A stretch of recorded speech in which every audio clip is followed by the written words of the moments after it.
everybody. Let me, hopefully the audio is okay now. It's quite the process to get a stream going in here with all the different steps I gotta go through. So I've found it's just easy. And we have audio, good.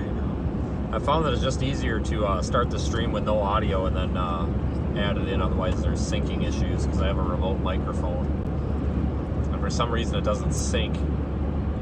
And then sometimes I'll look at the preview on YouTube and the audio will be like 2 minutes out of sync. So I think we're good now. So I'm actually near Rochelle right now. You can see the map in the bottom corner.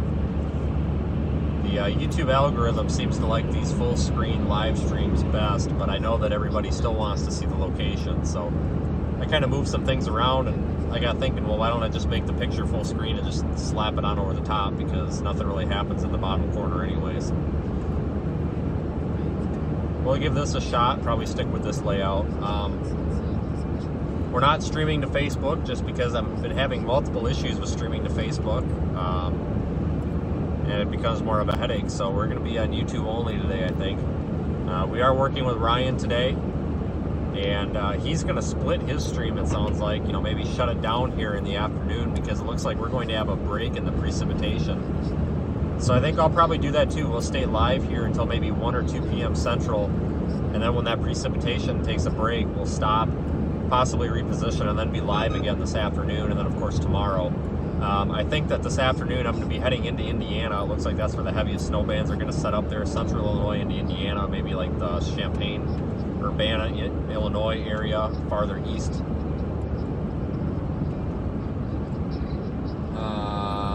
Yeah, possibly down to the Champaign, Urbana area, I think. I'm about 10 minutes south of Rochelle now, and I haven't really come into any active snow yet. My plan is to keep going south on the interstate here until I find snow, and then possibly go west from there. But there's definitely some snow on the winter time, but so we're able to keep up with some ice on the road. There is a potential for some tornadoes and some severe weather tomorrow. It looks like the Storm Prediction Center might go slight risk down in Louisiana and Mississippi, and if that does look like it's going to happen, I may end up going down for that, and we'll just drive all the way through this winter storm and even intercept the ice storm portion of it on the way down there. So I'm not sure if we're going to be covering snow or storms tomorrow, but I will be live today and of course tomorrow as well, so we'll be out here for a while. Facebook is lame. Yeah, it really is. Facebook has made it nearly impossible for us content creators to do this. I mean, it's constant different hoops to jump through. Now that, they've got a limit, they say, well, you can't, unless you're using our app to stream, which is garbage. Well, unless you're using our app, we're going to limit you to this. And it's like, come on. But this is a rough part of Illinois for cell connectivity, even AT&T and Verizon, so the stream is going to probably have some issues here for the next 45 minutes or so. Just a heads up.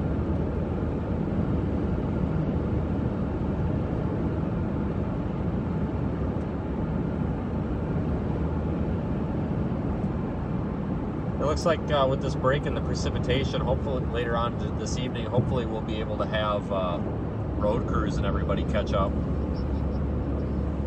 So the travel impacts won't be terrible, but you can see here, even just since I started the audio on the stream, the road is deteriorating a little bit there in that left lane.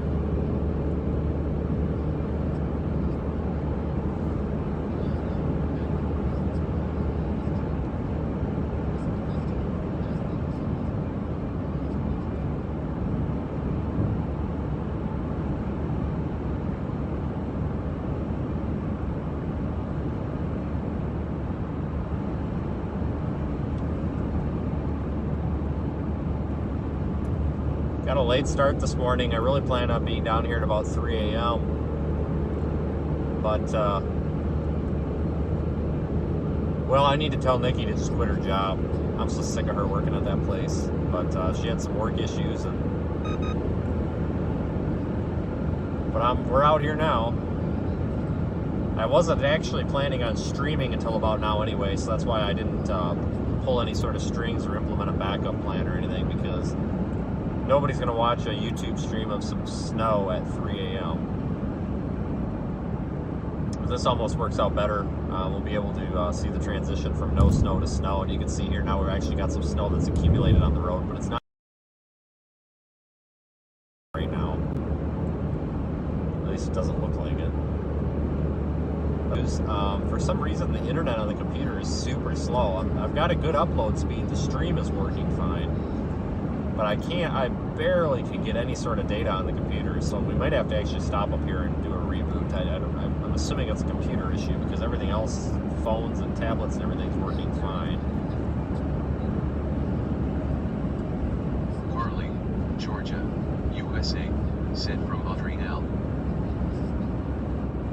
For some reason, yeah, the internet's just being crap today. I thought it was maybe a coverage issue, but it appears that it could be a computer issue. I mean, I'm just trying to load a basic website here, and it's not even doing that. At least the stream is working. That is the most important thing right now. So I can do everything else off my phone. I can do radar, I can do maps if I have to. So the most important thing is always the stream on the computer. Everything else is just extra.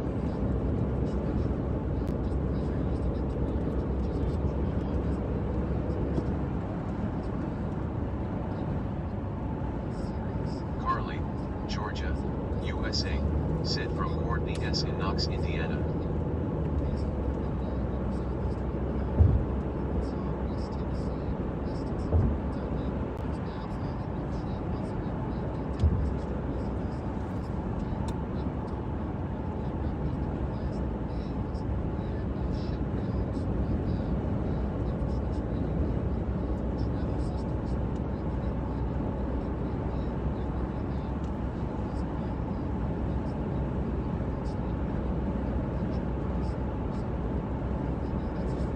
Looking at radar, it looks like it might be getting into the area here where we could possibly actually have some snow falling. I looked at GR level 3 with the winter color table, or the precip type enabled, and it's just not,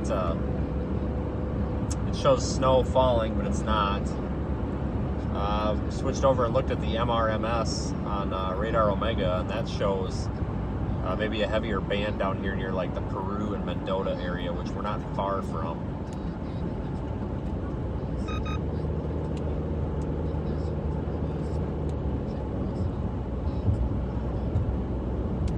Yeah, there's some snow reports, it looks like, even in like the Yorkville area and like around Chicago, of 6 to 7 inches.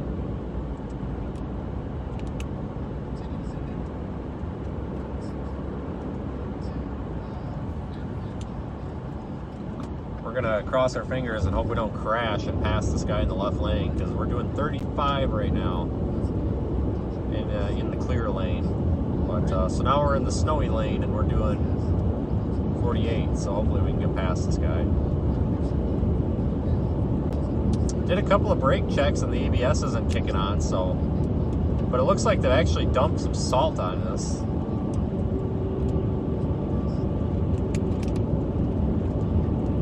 I do have snow chains with, so if we do get into the big stuff and the plows aren't keeping up, I've got no problem throwing the snow chains on. Well, they're actually cables, not chains. I can't fit chains on this car.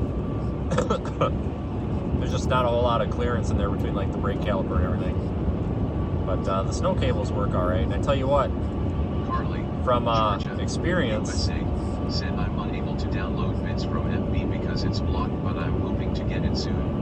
From experience, I'd almost rather drive this car with snow cables on it versus like a four-wheel drive, because I've gone through like 8 inches of snow with this car with snow cables on, and it's just ridiculous. So to the point where I was like pushing the snow out of the way with the bumper. So I feel pretty confident with them, and I really want them along because of the ice. If it gets to the point where it's so icy that you can't even stay on the road, you throw them on and you're good to go. I'm a big believer in tire chains. You watch what'll happen though. We'll get a bunch of comments in here, people saying they're illegal, and they're not illegal. I haven't found a single state where they are illegal. they're permitted as long as you have a reason to believe your vehicle is going to slide all over the place. So that's why I'm actually surprised to see more people not using them, especially more storm chasers. A lot of storm chasers drive small little front wheel drive cars. I'm like, my God, you people are nuts driving around in this stuff without chains or something. Because I know I sure don't want to get stuck out here. Definitely don't have to worry about getting stuck for a while yet. Commute is normal right now, other than a couple of slow pokes in the right lane. But you can see the left lane's pretty covered. But I'm just trying to take advantage of the relatively decent road conditions now and kind of get out ahead of some of the slower traffic if possible, because I have a feeling a couple miles up the road this lane's going to be in such rough shape we won't be able to use it. And we're going to be at the mercy of whatever speed the guy in front of us wants to go. But everybody always asks, I do have winter tires. They're a set of Bridgestone winter tires, and my God, they make a huge difference. I don't all the time in the winter, but if I'm going on a snowstorm chase, I throw them on. And they don't make a huge difference in deep snow. You still need the tire cables for that.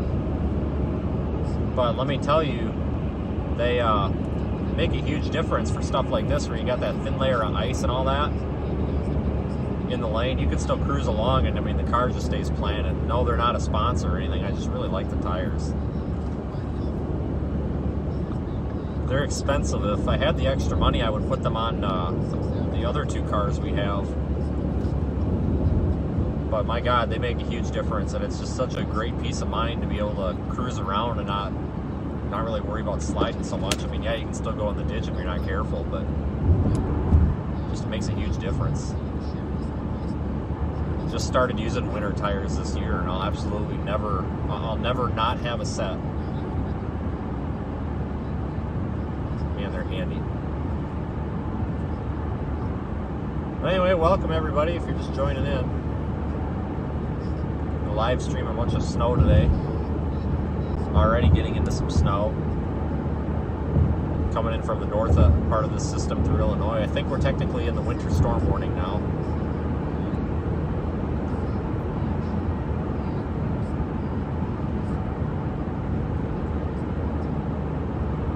Just started using the Radar Omega app on desktop, and I like that because I can actually add in the winter storm warnings on the maps. Let me add those in. I'm just curious if we're in the winter storm warning or not. I might not be yet. I forgot the internet's being terrible.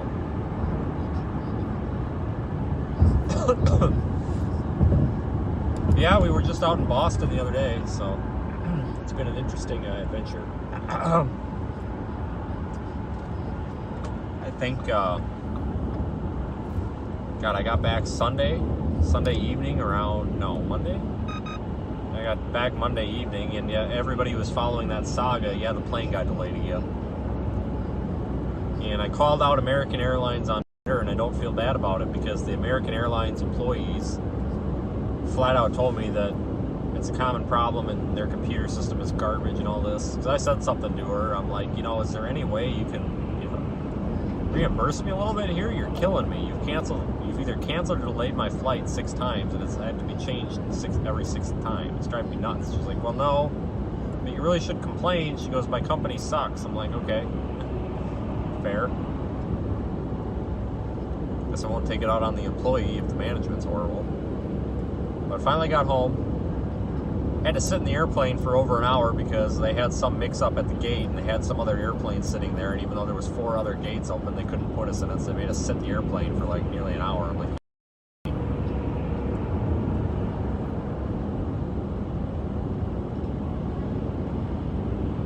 probably start flying with Delta again. I've had really good luck with Delta. I never flew with American before.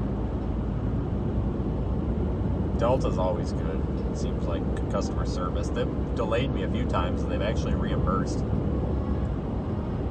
like full reimbursed too. Like they flat out made the flight free or whatever. And I'm like, wow, that's good customer service. That's always appreciated. American Airlines wasn't too interested in helping. kind of made me mad because they charged me an extra $250 for a rental car for the extra day. So I was out that money. But it was still worth going out there, even though we lost a little bit of money, because that was definitely a historic event. And I had a lot of fun streaming it.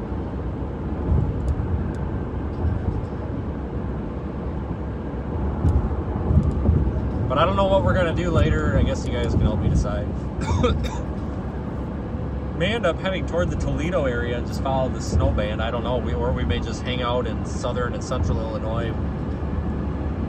Wait for the ice, too.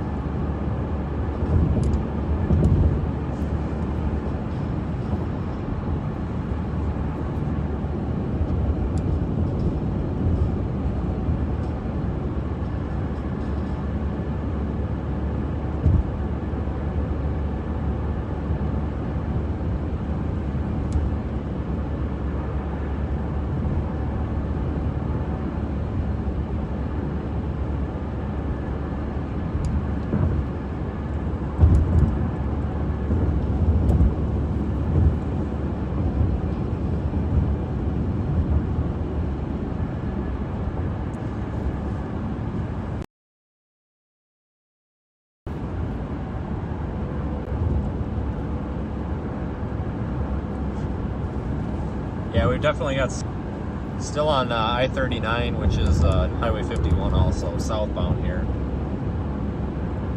in the Mendota area.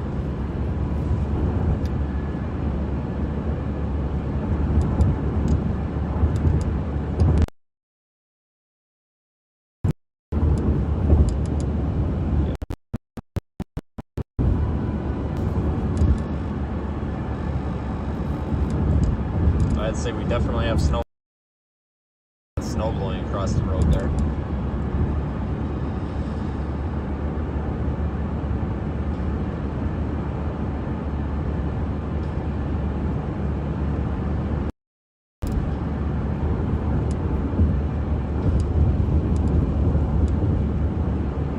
The roads are still good. The left lane is slippery.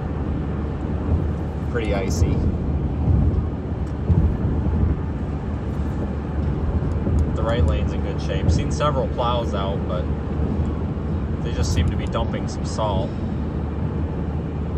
which is fine. There's really nothing to scrape. I mean, you get this little like packed down coating and you can't really plow that anyway.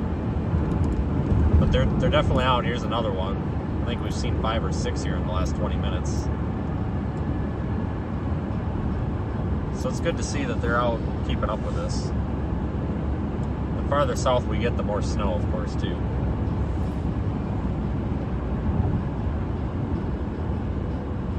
Yeah, he's plowing the shoulder there. Illinois is kind of strange, though, when they're plowing, I've noticed. Sometimes they'll just flat out give up. And I know that's kind of an everywhere thing. I have noticed that in Illinois, they tend to just, there seems to be a point, at least with the interstates, where they just give up. And that's understandable. I mean, if you start getting, 2 inches of snow per hour, I mean, you can't keep up with that. But that's why I was surprised when we were out in Massachusetts, like those plows never stopped. I was expecting them to stop and give up at some point. They never did.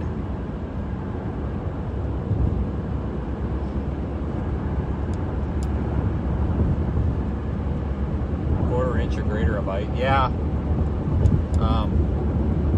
Yeah, some of these areas I could see this mix of sleet, snow, and rain might actually end up with quite a bit of ice. And I know that, people like you, I, and all the rest of the viewers know that a lot of ice, but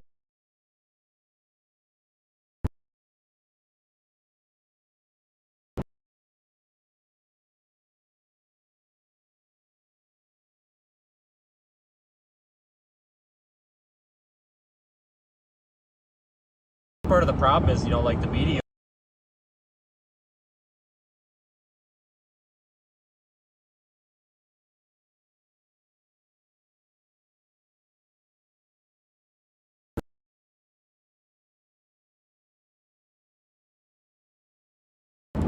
I read bridges are in good shape here too. Like that overpass wasn't very icy.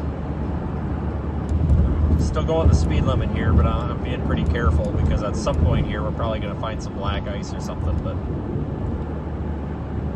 for now, we seem to be doing pretty good.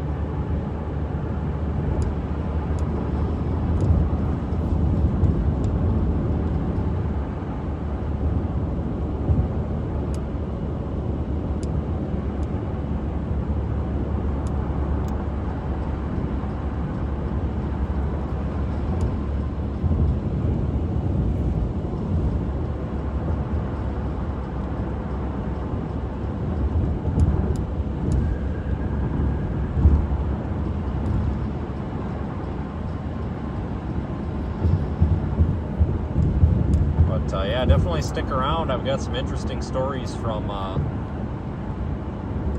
the trip back.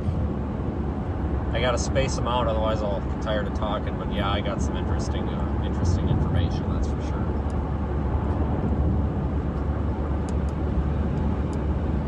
Well, let's get right into it. So anyway, I'm ticked off at the hotel, one of the hotels, because they messed up or something, like for the credit card deposit for the incidentals. They ended up accidentally hitting me with a $500 incidental deposit, and the guy caught himself after he did it too. He even said something. He's like, "Oh my," he goes, "Oh my God, I'm so sorry." And I'm like, "What?" And he goes, "Well, it's supposed to be a $50 deposit, but I put in $500." And I'm like, "Oh, no big deal," because usually it's just like a pre-authorization, and like almost always the next day they come off my card. I use a Capital One card always for hotels, just because some of these hotels that have a $100 deposit, if it takes 7 days to get off of there, and if you're at a hotel every day for like a couple of weeks because you're out traveling, I like to keep it on its own credit card so that I don't accidentally run up a credit card with the deposits. It's easier to keep track of. So I still get this $500 sitting on my card. So I called the credit card company this morning. I'm like, "Well, what gives?" And they're like, "Oh, well, that's not even an authorization. That's just a regular transaction." I'm like, "You gotta be kidding me." So I called the hotel before I left. And I'm like, "You need to do a regular refund." And they're like, "Oh, yeah, okay, well, we'll blah, blah, blah." So I don't know what's in limbo with that. It seems like I always run into these strange travel problems. So I wonder what it'll be today.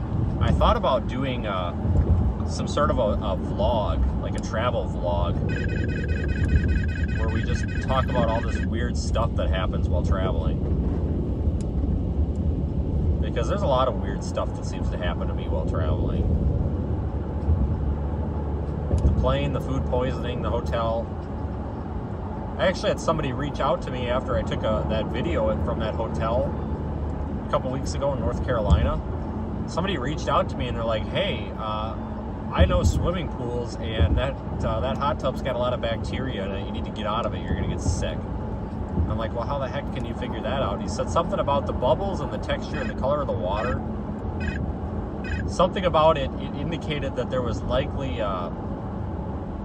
biological substances in there, and the chlorine and all that was working harder than it needed to be or something. And then he's like, "Does it smell like really strong chlorine?" And I'm like, "Yeah." And he goes, "Yeah, that's an indicator that it's extremely dirty." I'm like, "Oh, that's nice."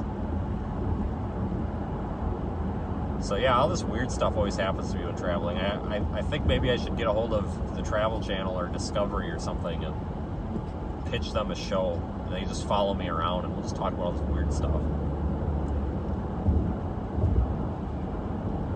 How long am I streaming? Well, we'll be streaming several hours. We'll take a break when there's the break in the precip. But then we'll be back live later tonight, and then possibly even all night. And then tomorrow, we'll be back here covering round 2, because this is kind of a 2-round snowstorm almost. We're gonna have that break for a couple hours, another swath of snow. But then, of course, I may end up going out for tornadoes tomorrow farther south. So we'll be streaming something tomorrow. Sounds like I need a travel agent. You know what? I thought about actually trying to get a relationship with one, and just call them and be like, "Here, figure this out," because sometimes going down the road I have so many problems. You know, I'll accidentally book a hotel for the wrong day. Sometimes like those hotel apps will they'll set the default date, Georgia, USA, for St. Worth in Illinois from Candace-B. For like a month from the current date, and a lot of times I have a bad habit of booking for that default date, and then I'll go back, I'll show up at the hotel and they're like, "You don't have a room," and then I'll look back in my email and it's like, "Oh, great, that's right, I booked it for next month." So of course they never refund those. So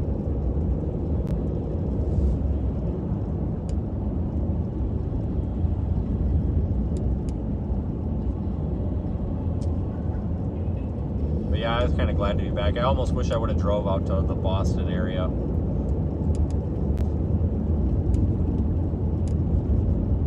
I tell you what, the price of everything out there was really expensive. I'd actually never been to that part of the country before. And Carly, Georgia, it was pricey out USA, there.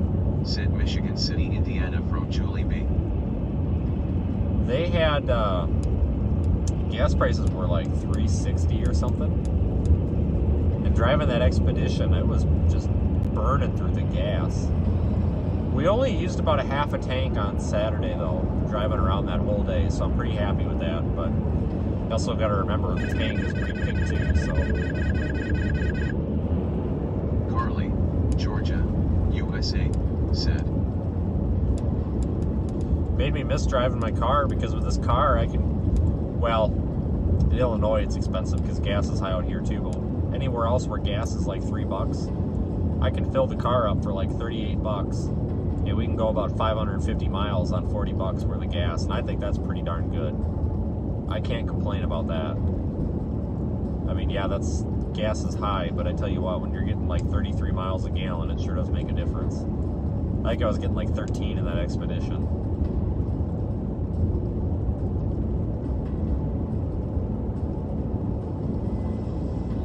Yeah, I remember when gas prices in Illinois used to be cheaper, and then they added that gas tax, because I live just across the border into Wisconsin. I'm one of the first, well, I actually am the first town on the highway that I live on in Wisconsin, and it used to be that I would drive across the border to Illinois to get gas. Now it's the other way around. Everybody's driving to Wisconsin to get gas.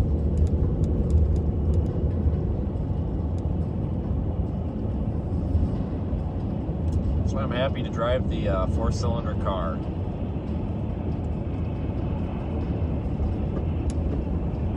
I almost bought a hybrid when we got this. We were looking at the hybrid version, and if I would have got that, we'd be getting like 50 miles a gallon. We would never be filling up. But a lot of things go wrong with those hybrids. You know, a lot of people are complaining that the batteries start deteriorating around 100,000 miles, which is a problem because we put like 100,000 on a year.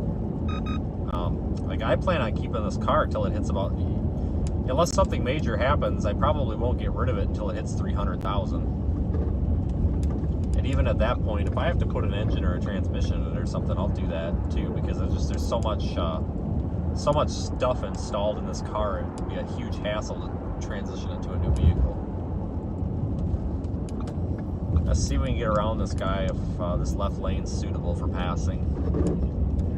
It's getting a little bit rough here.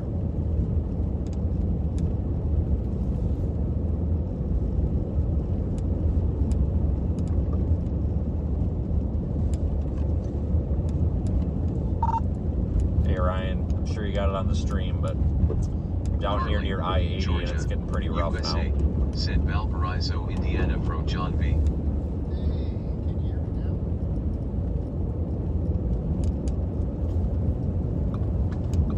Well, I think we're finally in the snowstorm.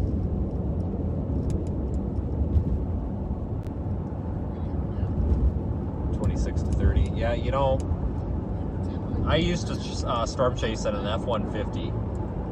It was a somewhat older, it was a 2006, and it was a really good truck. I mean, it had actually, I had to put a new motor in it.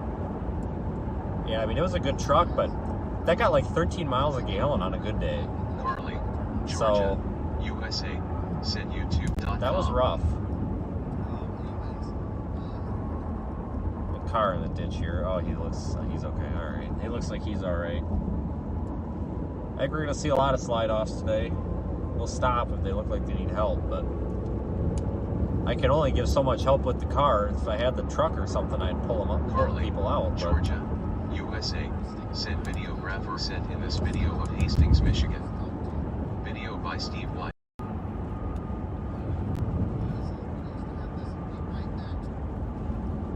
But yeah, I used to get like 13 miles a gallon in that truck, and you know, that was back when I wasn't doing this full time. I had a regular job, and I just kind of went out, maybe, you know, once every month or so I'd go out and chase a storm and didn't take it too seriously. It wasn't a huge deal, but you know, it was $100 to fill the tank up in that. And that tank can only go like 280 miles. maybe 300. But it was rough. I could never do that again. I kind of miss it because I had a bed cover so I could put a bunch of equipment in there, and there's just a ton of room. But man, that was expensive to drive around. I know some of the newer trucks aren't so bad. A friend of mine's got a newer Chevy, and he gets like 22 miles a gallon. I'm like, well, that doesn't make it so bad then. At that point, it almost makes it worth spending the extra money to have a vehicle payment. But I mean, 20-something miles a gallon on a truck is pretty impressive.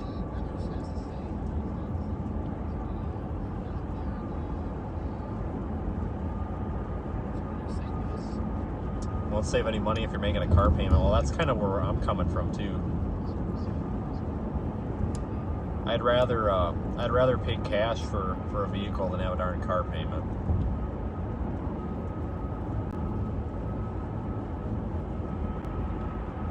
Hopefully the price of gas will go down soon. At some point it has to. Or maybe it'll go so sky high and then it'll come back to what we're at now and it'll feel like it went down.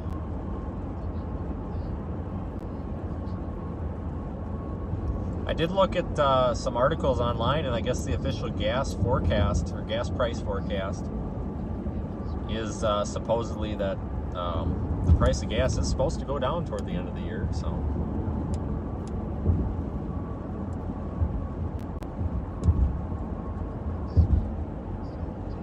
Yeah, like, price of cars right now is expensive too.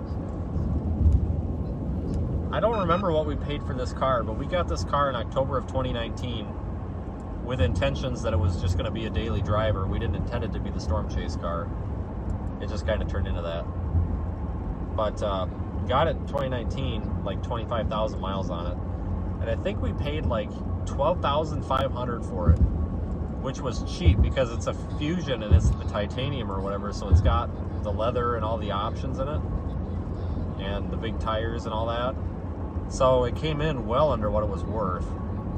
And just, I went and looked at price of vehicles now because we really need to replace our other vehicle that Nikki drives. That thing's getting old, and I'm actually worried that it's going to have some rust problems pretty soon.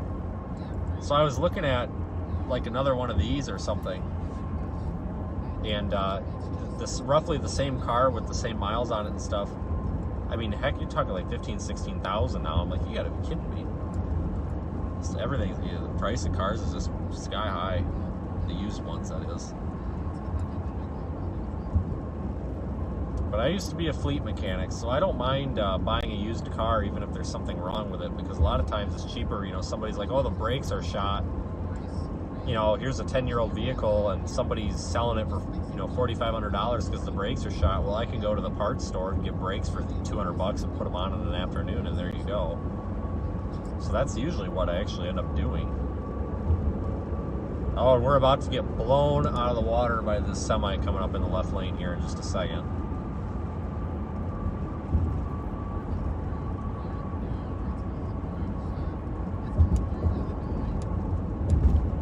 Yeah, the comment about Ryan there. Yeah, I like working with Ryan. He's a good guy. It also helps me out too, because if he sees something on radar, especially with like tornadoes and storms, if he sees something on radar that's that he doesn't think I'm noticing, he'll jump in and say something.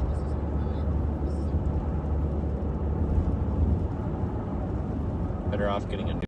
Used cars are stupid expensive. Yeah, well, you know, and that's the thing. Like, there's not a big price difference between used and new cars right now. It's kind of crazy. But yeah, I don't like buying the new ones just because of, I don't know. I had a bad experience doing that once, but that was my own fault. I ended up getting a loan when the bank wasn't very. I don't know. I kind of got screwed a bit. But like I said, I'll probably end up putting a motor or a transmission or something in this car at some point. And I don't have a problem with that because it's cheaper than buying, you know, get a remanufactured engine for this for $2,500, and I can actually put it in myself. So that's not a problem. So, you know, you think $2,500, well, you get a new motor with a warranty on it. Well, that's half the car, so. I tell you what I really burned through on this thing is tires. We're just constantly putting tires on it. My regular all-season tires that I just took off to put the winter ones on for this trip. They're a 60,000 mile tire. They're a Firestone. It's been a really good tire. And I just got that tire for the tires right before Hurricane Ida, so back in late August, I think. And they're already 50% tread. They're already like worn down. I thought, man, these things wore down quick, but then I looked at my odometer and it put like 40,000 on them already. So it's just crazy to stick in the tire, constantly putting tires on this thing. A lot of people are like, man, your fuel must be expensive. And it's like, you know what? It's really not the fuel. It's actually the tires and the oil change. I need to get a tire sponsor. I need to get like Michelin or somebody to sponsor us and just keep giving us tires.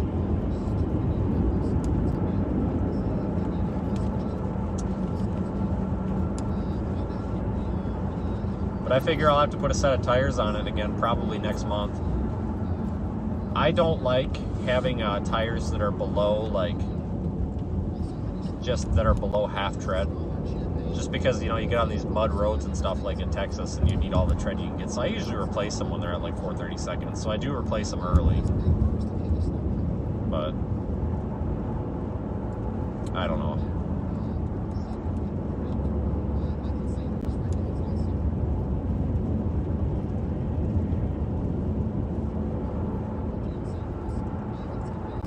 Ohio Turnpike ban for high-profile vehicles. I wouldn't be surprised.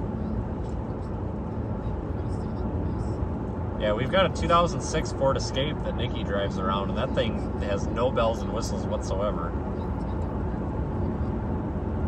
It's very cheap to maintain, but it does terrible on fuel. For such a compact vehicle, you would think it would get more, but it only gets like 16 miles a gallon. I'm like, holy cow, you might as well drive a truck.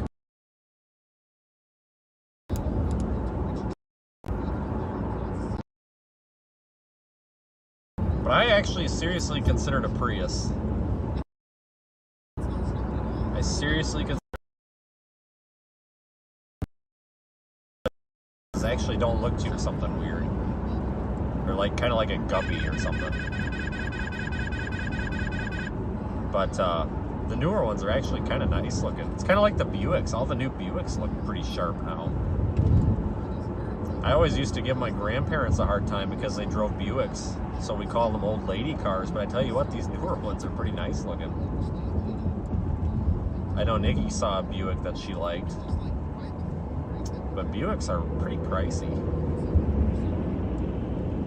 We are getting blown by this semi. Holy cow.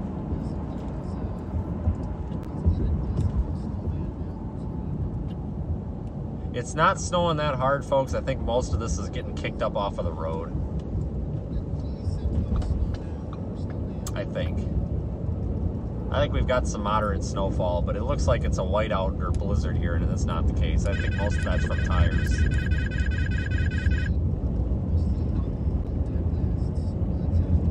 If I go in the ditch, feel free to send help or bring a tow strap.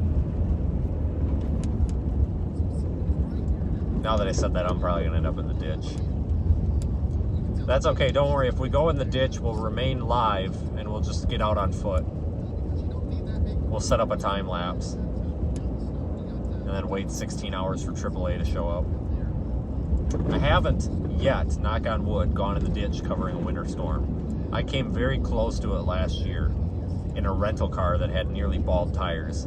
So I blame the car for that. But I consider myself a pretty good winter driver. I think anybody that's grown up and driven in the snow before, you know, if you've grown up and got your driver's license anywhere that there's snow, I think you're just automatically a pretty good winter driver. I think the reason a lot of people end up in the ditch is they panic. You know, it seems like as long as you, even if you start sliding, as long as you don't hit your brake, you're probably fine. Sometimes it's best to just floor it too and give her some gas and pull out of it. That's how I avoided going in the ditch that day. I floored it and gave her hell, and I actually ended up going in the ditch, but I came right back out. I'm like, well, there you go. But I'd rather drive in snow than mud. Like these mud roads that we find in the Texas Panhandle and stuff, they're just miserable. You know, with snow, like if I go in the ditch right now, as long as I don't do something stupid like bury it, you know, you can get the shovel out, you can put some kitty litter down, you can put the tire chains on, you can probably get out. You can shovel yourself out of snow, but mud, you can't really shovel yourself out of that. You and I get real nervous driving in the mud. Like I said on the last stream, I carry my tire chains with, or cables technically, with even in the summer months because of these mud roads. Storm chasers that have put their tire chains on to get situations, and it does help. So kind of a last case scenario, because sometimes you can't avoid the mud roads because especially like eastern Colorado, everything's a dirt road. You know, you get a light sprinkle and it just, that top layer turns to mud.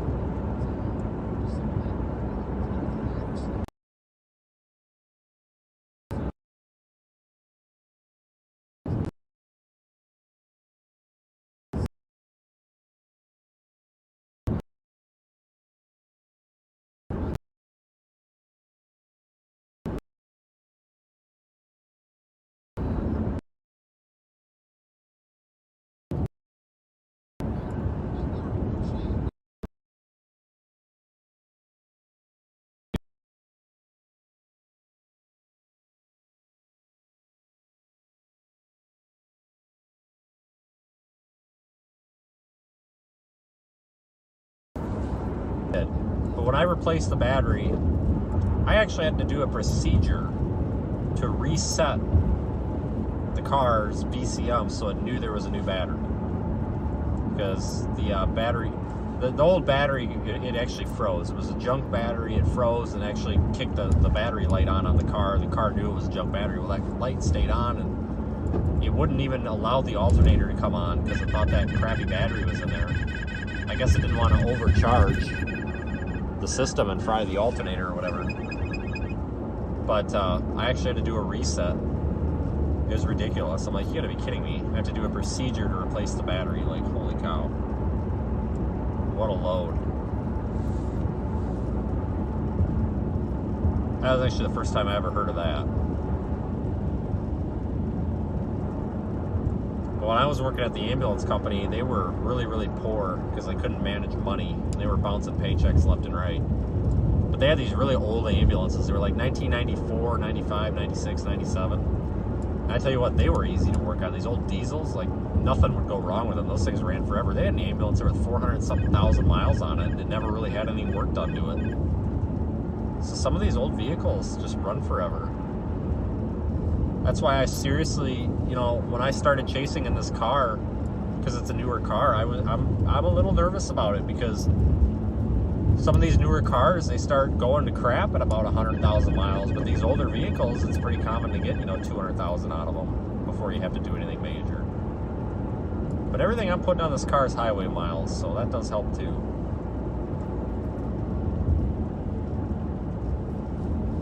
Knock on wood. Everything's knock on wood.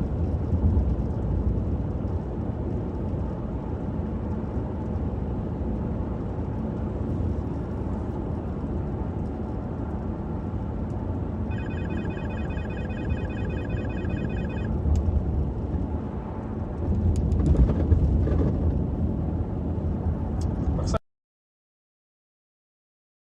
out through here. It's a little bit breezy. It is, the snow is blowing a little bit. Having internet issues. The stream's not having an issue. It's everything else. Don't know why.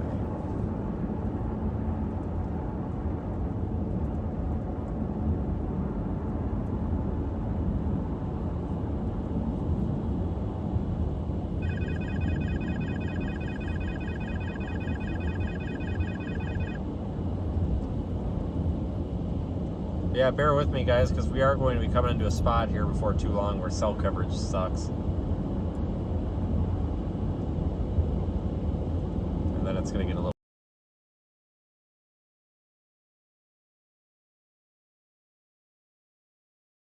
Hurry up and get that Starlink system figured out. Mobile satellite internet, wouldn't that be something?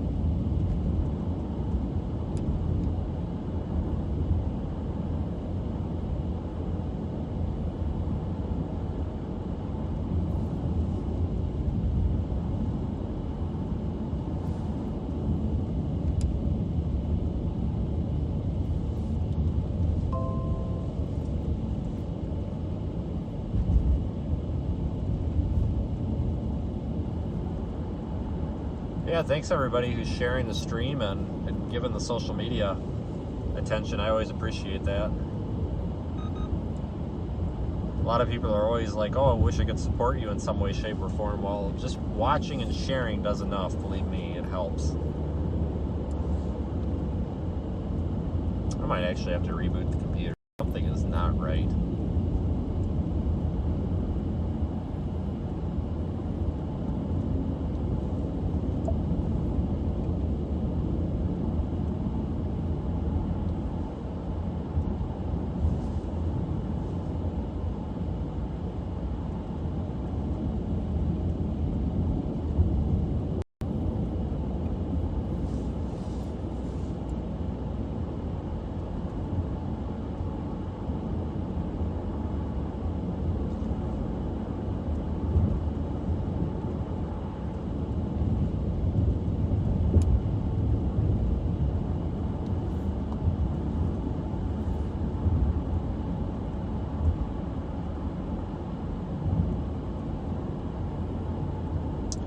No, I'm not on I-57. I'm on I-39 southbound.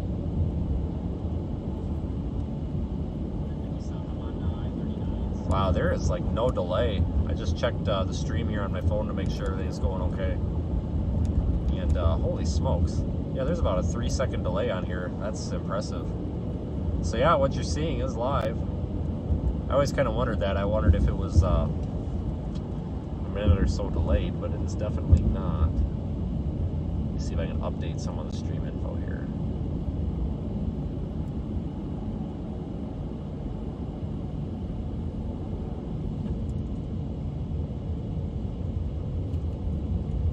You got to kind of play with the YouTube algorithm a little bit now that the stream has started. I kind of got to go through and update some of the settings here.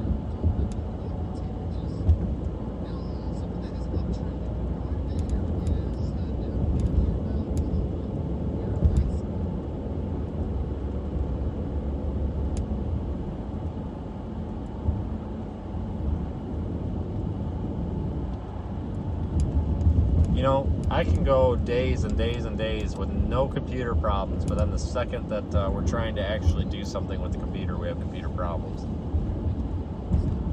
Whatever. Always something.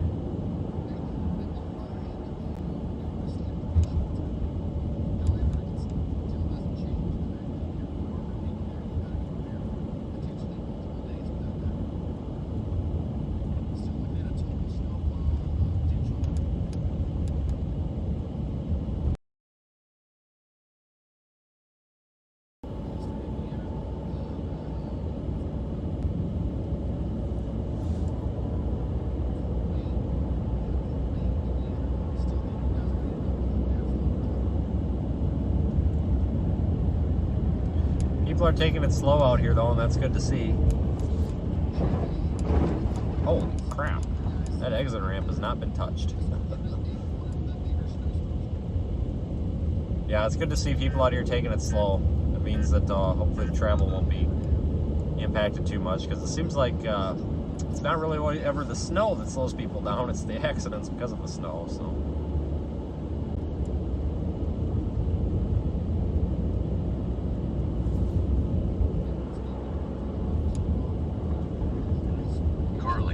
Georgia, USA, said.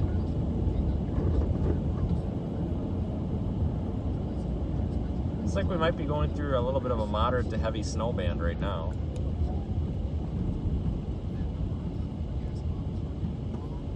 I forgot the ABS in this car doesn't work. You gotta pump the brakes on this. Got a wheel speed sensor that's broken, or the wires chafed on it, and I haven't gotten a chance to replace it. It's super easy, but forgot about that. You push on the brake, you're gonna lock the wheels up.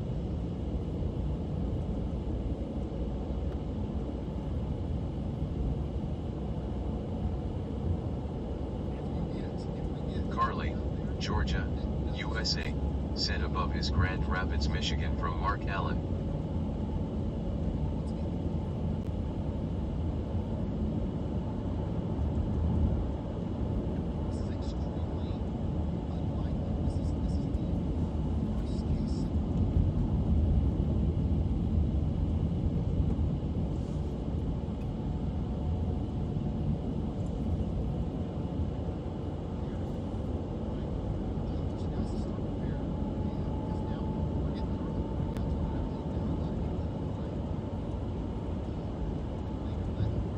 Yeah, this road's actually getting pretty slick now.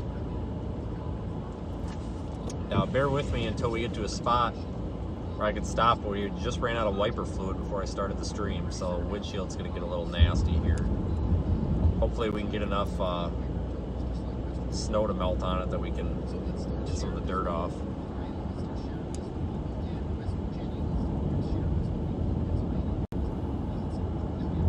Yeah, kind of let the snow build up here, and maybe we can wipe it off with the wipers then.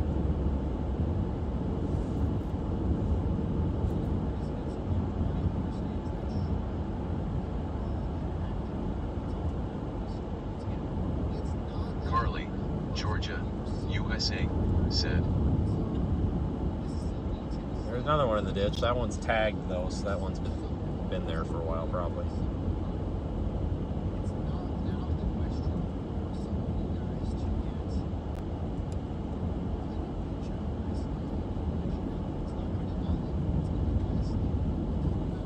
Carly, Georgia, USA, said video above is from Fulton County, Indiana.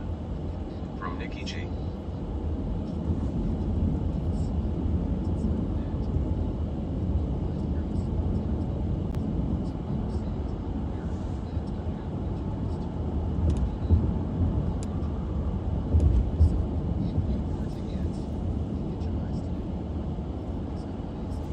We're going to be getting to the point here where we might have to decide if we're going to continue south or head east.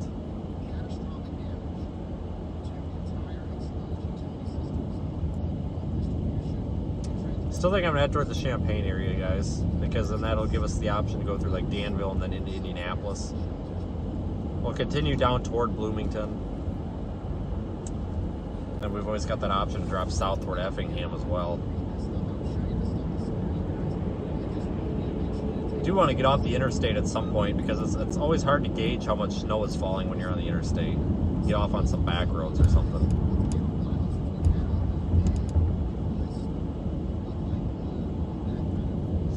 In Alabama must be nice.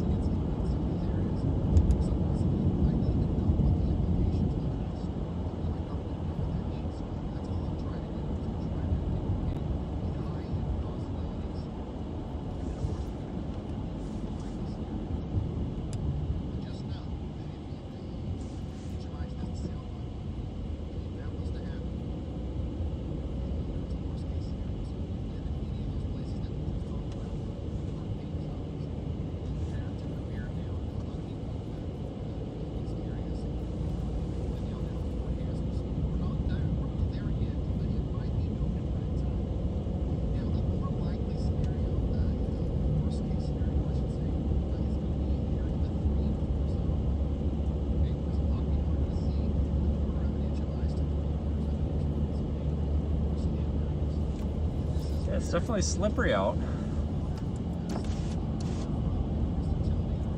Like I said, people seem to be taking it nice and slow, so that's good.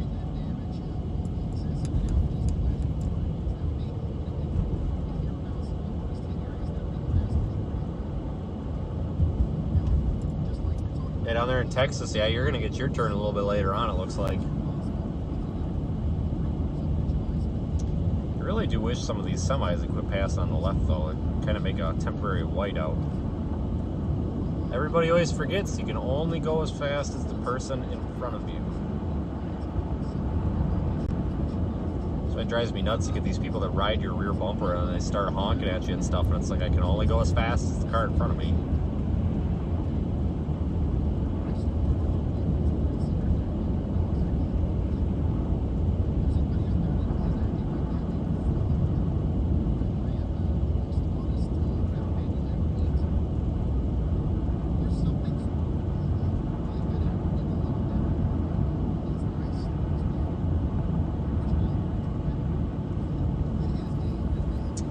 I did not forget my sunglasses because the snow is bright. It's actually tough to see, especially if I take my eyes from the screen to the inside of the car or something.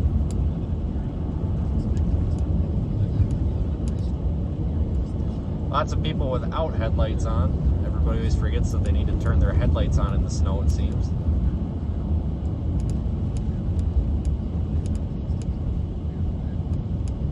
Thought about putting a giant bumper sticker in my back window or something, you know, like turn your headlights on if it's raining or snowing.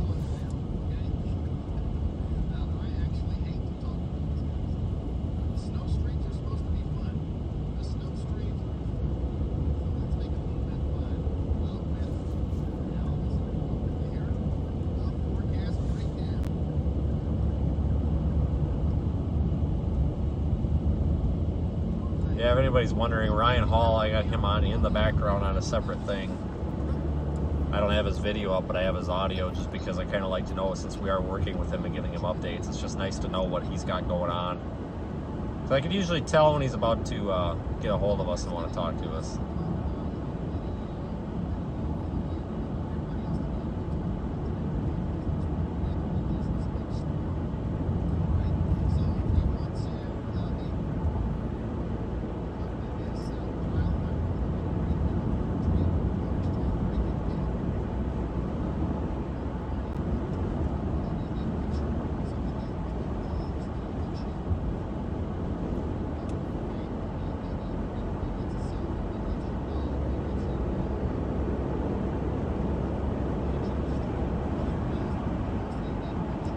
I am really hungry too. Oh, I got a banana muffin in here. I forgot about that. I need to go back to the store and buy some snacks to keep in here, because I always forget something. I hate stopping at these gas stations because, man, they really jack the price on stuff. Definitely not stopping at Arby's again, that's for sure.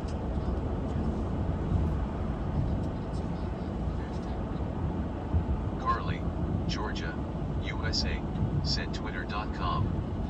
Carly, Georgia, USA, said our winner pick.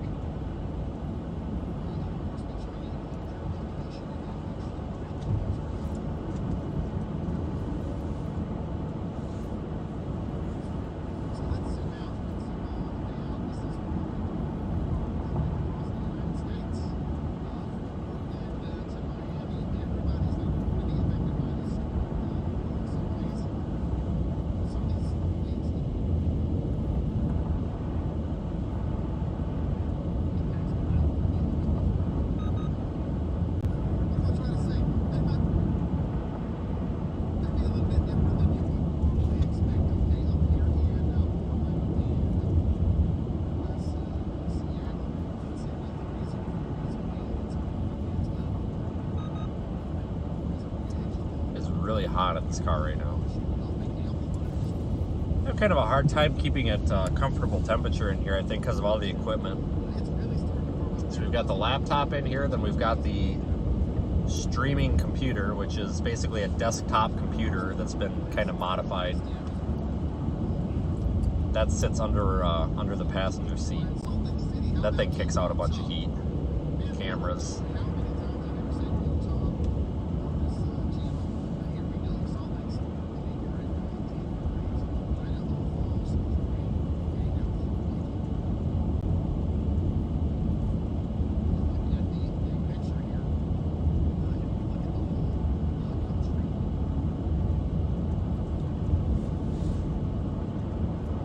I'll put a poll in the chat later and we'll all decide what I'm getting for lunch. It's not Arby's. Cannot risk that again. Holy crap. That was terrible.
about 45 right now, so the roads are deteriorating, but they're not too bad.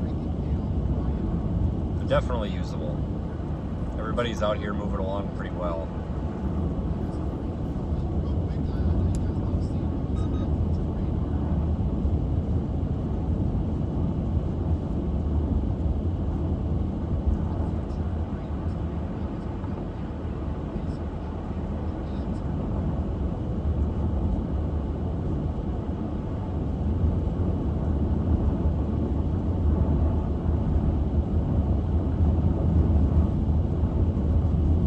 Yeah, you know, I debated real heavily if I was originally going to head down to like Texas and Oklahoma to cover that initial ice, that wave of ice. It's going to occur later on this evening or afternoon. But I just couldn't really, I kept thinking, it's like, well, there's really no reason to drive that far to basically, you know, see some a week or so. Around up here, and then I got a hold of Ryan and found out that he had Mike's a good friend of mine too. I like Mike. Yeah, so there's somebody down covering that area anyway, so it's like, well, I guess I'd definitely up here then, because as far as I know, there's not many storm chasers up in this area right now.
Trying to troubleshoot this internet issue here, guys.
pretty good.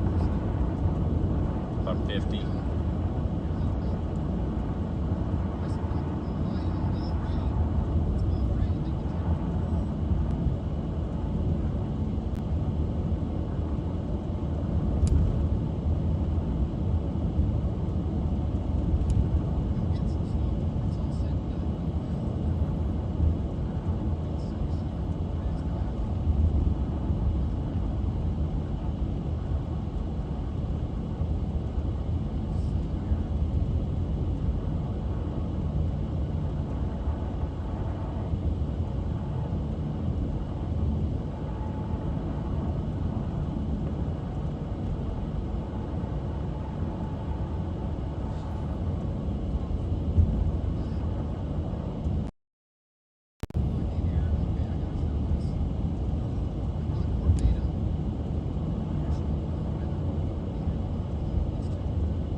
Yeah, we're gonna have to get some wiper fluid before too long here.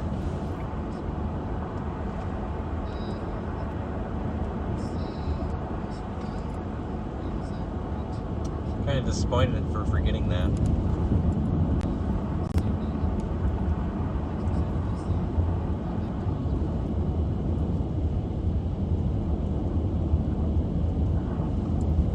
Might stop at a Walmart. It's usually a heck of a lot cheaper there. It's like $5 at a gas station.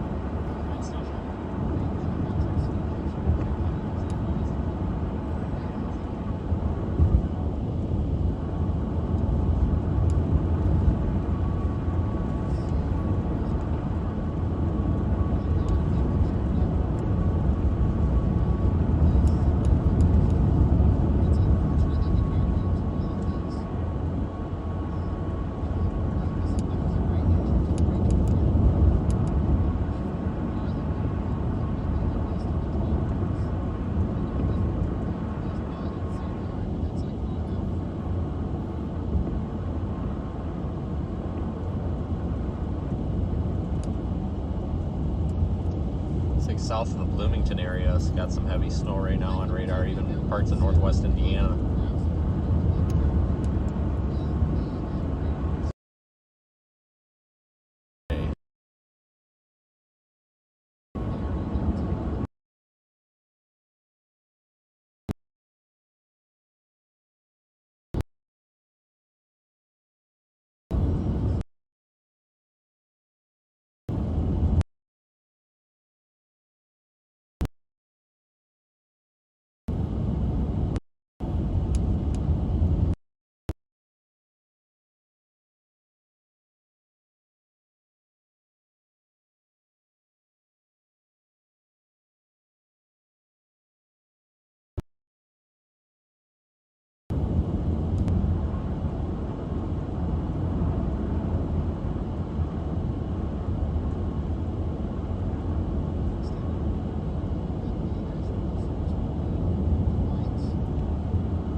more snow on the road down here.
Buddy, you got an update for us? Obviously, we can see the roads are still looking pretty bad, but you got any change in plans? You got a destination in mind just yet?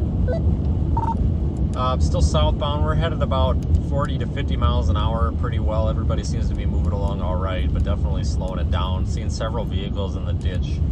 A lot of them must have been there prior because they've all got law enforcement removal tags on them, so they've obviously been checked on, but it kind of implies that maybe they went in the ditch earlier. I'm headed toward the Bloomington area. From there, may head toward Danville.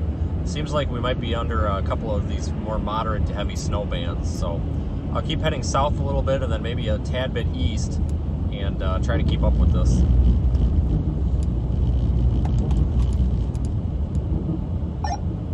All right, 10-4. I don't think these guys in the left lane are going to get anywhere any quicker because a lot of these guys in the left lane, they get up here a little ways and then they just pull right back in.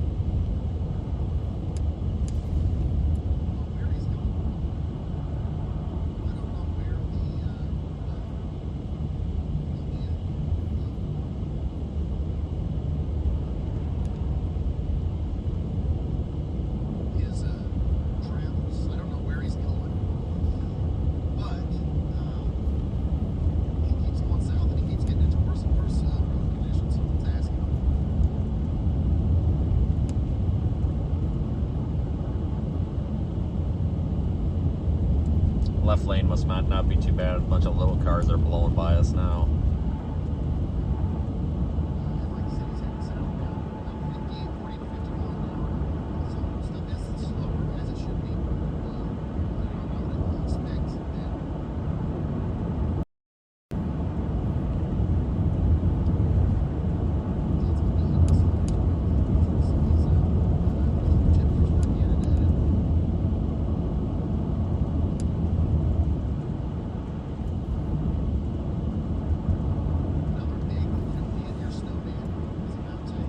No, I wasn't aware of the issue with 74 there.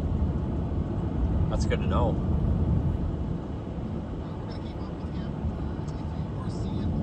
I wish I had a better way to get like traffic updates and stuff. You'd think there would be an app. I know like those 511 apps are okay and stuff, but it'd be nice if there was like a ticker or something that I could bring up on the computer for that. I mean, Google Maps works, but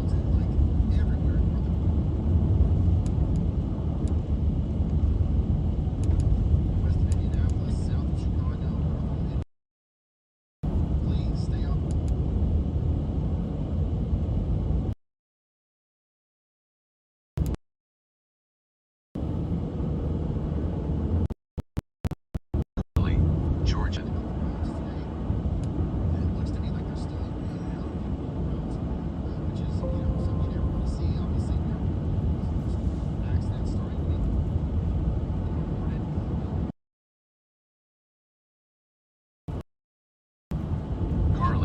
Georgia, USA.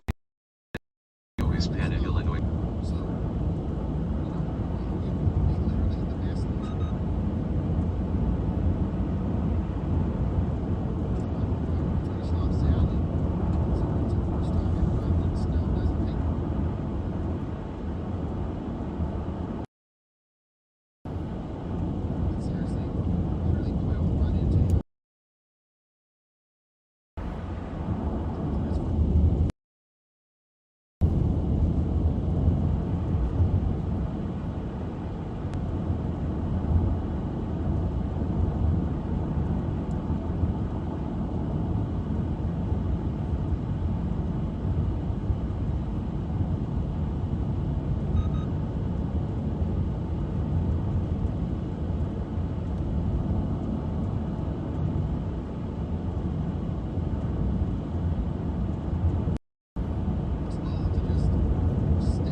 Yeah, at some point up here,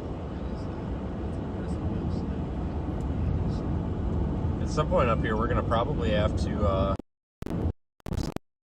measurement.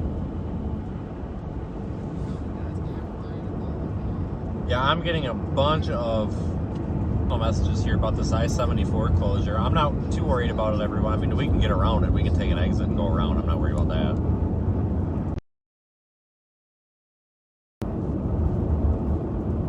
Just gotta take a traffic jam, I guess.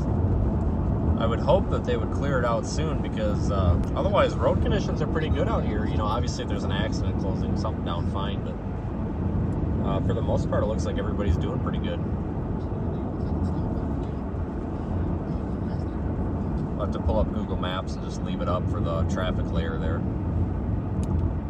This tends to be one of the best tools for snow. You know, wow, looking at the traffic layer, there's closures all over. Are they closures or are they slowdowns? No, they're closures. They got the little dots. Yeah, so instead of taking 74, we'll probably take something else out of Bloomington, maybe a state highway. We'll find something.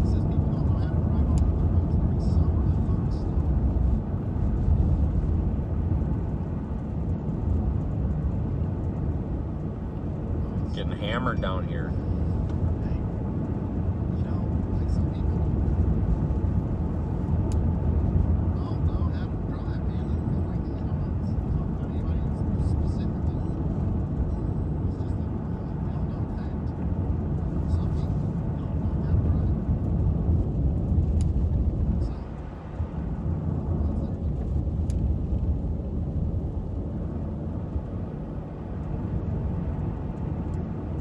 Yeah, I think once I get into Bloomington here, we'll stop and see if we can kind of gauge how much snow might have fallen. And it looks like not going to be able to take 74. It looks like it's going to be problems for a while.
Okay, Vince.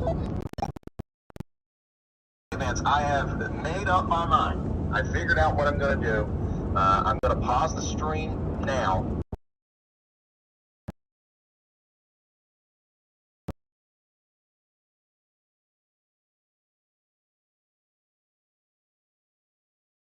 There's going to be, I think you'll be out until it's time to hit the sack, because we might be going until really early in the morning if I split it up like this.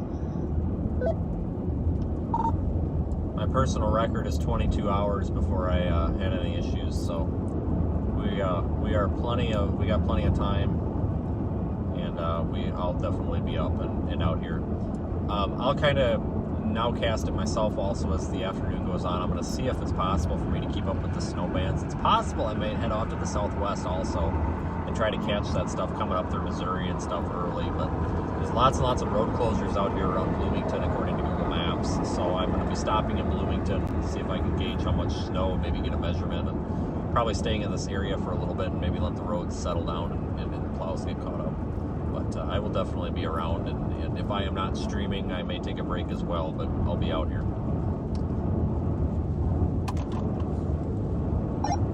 Yeah, get you a little nap in, buddy. I think it's going to be a long night. I appreciate you, and we'll talk to you later this afternoon, and we'll get reset up, but we'll see you then. Dominating.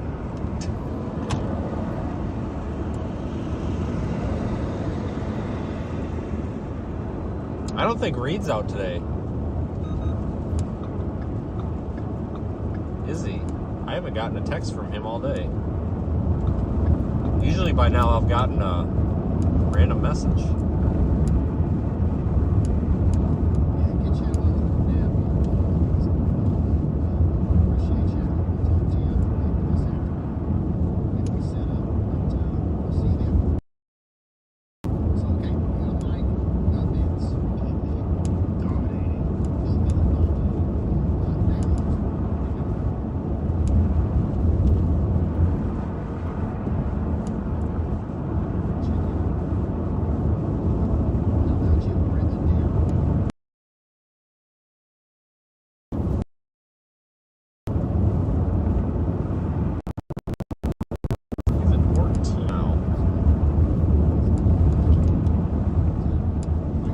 Pretty close to Bloomington.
Once we get up here to Bloomington, we'll stop for a little bit. I'm going to probably leave the stream up most of the day here, guys. I know it sounds like Ryan's taking a bit of a break, understandably so, because, you know, there is going to be kind of a lull here between now and the main event. That ice storm kind of hasn't even really started yet, so that makes sense for him, but I will definitely keep my stream up. In a couple of hours, I might take the stream down and may kind of regroup a little bit once the snow stops in this area, and then we'll have to decide if we're going to head into Indiana and keep up with the snow, maybe even go up toward Toledo, if we're going to head west, or if we're going to head south and get the ice storm, or what. So we'll figure that out later.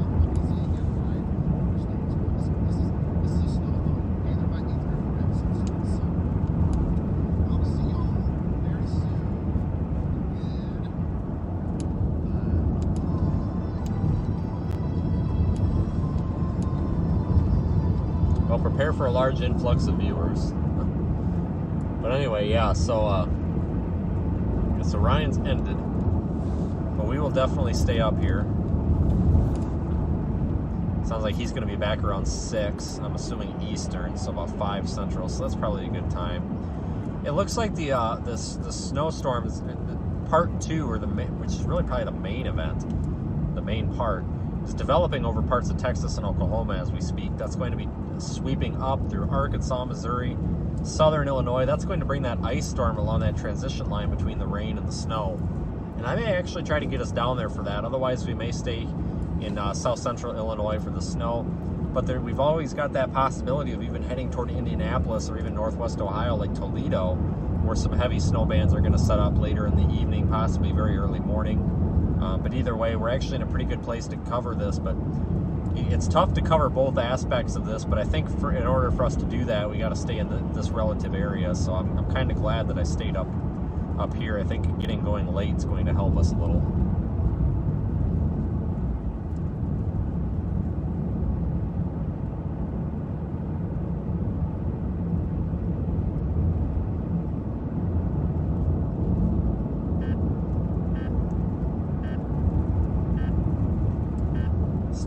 Like I said, I'm probably going to have to stop at a Walmart, run in and grab a couple of supplies, like some washer fluid.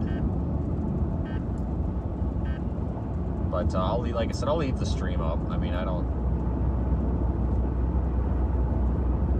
have any reason dropping it.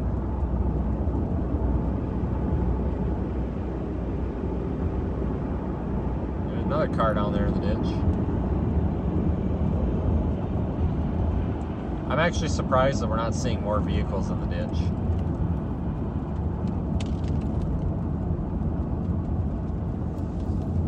Lots of people that don't have their headlights on, though, which is frustrating. You can't see cars without headlights on.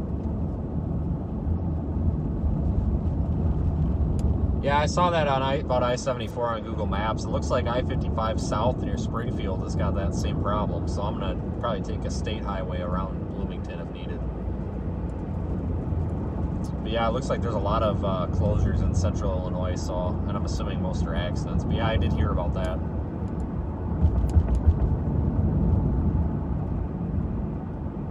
I appreciate you guys that put stuff like that in the chat there, because sometimes I don't see it. And I usually check the chat box about once every couple of minutes. So.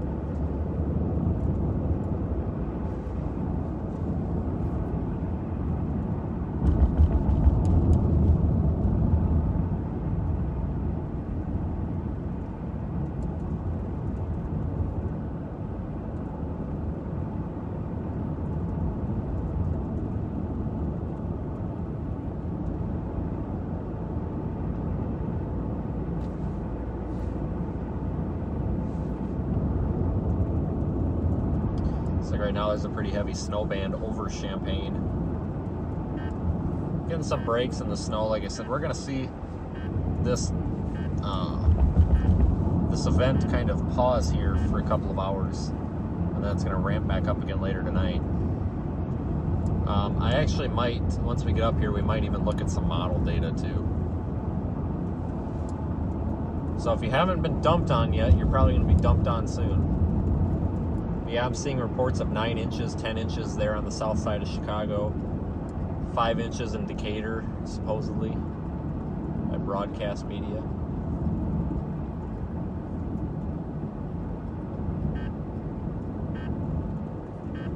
So that's interesting. Some big, heavy snow bands down there near St. Louis also.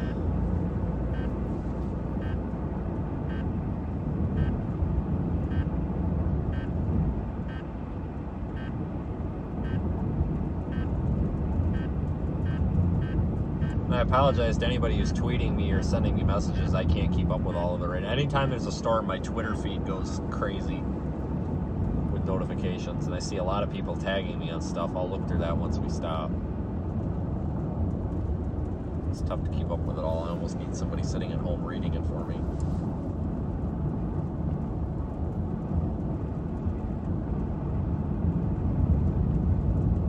Looks like I might be coming up on a snowplow again.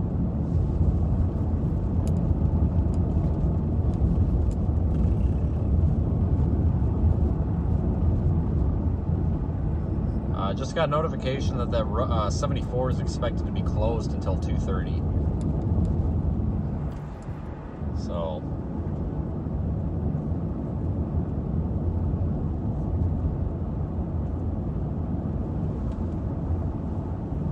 yeah, won't be taking that.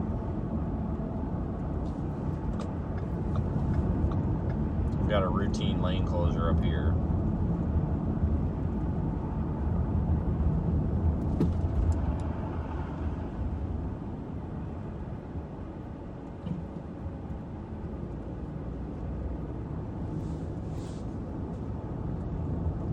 Continue on I-39 south for 2 miles. All right, I found a Walmart. We got some washer fluid. In 1.5 miles, take exit 8 toward Illinois 251, Kappa. Yeah, The it's fastest route despite slower than usual traffic. the road. You'll arrive at 12:01. Google Maps, be quiet. Holy cow. Yeah, the road's pretty cleared off here. There's some blowing snow here that I think is kind of keeping the road clear. Of course, there's that snowplow ahead of us. That helps, but the roads are pretty good. I think a lot of it's just people driving too fast. And all it takes is one guy driving too fast or a girl driving too fast to get in a wreck and block both lanes, and then you got a problem for hours. So it only takes one car.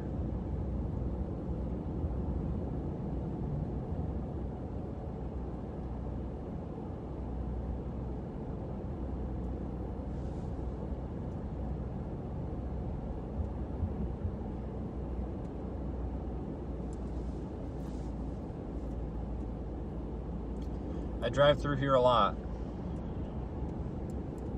This is my route to getting down south for tornadoes. And like I said, we may even be chasing some actual storms tomorrow. We'll see. It's still a marginal risk from the SPC. I'll look at some models, and then later tonight, if they put that up to a slight risk, we're probably going to head down for that. We won't be too terribly far, because the southern tip of Illinois will only be about 6.5 hours away. If even, might even be closer than that. So we definitely have options. So we may still be chasing snow and ice tomorrow, or we may actually be in some warmer weather for some storms. Well, thanks for jumping on, Carl. Yeah, I stream a lot over here. Stream's going to get boring here during this lull in precipitation, which is mainly the reason why Ryan quit streaming. So definitely be welcome to check back later. Am I going to Ohio? It's possible. I might. I don't know yet. This is kind of a pretty fluid system here. And this semi over here, he's got a blown tire. So he's not even stuck from the snow. Yeah, the road's not too terribly slippery. Anytime I step on the brakes, I don't slide or anything. But it definitely has some icy spots to it. So road conditions aren't too bad out here right now, just yet.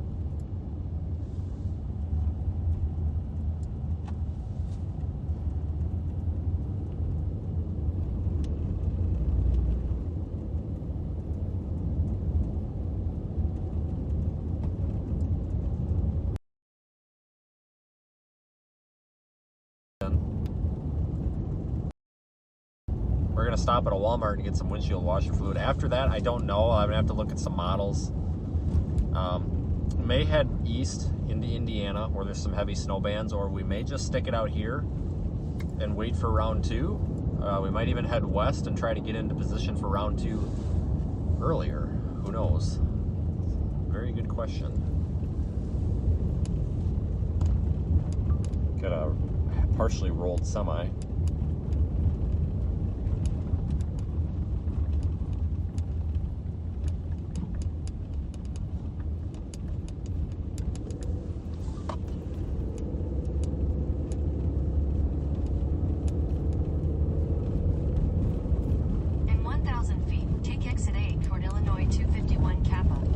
now the road's just rough and rutted from all this packed down snow. It's like driving on gravel. Man. Take exit 8. It's smoother over here. Let's try. Yeah, it's smoother over here. Driving on a wagon trail. Yeah, I hate ice In a too. quarter mile, turn left onto East 2500 North I don't Road. mind snow. Snow doesn't bother me, but the ice is a pain. But ice is probably going to be an issue here later on this afternoon and evening, especially down in southern Illinois, wherever that transition line from rain to snow sets up, and we get that mix and sleet and freezing rain.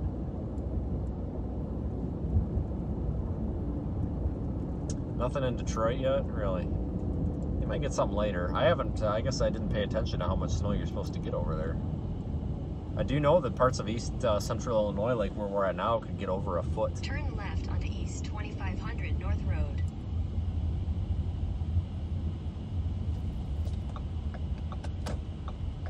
That plow's chained up. That's actually surprising. I haven't seen a snowplow in Illinois with chains on it for a while. In a quarter mile, continue straight to stay on East 2500 North Road. Yeah, with all these interstate closures, it'll probably end up taking a couple state highways.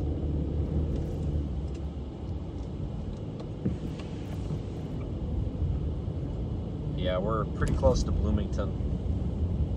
Google Maps is, why is Google Maps, what the hell? Google Maps has rerouted us in an unnecessary manner, as usual, like Google Maps likes to do, you know, go the most roundabout way. Continue straight to stay on East 2500 But we'll take it. North Road. Let's get off the interstate for a little while. Christ's sakes, really? We have 15 miles here to this Walmart. Continue on East 2500 North Road for half a mile. Get on a state highway or a county highway here and see how the roads are.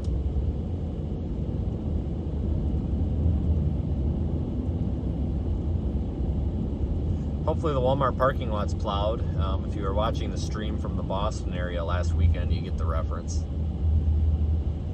In a quarter I thought I mile, had turn that, right onto North 1475 East Road. I honestly thought I had my rental, that big Expedition. I thought I had that thing stuck in that Walmart parking lot. I couldn't see, like all of a sudden the windshield froze up. I couldn't see, and I didn't realize I drove into a big snow pile. I honestly thought I got stuck, and I was going to be embarrassed if I got stuck in the Walmart parking lot.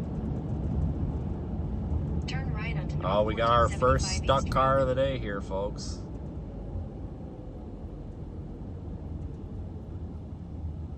Let's see if this guy wants a push. You want me to see if I can push you? Yeah, thank Yeah, you're fine. Let me back up a little bit. you. Alright. This guy needs a push. He doesn't look too stuck. Continue for 3 miles.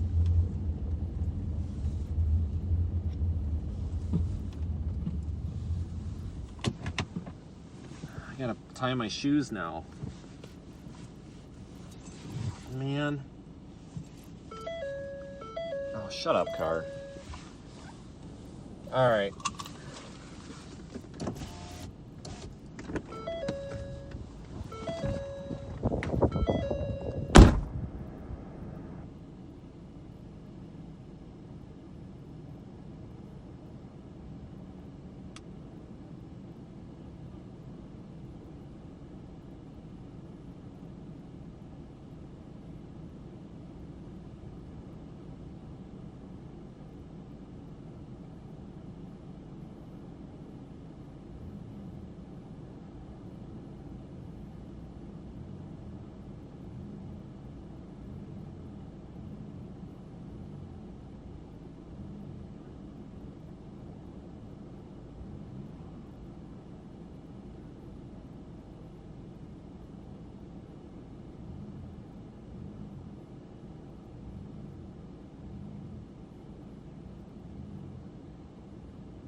my God, guys.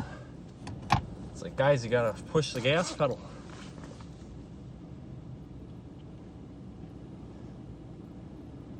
Holy smokes, guys.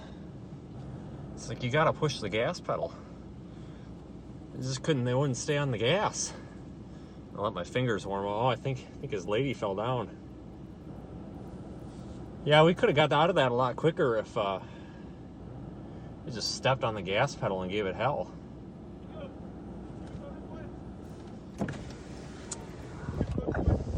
Find out. It doesn't look too bad.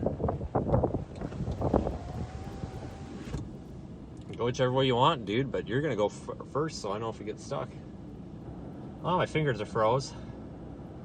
No, not in a 4x4, but I got tire chains if I need them. Man, I didn't really want to do that because now my feet are wet. Oh, shit. I should have brought spare boots.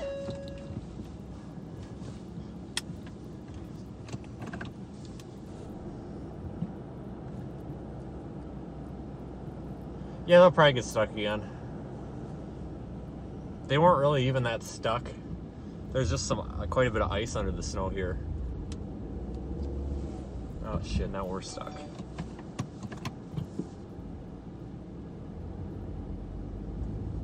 I gotta put some chains on.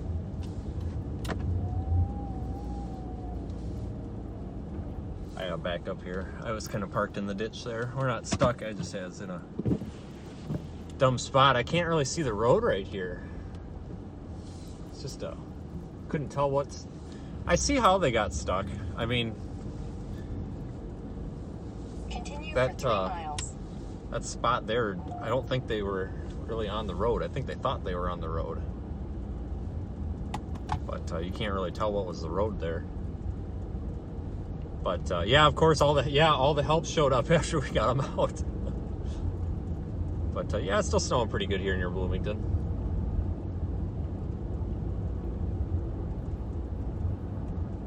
But yeah, the U-Haul passed. I was hoping he was gonna stop, but yeah, like I told those guys, because they could have backed out of there if they would have just floored it. Because every time they'd hit the gas, they'd back up, but they kept like pumping the gas. And I told them, like, you gotta give it hell, guys. You gotta floor it. But oh well. I always stop and help people like that because I'm sure that's a terrible feeling to be sitting there stuck.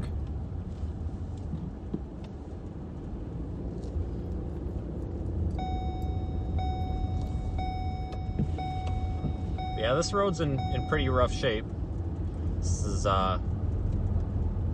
East Road, I think that's what it's called.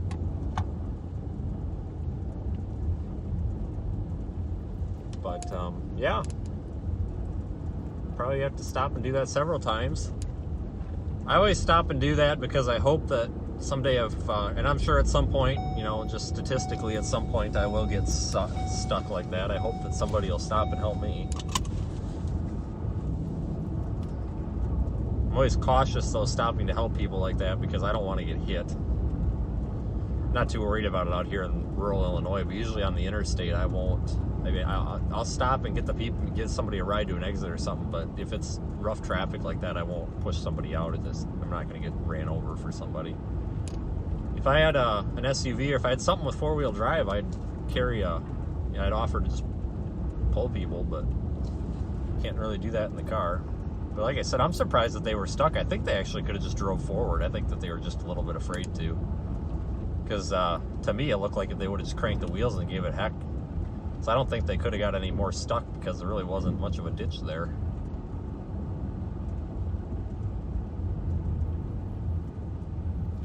Let's see, where the heck am I supposed to keep going straight or what?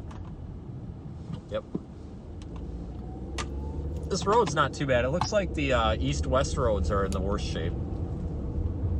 There's some drifting out here for sure.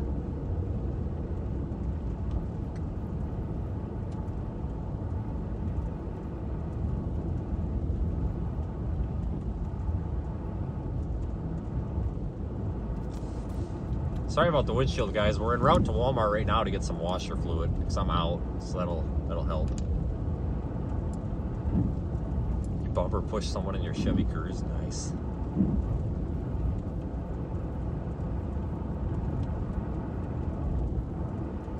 Yeah, those guys had pretty bald tires too, so. So that's the first thing I always look at when I go to stop to help push somebody out. I always look at their tires, because if their tires are bald, I know it's really gonna suck. Because then you're pushing, you're doing all the work. The car isn't doing any work.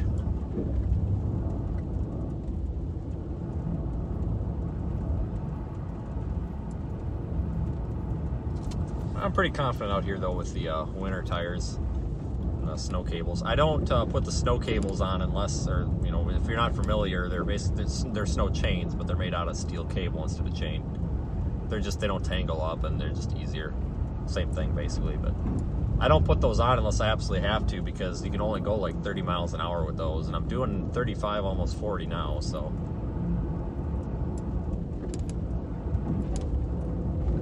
And they definitely don't need them for this. I mean, you put those on when there's like 6 inches of snow on the road, and there's just drifts. So. I did use them once this year already, but they're really good peace of mind for, you know, usually I don't get in situations where I need them, because I usually, you know, like if the roads start, like for instance here, this road's starting to get bad, so we know not to mess around too much with these roads off of the highway and stuff. But like if I had no choice, like let's say I stopped to help those people, and it took us an hour to get somebody out, and then the road was just like shut up already with drifts and stuff, and it's just nice to know that if something happens and you get delayed or something, you've got an option. So it's pretty tough to get stuck with tire chains. At that point, it doesn't. You don't have to worry about slipping or sliding around. You really just need to worry about not burying the car, because you know, with having a car that sits relatively low to the ground, you can get hung up on the snow pretty quick. You can't really shovel out underneath it.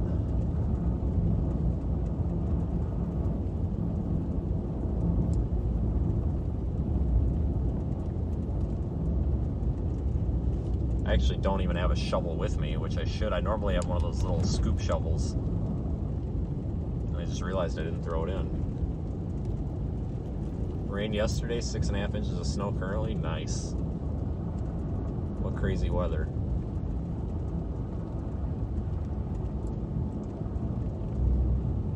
Are snow chains legal? Yes. I don't think that there's any, well, in Hawaii they're not legal. I did notice that, but I did check on the laws.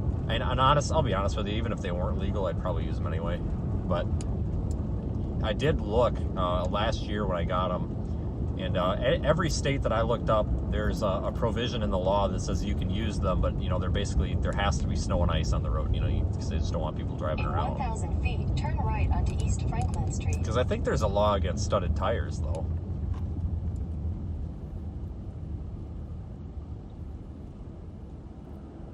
Snow socks, yeah, those are like a kind of a mesh thing, and it looks kind of like a sock that goes over the tire. I know they're pretty common. 800 feet, turn right onto East Franklin Street. I don't know a whole lot about them, but I do know that like in Colorado, they're an approved traction device for the mountains when the traction laws are in effect, so they must be somewhat decent. I do know some bigger semis use them, Franklin Street. but I don't know much about those.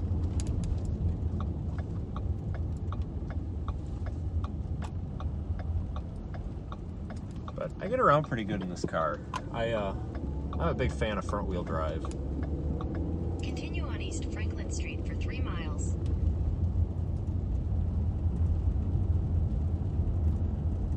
Yeah, see, like right here, the snow is so bright I can't even really tell, am I on the road or what? Yeah, the snow is pretty deep here in spots. The road, it's not. It's just packed down here. It's not even an inch on the road, but it definitely looks like it's piling up.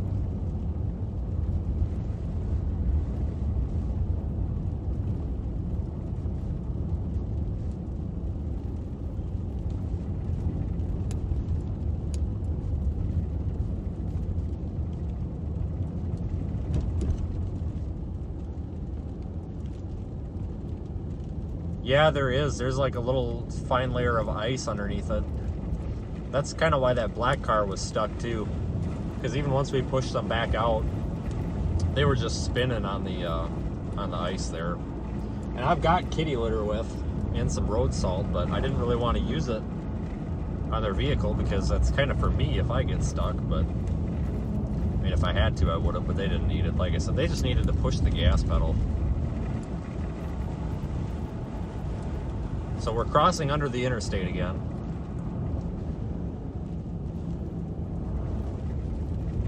I think we're actually going to get back on the interstate. It says it's 9. Never mind, we're not doing that. Interstate's moving like 20 miles an hour. The heck with that. I'd rather move 20 miles an hour on a back road. Makes me feel like I'm doing more. I don't know. We'll go down here and sample the road. We'll see what kind of shape the roads are in down here. We may go back to the interstate, but as long as they're just like that last one was, we should be fine. The east-west roads like we're on right now are in the worst shape. The north-south ones aren't. The blowing and drifting is becoming a bit of a problem.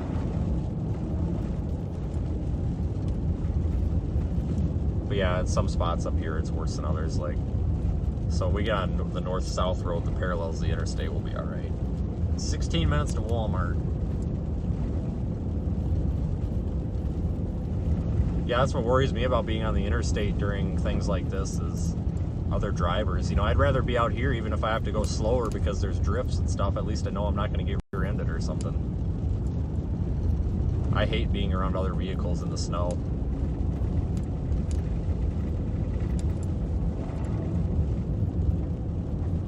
Yeah, I don't see any accumulation on the lines though.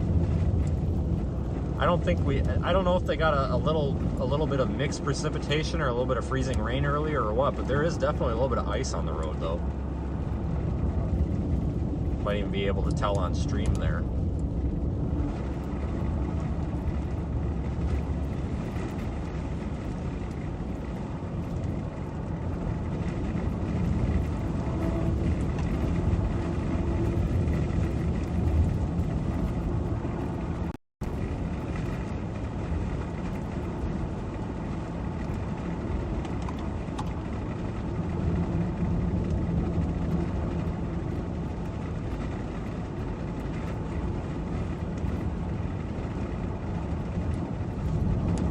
We're near Bloomington right now.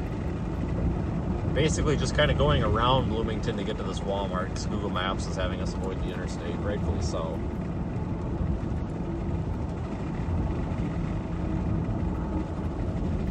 Yeah, it is tough to kind of tell where the road is here, and I think that was the problem with that car. I think they thought they were on the road and they just weren't.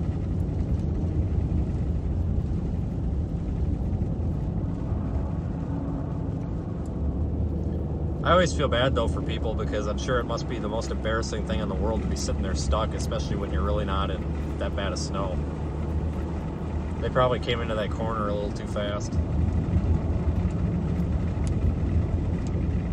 But other than the interstate, I haven't seen any other vehicles having problems. And there's not many vehicles out here, so that's good.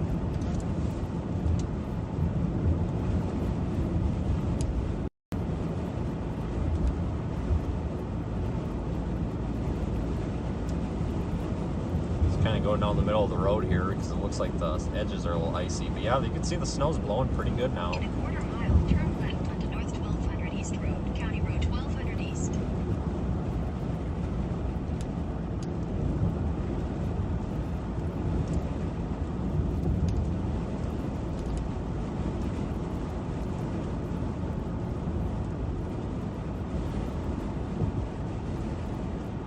Turn left onto North 1200 East Road, County Road 1200 East.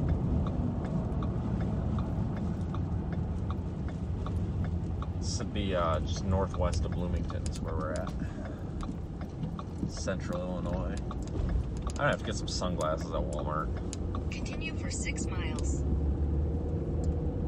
Get this windshield clean. You know, the plows must have been through here at least relatively recently. Because it's just a couple of drifts on the road. Ending, you know, fresh snow or anything.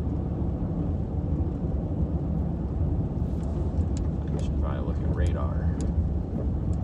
Yeah, we're in a pretty heavy snow band right now, it looks like.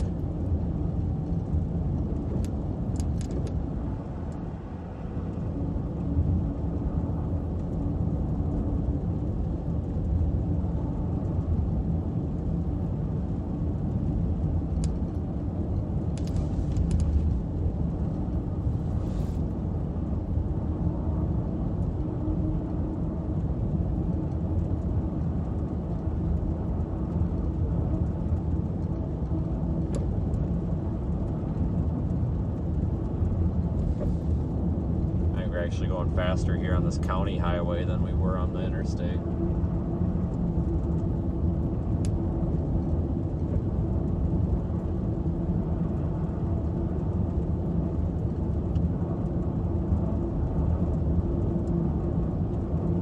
Yeah, thanks for joining us, everybody. Appreciate everyone riding along. We'll be repositioning here for part 2 at some point, but we gotta kind of stop and regroup a little bit. Once we get into town, I'm gonna see if I can get a snow measurement somewhere.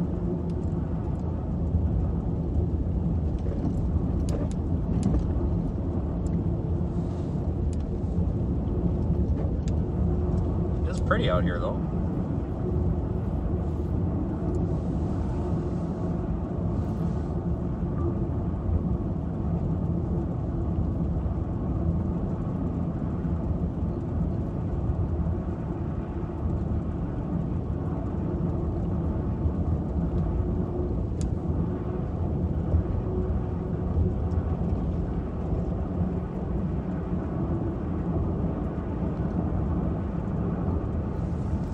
Pretty good speed out here, able to do 45.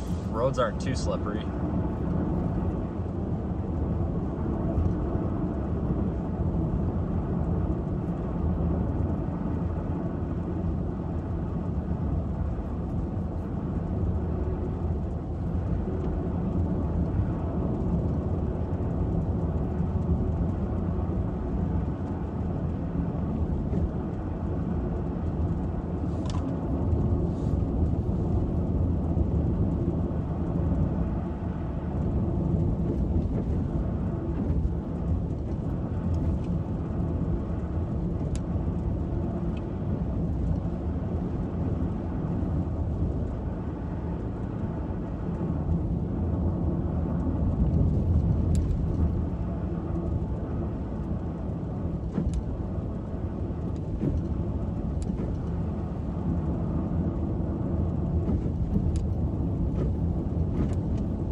The wipers on this car aren't freezing up like they were on that rental vehicle we had out in Boston. Man, that was terrible, getting out every 5 minutes to clean those wipers off.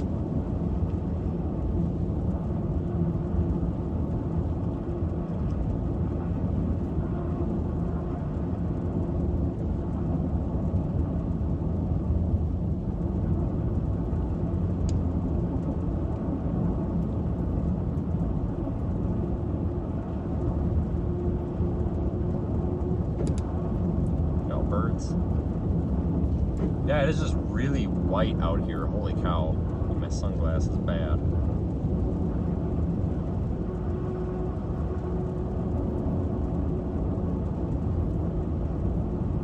Yeah, I was gonna say, this road's not in that bad a shape.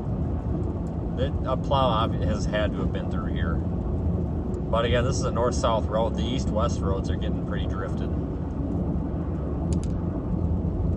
It's mainly visibility is the big problem right now, it seems like. I'm still doing about 45.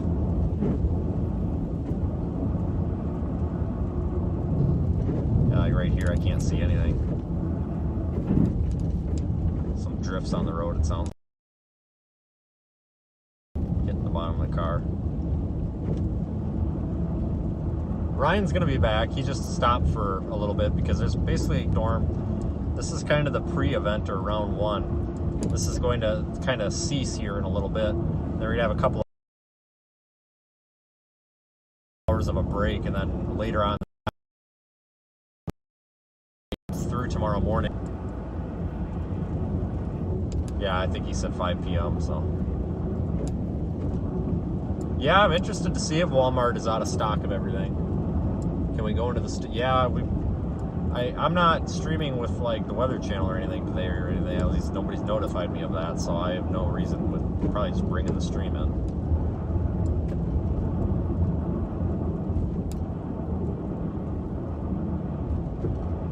Yeah, I'm curious to see if the shelves are picked over.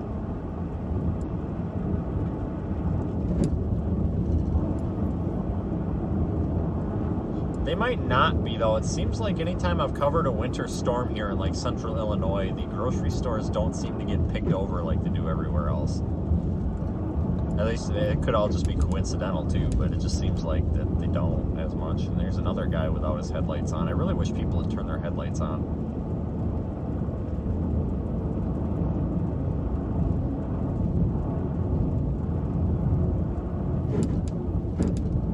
Yeah, we got the occasional drift across the road, but for the most part, roads are in good shape. Just gotta watch out for the people that go way too fast and end up in the ditch. Or even worse, across both lanes of travel. That's why I really don't like being on the interstate. You know, and a lot of people, when I cover winter storms, I'll actually get a lot of people comment, you know, oh, you really shouldn't be on the back roads because if you get in an accident, nobody will find you. Well, I tell you what, probably less likely to get in an accident on the back roads, even if there's more snow and the travel's worse, because you don't have to worry about other drivers. I'd rather worry about myself. Because as long as you slow down in the snow, you can get through just about anything. Problem is, people forget to slow down.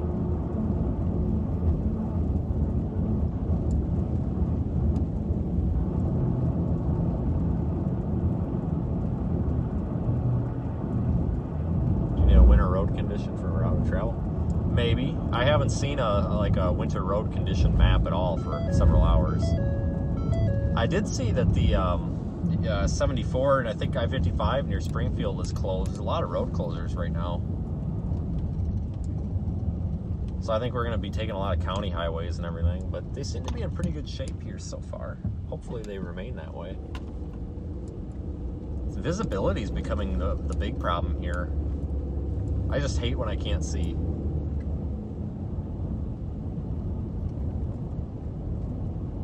Oh yeah, Ryan will probably be up several hours.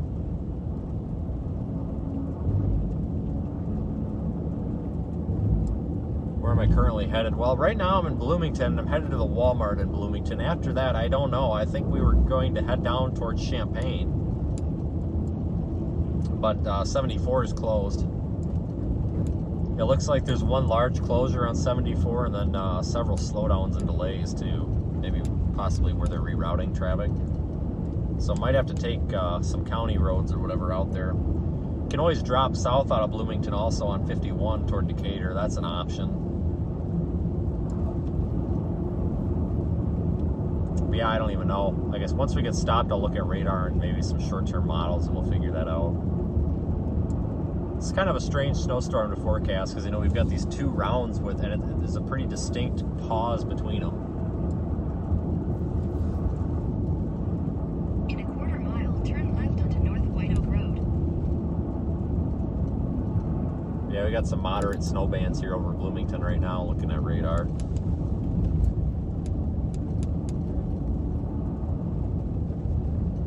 Six minutes to Walmart.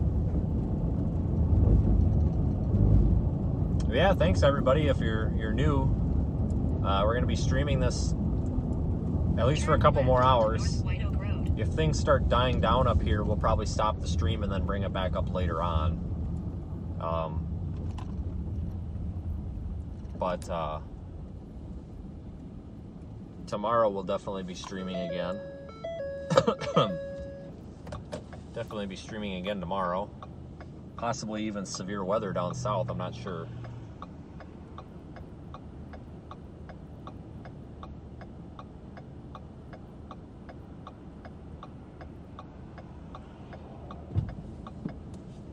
Man, nobody's got their headlights on.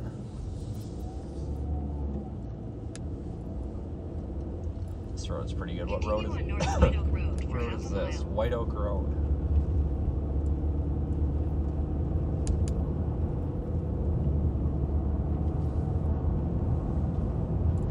Well, if I go in the ditch and somebody wants to show up with a tow rope, they're welcome to. That'd really hurt my pride if I went into the ditch live on a stream. However, like I said, if we go in the ditch and we get stuck, we'll keep the stream up. We'll point the camera in the direction of the snow, I guess. Maybe get out on foot. I don't know. Maybe I should have brought some snowshoes for a backup plan.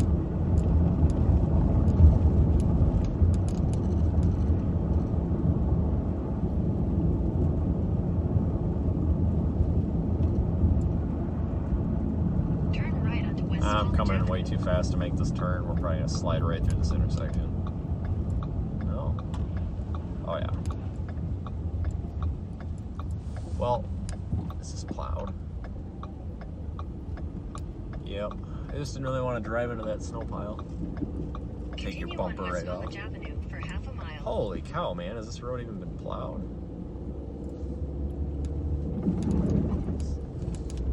Use the pedal on the right.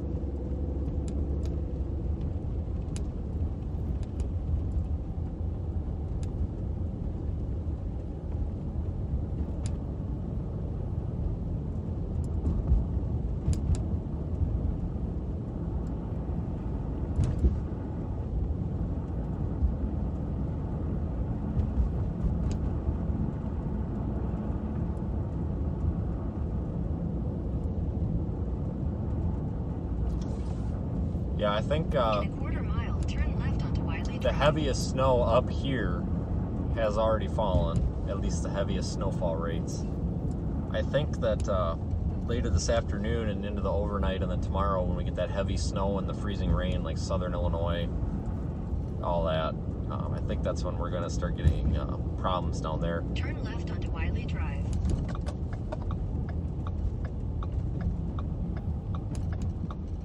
Careful if I was in a, yeah, if I was in a rear wheel drive, I would definitely have tire chains on it, that's for sure. Continue on Waelti Drive for 1 mile. Oh, this car does pretty good in the snow though. I'm pretty happy with it.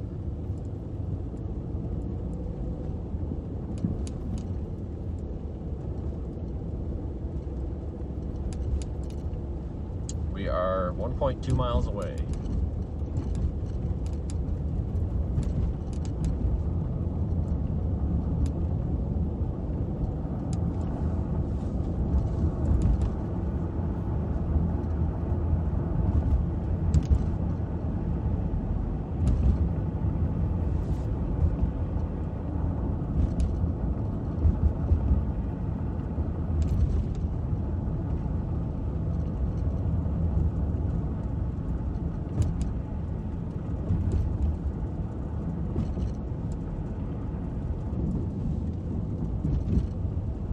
Plows must be doing a good job. But yeah, I think a lot of what you're seeing is blowing snow now, if that stream's even picking it up.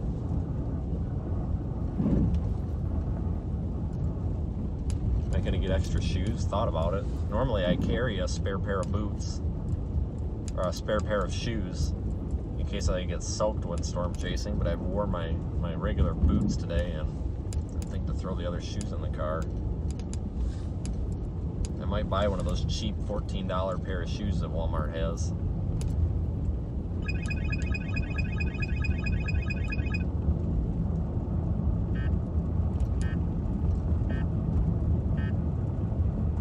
Shovel, yeah, I probably should grab one. Normally I have one, but I just forgot to throw it in. 1,000 feet, turn right onto Bettis Drive. You know, that's the thing too, a lot of these people that get stuck that are calling tow trucks, you know, if they had just a little shovel in their trunk, they could probably dig themselves out. Like I was saying earlier, I mean, driving in the snow, a lot of times, even if you go in the ditch, if you got a shovel and you got some time, you can dig yourself out. Turn right onto Bettis Drive. It always drives me nuts though when you stop and try to help somebody, and you're the only one pushing the car, you know, it's like they're not even trying. Oh my, hang on. This road might not be passable.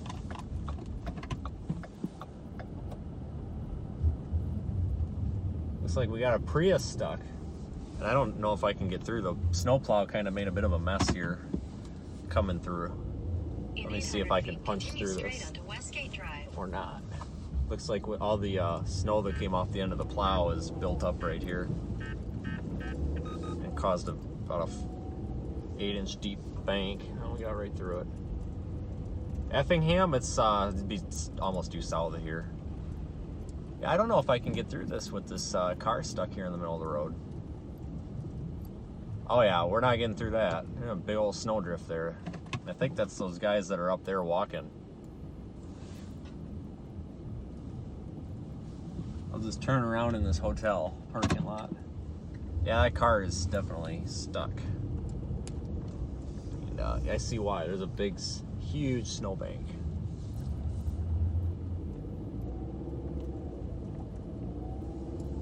Yeah, this parking lot hasn't been plowed. This parking lot's worse than the road is. Head north toward Bettis Drive. Head east toward Bettis Drive.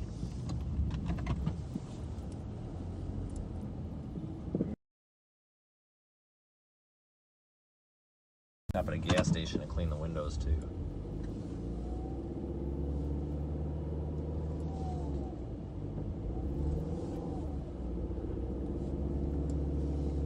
There is a good 6 inches of snow in this parking lot.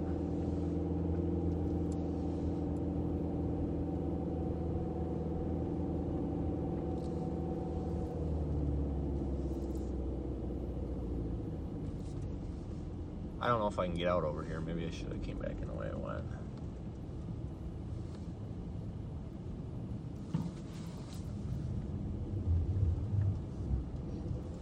Yeah, it appears that I am more likely to get stuck in this parking lot than I was on the road. Huge, huge drifts. And the problem is I can't see ahead of the, ahead of the drifts and such. Let me back up and we're just gonna give it hell. Probably should just go back through the way we came. So I can't tell, you know, is it a snowdrift? Is it deep snow? What is it? Let's just give it hell. We're gonna find out. It's a parking lot. It can't be that bad, can it? I mean, if you get stuck in a parking lot so bad to the point that you can't dig it out with your hands, then there's a problem. I like to think that my driving skills are good enough that I can drive through a parking lot. Continue straight onto Westgate Drive. All right, we made it. For some reason, I've been just having problems with parking lots. Head east on Bettis Drive toward Waelti Drive, then turn right onto Waelti Drive. And we gotta blow the stop sign, because if I stop, we're gonna get stuck in that pile. So, sorry. Call the cops. I don't care. In 1,000 feet, turn right onto County Road 1400 Northwest Market Street. Well, lesson learned, you know, that's something too that you kind of got to remember. You pull into these parking lots and if they haven't been plowed, you get 8 inches of snow in a parking lot and you're stuck in a parking lot.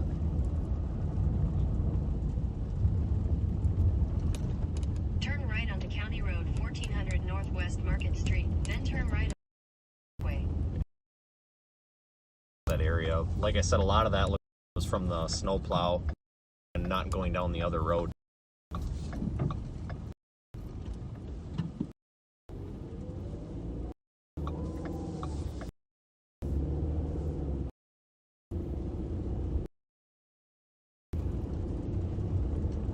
Oh, we got another stuck person. Me.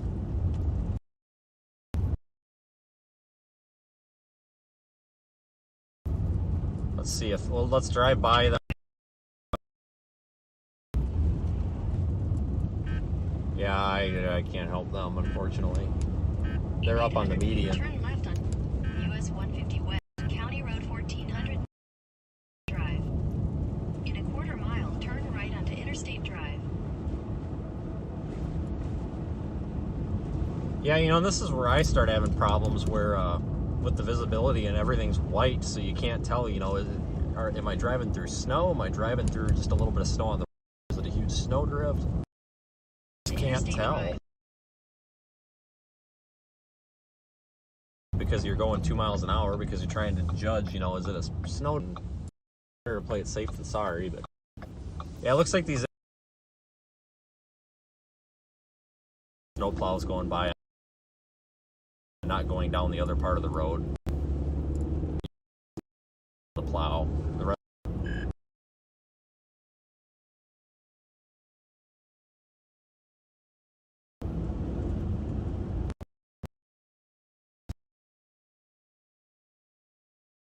I don't think I can get down that. Seriously, there's like 2 feet of snow across that drift. Let's spin around and try the other entrance. Looks like they didn't plow that entrance.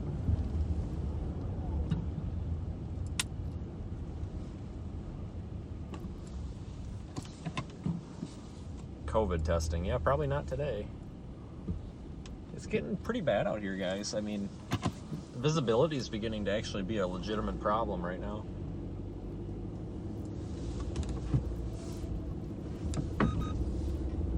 Turn right onto Interstate Drive, then turn left onto Westgate Drive.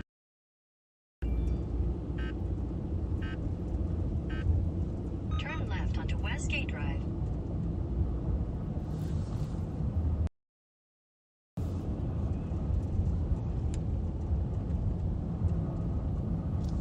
Oh, maybe we'll go to somewhere else besides Head Walmart. south on Interstate Drive, US 150 West. Turn left onto US 1400 North.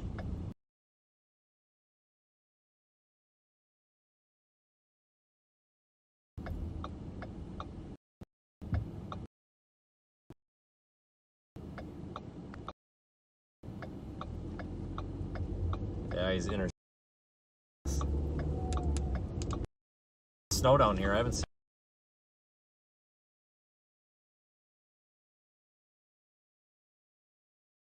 Yeah, we're still under a pretty good snow band. It looks.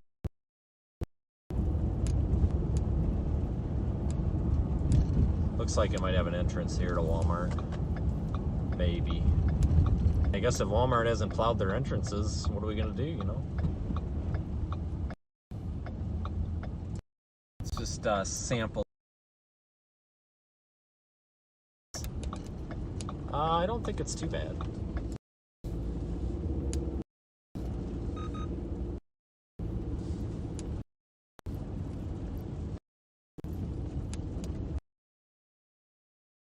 Not even plowing, which surprises me. Usually Walmarts are pretty well plowed.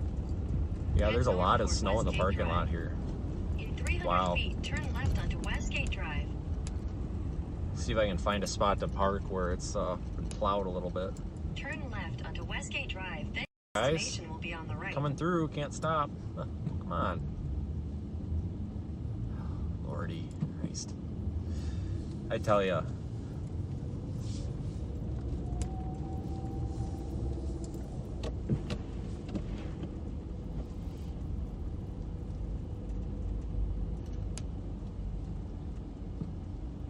See if I can park somewhere where I'm not going to be in the way of anybody plowing.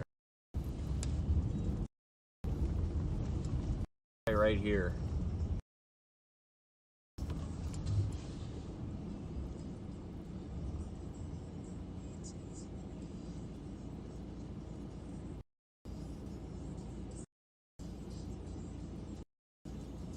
What is music? Is that the Walmart? Yeah. Let's say something's.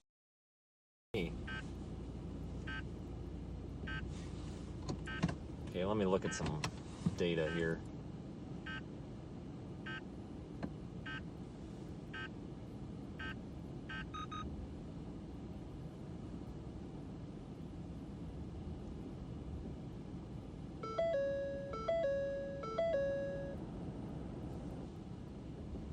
How much snow in Bloomington? I don't know. Let me look at the snowfall total map quick. Quite a bit.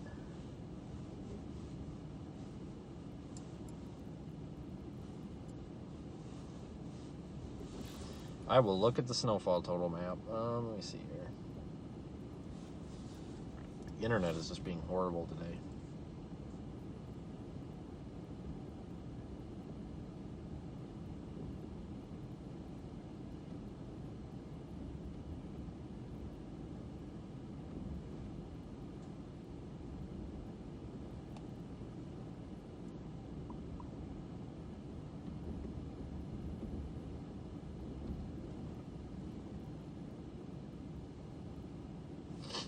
Oh boy, I gotta find it. Hopefully I can get this internet figured out too.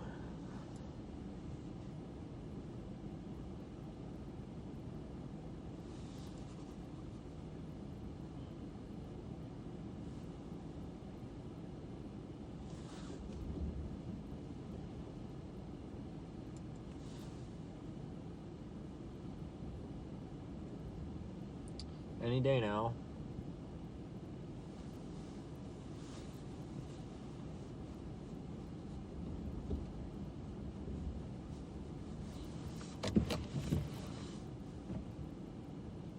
This must just be a bad spot for cell service or something weird.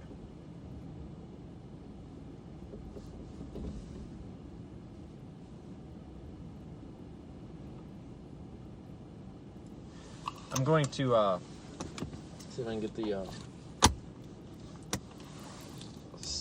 side camera mount hooked up here real quick too. So I'm going to point you out the window here. I gotta run in and grab stuff. I was gonna take you guys in, but I'm gonna grab a couple of groceries and snacks and stuff, and I don't think I'm gonna be able to hold my phone. Let's see, it looks like, yeah, possibly over a foot of snow in Bloomington. Possibly over a foot. But the windshield's gonna get nasty. Let me try pointing you guys out the side.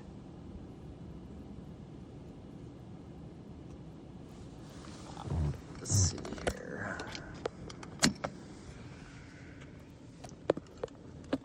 I'm gonna leave you guys there while I go in.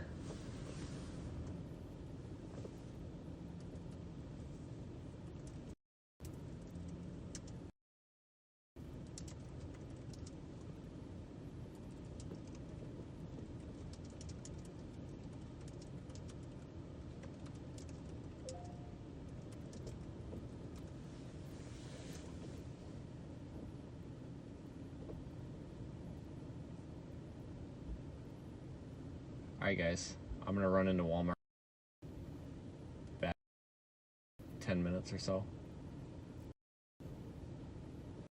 I'm gonna leave the stream up. So I will be back as soon as I can.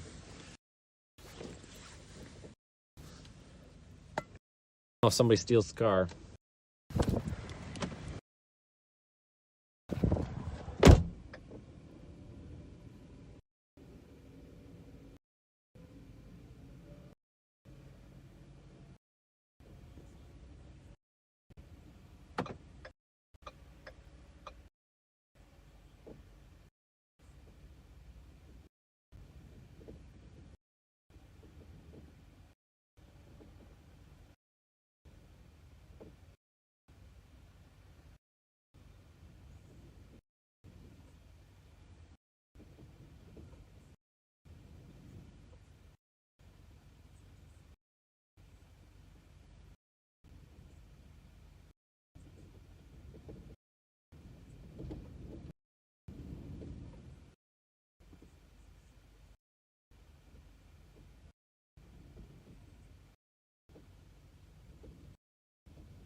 come back. See, somebody got right in our view. They're out of fluid. So, I have to stop at a gas station to wash your fluid. Gotta de-ice the windscreen really quick. Looks like the windshield now. So we'll give that a minute. We get everything fired back up here. Radar. I'll get the chat back up.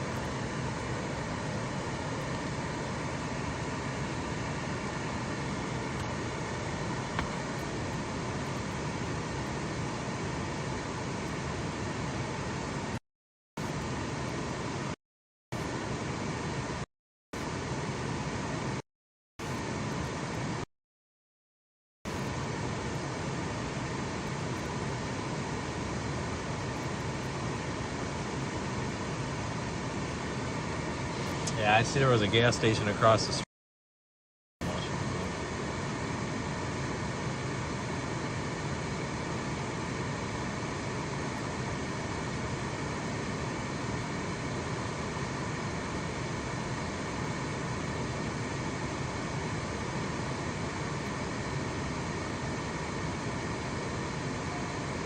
I only spent a few dollars. I just got a thing of crackers.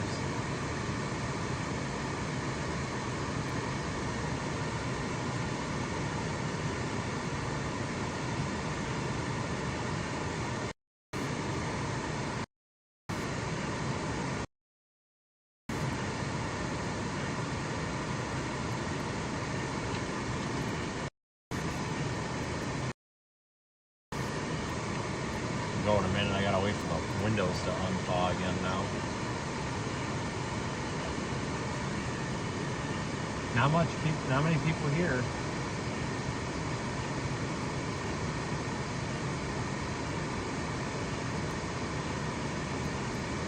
Yeah, we've got this heavy snow band here coming over us. It looks like we're gonna get a break from the snow here before too terrible long. So I can pull up the big picture here on my computer.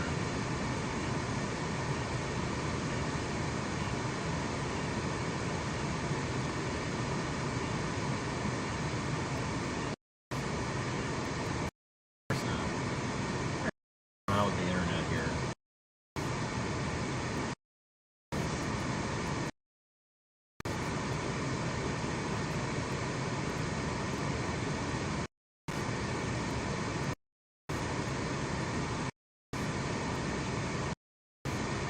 Looking at radio 2 hours old, so that's not gonna help.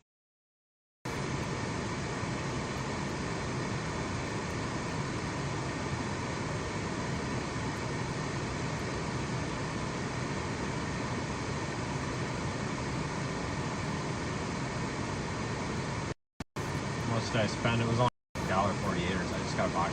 I couldn't find anything else I needed. Come on, computer.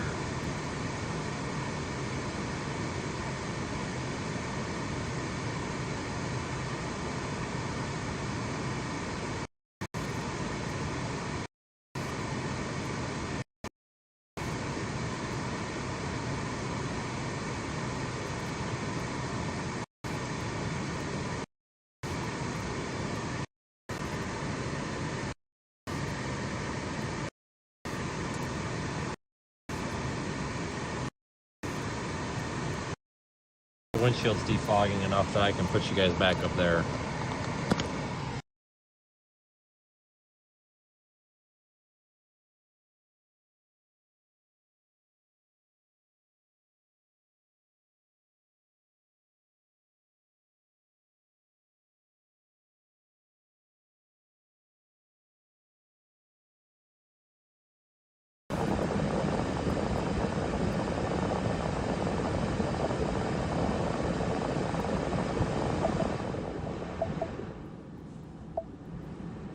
Get this all situated again. We might just drive around town for a little while. It's pretty bad out here. The parking lot's in pretty rough shape, but still, just in general, it's not good out here, that's for sure.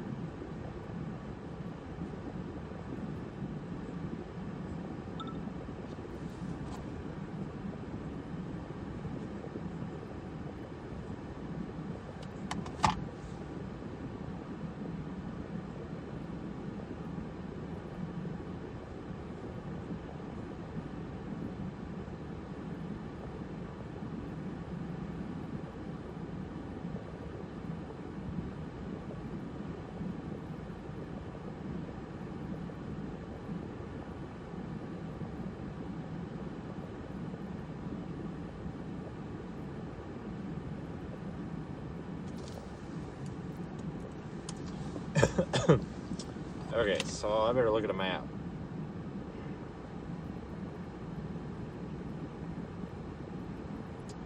It looks like 74 is still closed. Between here and Bloomington, or between Bloomington and Champaign, it looks like 74 is still closed. Is it?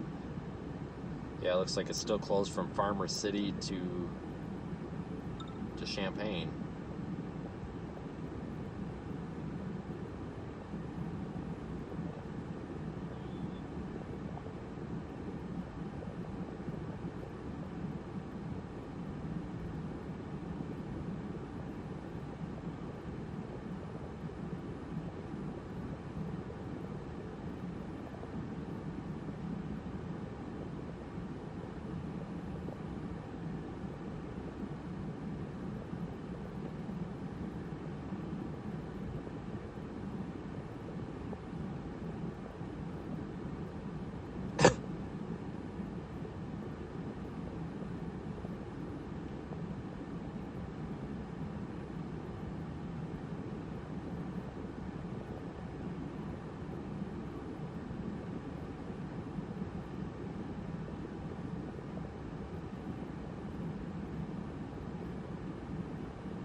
So there's still some closures on 55 South as well.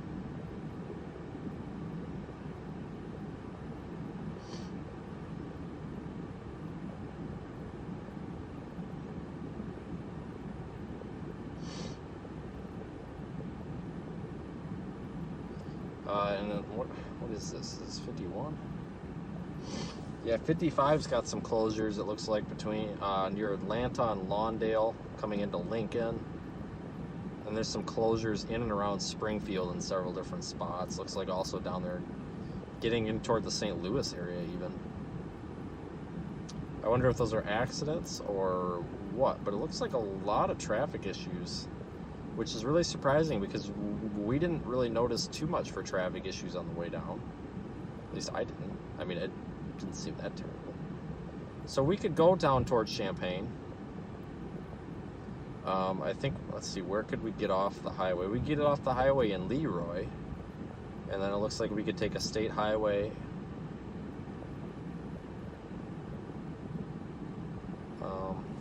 to get into like Champaign. So there's ways around this. I'm just trying to see if that makes sense or not.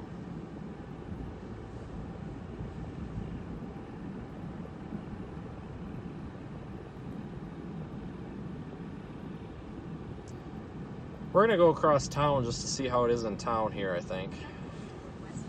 Just for funsies. So we're gonna drive around Bloomington a little bit.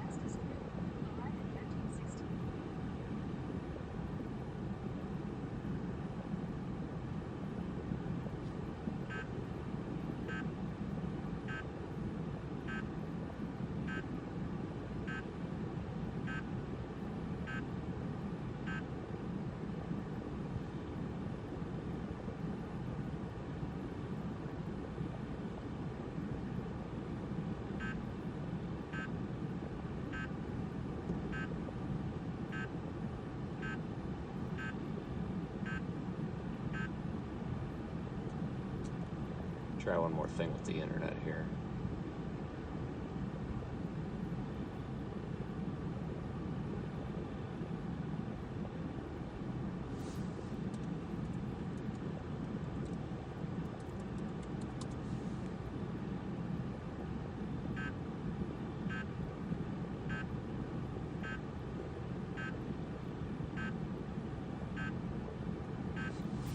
All right, well, I think we got the windshield thoroughly defogged or whatever, so that's a start. But yeah, we still gotta find some washer fluid before we leave town. I was actually really surprised it was all sold out in there. Nothing else was sold out, but the windshield washer fluid, there's nothing left,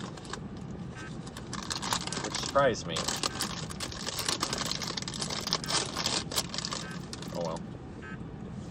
main reason we came.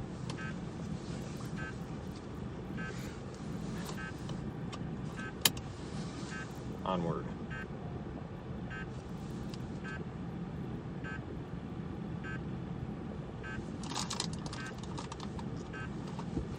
Almost debating putting those tire chains on.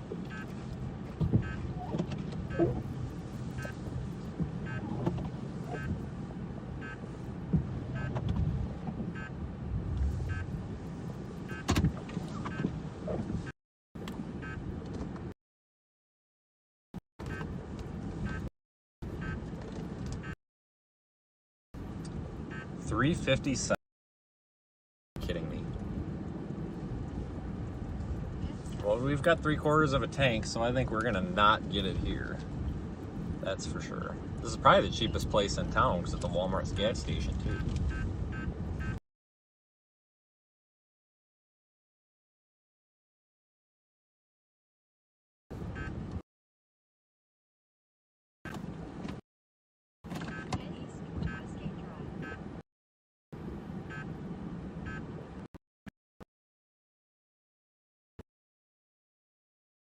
Lots plowed out. I don't even know how to get out of here, I guess.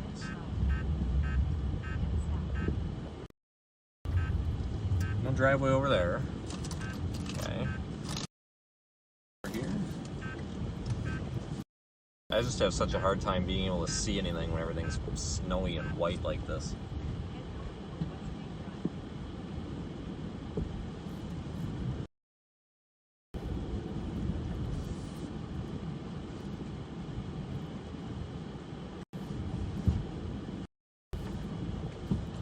That is not a driveway.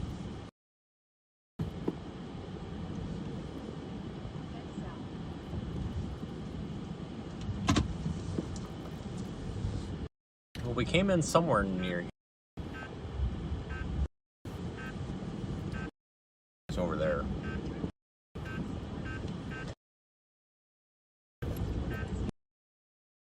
Walmart parking lots have really been the problems for our storm chasing operation. So this is where we parked.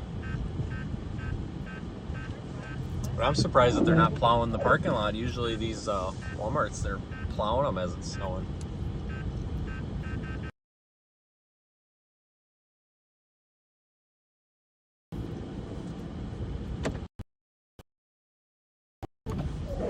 Remember we came through here. Quit looking, dude. Just get out of the way. I don't really want to stop and get stuck. Right there, straight ahead, I don't think we can get through there. That's where I tried to come in, and it was like a 2-foot snowbank. Again, mostly I think from the plow going by, but...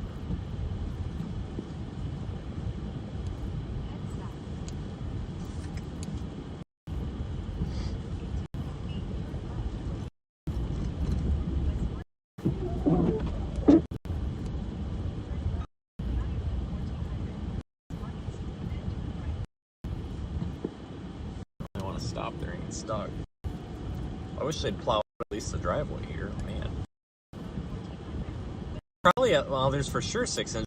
I wouldn't be surprised if there's 7 or 8 inches of snow out here.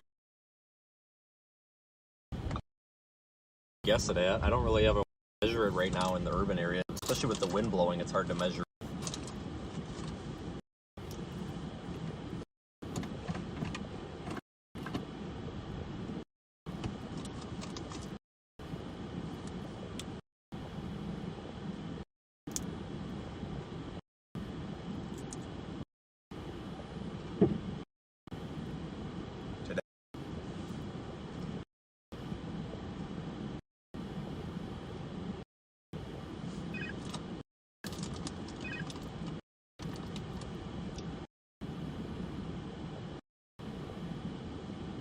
How long we're going to be waiting.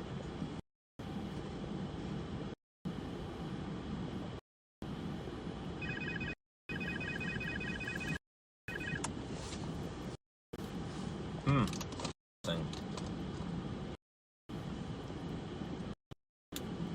Slow.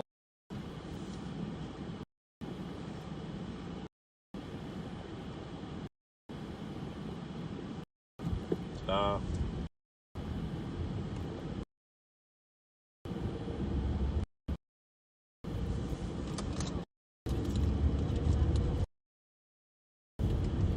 Just over the median. They're not gonna get it. He's better off pulling him out.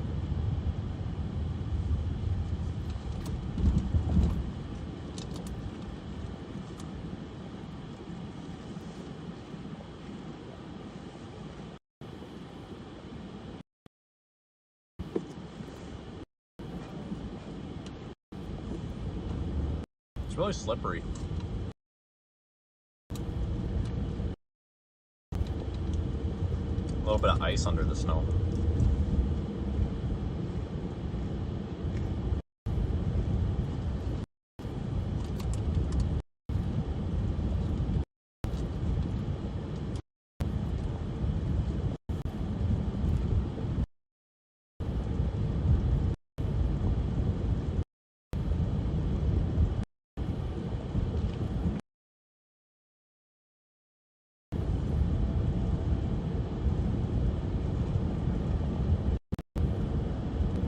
Yeah, we're gonna drive around town a little bit here. Maybe we'll stay close to Bloomington.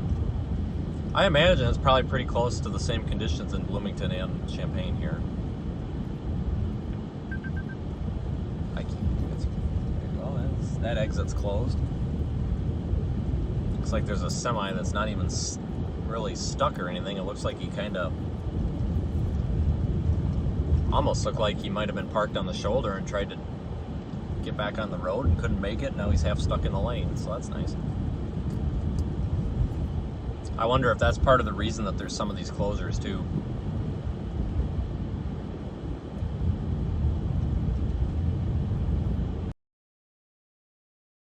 I have to pay attention to which exits are closed.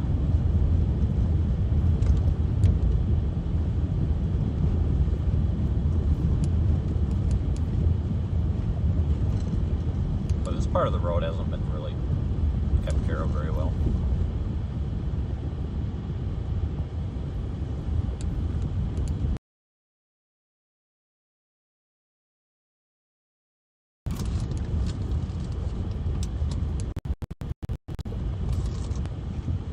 Stop.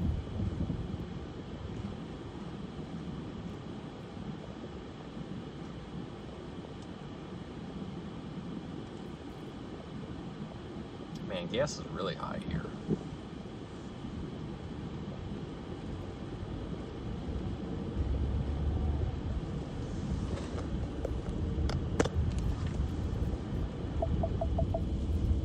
Hopefully we can go out of town and get gas.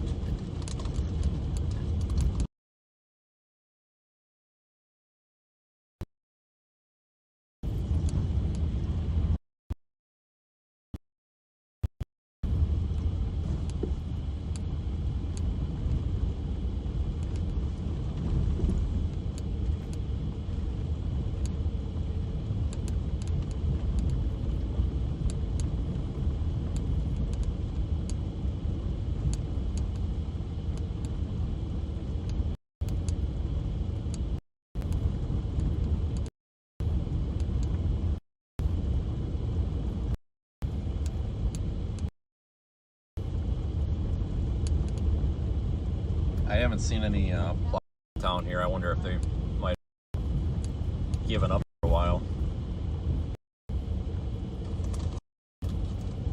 Maybe.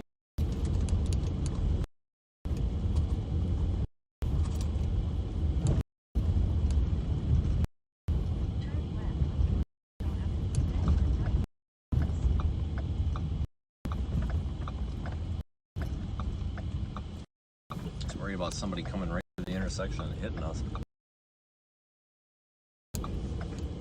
Or is this guy backing into us?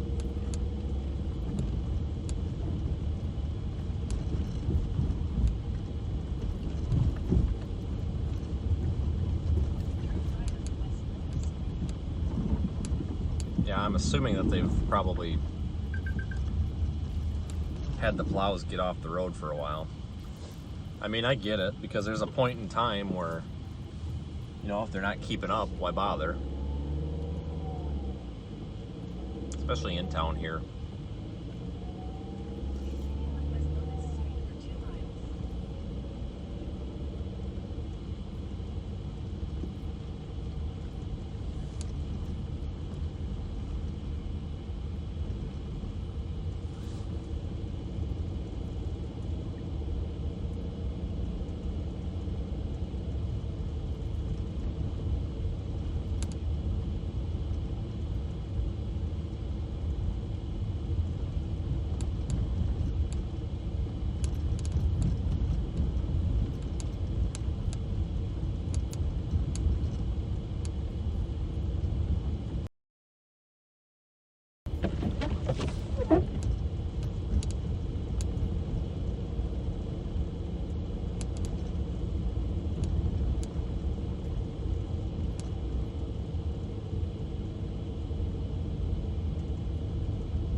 Still able to get around all right, it's just rough.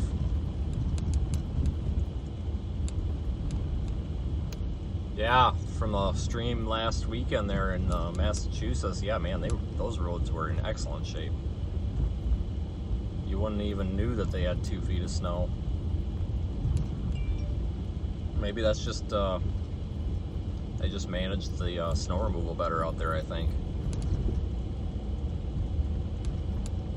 I noticed they had primarily private contractors doing almost all the plowing, so maybe that's part of it too.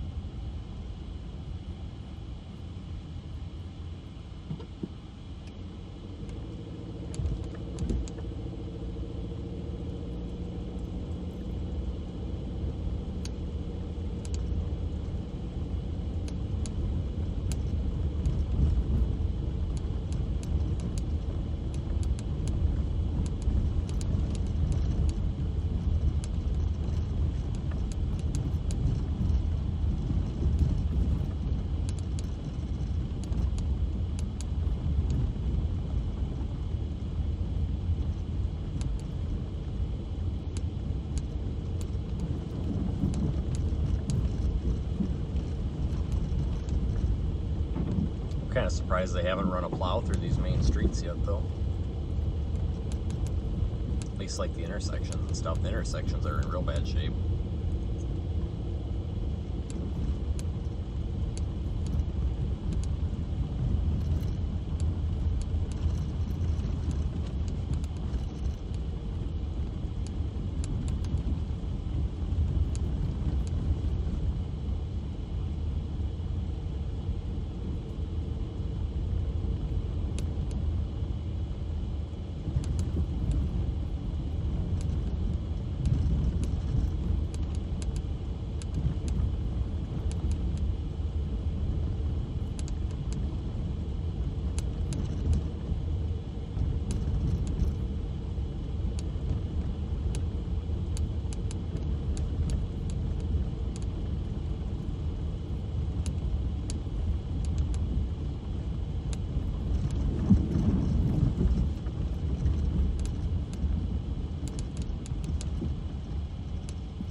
Oh man, red light. Oh well. We're almost there. I just put the other Walmart in on the other side of town just to, as a point, just to get across town. I just wanted to drive through town and see how the city streets are handling everything.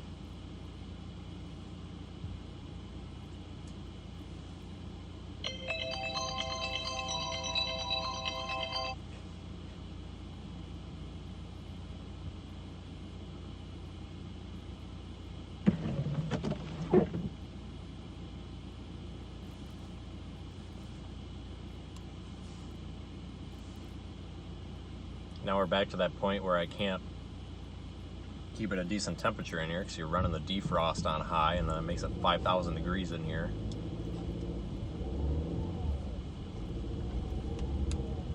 Guess this was a one-way. Huh.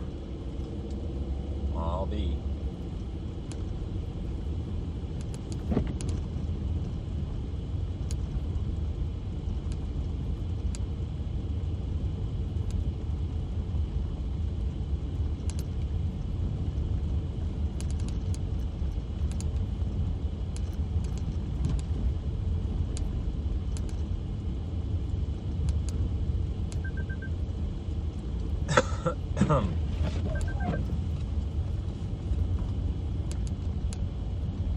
I might have to do a computer reboot here. I won't lose the stream or anything, but I might have to pull over and see if I can reboot this, because this is getting kind of dumb. I know the internet's working fine because the stream's up. For some reason, like radar data and everything, it's just a pain to get that to download right now. I don't know why.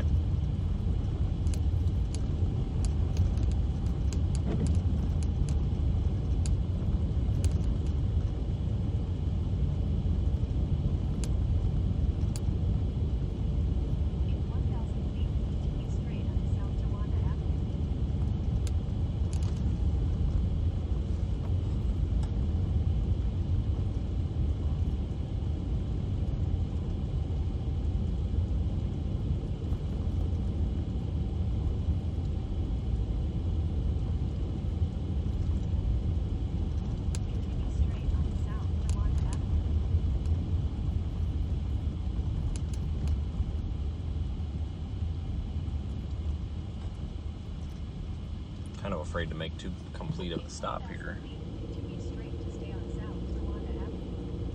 There's got to be a little bit of ice under this layer of snow. I don't know if there was a mix of precipitation earlier or what, but these roads seem a lot more slippery than they should be, especially compared to the interstate when we were on our way down here, you know, maybe 10-15 miles north of here. That wasn't really slippery at all. That was actually in pretty good shape. Just seems like in town here there's problems.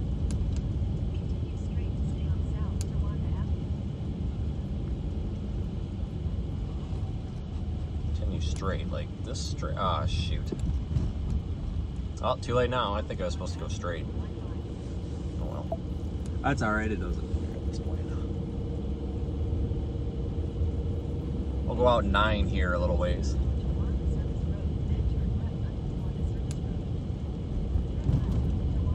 Oh, this road's in pretty good shape. That's nice to see.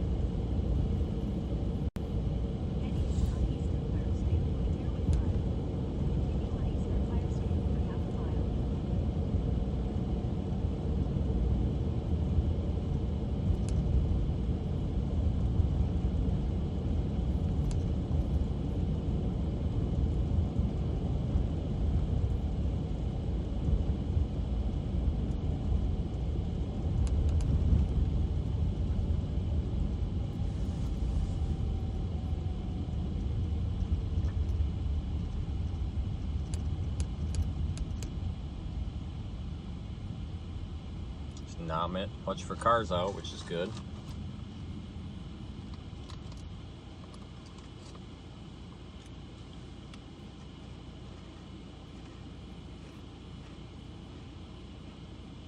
A lot of red lights today.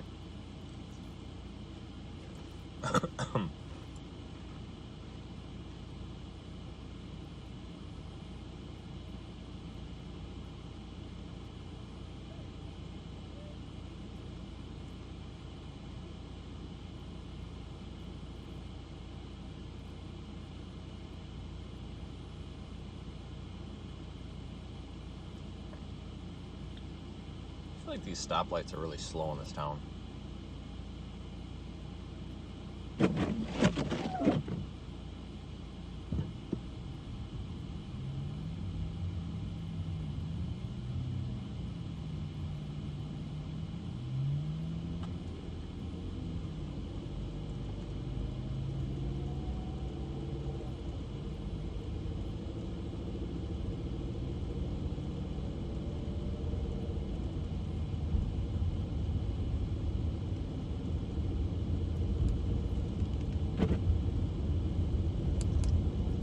Yeah, if you're just joining, thanks for riding along.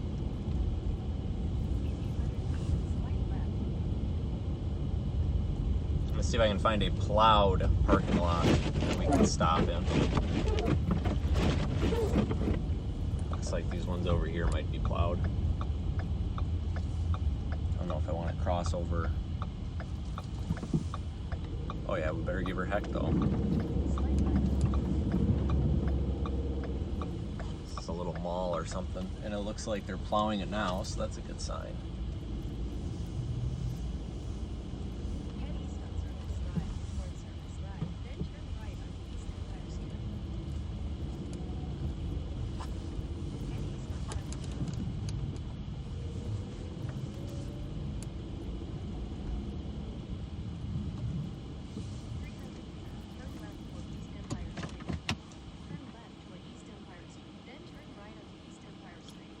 Got a report of 11 inches just north of Bloomington. 11 inches just north of Bloomington, I guess. Just popped up on my screen.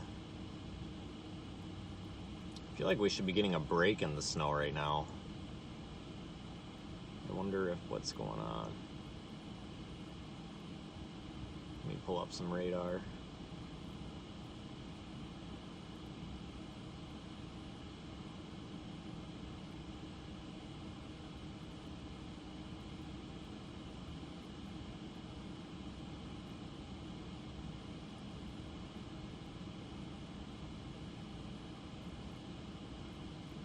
Of course, still loading.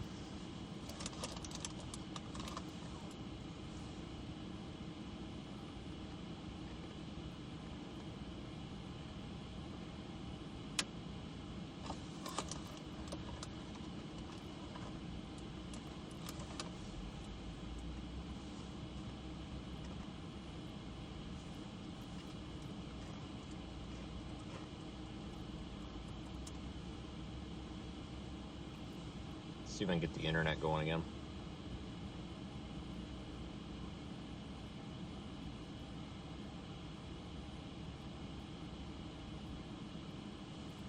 Looks like we should have a break in the snow coming in before too long. So we should have that couple hour lull before we get round two.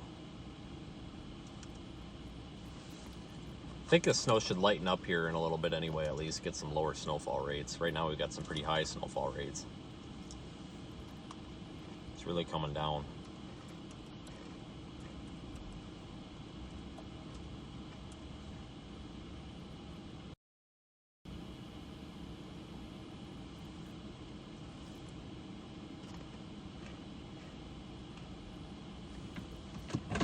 Let me reposition here.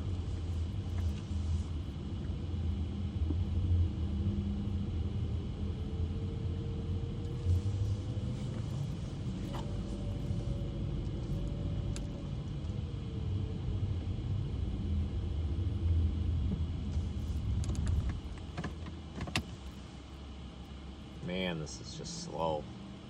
Holy cow.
Still waiting on a decent radar image.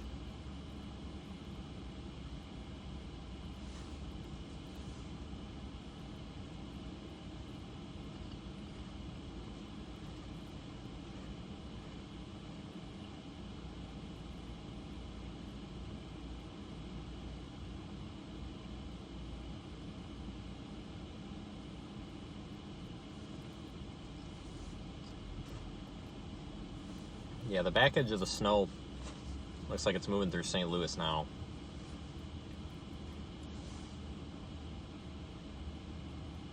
Extreme western Illinois is dry now. So we should have a bit of a lull here in the area. Hopefully it'll allow some plows to get back caught up, which I'm sure.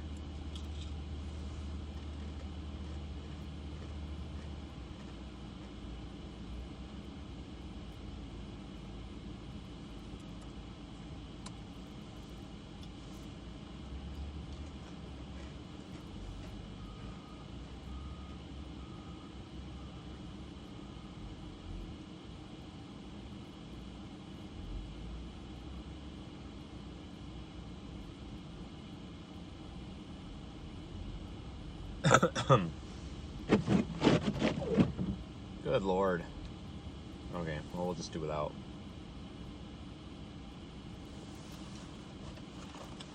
Don't understand why this is being like this.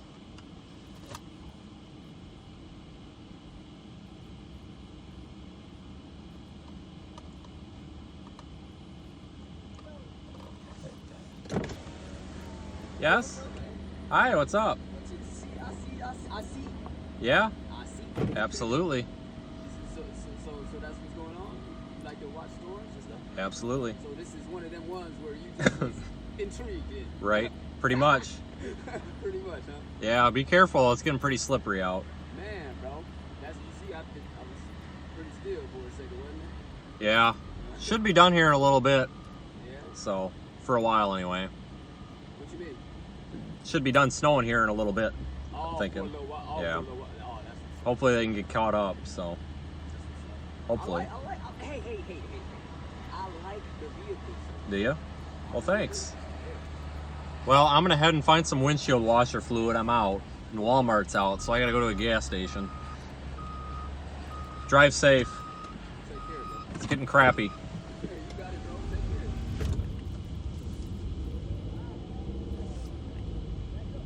care. Back up. Okay. All right, dude. Okay, we gotta get out of here. Something's not right here. Something's going on with this guy. So, friendly guy, but something might be wrong here. I think we might need to reposition here. Let's wait where this loader is going. That was interesting. Okay.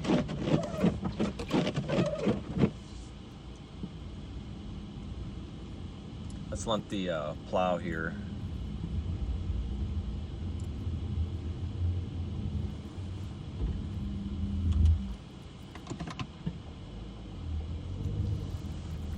Try not to get stuck in where the plow hasn't gone. You know, the spillover and all that from the sides of the plow.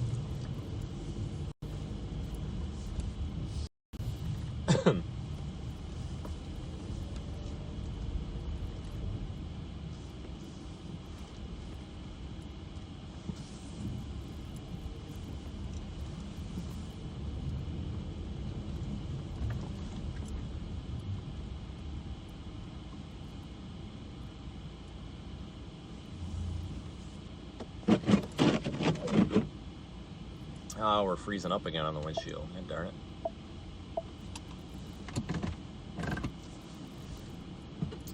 I'm gonna see if we can just get straight across here. Turn right on East Empire Street, then slide left. Head south toward Front.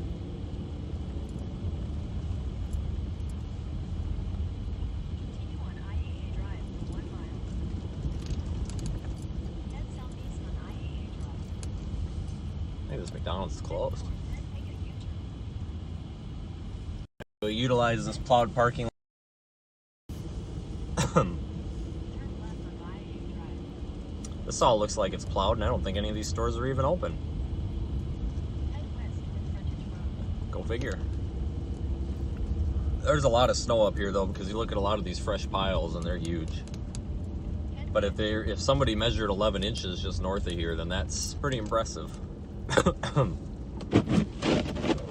I gotta get the windshield to unthaw a little bit. It's just from the defroster. I had to shut the defroster off because it's getting so darn hot in here.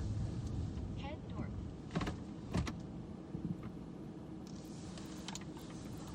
Alright, I gotta make a phone call quick. Apparently DEFCON 5 here at home again. It's getting ridiculous, but... Stand by. I'm gonna reboot the internet. But I'm gonna leave the stream up.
I think we might have the internet problems fixed.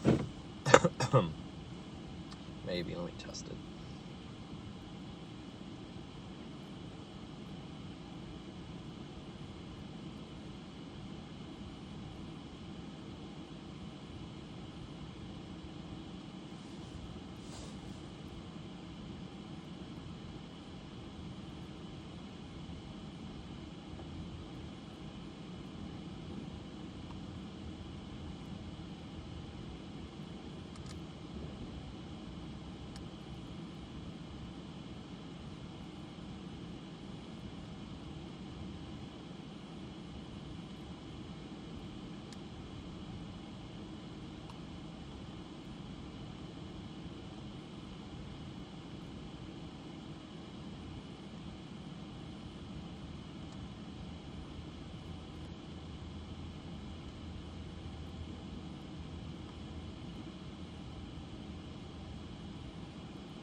I'm gonna have to clean the wipers off.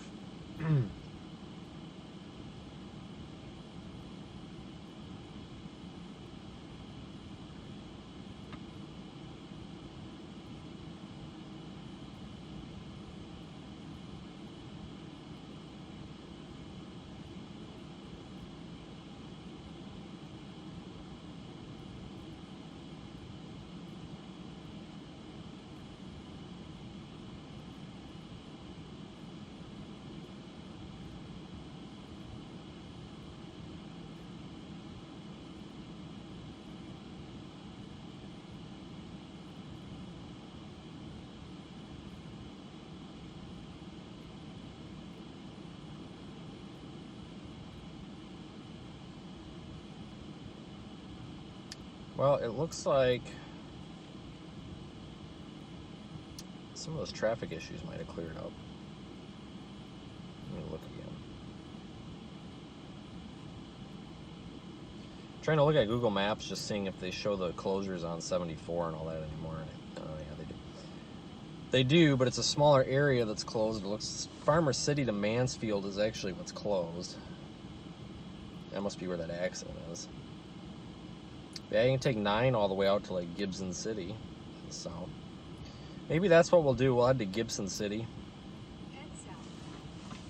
Just do whatever direction that is.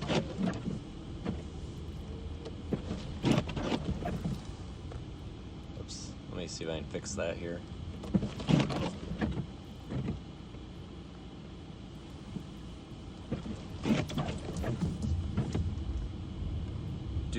Due east. That would be, wouldn't it? Due east. And if we get to a point where the roads just aren't passable, we'll just come back.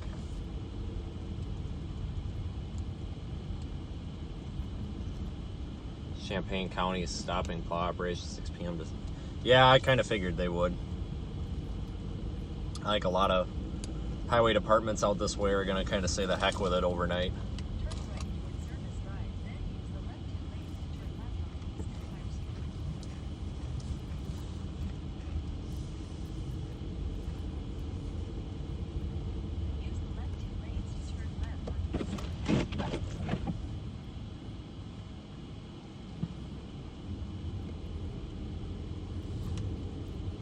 Man, these parking lots are terrible.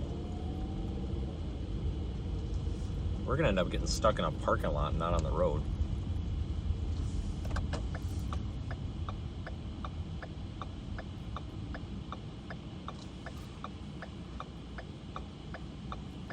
Kinda hope I can get across that big snowbank in the middle.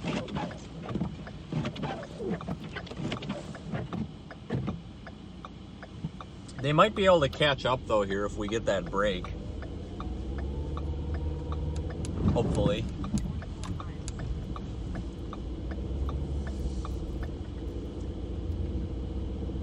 Well, let's take a nice slow drive east.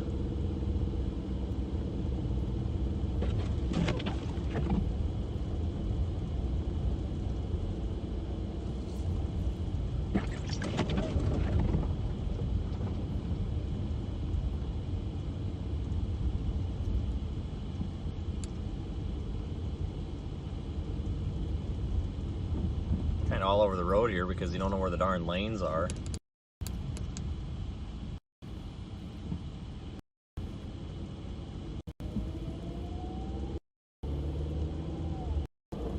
These intersections to be careful with because they're just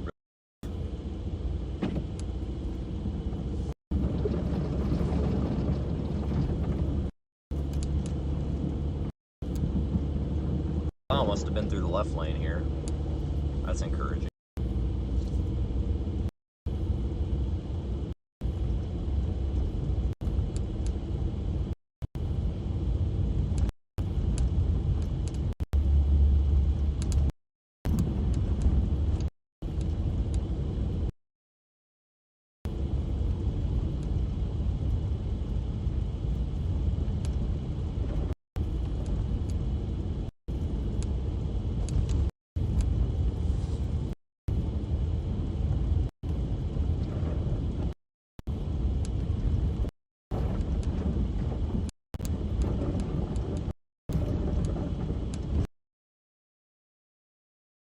See the damn road. Like I said, you don't know if you're driving into a flipping snowbank or something or what. Yep, some people over there might have got stuck in that little turn lane. I've noticed that these turn, the little like turn off lanes or whatever are really bad shape.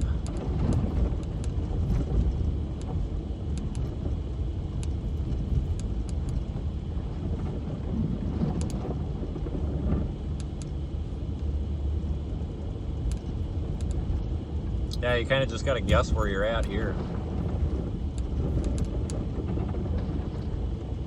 Yeah, I was following this area though too because I mean we got pretty similar conditions here in Champaign, so there might not be down to Champaign. I'd like to maybe stop at a rest stop state or something, kind of monitor traffic flow.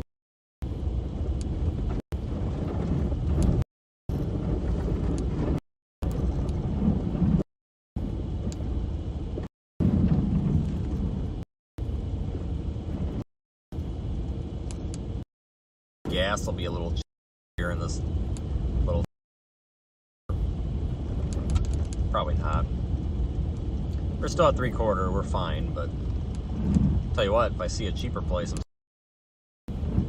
almost $3.60 a gallon here in Bloomington. That's a lot of money for a gallon of gas. I feel bad for people that are driving these huge vehicles. They get squat for gas mileage.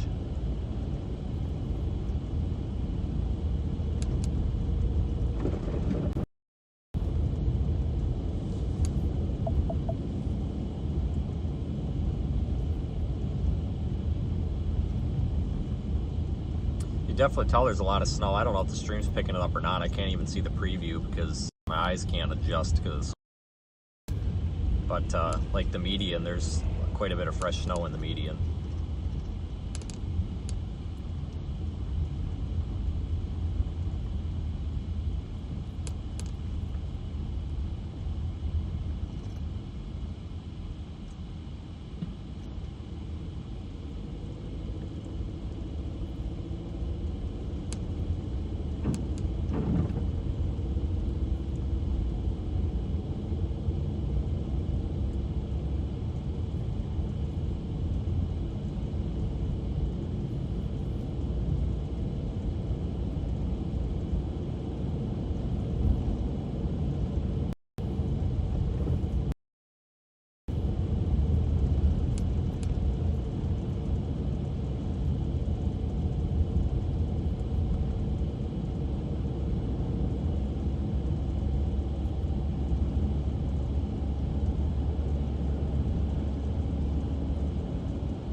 Now the roads are good. They must be a different plowing district or something out here.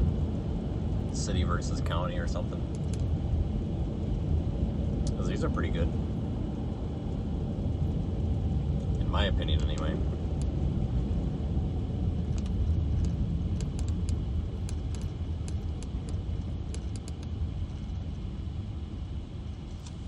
But yeah, it seemed like the interstate was in good shape, so they must be plowing the interstate significantly more.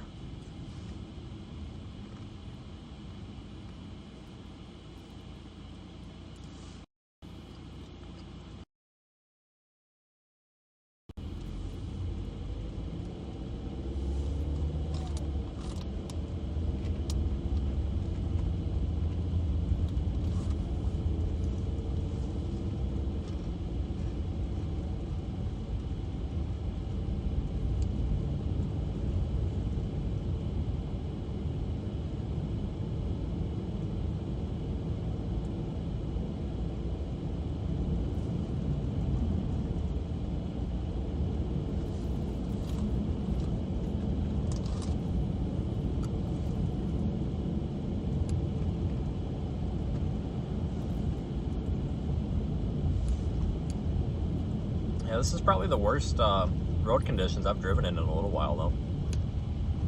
Out in the northeast there, and like near Cape Cod where we were on Saturday, they weren't even this bad. Well, I guess maybe I shouldn't say that. They were pretty bad, but they were keeping up with it better.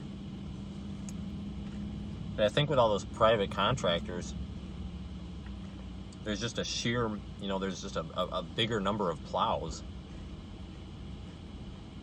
So I think their advantage is numbers. Just having extra everything.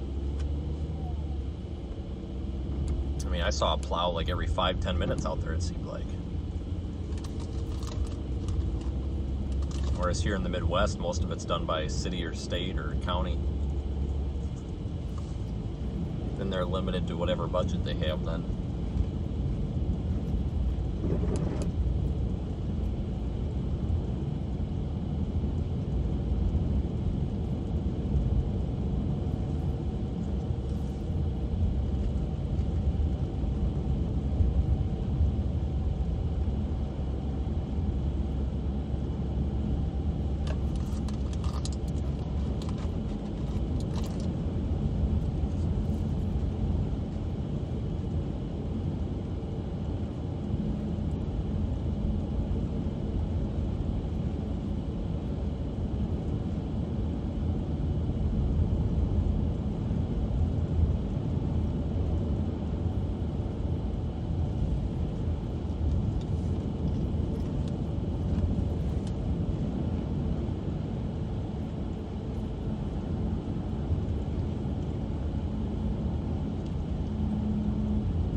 Tell you what though, this road's in a heck of a lot better shape than the roads in town. I don't know why that is.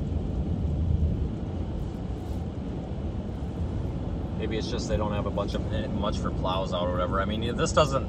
I mean, maybe also the wind out here is kind of keeping the road clear, but man, it was really bad in town there.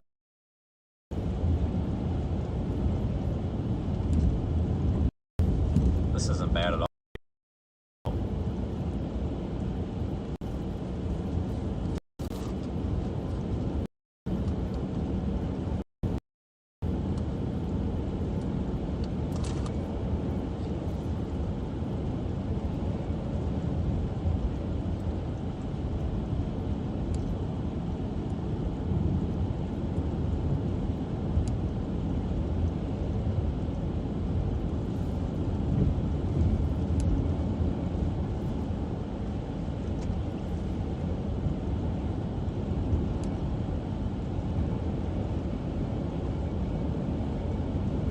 Yeah, these east-west roads seem to be in the worst shape.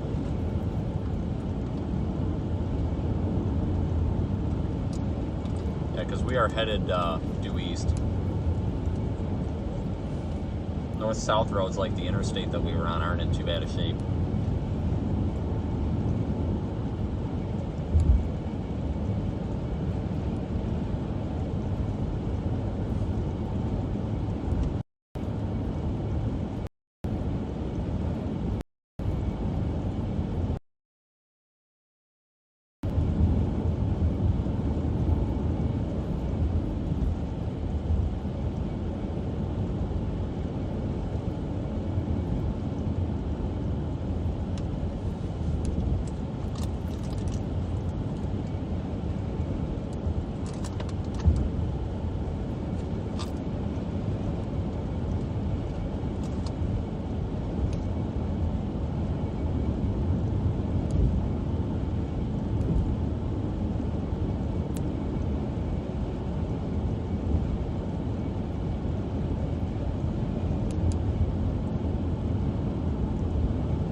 Visibility is a big problem out here, though. This road doesn't seem very slippery.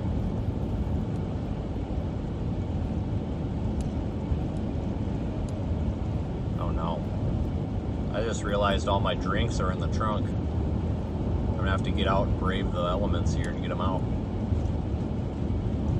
That sucks.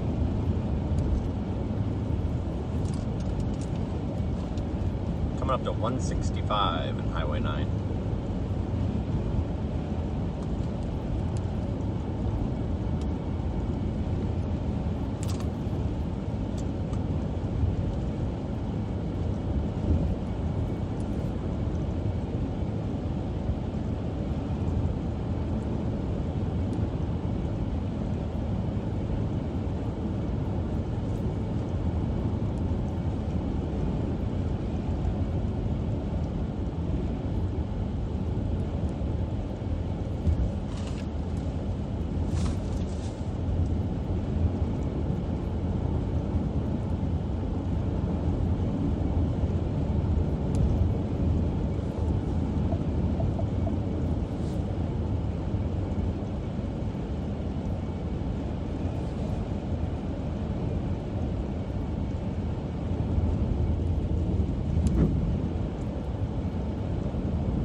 There's another heavy snow band back by Peoria.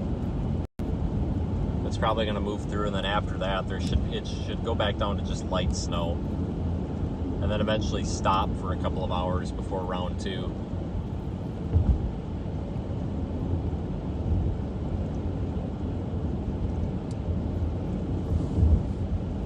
So I'm hoping the plows will be able to catch back up, which they should be able to. If it's not going to snow, if we're going to have like a 5 or 6 hour break in the snow, they should be able to catch back up.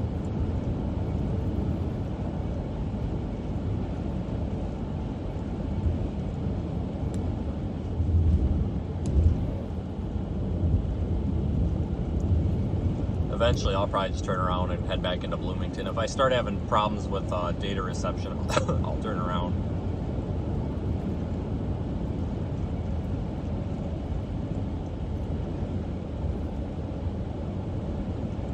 Yeah, visibility is like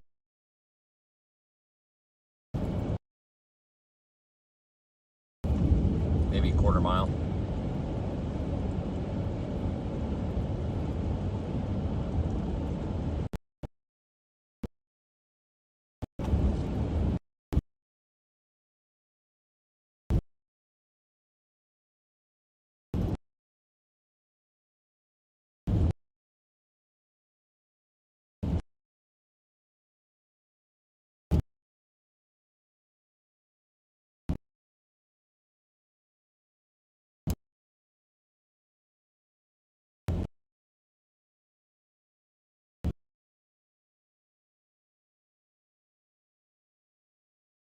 Shut there, so.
I can tell you their lane is not passable. Those are definitely 3-foot snowdrifts.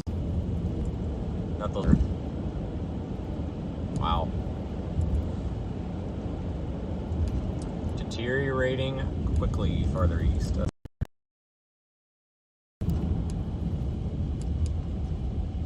It wouldn't be so bad if the visibility wasn't like this. Here a ways, and then we'll head back into Bloomington, into town, because eventually we're gonna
now we're back to a nice road.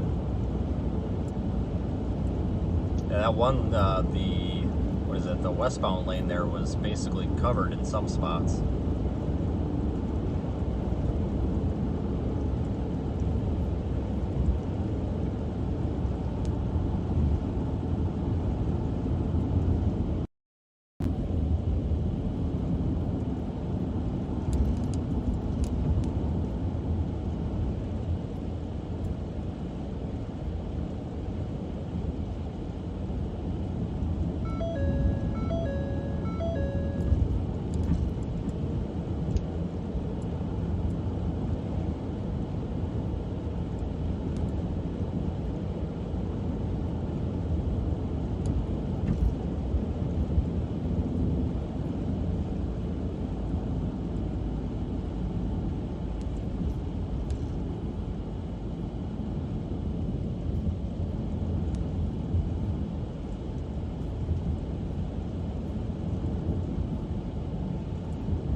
These are just little drifts. They look worse on camera, it looks like.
Yeah, it's hard to tell what's blowing snow and what's falling snow.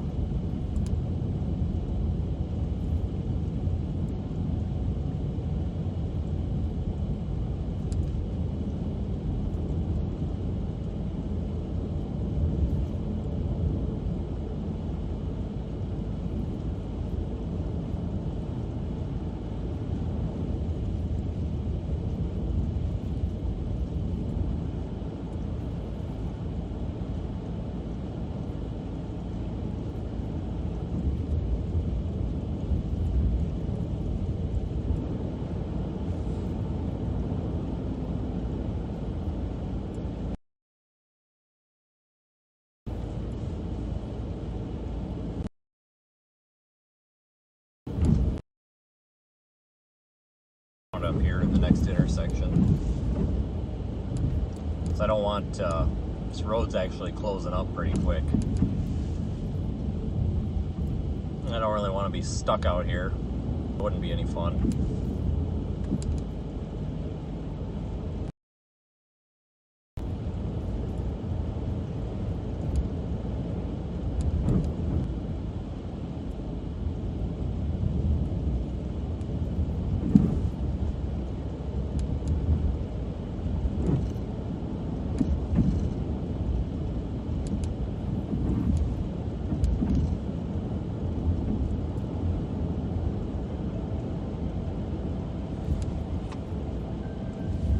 Stand by, guys. I had a phone call.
got like a one lane road here, folks, and we got a white vehicle with no headlights on.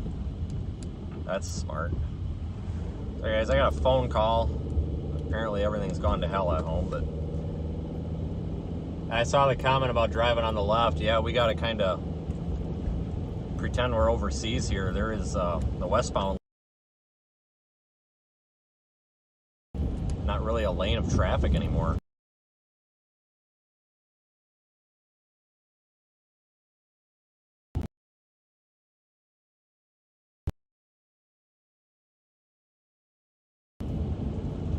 We're probably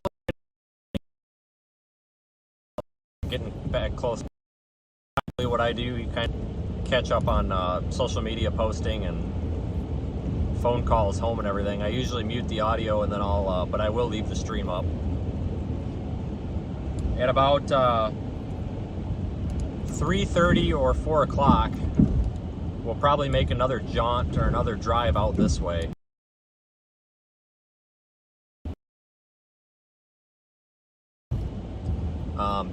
I'm gonna stay kind of. We might actually just take, but we're gonna give it a little bit here. I suspect that they will be able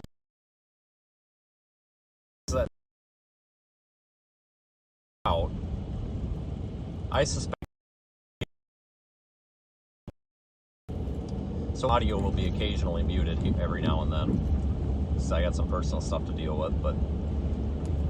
Right now we're on Highway 9, or Highway 9 here, east of Bloomington. And the westbound lane isn't really there anymore. Kind of down to a one-lane road here, so we're going westbound in the eastbound lane. And if we meet a car, somebody's probably gonna have to back up. So the wind is really drifting the snow here. Thanks everybody for staying along with us. Ryan Hall is going to be back live, I think 5 p.m. Central, somewhere around there, so 3 hours or so. We'll be streaming with him as well.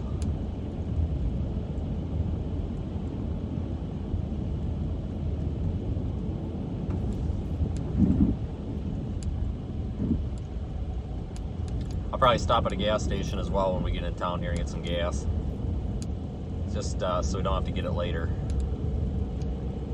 Don't really need it. We haven't used that much yet, but still.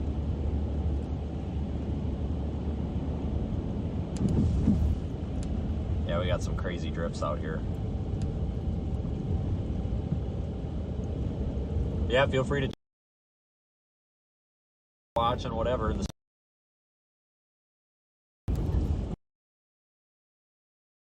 I'm gonna have to get those drinks.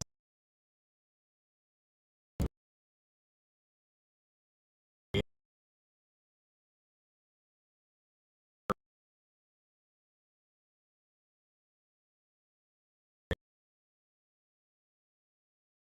those out.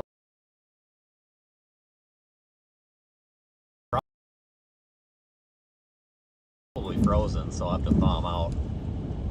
I got a whole bunch of.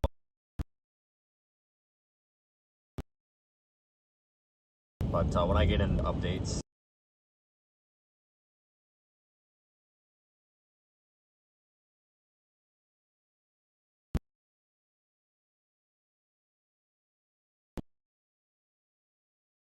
I'd say in where there's some snow, it seems like it feels drifting would be a problem, but apparently it is. Especially these east-west roads.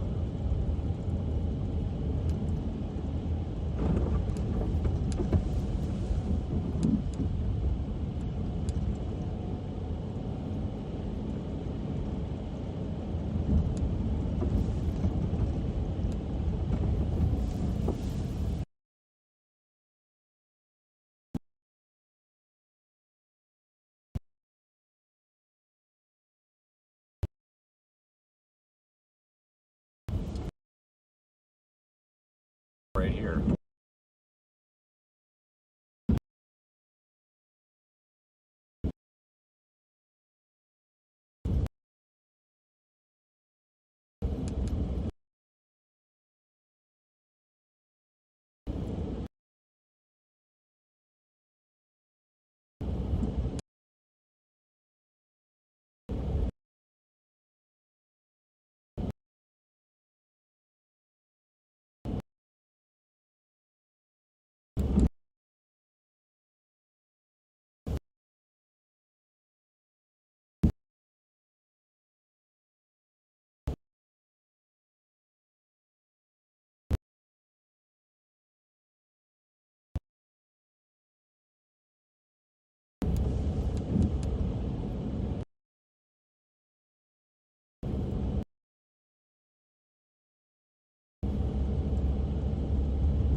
cow, that slow motion or something, make it look all dramatic.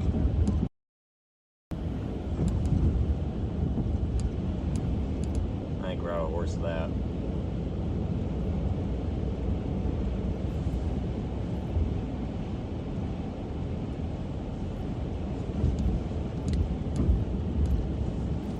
Turn left onto 2400 East Road, County Road 2400 East.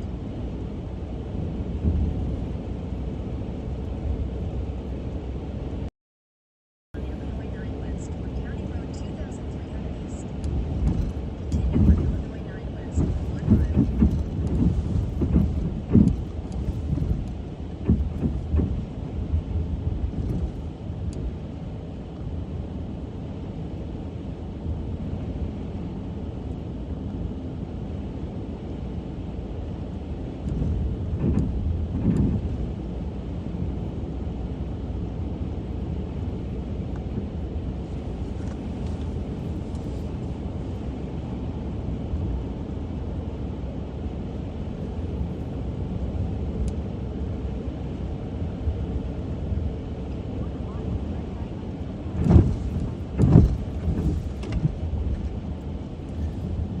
Google Maps, I think we know where we are now.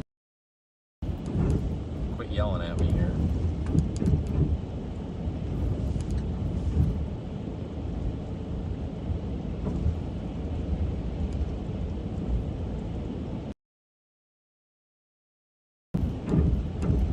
We're at 9 and 165 again. Another oncoming car. What else is new?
I just saw the comment about it's a Ford Fusion. I got snow chains with if needed, but we haven't needed them yet. I got tires on here though. That actually makes it so much better driving in the snow and the ice and stuff with these winter tires on here. Huge difference. Yep, just a Ford Fusion. But I'll take front wheel drive over rear wheel drive for this, that's for sure. But yeah, like I said, guys, I got to catch up on a couple of personal items and some appointments and stuff. And then I've got, I got to stop up here and get some stuff up on social media, some pictures and videos. So once I get that stuff posted, I'll put the links in the chat in case you missed anything from earlier.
Well, guys, we're going to be stuck here for a minute because there's a guy behind me that just got stuck. And this loader is going to come help, it looks like. And I can't go forward because there's a big frickin' snowbank right here. So this loader is going to come and see if he can help. I got to get this guy behind me out.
All right, so this guy behind us is stuck. And he's freaking out. He came running up to the window. He's like, am I, because he saw my website on here, and he's like, I hope I'm not on camera. And I'm like, well, no, and lucky for you, I have the audio muted. And this guy is like totally embarrassed. He's behind me. I can't go forward because there's a giant snowdrift that I can't really go anywhere. So we're gonna wait here. There's a guy coming with a shovel, and we're gonna scoop out this guy who coincidentally is actually in a Subaru. So we're gonna scoop this guy in the Subaru out, and then we're gonna park here at the airport for a few minutes and see if we can measure some snow. The guy with the loader was telling me that somebody over there measured like 10 inches already, so I'm gonna see if we can measure that as well.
All right, so this guy in this pickup up here is, I guess, the guy that we're waiting on. I'm gonna see if I can weasel out around this guy so we can shovel him out.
Okay, so I managed to kind of weasel out around this guy. So I'm gonna see if we can get through anywhere. Because I don't really want to try to go through that snowdrift.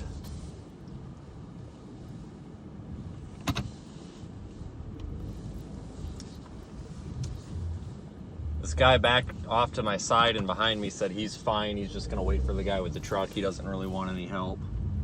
I think his pride is hurt. And I think he just got hung up. I don't think he's really that terrible stuck, but they're gonna shovel him out, I guess. I think nice guys out here, so. I just don't want to end up like him, so we gotta kind of go here. There's some big drifts here. The guy in the loader's like, yeah, I guess we should have plowed that part. And it's like, yeah, probably. They're plowing the parking stalls, but they're not plowing the driveway. Like, really, dude?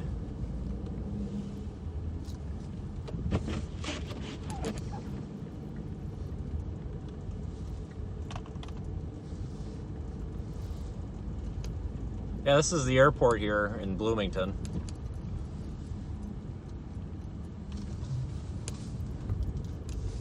I'm gonna pull up here and stop.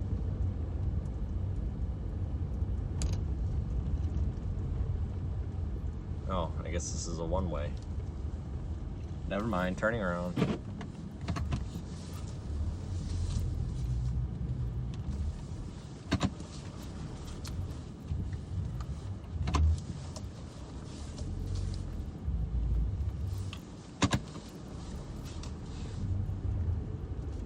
Not sure how I got through that snow, but the Subaru didn't.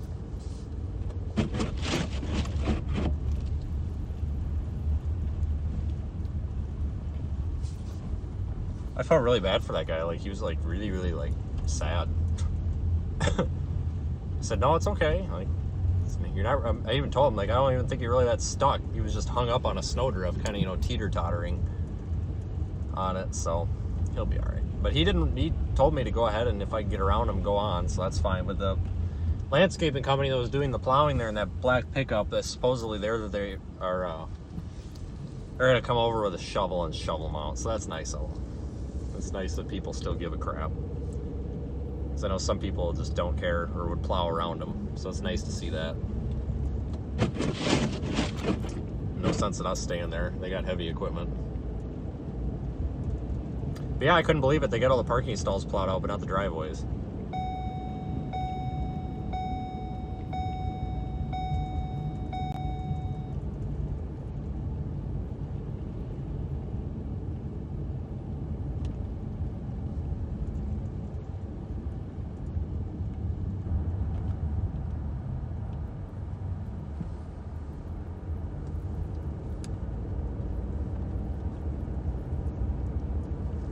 Park on the curb here for a minute.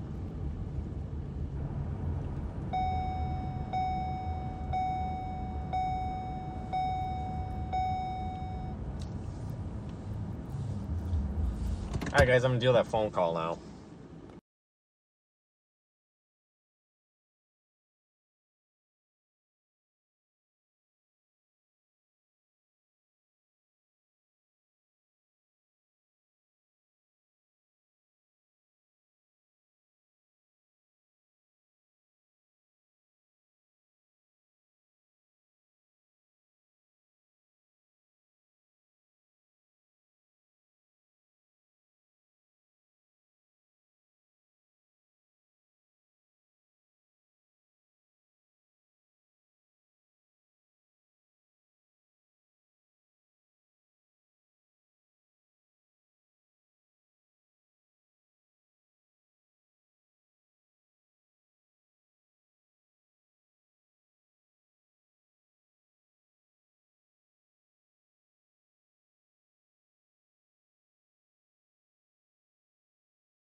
All right, everybody, just a little update. Measured about 10.5 inches, but it's hard to tell for sure because the wind is blowing.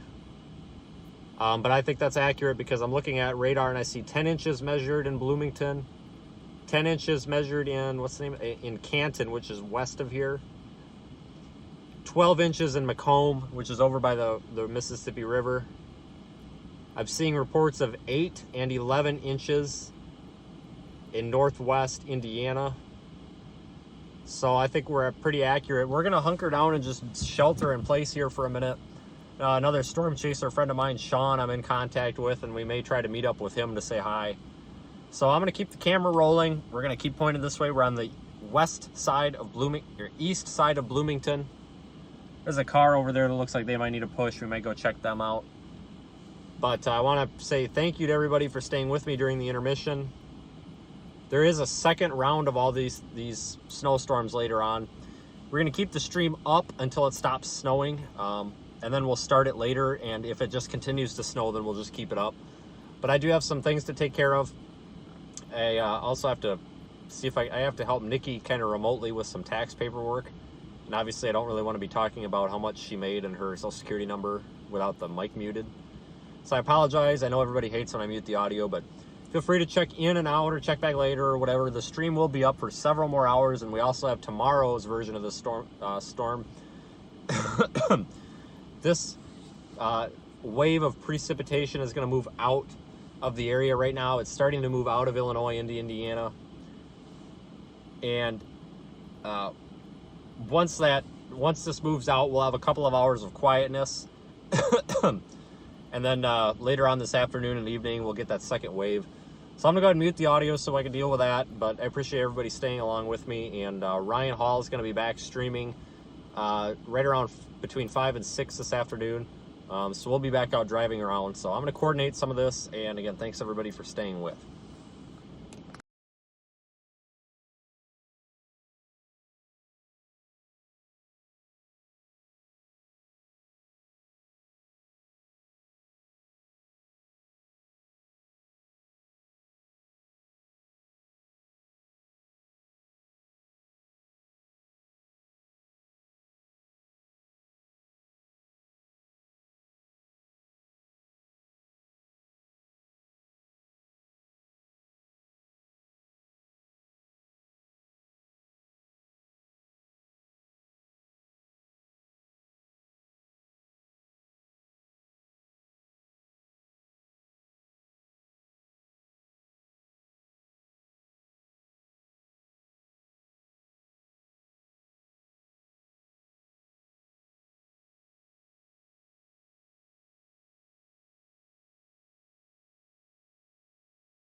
I don't know if you caught that, but that guy drove by was flipping us off. I don't know why.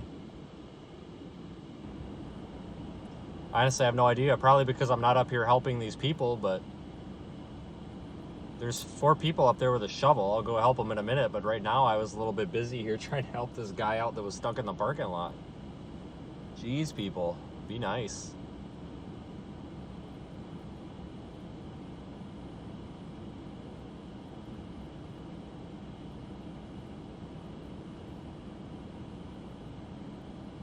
Kind of funny, the guy that was flipping me off, I assume because I'm not up here pushing these people out, didn't stop to help them.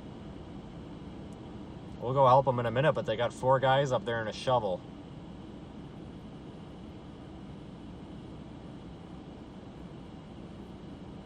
Also in the middle of that intersection there, so I don't really want to get hit. I was just trying to help push a guy out of this parking lot. I don't even know what this parking lot is. Oh, it's a Buffalo Wild Wings parking lot. There was a guy stuck behind me. Yeah, I don't know why people have to be so snotty like that. Yeah, a bunch of guys jumped out of this Toyota. This Toyota here, this brown car, the guys that are pulling this person out, those guys I think are driving around like trying to push people out or something, because I've seen them in a couple of places around this parking lot, and they've been like stopping and helping people, so they must be, I don't know, going around trying to be nice or something. Good for them. Oh no, now she's stuck again. Are you kidding me? I don't know why she's having such a hard time. It's an all-wheel drive car. She must have bald tires or something.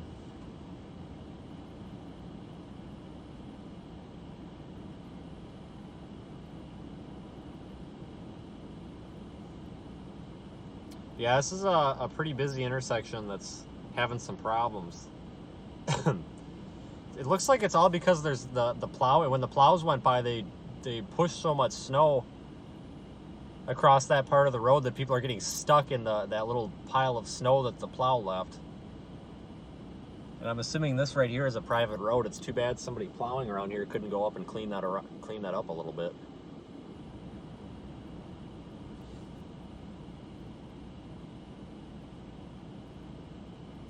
This is why everyone needs a truck. Well, you know what? We could start with everybody needs tires that aren't bald. 3 people that have been stuck today that I've helped have had bald tires, and like, come on, guys.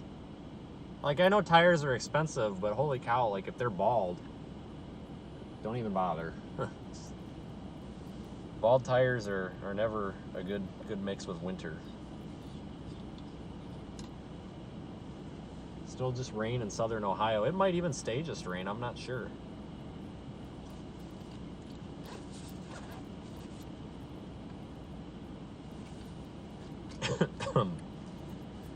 No, I tell you what though, I mean, this is why a lot of people are switching to all-wheel drive vehicles now, and understandably so. I mean, in the Midwest, you get these days like this where it really helps.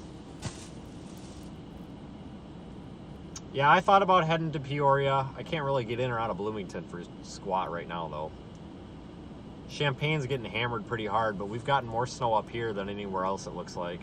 So we'll probably reposition in about an hour or so. I'm a little bit nervous to drive through that up there now.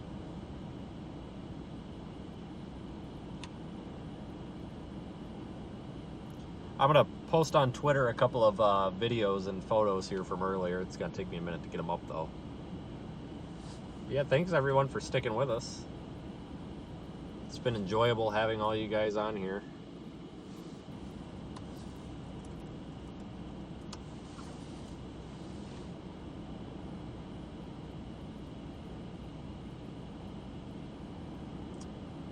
That guy must have good tires. He plowed right through it.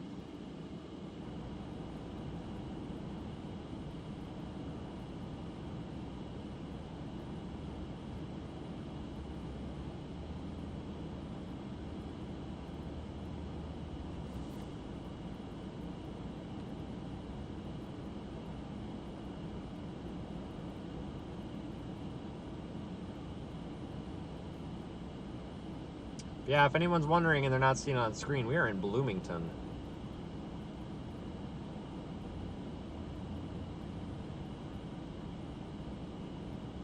Yeah, I don't know. I wonder if 74 between here and Champaign has opened up yet. I haven't seen anything yet.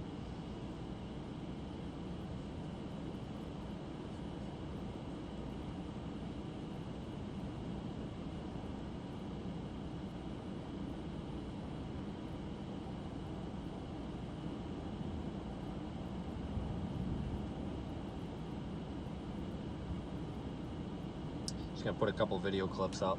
Oh no, we got another one stuck, don't we? We'll give them a minute and we'll see if they need some help. There's only 2 of them.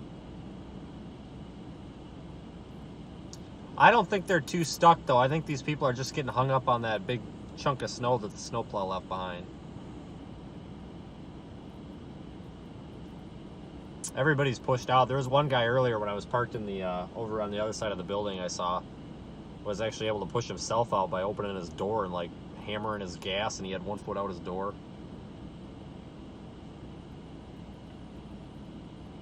Let me get this uploaded. If they're still stuck here in a minute, I'll go help them.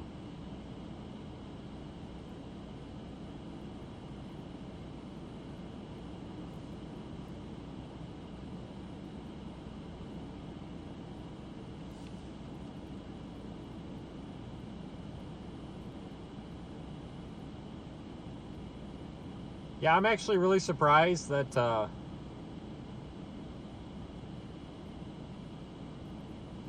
like his plow hasn't come back and cleaned that up. Everybody's been getting stuck there.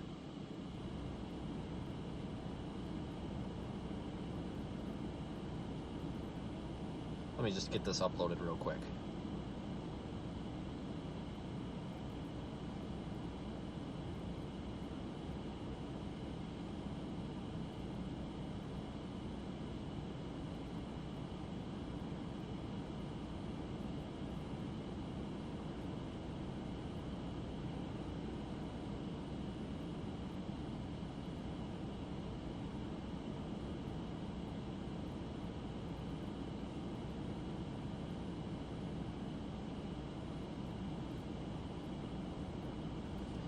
I am tweeting a short clip of some of the road conditions now. If you've been watching the stream, you've seen it.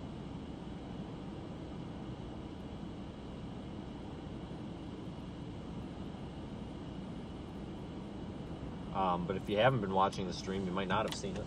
Now, the only thing that worries me here is I'm afraid if I go up there and stop, I'm a little bit worried about getting my car stuck. Because everybody else up there is having problems. It might actually be time to put the snow cables on, to be honest with you. If people are having, but I'm going to see if I can sneak up and take this phone call. I'm going to see if I can sneak up behind them and maybe park where there's not any snow.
Oh Lord, I tell you, family problems.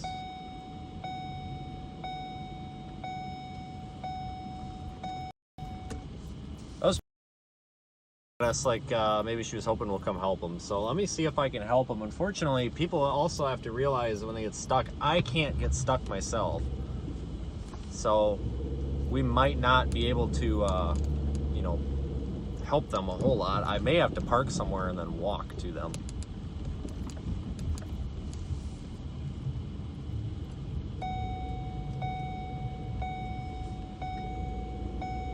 me see if I can get to them up here this way.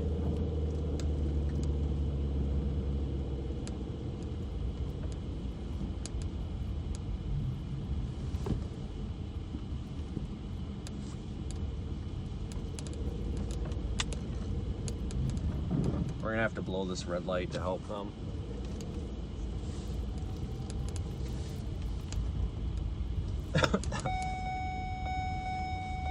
Let's see if we can block traffic for these guys. Hope no one hits my car.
Stand by, guys. I gotta see if I can wrangle up a shovel for this bigger shovel.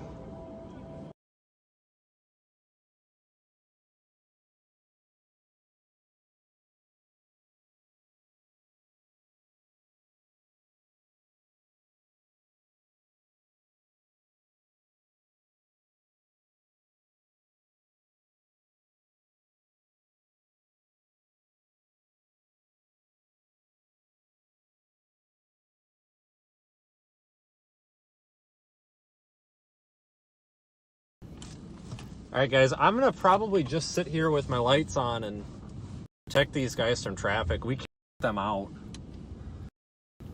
They're not that bad, but the problem is that their car sits so low to the ground. So I told them I would just sit here with them. That other guy, I guess, is gonna go try to wrangle up a shovel. And it's driving a little plow truck around here. And I said if I see him again, I'll flag him. Lights on so nobody plows into them. I mean, I guess it's the least I can do. That terribly stuck. If a snowplow was by and could plow out in front, I could push them forward. Yeah, kitty litter, I don't think I have enough for them. I think they're more hung up than anything. They're not really slipping too much. They got so much snow packed up under there.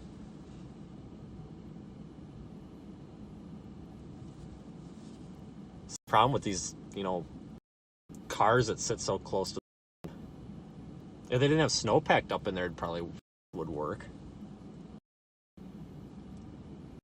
I'm going to see if I can find for the cops or something.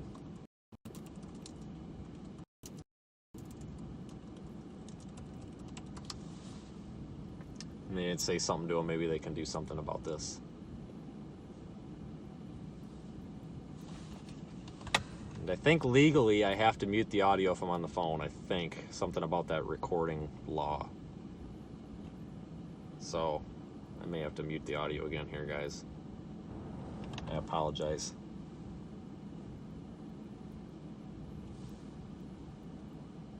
I have a feeling we're going to find lots of stuck cars today.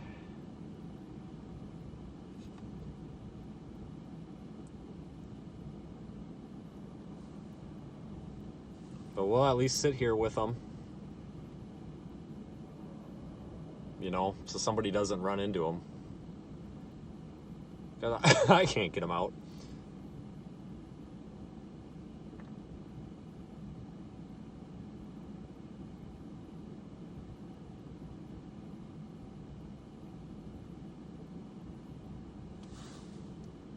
Yeah, these small, yeah, my car sits pretty low to the ground, but not that terrible low. It doesn't seem to get hung up like that so bad. But these guys don't have bald tires, interestingly enough.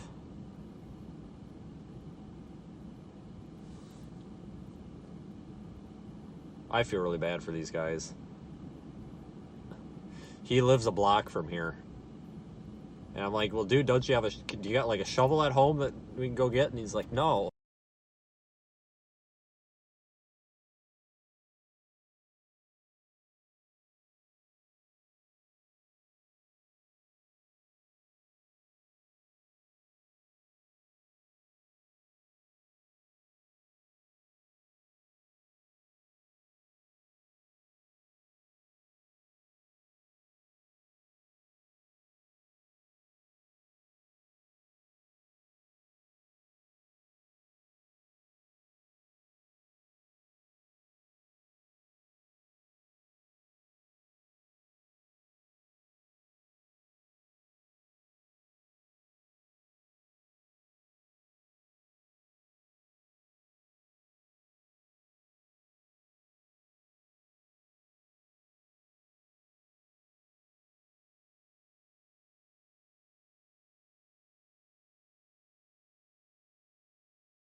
I hit a button by mistake.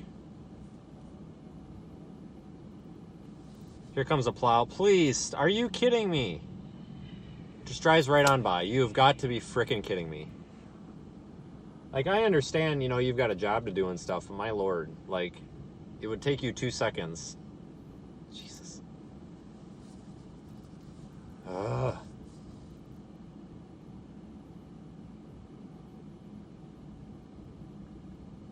Well, you can get these little, like, collapsible snow shovels at Walmart, and they're actually pretty nice. These little aluminum ones that are, like, meant to go in your trunk. The problem is they're worthless for digging through, like, that hard snow, and he almost needs, like, a metal shovel to get through any of that.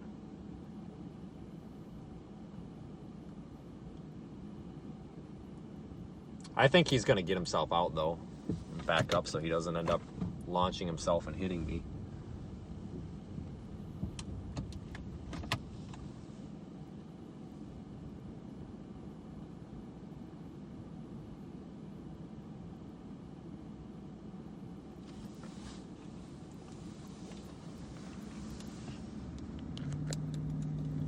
Yeah, I think he's going to.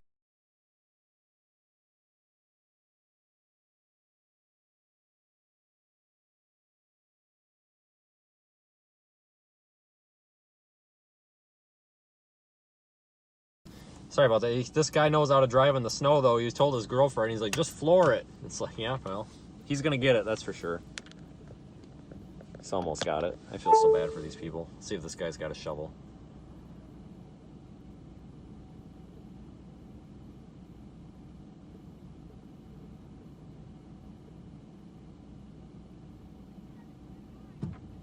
Alright, I'll jump out and maybe help these guys if we got another guy out here to push. I sure, the two of us couldn't do it.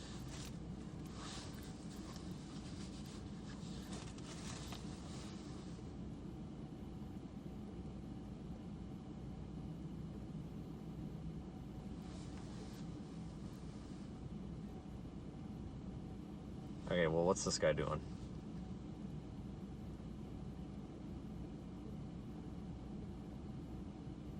Did he say screw it or what?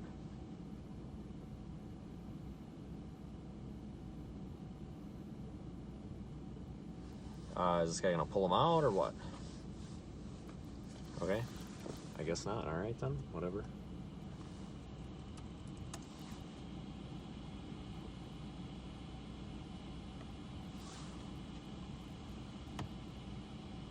You got fined for dropping your plow on a county road. I believe it. I grew up on a farm and we had problems with that all the time with the township throwing a fit. It's just ridiculous.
My stream is not going to really. Let me see what the deal is.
Well, this guy is gonna plow in front of this guy. What a nice guy.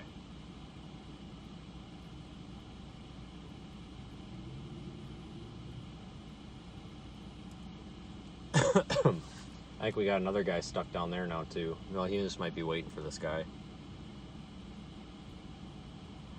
But yeah, you guys are right about the cities getting ticked off about stuff like this. This guy from this landscaping company is taking kind of a risk because some of these municipalities get real nasty about that. But that's awful nice of them because it is the right thing to do. You know what I'm saying? Illegal or legal or whatever, it's still the right thing to do. It's one of those things where it's kind of like it's worth getting the ticket. Let me see if we can help push.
Okay.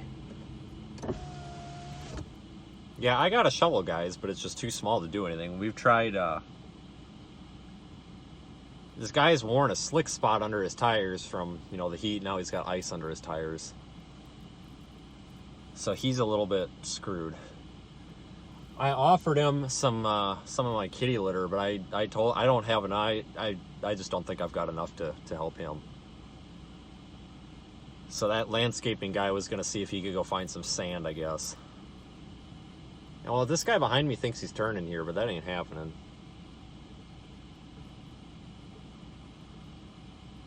Yeah, this guy is pretty well. He's hung up on this damn snowbank.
Well, somebody should be back with a better shovel or some sand here soon.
Yeah, he'll get it out, guys. He's close. He's just, that guy did plow out a spot in front of him here. The car sits so darn low to the ground, you can't even really get a shovel under there.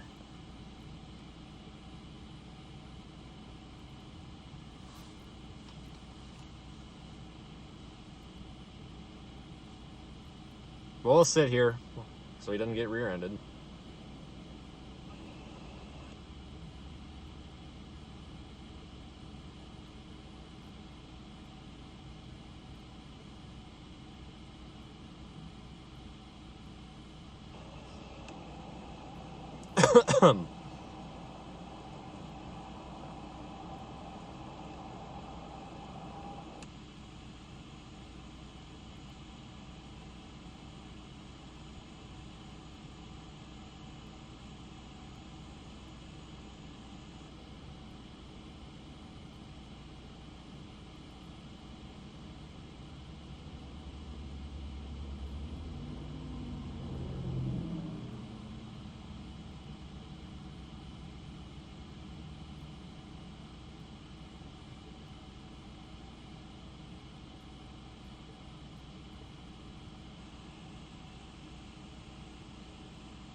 Yeah, I feel really bad for this guy.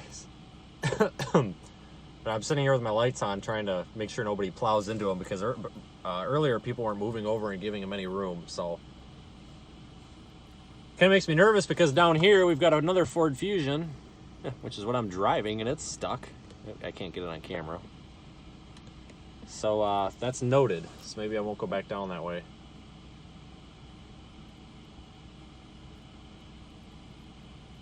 Joshua, howdy. Yeah, I actually got some wiper fluid in my car, in my trunk. I found it when I was looking for that other stuff.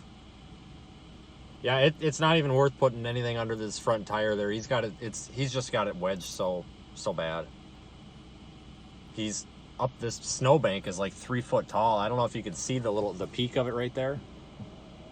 I guess I can't zoom in on that, but it's pretty ridiculous.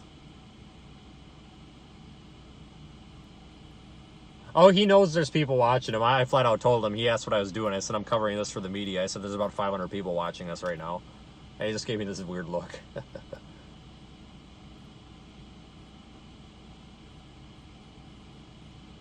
I might be making this guy nervous, too. I'm going to back up a little bit. He's almost got it out. I mean, he's so damn close.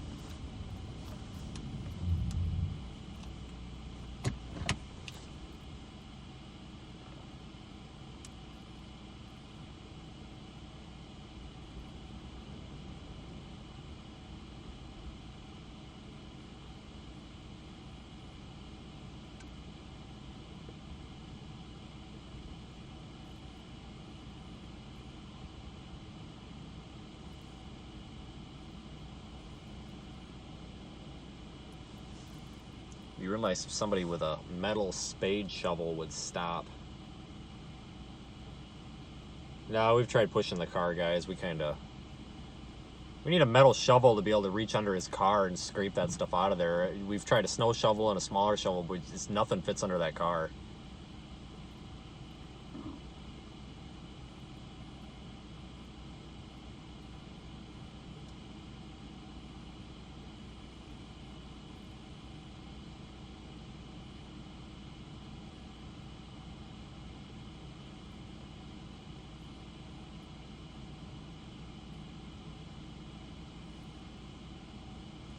We might take a real quick drive up and down the road here, guys. I'm just gonna see if there's if there is a gas station up there or something that might have some more road salt. I just don't want to use all of my kitty litter on this guy because I don't think it's gonna help him. But if somebody's got a 40-pound bag of sidewalk salt or something for a couple of bucks, I'll grab that and try that under his tires. I just can't sacrifice all the kitty litter right now because we might need it.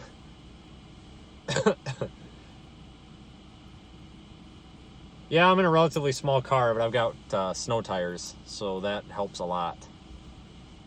But I think part of the problem is these people just didn't realize that the snowbank is that deep.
Alright, everybody, they're out.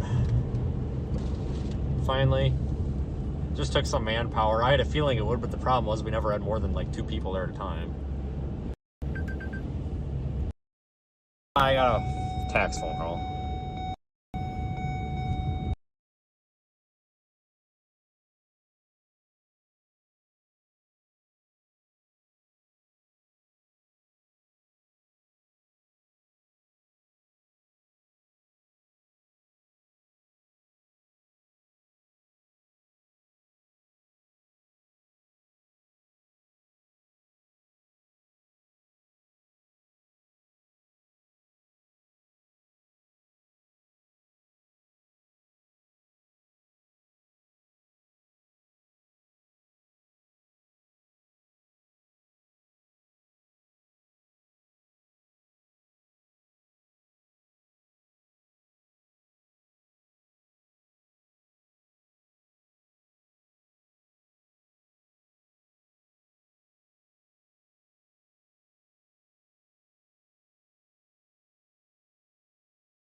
Alright guys, just an update. Still kind of on this little intermission where I gotta take a break from talking, and I'm also dealing with our personal business matters here that I needed to take care of several days ago, but I'm trying to get that done before this second wave comes in. You can see we're in this lull of precip now. And yeah, I'm sorry guys, I apologize, but I still got to get some of this stuff taken care of. So I have to mute the audio here because we're kind of been dealing with some tax problems too. So I figured you don't all want to hear our name, social security number, and credit card number. I mean, some of you might, but we're gonna be kind of in this intermission status here for about the next half hour. Right around 5 o'clock, we're gonna start up again. Trying to also hammer out some social media updates. We're still in Bloomington. Driving around just a little bit, and then I'm going to find a spot to pull over, and I'm going to see if we can get down to the Champaign area and kind of cover down there, and possibly even get in a better position for the second wave of precipitation that's coming through. So I appreciate everybody sticking with us. And you know what? I would love to lend you $1 million. I don't have it. But if anybody wants to PayPal me $1 million, that's fine. I'll gladly accept it. I'll even pay the taxes on it.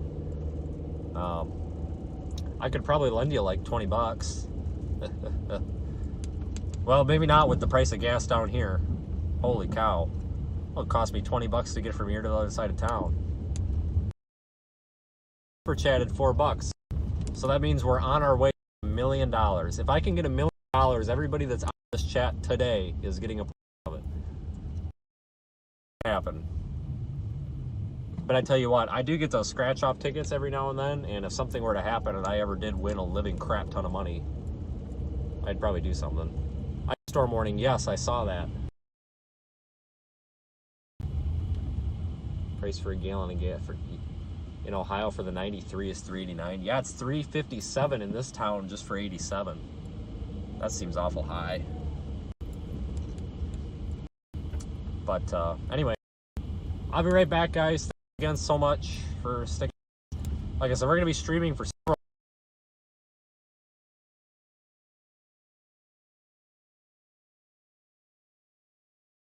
hours yet tonight and then tomorrow, so feel free to check back in.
Hey, a little bit worried we're gonna.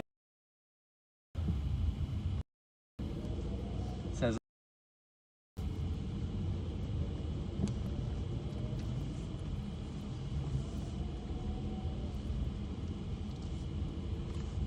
We're gonna probably have to run this damn stop sign too. I wonder if 74 is open.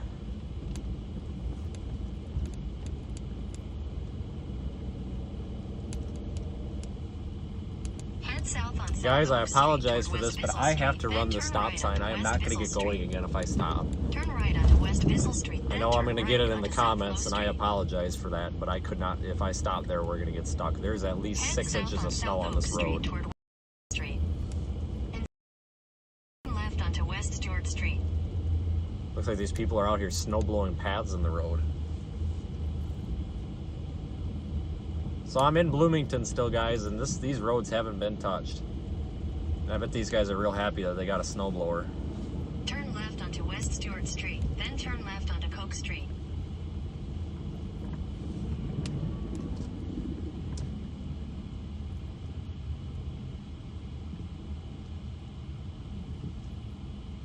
I'm going to go down here because it looks like it's been plowed, and then turn around, come up the hill because it's plowed right there, and then take that turn. Man, these streets haven't been Continue on touched. South Oak Street for half a mile. This is nuts. You know, that's what I don't know if the city's got something goofy going on today or what, but one of the plow guys with the plow that stopped to help that black car that was stuck told me that he didn't know what was going on with the city because normally they've plowed by now and there's no like press release saying they weren't going to plow or anything. He said that he didn't know what was going on. Yeah, it looks like we got this this resident out here. It looks like they're the ones that have been plowing this with their Polaris. You've got to be kidding me. Neighbors to the rescue right now, I guess. She says, come on. I don't blame her. I think that's who had plowed this street. Good for her. I hope we can get back up this hill. I feel pretty safe here though. I see like 3 snow blowers and somebody with a Polaris and a snow plow, so I figured we're in good hands if we get stuck.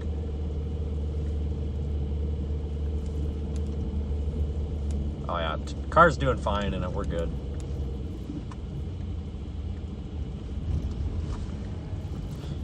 This is bad. I hope that they can get to these streets for these people.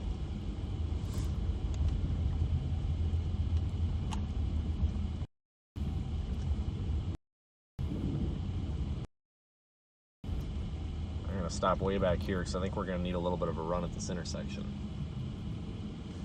Yeah, we're done with the snow here for a couple of hours.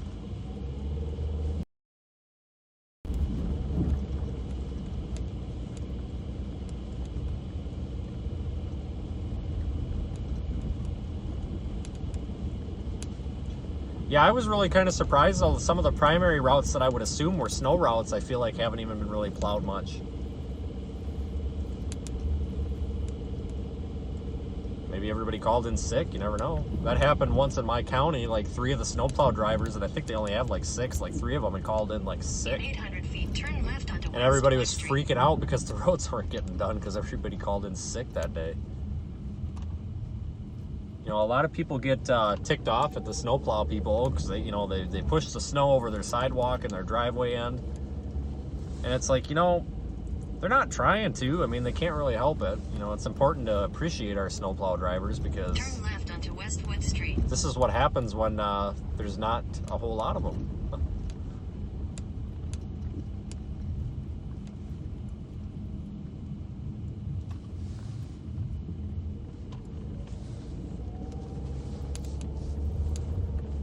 All right. In a quarter mile, turn right onto Yeah, South like this is Lawrence a Avenue. marked snow route right here, and it seems to be all right. It was plowed at one point.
onto South Morris Avenue.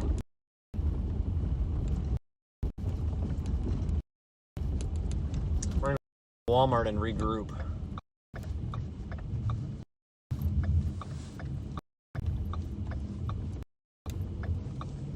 Like I said, maybe even reposition here. For 3/4 of a mile.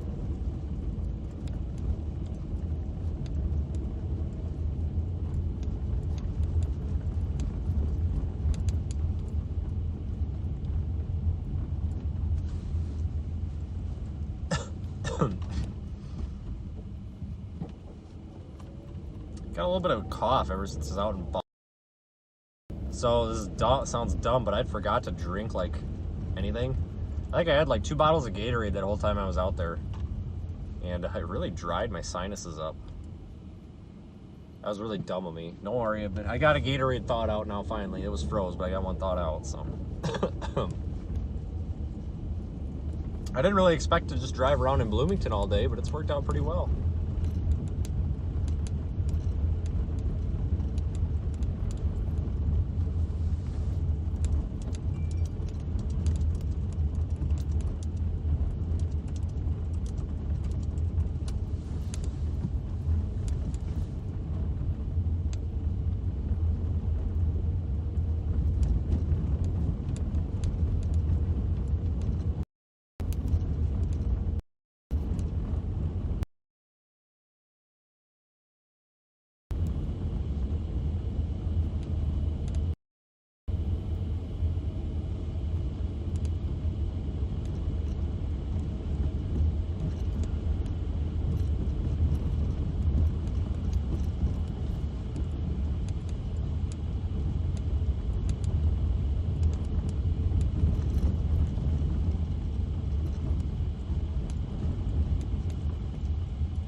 Onto West Market Street.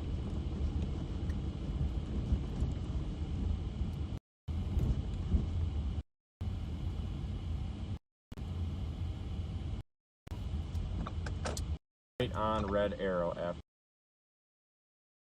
And that's for the right arrow.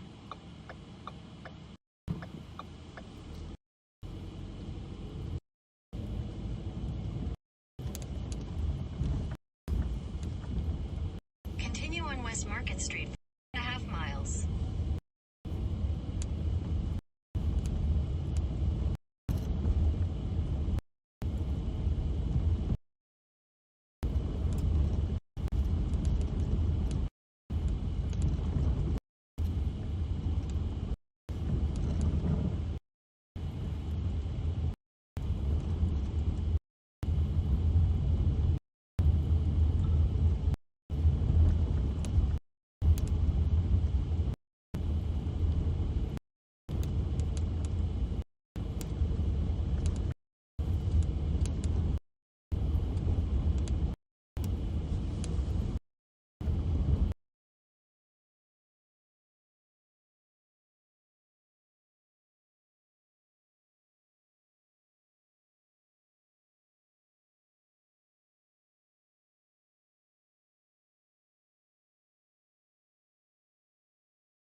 Alright guys, yeah, I saw Ryan's going to be live here shortly.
Hey Ryan, let me know when you get a second.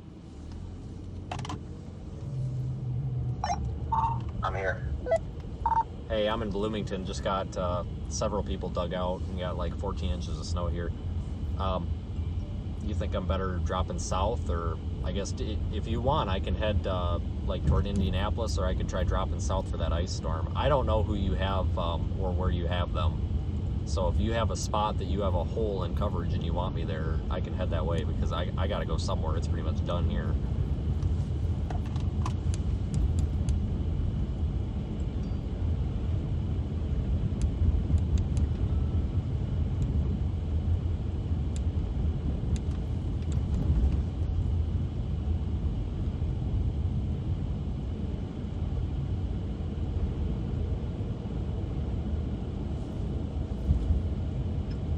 Guys, I'm just driving around in a circle here. I don't even know what I'm doing. I gotta figure out where to go. I just talked to Ryan here. So I'm just curious where he's at or what he wants.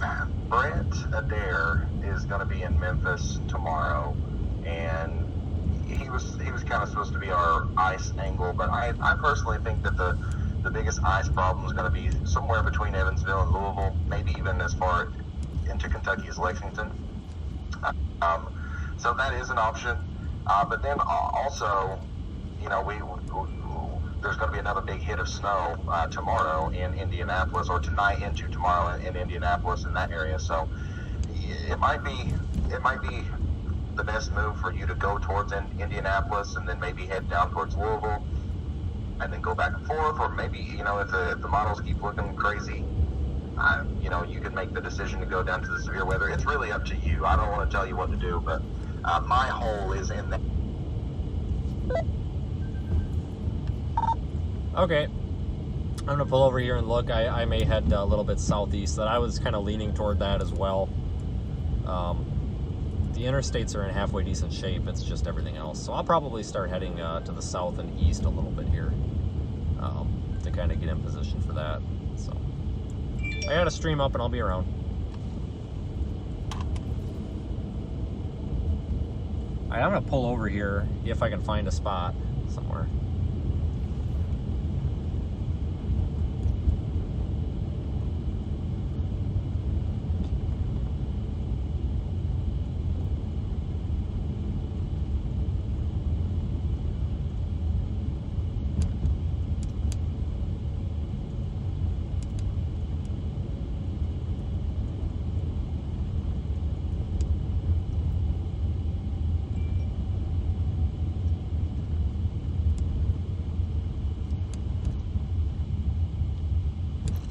I have got to charge my phone.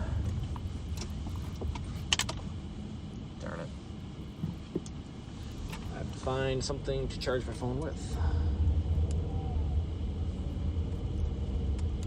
Looks like Bloomington's recovering pretty quick. I haven't seen a single snowplow though.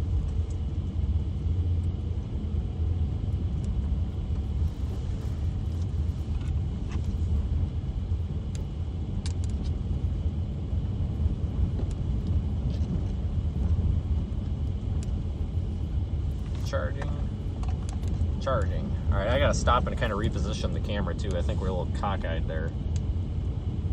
You're a little crooked.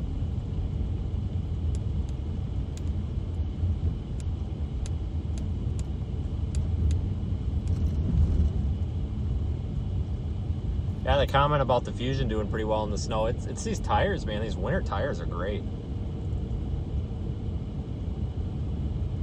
Yeah, we're probably going to be done with snow here in the Bloomington area for several hours now. It's probably time to move. I'm thinking south and east. I'm not sure if I want to go all the way to Indianapolis and south, but it's a possibility. I have to stop at a U.S. bank. I got a bunch of cash I got to put in the ATM here. Well, not a bunch of cash, but some cash. Oh no, is this guy got his plow truck stuck? That's not good.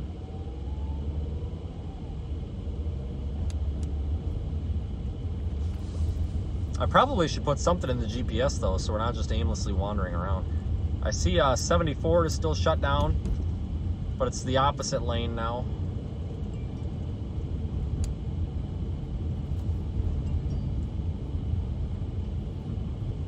Go figure. You worry about yeah, the ground clearance on this car is not great, but it does sit up higher than like the Camrys and the Malibus. I don't remember what the ground clearance is on here, but I think it's like 7 inches, which is pretty high for a car. I mean, when you're parked on level ground and you step back and look at the car, I mean, you can tell it sits up higher than most cars, so that helps. But like that little black Malibu, that thing was like scraping the ground. I mean, it's no wonder they were getting stuck. I mean, the road salt that they put on the road is enough to get that vehicle stuck.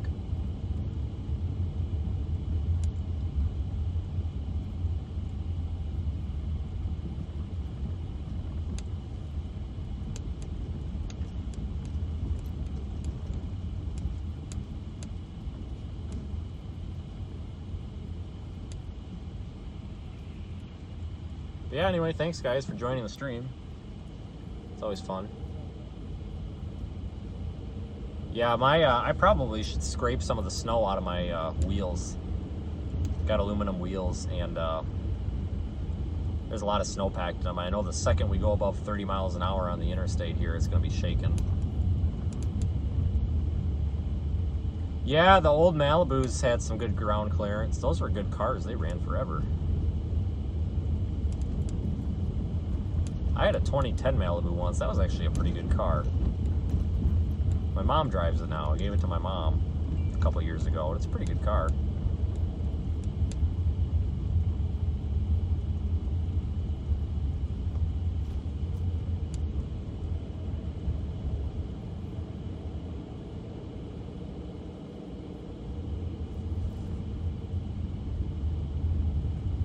All right, I see some parking lots. Maybe. We're gonna stop. I've got to reposition this camera a little bit. I know it doesn't look too terribly crooked on screen there, but it's sitting pretty crooked.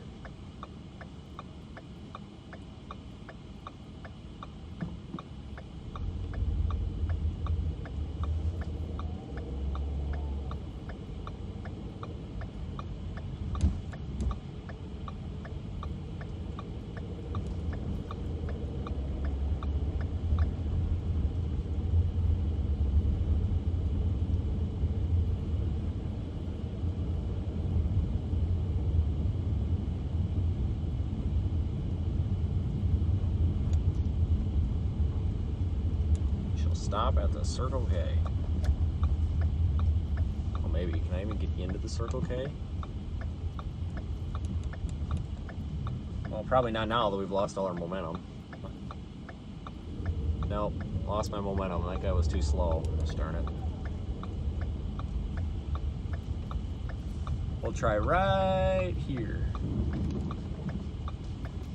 There we go.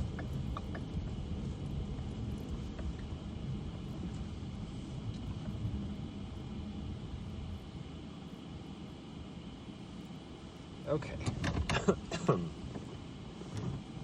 Okay, I gotta figure out what we're gonna do.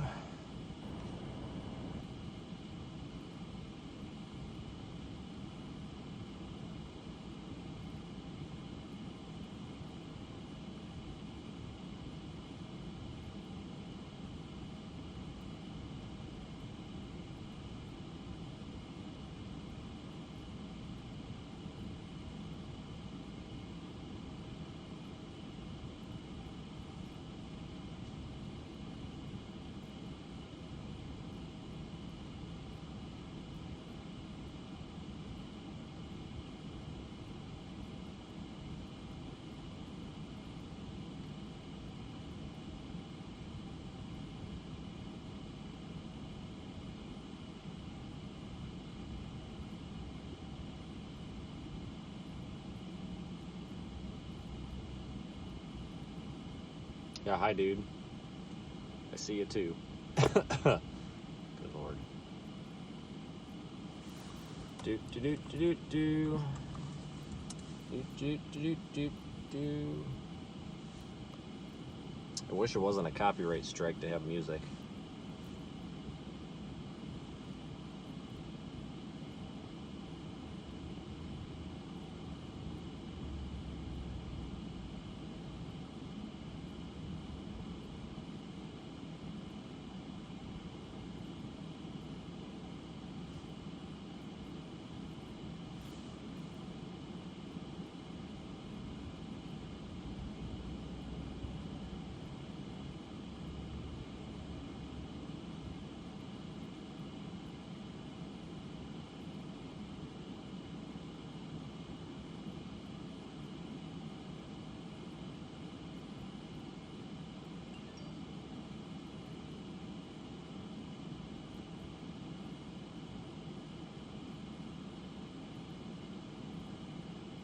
Oh, I didn't even realize this was a Mexican restaurant.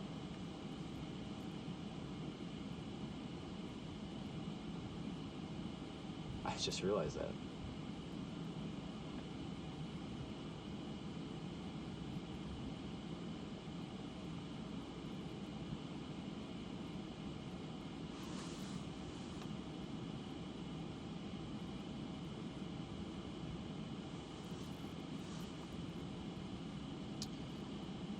First things first. Won't have to worry about a hotel tonight. We're going to be chasing all night, it looks like.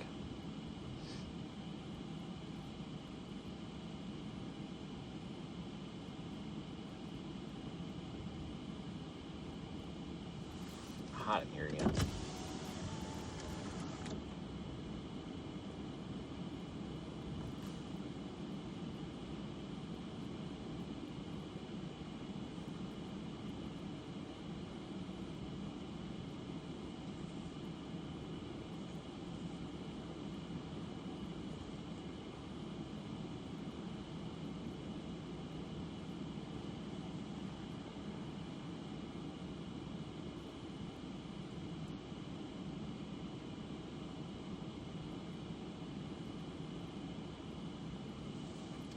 Okay, come on, internet. Today. You have to see me get like road rage or computer rage here. Come on, man.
Okay.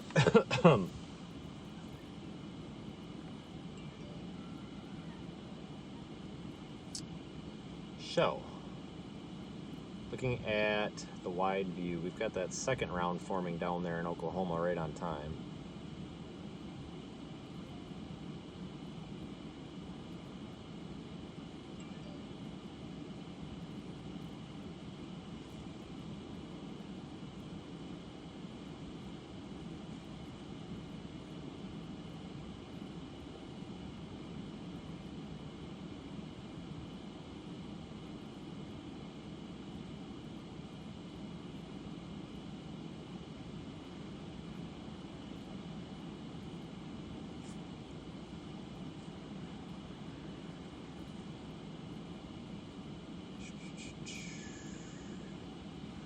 Looking at the map.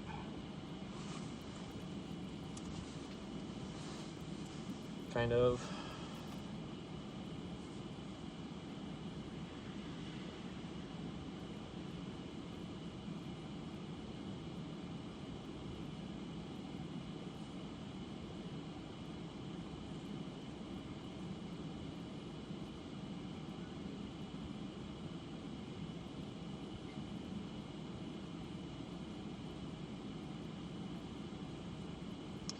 Shorty's Barbecue is showing up on my map, and I have no idea why. It's the only thing that's showing up on my Google Maps, is Shorty's Barbecue. I wonder if that's a sign that I need dinner.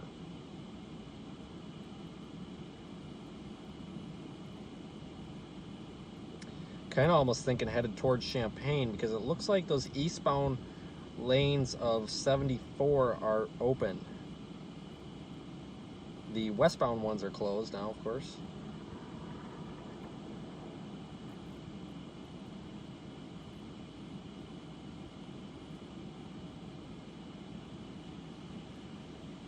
Thinking about heading down that way and scooch around from there.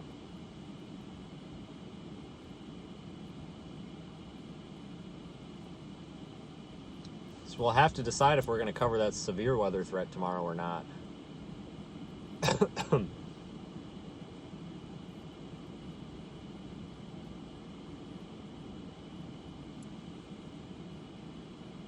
But yeah, thanks for like just going back through here and looking at like the super chats and everything. Thanks, guys.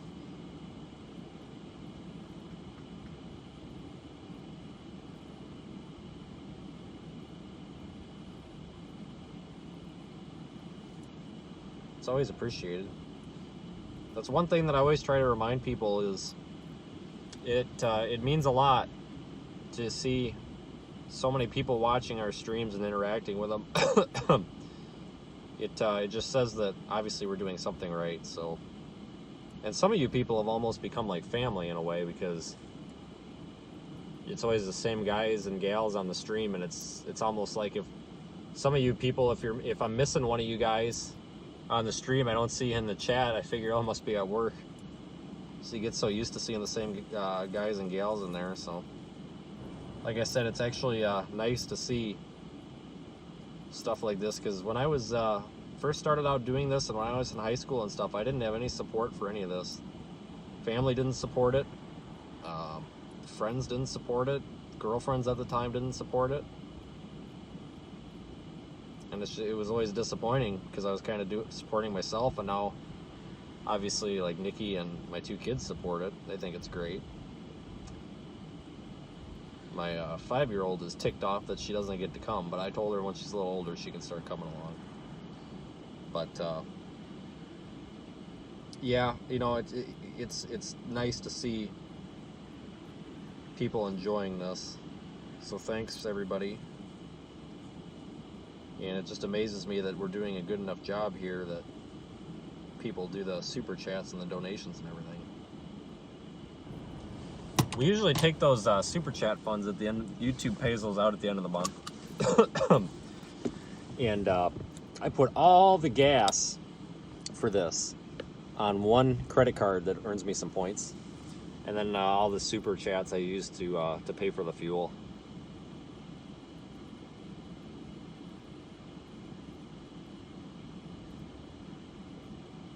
Yeah, I'm gonna see if we could start doing more. I don't like Reed, he'll do those members only question and answer streams or whatever, but I thought about maybe even scheduling almost like a podcast type stream once a week live and monitoring the chat, answering questions and stuff. Can an individual do a sponsorship, or do you want that to be only for a business? It could be anybody that wants to. That was suggested to me from a follower. And he's like, you know, it'd be really neat if I could put my logo on your screen. And I'm like, well, we could probably do that. So I would say you're also welcome, if everybody on here, you're all welcome to drop your social media links in the chat, but I don't think the chat will let you, because I think I have a filter on there so that it will not do URLs, so that we don't get like spam. Otherwise, I would say everybody should just dump their social media links in there all at once. But, you know, buy me a big truck when you win the lottery. Okay, well, you better pay for the gas, too. I'll buy the truck if you pay for the gas.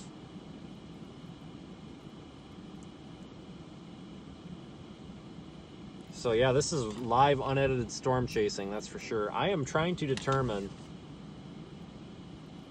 if I want to head through Indianapolis and south through Louisville, or if I want to go to Champaign and then possibly drop south. I don't know what I want to do yet.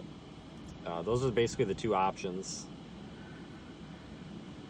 I probably should look at like one of the weather models real quick and see what that's showing. We'll use the HRRR. I wish I could show it on screen.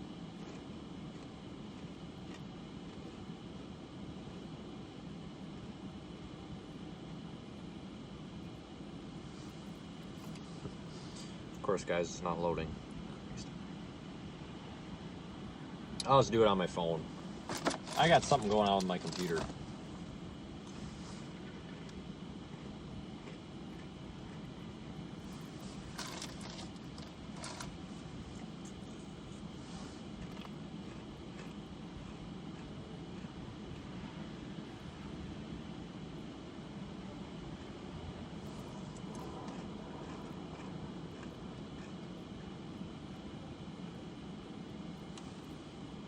I'm struggling to use the Pivotal Weather website on my phone.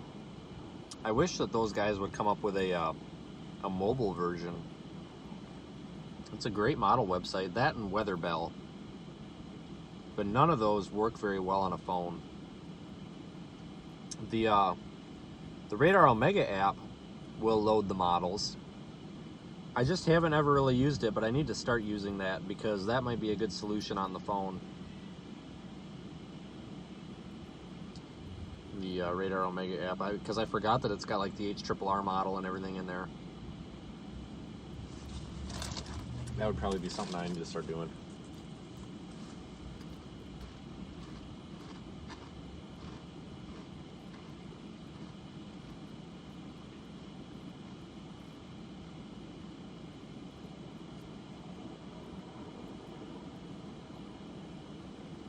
So right now I'm looking at the total accumulated snowfall product and just going forward in time to see when and where most of that snow is going to accumulate so I can get an idea. And then I'll look at like icing and everything.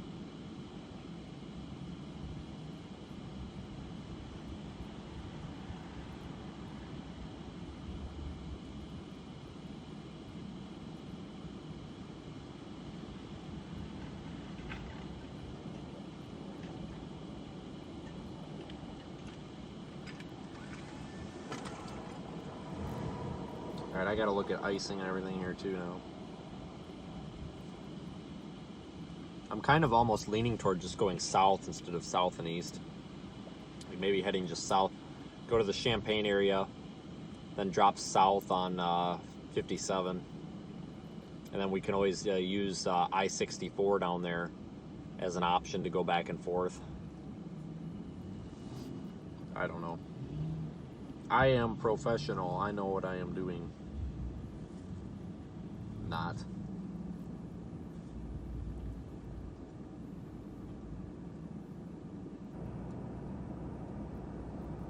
I'm almost leaning toward going toward Arkansas, actually. So you're going to get some icing and mixing in there. Let's see, so that's about midnight.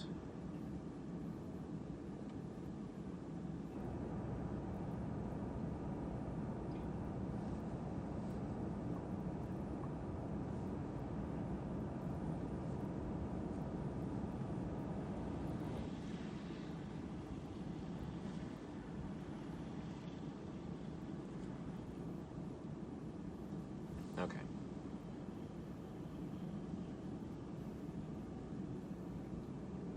I'm going to put Jackson, Mississippi in the GPS. Now, no, we're not going to Jackson, Mississippi. But that's the general direction I want to go. I want to go to Champaign and then south. Head north toward West Willow Street. Crashes on I-74 are causing a 24-minute delay. You are on the fastest route. You will arrive at 1829.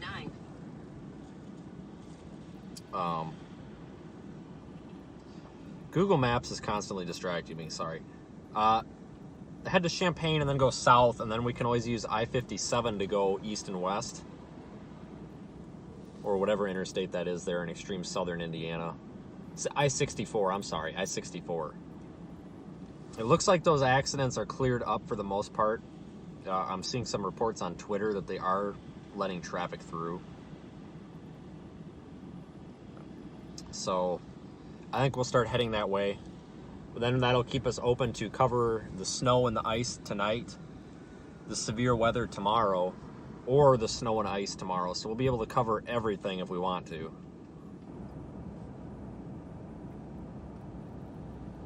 I need to figure out how to get this off of the Bluetooth though, and then we'll get a move on here.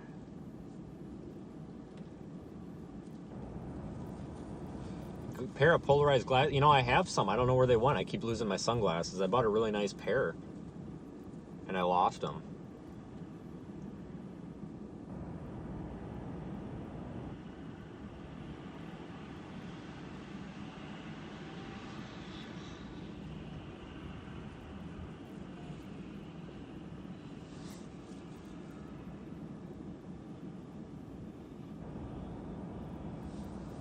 Richard, I see your question there about sometimes you super chat, sometimes better for rinse fine to go PayPal. And I just got actually an email. I was just going through my email real quick. I see it sent the PayPal donation there. Well, I appreciate that. We will put that to good use. You can do it however you want. I know some people prefer to do the PayPal thing.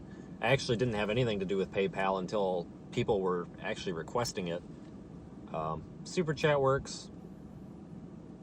However you guys want to do it. We appreciate it. You know, myself and Nikki, like I said, it helps keep this doable. A lot of people ask how I make money doing this, and usually how I end up making money is working with people like Ryan, or sometimes our video broker, Severe Studios, Severe Streaming, Corey Hartman. He does an excellent job at basically selling our stream or farming it out to places like the Weather Channel or Fox Weather.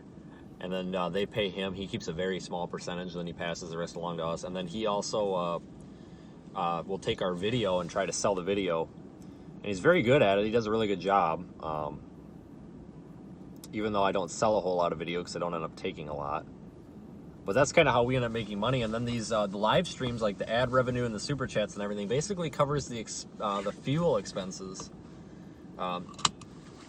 So if you look at in the grand scheme of things, it looks like we make a lot of money, but we don't because of how much fuel we end up burning.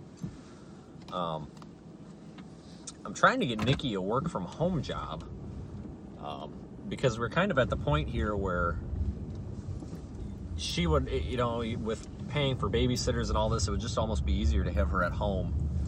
But, and I'll flat out tell people this because everybody's always asking, usually after these streams.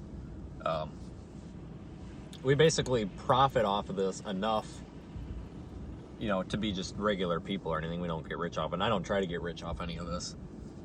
But one thing that has happened this year is you folks this has almost been a crowdfunding effort now that we've got YouTube monetized. You know, with the super chats and the donations and all that stuff.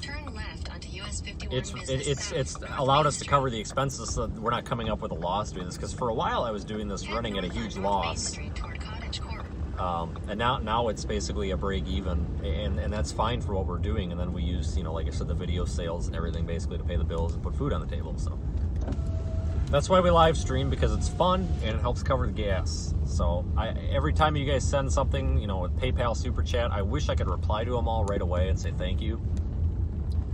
But I can't. I don't know how to reply to super chats. And the PayPal things, sometimes I will send you a thank you email because it will give me an option on there to reply and like attach a receipt or something. Oh, here we go. Red light ticket. Darn it. Well, I couldn't stop. Whatever. But sometimes it will not allow me to send an email, and I don't know why. So if it'll let me send an email, I always shoot you guys an email back because it's appreciated. We've gotten some very generous input, and of course, you know, you folks are always welcome to give your input also. If there's something you want to see done or something different you want to see or whatever, or if we're out here in Bloomington, Illinois, and you guys are just sick of watching Bloomington and you think I need to go to some different town, you can tell me what town. If I can get there, I'll go there. Have fun doing this.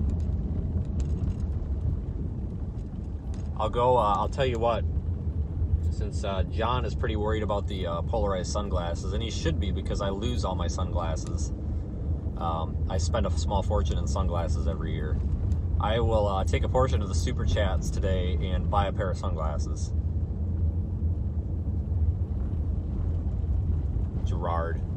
The only reason Nick wants me to go to Girard is because he didn't believe me that his head gasket was blown on his car, and he probably wants to steal my car or something. I actually, Nick and I chased together kind of back on that New Year's Day event, and then he ended up getting food poisoning, and I don't know where I lost him at. And yeah, the camera's really blurry right now, guys. I think it's out of focus. I gotta get stopped here and lock the focus again. There, hopefully that fixes it. Yeah, everybody, you go subscribe to Nick's channel too. Nick was really struggling with YouTube and couldn't get any views, and then he posted a video one day and he got nearly 1 million views in like 3 days. So Nick, I don't know, maybe you might have hit 1 million, I don't know, but he had like 900,000 views in like a week and a half. It was crazy. That just shows that the YouTube is kind of weird sometimes. But it was nice to see that happened, because it's always kind of sad to see, you know, content creators out there and, you know, trying and getting like 10 views on YouTube. It's like, why? And some of these people will put out good videos and they'll end up with like 50 views, and it's like, come on.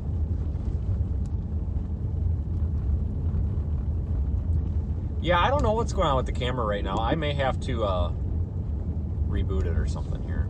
I see that it's acting a little bit goofy there. I will stop up here and see if I can do something about that.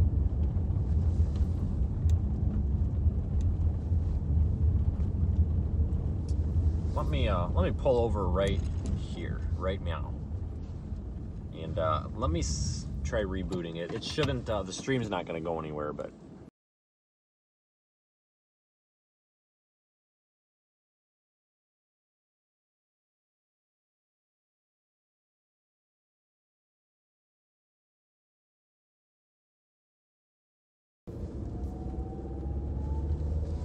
Gotta eat my Cheez-Its. I see we've been going for 7.5 hours. Oh yeah, and see it's back to poor quality again there too. We'll give it I'll give it like 5-10 minutes here, and if it hasn't sorted itself out in like 5-10 minutes, I'll reboot it here. I'm not sure why it's like going blurry or something. It's focused.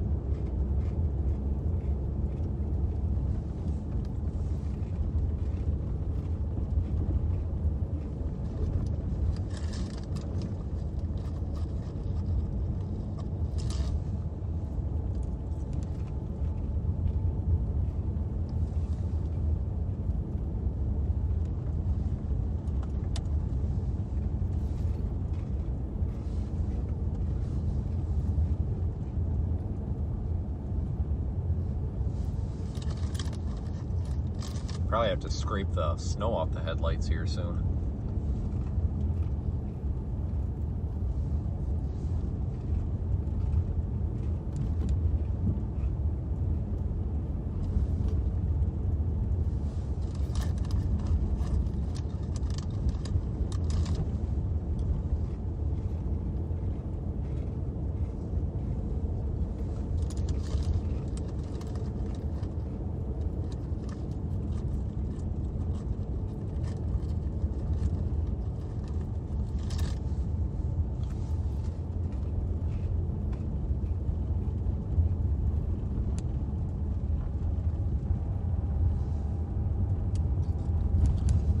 Guy walking down the road, probably because the sidewalk's blocked. The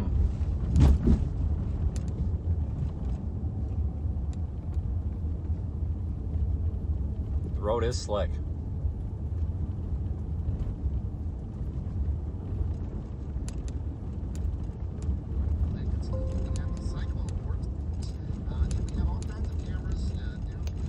Oh, I see Ryan's back up. I think I'm going to send Ryan a super chat. That'll throw him off. Tattoo shop and you'll get a tattoo.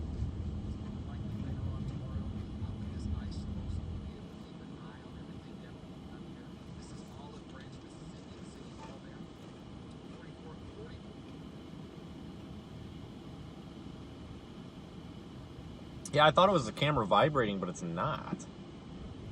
That's weird. I wonder, hang on, let me actually see if I got stabilization.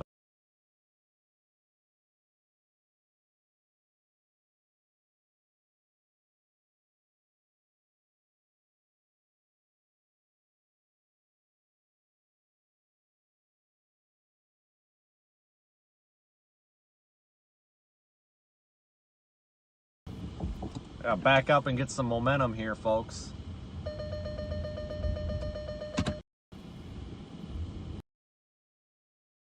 I don't think we're gonna make it. Oh no.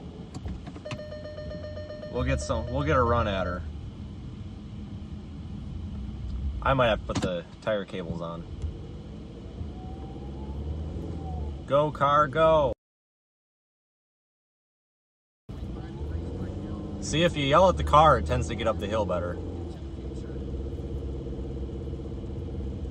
Just needed a little momentum there. It's a little bit icy under the snow here.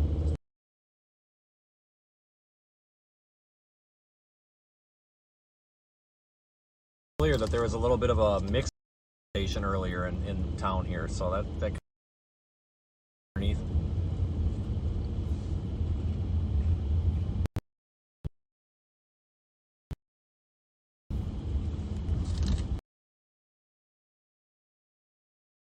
Nope, I can.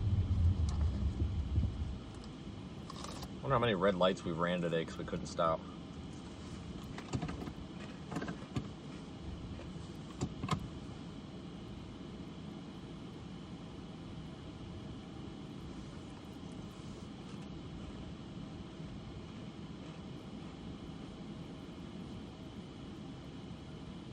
Carly, Georgia, USA. Said above photo is from John B. in Wheatfield, Indiana.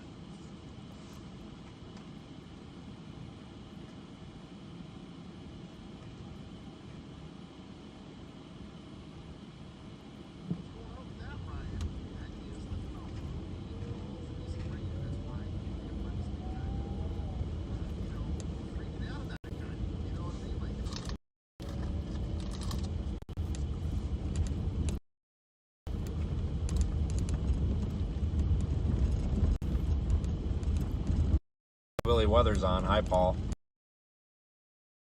I don't know if anybody you knew this, but I am the president of Paul's fan club. You guys should go follow him. He's, I think his Twitter handle is @PaulK7CSX or something. He's on Twitter, Hillbilly Weather. He's hilarious. Every time, it seems like I keep waking up and I'll look over in the morning or from a nap or something, I'll look over at my phone and he'll have some just ridiculous tweet. He's always good for laughing about something. I'm president of the Hillbilly Weather fan club, so he just got the approval from YouTube to do YouTube lives, so I'm sure on his Twitter he's got a link to his YouTube or whatever. You should go subscribe to him too. He's going to be the first person to track down a tornado on a tractor, I think. And I'm alright with that. I grew up on a farm, so I can appreciate that.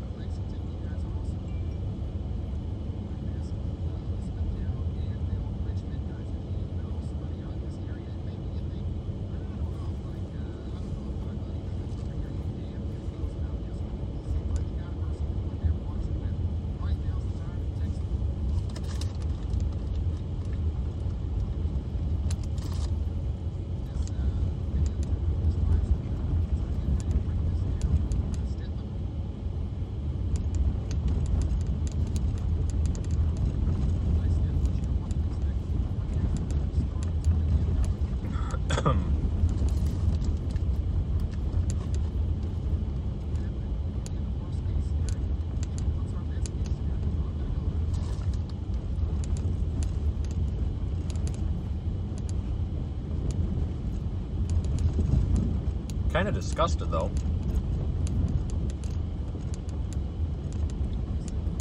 I only have blue Gatorades. I prefer the yellow ones.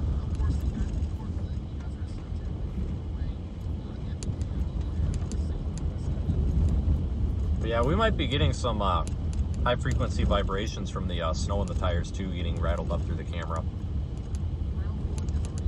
I can try to move the camera mount around a little bit. But like I said, if it once we get to the Champaign area in about an hour, if it's still bad like that, I'll figure something out.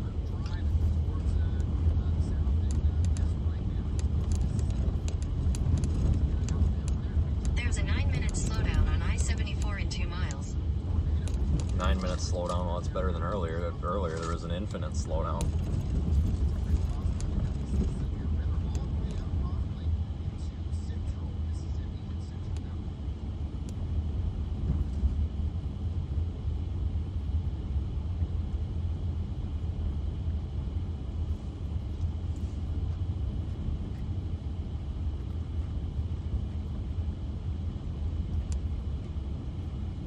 Taking it slow because it is really slippery right here.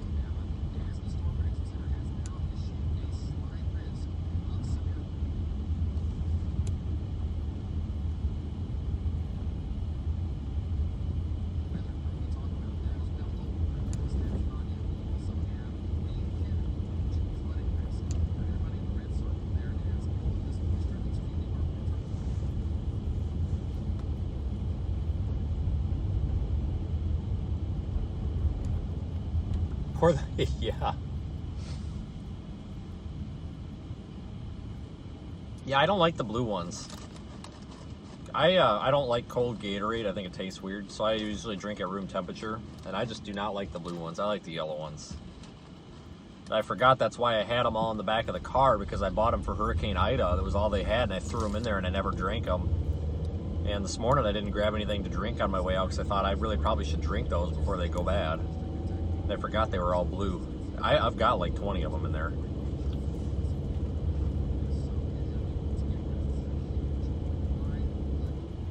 Uh-oh.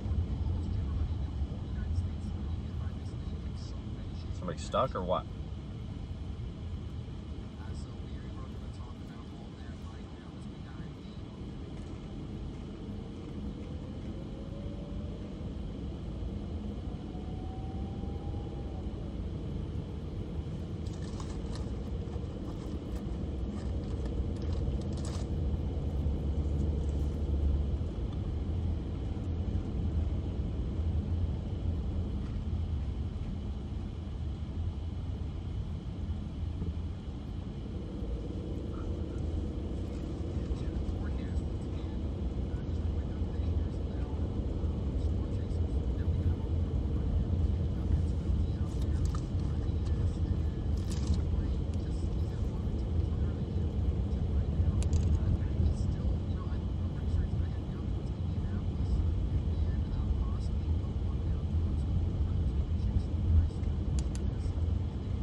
Well, I just got a text message from Reed.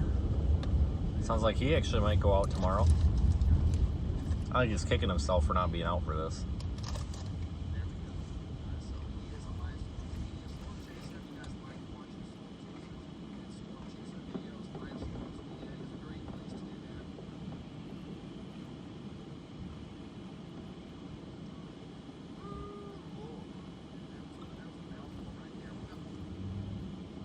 Oh crap, it's green. Shit. Sorry, I'm that idiot. Staring right at it and didn't even realize it. I usually honk at those types of people. Man, do I feel dumb. Seeing some of the businesses closed.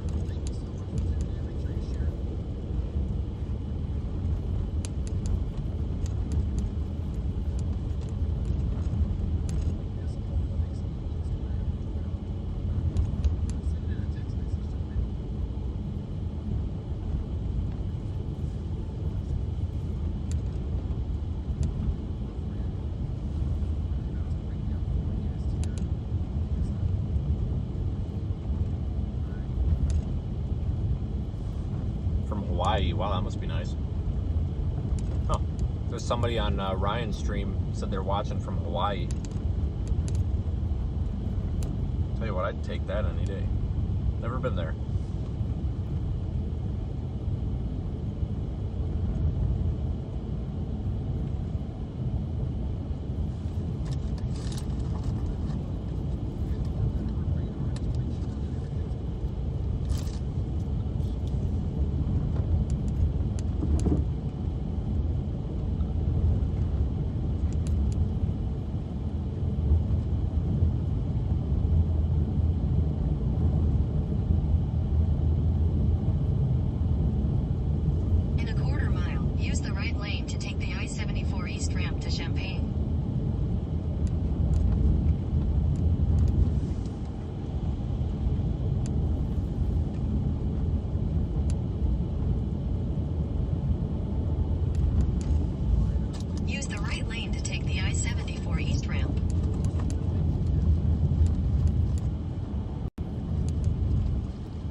How's this ramp? In a quarter mile, Is it merge doable? onto I-74. Oh yeah. It's good shape.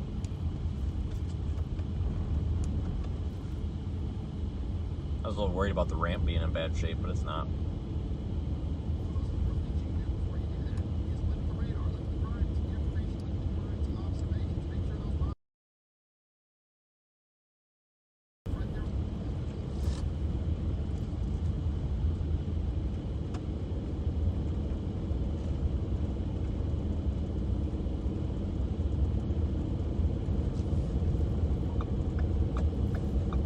Oh yeah, the interstate looks like it's in really good shape compared to everything else.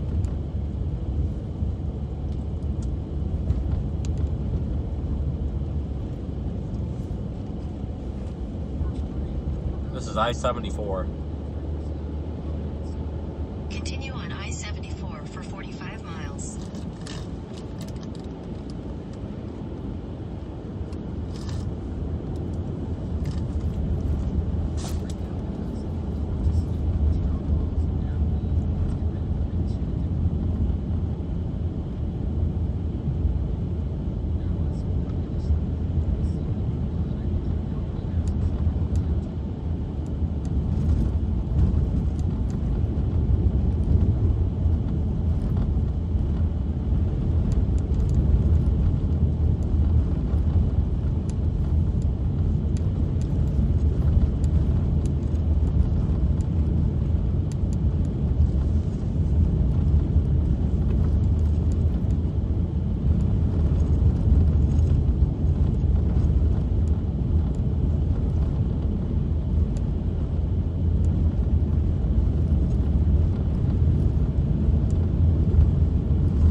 fastest route. Kidding me?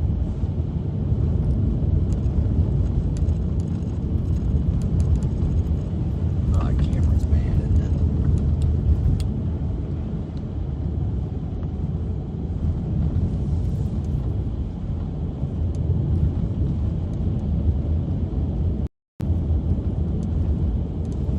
Yeah, I saw that about the crash there.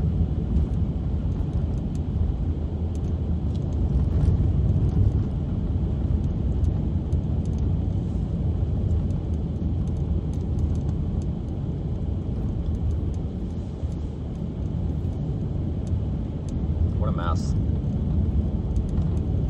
It is a mess out here.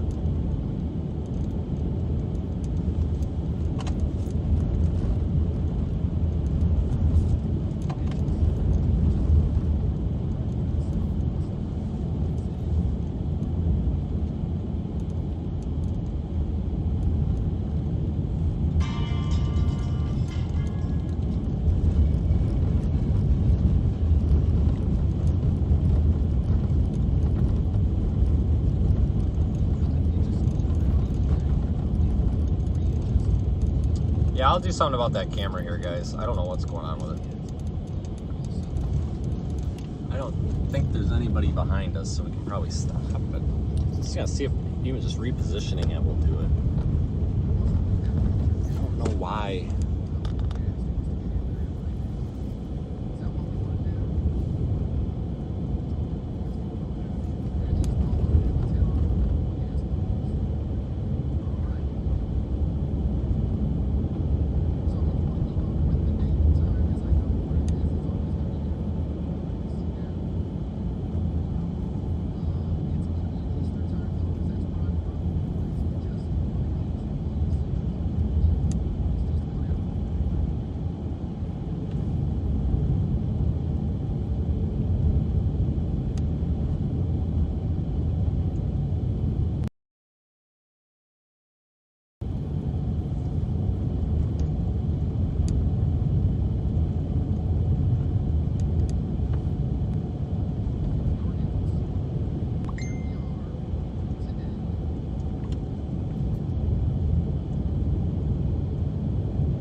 to see if I can pull off without getting rear-ended here. This camera, something's not right. I wonder if the mount's loose somewhere. I don't know what's going on with this, guys. I'm just basically gonna take the camera out of the bracket and just put it back in. I just wonder if I got it sitting in there funny or something. Not sure what's going on with that.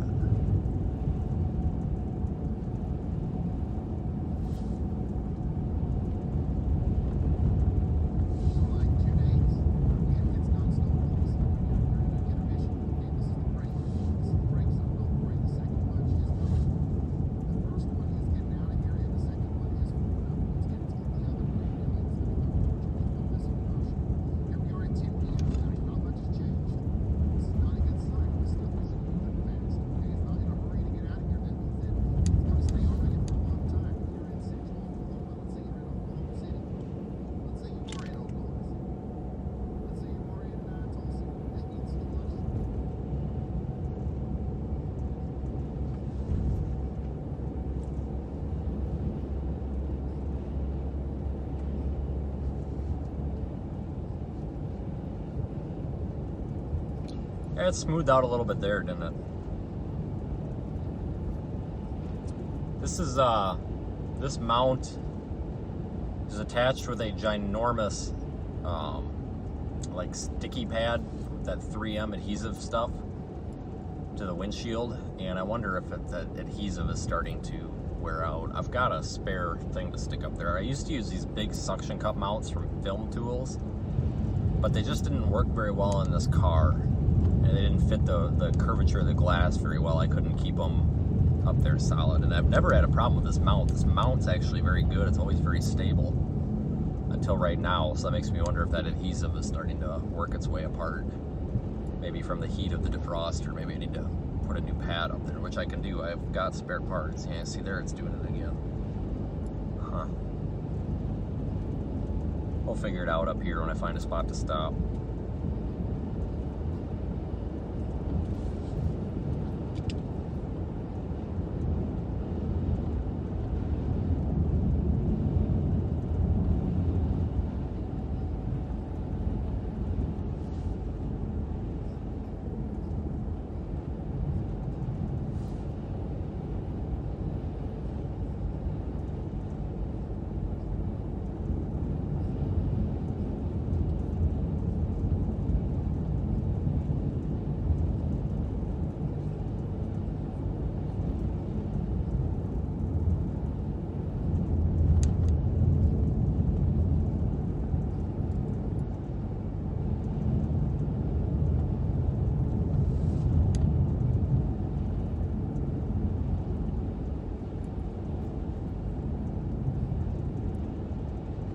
A lot of snow out here today. Like about 14 inches there in Bloomington. Give or take in spots. It's hard to measure when the snow is getting blown around by the wind.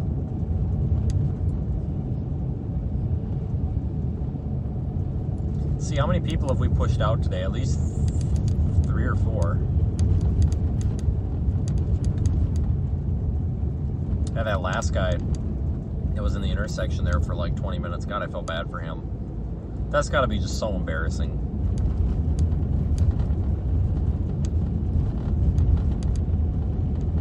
You know, that's the sad thing, is he wasn't really that stuck either. It's just his car sat so low to the ground that it was all packed up under his car.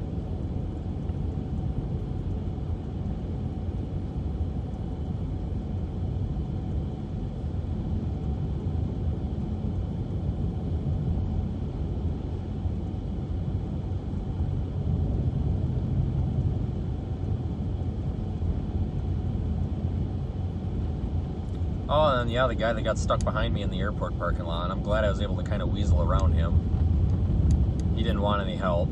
He had some help coming, so.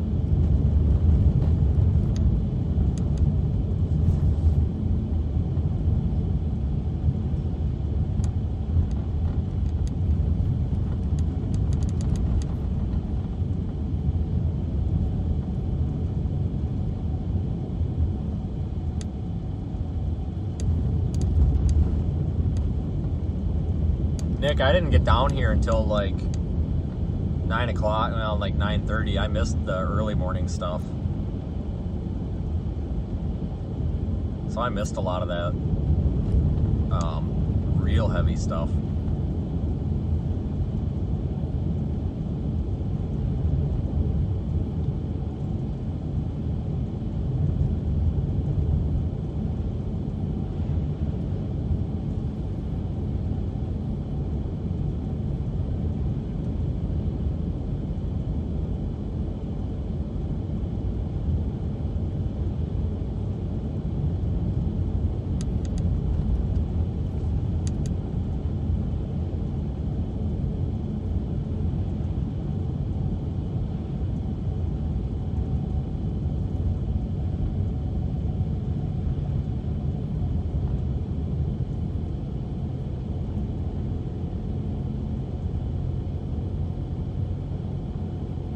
So we might have a car in the ditch over there on the left. Can't tell if it's on the ditch or if he just stopped.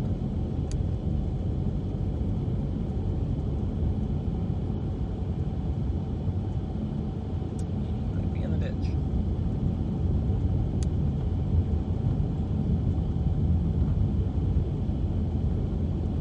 Yeah, once we get to Champaign up here, I will figure this mount out because that like jello effect is driving me nuts too.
Yeah, I'll get the camera mount taken care of here shortly, guys. I'm gonna have to be stopped. Oh, there's that accident there on the other lanes there. Semi-jackknifed.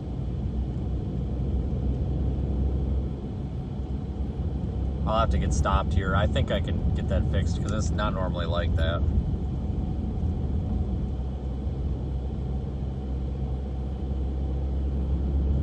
Yeah, because that's driving me nuts too, because I gotta look at it in the windshield.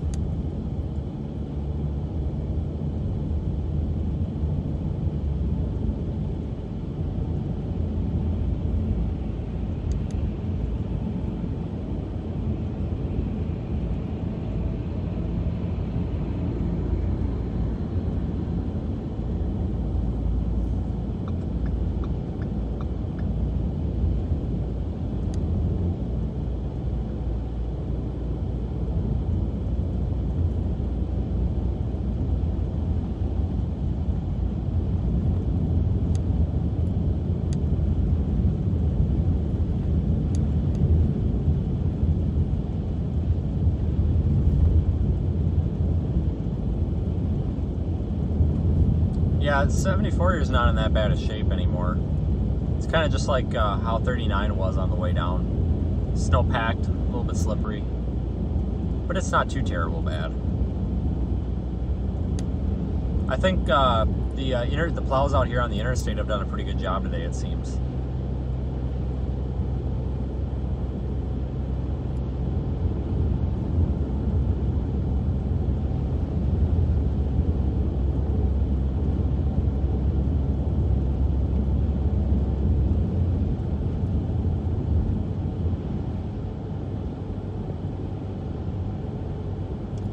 there is a semi in the median. We're not quite sure how that happened. Well, check this out. How did he end up like that? Interesting. It almost looks like he spun around from this lane. Wow.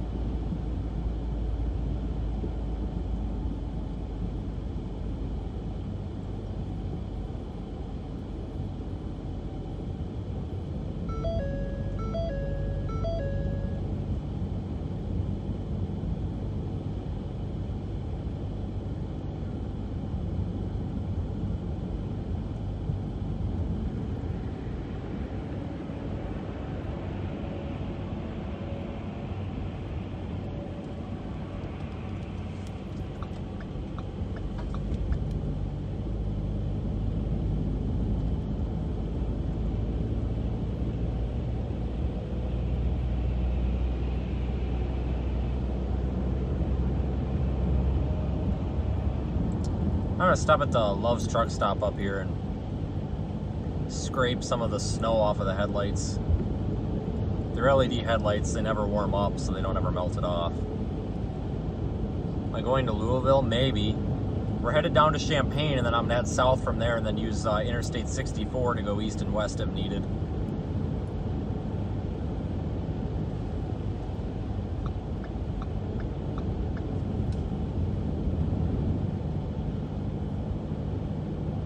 Another truck in the median. Right here. Man, a lot of semis in the median. Maybe it's slippery out here than we think. I don't know.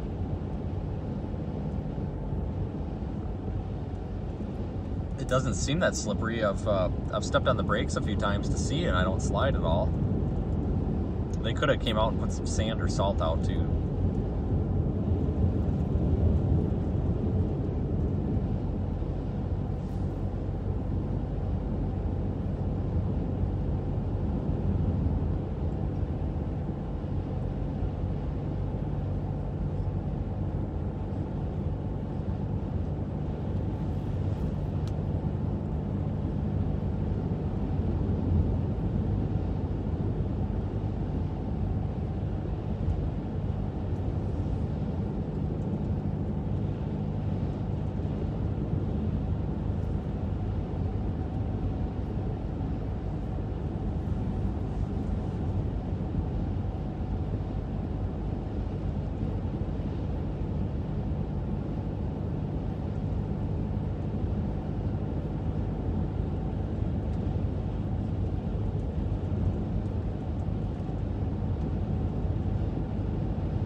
Almost to that Love's up here.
assuming this is the exit. A lot of trucks parked at the truck stops. Alright, we'll stop here at the Loves on the left, not the right. That's a Shell.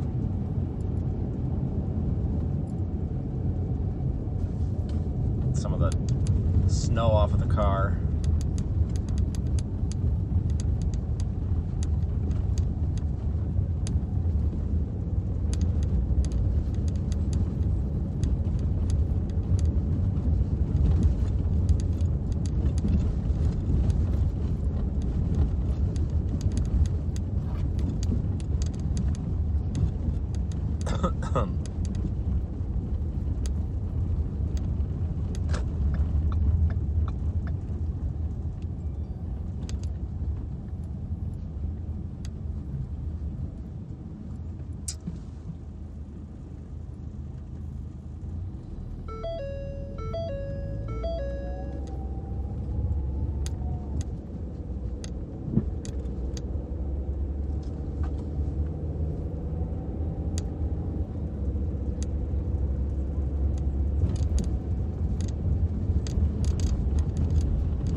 Man, this road is rough.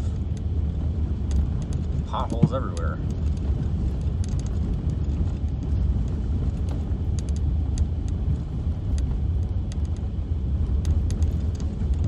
Holy crap, I haven't been on a road this rough in a long time.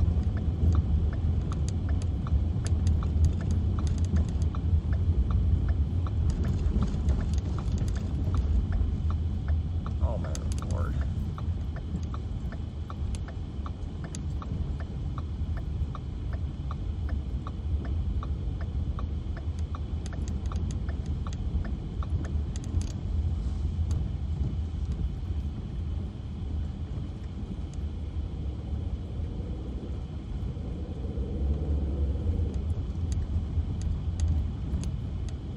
Jeez.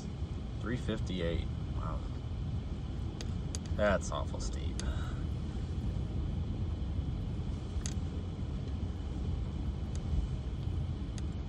Okay, well, I'll back in here so you guys can at least get a view of what's going on. I'm gonna run inside and grab a not blue Gatorade.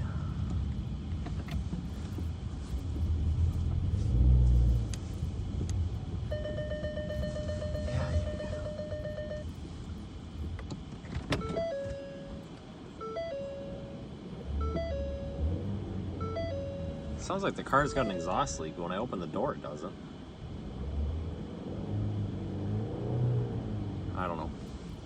Probably have so much snow packed up in there, like snow packed in the harmonic balancer. Stand by. Again, if somebody tries to steal the car, call the cops.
Well,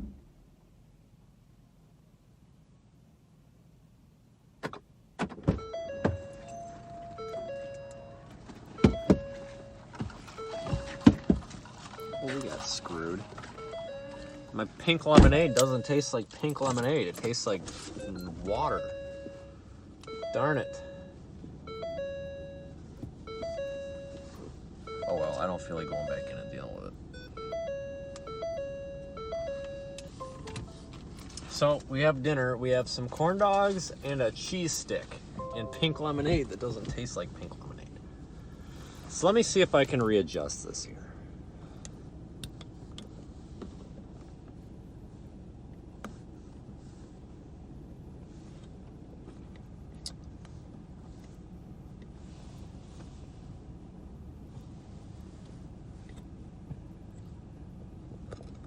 It's just gonna vibrate for a little while, guys. I'm gonna have to re-adhere that to the windshield, I think. Unfortunately. But I'm gonna eat the cheese stick first. Cheese stick first.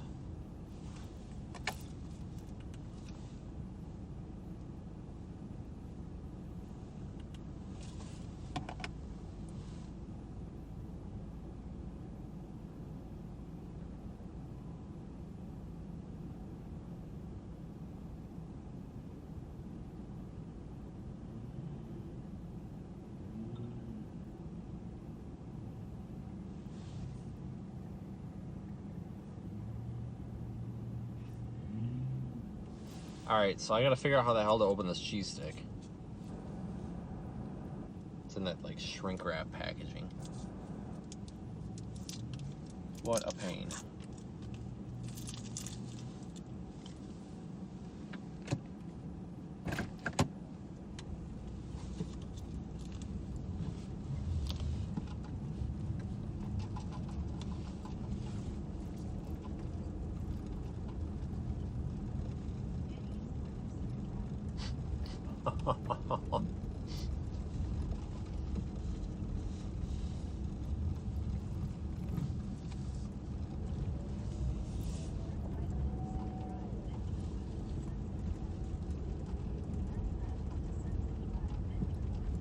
I'm disappointed. I really wanted pink lemonade.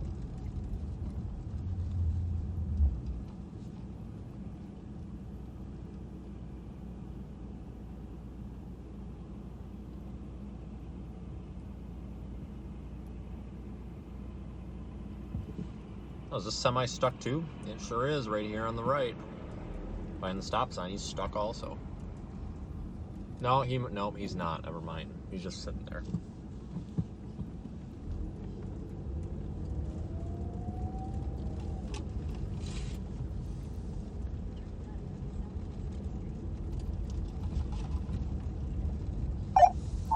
Hey Vince, how's it going? Give us an update, man. What's the plan? Dude, I'm eating. Currently I'm down here just off I-74. I stopped for fuel.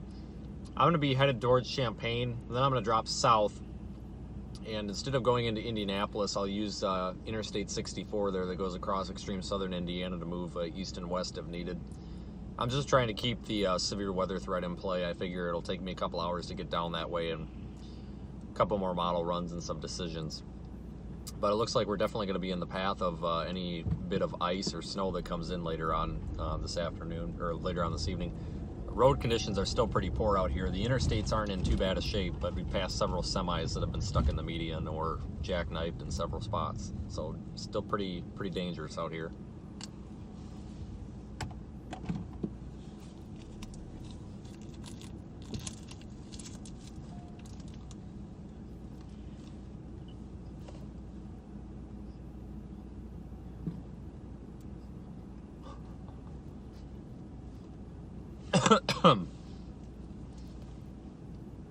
Not sure what we're waiting on. Y'all, Kentucky, USA, said YouTube.com.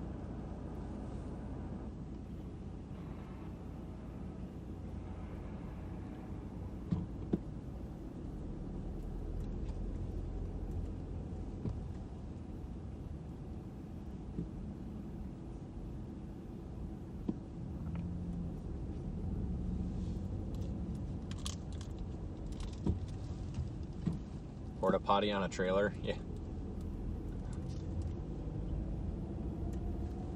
They had an Arby's in there. I didn't stop. I didn't want North Carolina version 2.0.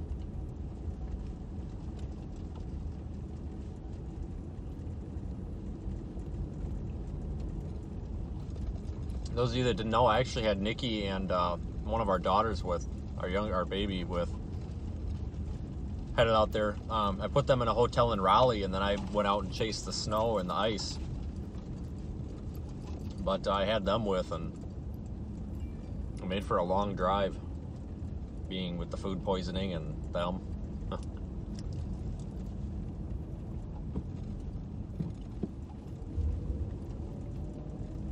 Andrew, Illinois, USA, replied to Ryan Hall, y'all, Kentucky, USA. Whose stream is that? Andrew, Illinois, USA, said Mike's.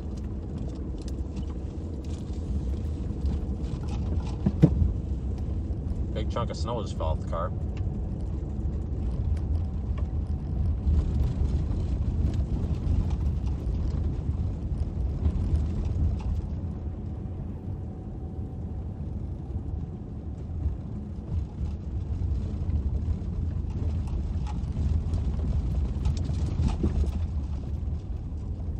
I'm gonna have to get out and get a blue Gatorade again. I'll stop on the ramp. I'm really disappointed. This pink lemonade, it's like the fountain just spit out water. It didn't, like, there's no, it's pink, but it's definitely not pink lemonade. It's just pink water. USA said this is the only live one on his channel. Here is what I'm seeing. I'll see if I can sneak in between these trucks. Oh, we got a stuck truck. We'll pull in behind this stuck truck. Y'all, Kentucky, USA, said did you copy the URL? We'll use this guy's headlights to see in the back of my trunk. Ryan Hall, y'all, Kentucky, USA. It's slicker here than it looks. That's not what's on the RHY side. So, y'all stand by for a minute here.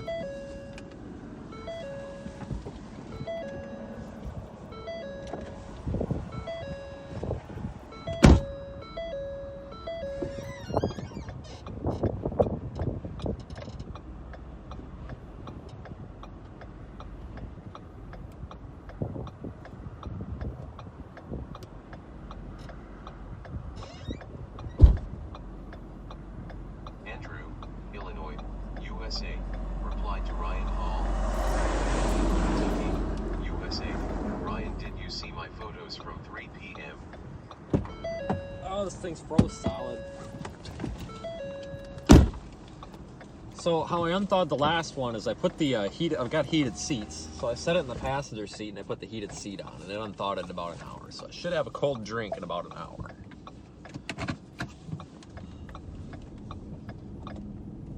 We'll just have to suck it up and deal with blue. Not quite sure how this guy slid off. Maybe he was trying to park. Farley, Georgia, USA, said.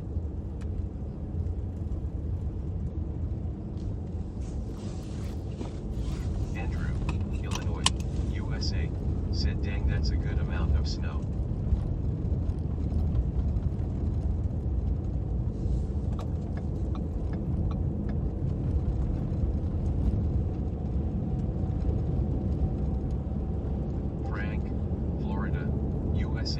Said. Ooh, it is slippery. I'm slipping when I step on the gas, so it is a little bit slick here yet. Surprisingly.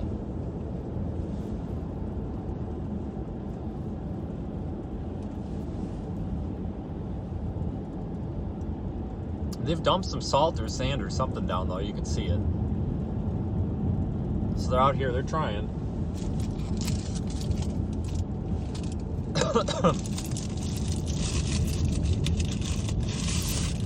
I see how these semis are sliding all over. It is icy.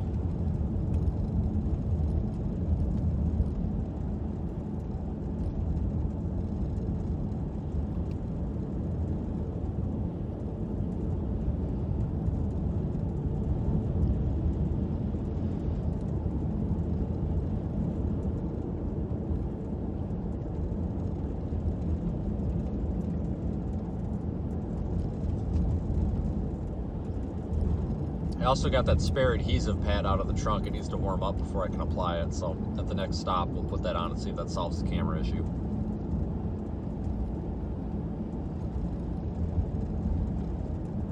$400 worth of groceries. That probably didn't go far. The price of groceries anymore. Holy cow. I feel like I get, you know, I spend 10 minutes in the grocery store, put like 10 things in the cart, and I feel like I'm already at $150. It's crazy.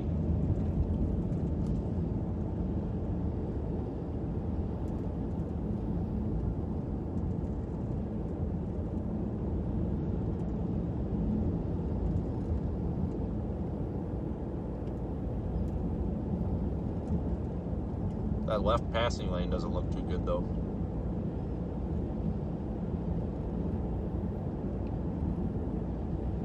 Car in the ditch up there again too.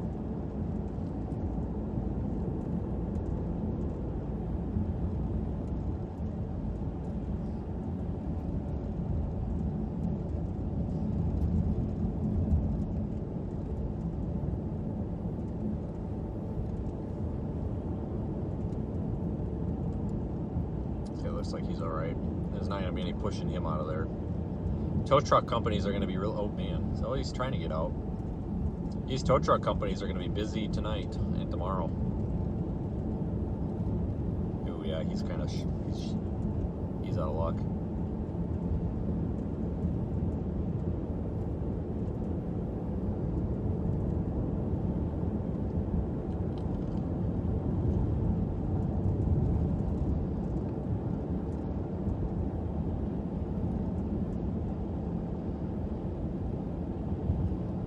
Another semi stuck in the median.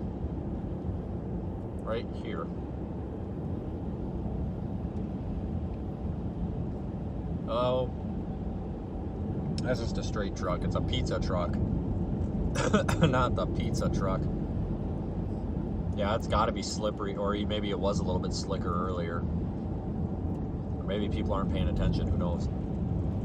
So we haven't had any issues today. But you got to remember to slow down. I think a lot of people forget to slow down.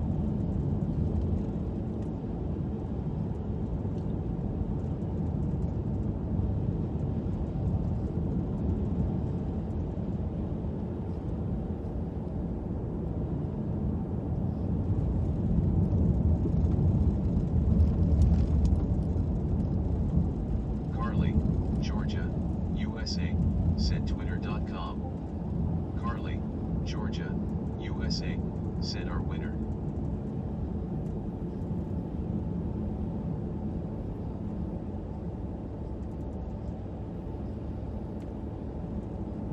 This is a pretty good corn dog though.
I really wish this thing would thaw out.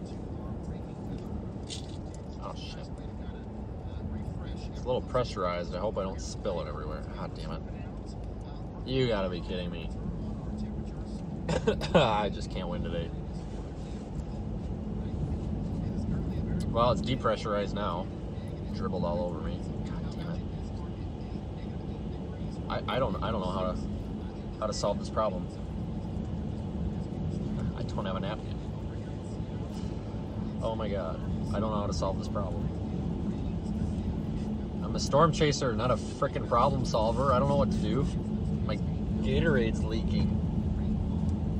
I guess I'll just sit that down. I think it's still got so much ice in it, it's froze up.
Slippery.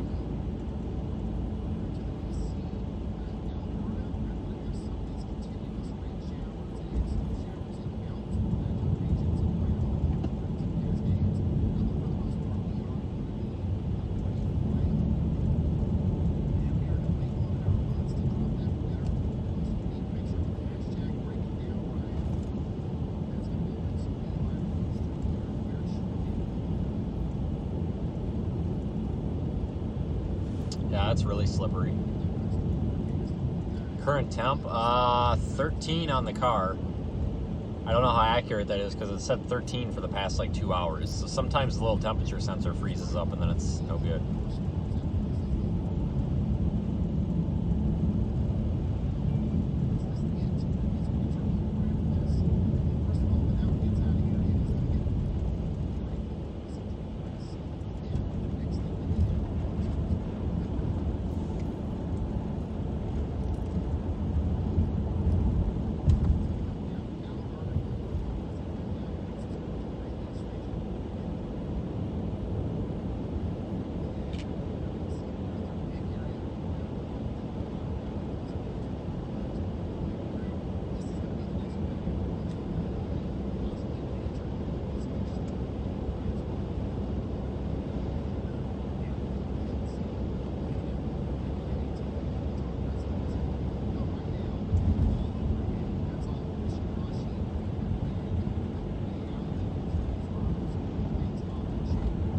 Yeah, I'm only doing about 40. You can tell it's slippery because every now and then the car will want to slide just a tad.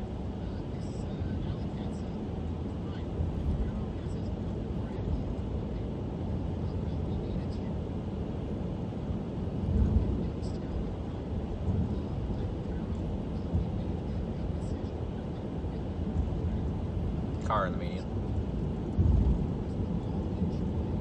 Yeah, this road was even really rough shape earlier. There was just a ton of accidents. In fact, it was closed eastbound for a while.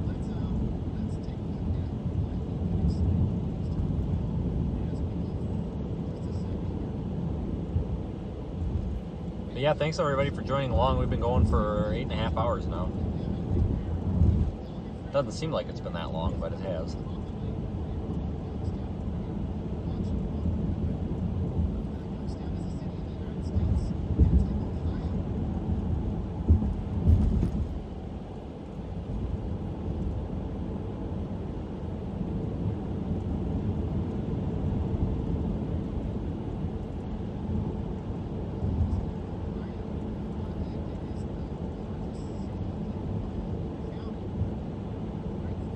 Another car in the ditch on the right.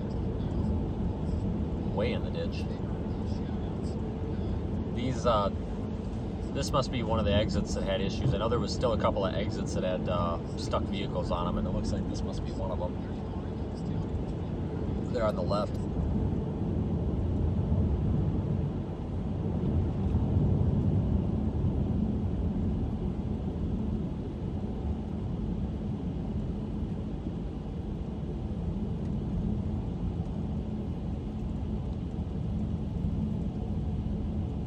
Yeah, it is icy.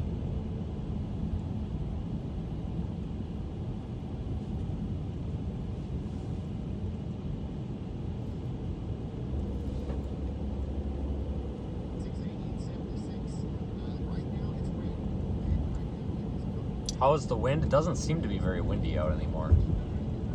Hard to tell in the car. I mean, there was a strong breeze when I got out, but I don't think it's too windy.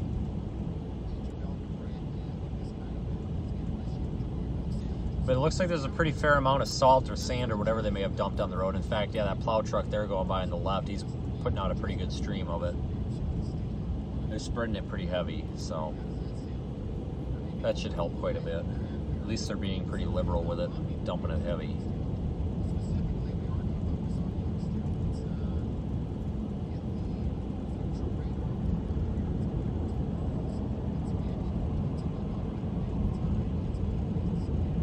Yeah, you know, and that's with this being so icy, you know, even with the sand on it, like this guy that just drove past me in the rear wheel drive van, that's a little ballsy.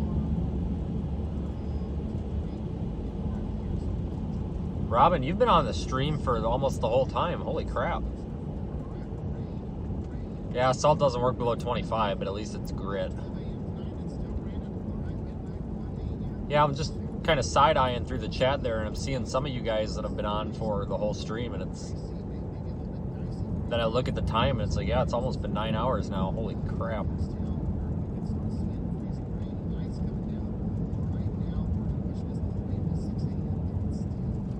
We'll keep the stream up for quite a while yet tonight, probably several hours yet, and then take a break overnight, obviously, to sleep. And if I go for that tornado threat tomorrow, I'll stream the whole thing, and if I stay for the snow and ice, we'll stream that. So no matter what, there's going to be streaming tomorrow.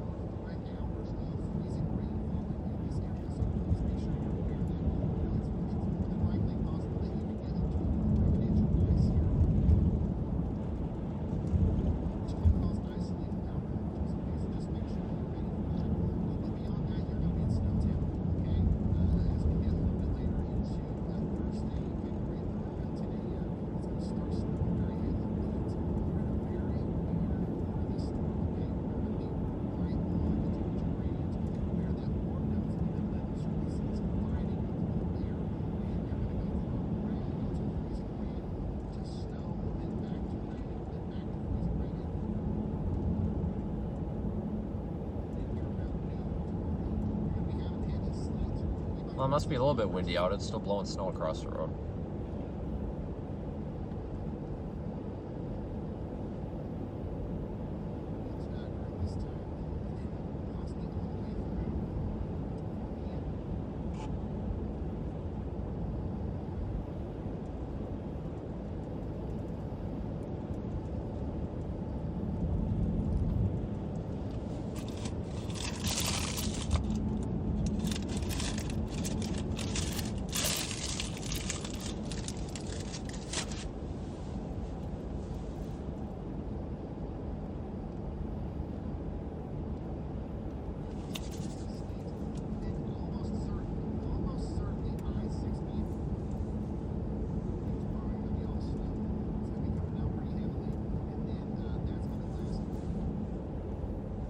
Oh yeah, it's slippery.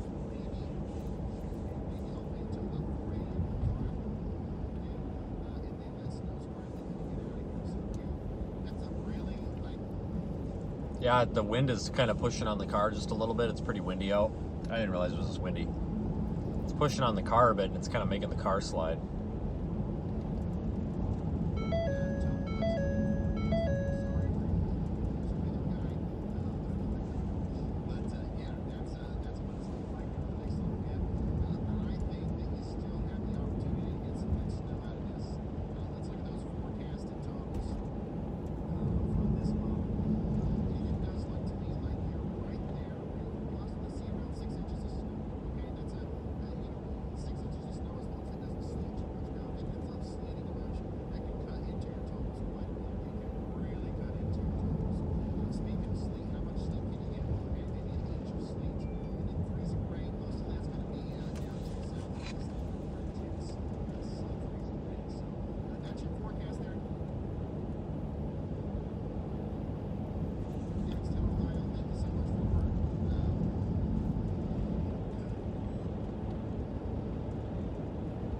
I'm gonna stop by and see a friend of mine, Sean. He's a storm chaser. He's got a hotel down here in Champaign.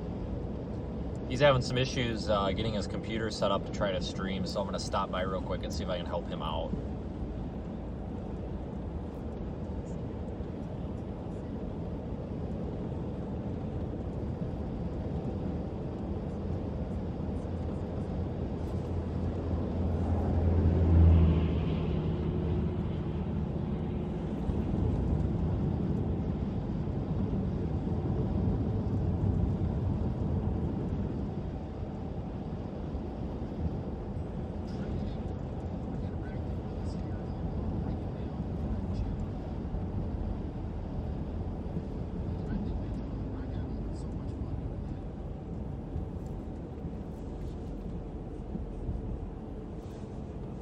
Slow moving.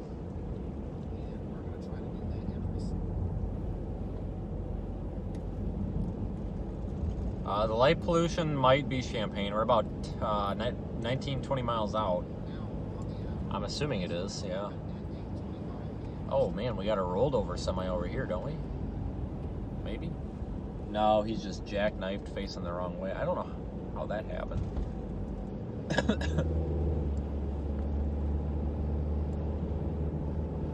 Yeah, they're not as slippery here, but man, there's some rough patches. We're sliding pretty good right here.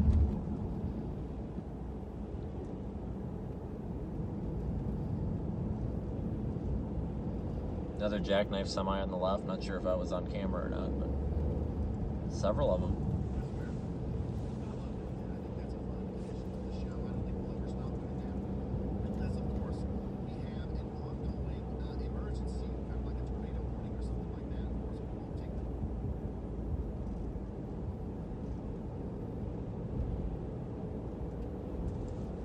Plowing the opposite lane up here coming.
Yeah, this is a nice Sunday drive here for the next 20 minutes or so. We'll stop and say hi to Sean, help him fix his stream, and then we'll be able to blast farther south. It looks like I-50, I think that's I-57. Whatever comes out of Champaign, I'm seeing reports on social media that that's actually in really good shape. And that's a north-south road, so that's what we've been seeing all day, is the north-south ones are in pretty good shape. They're not as susceptible to the drifting and everything. So we'll be able to probably get at least 55 on that, so that'll help. The plan is to we'll go down to Interstate I-64, maybe head east once on there, but we might keep this tornado threat in play. But either way, we're going to be driving through this winter storm.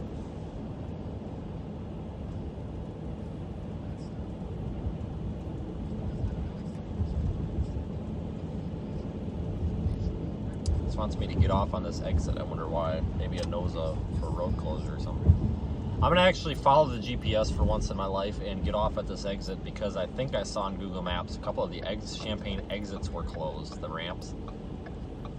So I have a feeling that the map might be trying to take me around that. So we're gonna follow its direction and hope it's right.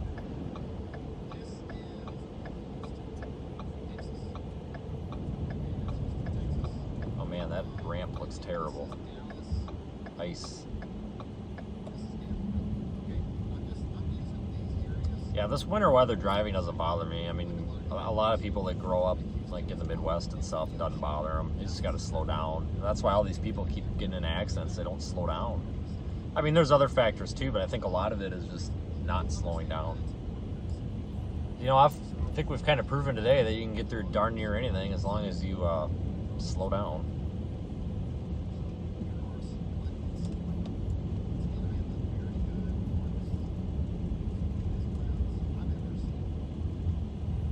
Yeah, this ramp is really icy.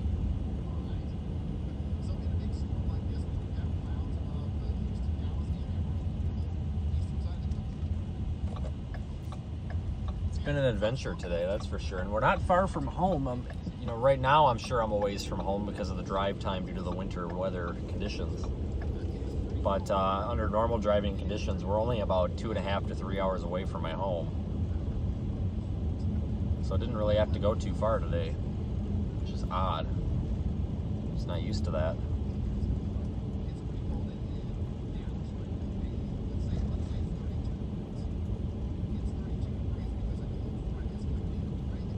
I'm going to take Highway 150. It parallels the interstate.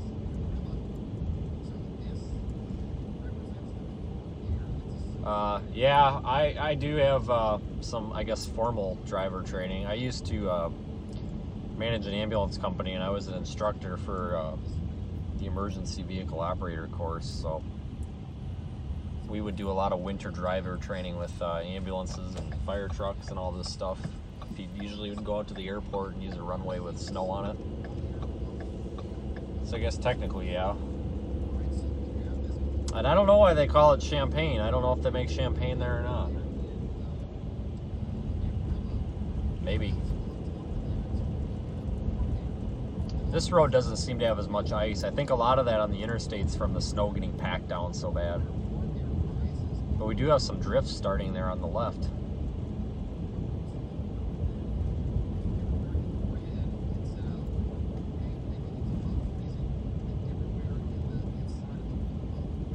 Oh, you live close to that Walmart in Brockton? Yeah, don't remind me of that.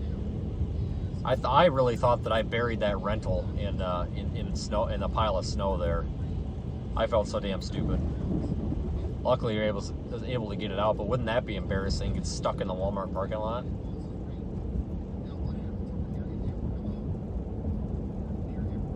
But yeah, that was actually fun. You know, I really enjoyed going out there to the Cape Cod area in Boston the other day. I had never been out there, and you know, I think it's really pretty out there. Your gas is very expensive out there, that's for sure. It cost me like $125 to fill that truck back up. But you know what? I really enjoyed that, and absolutely will be out there for the next winter storm or a severe storm or something, because that was actually a lot of fun. Nice change in scenery.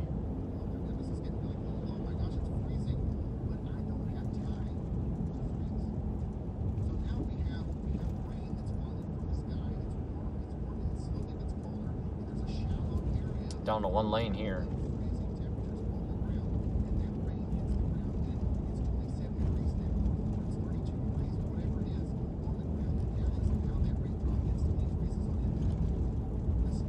But yeah, we've had a whole hodgepodge of viewers today. We've had our regulars, we've had our not so regulars.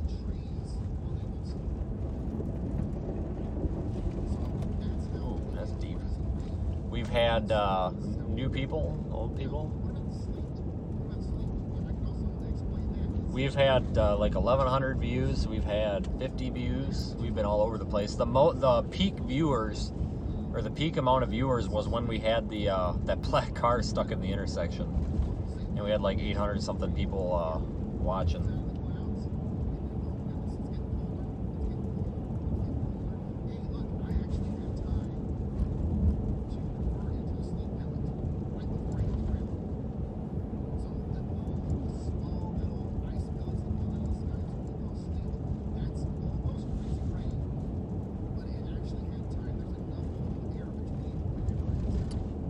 Yeah, well, I'm pretty sure that it took me on this road because it wanted me to avoid some of the slowdowns there, but geez. This road is a slowdown. These are pretty small drifts, though, because when I drive through them, I don't even really feel a bump or anything, but I slowed it way down here just in case, because if there's a big drift, I want to be able to hit the brakes and not get stuck in it. Because you got two options when you go through a big snow drift. You either gun it and hope you make it through the other side, or you stop and don't go through it. But so far this is all blowing snow, and I know that the camera's not picking it up too well because the I've got my high beams on, and I have two of those like really bright off-road light bars. I have one on the grill, and then I have one on the bottom bumper, but they're both so caked in snow. I need to go out there and scrape them off. I was supposed to do that at the gas station, but I forgot. But they're covered, so we don't have a whole lot of light right now for the camera. Oh, I see a couple of super chats popping up. Thanks, everybody. Always appreciate it. Use those to cover fuel.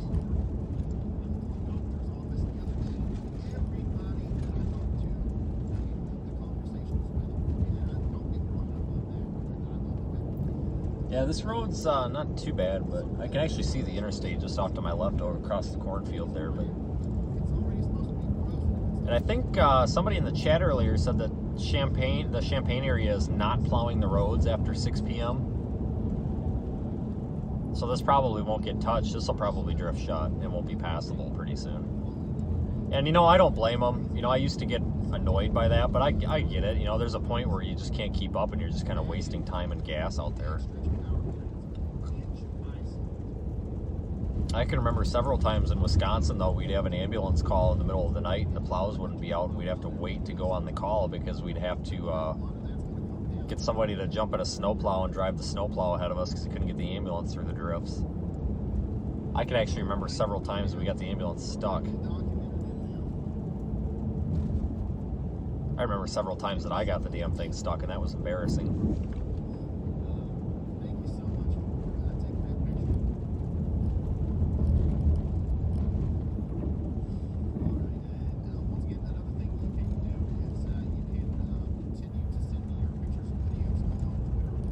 Looks like we had a drift across the road here, but enough people have blown through it.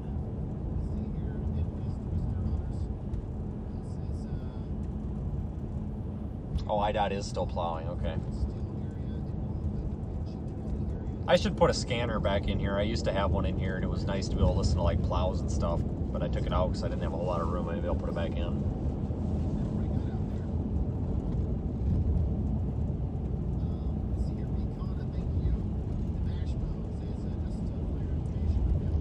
Yeah, that Plymouth area, man, that was pretty. What a beautiful area that was out there. Like I was saying on that stream, I think I'm gonna throw my family on an airplane this spring or summer and take everybody out there for a vacation, because that was just a really nice area. I was really ticked off at the airlines. American Airlines really dropped the ball several times on me. I wasn't too happy about that, but that's got nothing to do with the area, so. For any of you that don't know, they changed and or canceled my flight 6 times and caused me to like incur another $250 worth of rental car fees. So they just kept canceling it or changing it, and I'm like, guys, come on. I was hoping they would reimburse me for something, and they did not. Whatever, I get it. Not that big of a deal. It was a pretty cheap flight. I think round trip it was $380 for both ways, and I guess that isn't too terrible bad. I had a lot of connections, though. They tried to get me to go on a flight to get back to Madison, Wisconsin. They tried to put me on a flight to Dallas, and then from Dallas, I think it was to Salt Lake City, Utah, and then back to Madison. And I'm like, I am not going to Dallas and then Utah to go back to Wisconsin. That's just too much traveling. 'Cause I hate flying. I can't stand it. It's not that, I know it freaks some people out, and that's not it. I don't like being stuck in that tiny space for 4 or 5 hours. I hate it.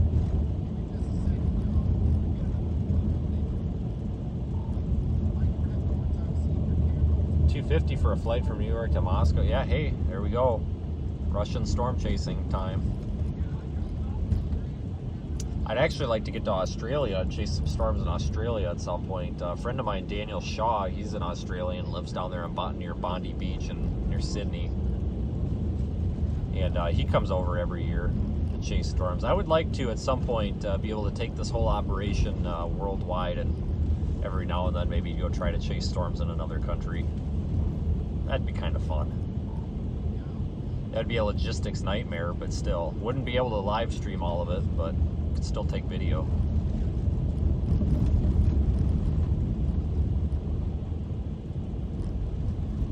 Anthony, yeah, I appreciate all the stuff that you share on Twitter, man. It helps out. Anthony there, go ahead and subscribe to him. He helps us out too. You're always sharing everything. I appreciate that. And again, thanks everybody for watching, sharing, and everything.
When I get to Sean's hotel here, I'm going to jump in his car and see if I can fix his stream for him. So we'll probably do another short break, but I will leave the stream up.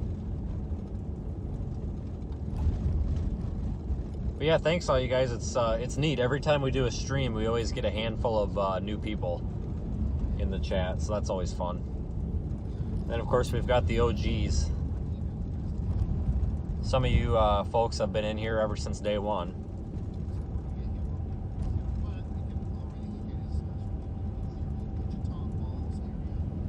This bridge is a nightmare. It is very icy.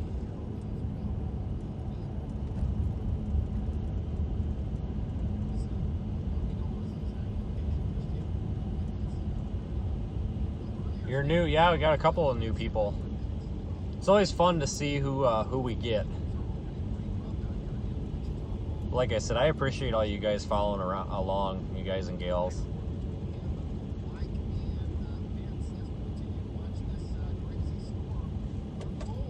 It's like I was saying earlier, and I try not to get too personal on here. I don't want to freak anybody out, but it is nice because, like I said, when I was growing up in high school and stuff, I didn't really have any support for any of my weather hobbies, and my family has never supported it. Like my parents, grandparents, whatever.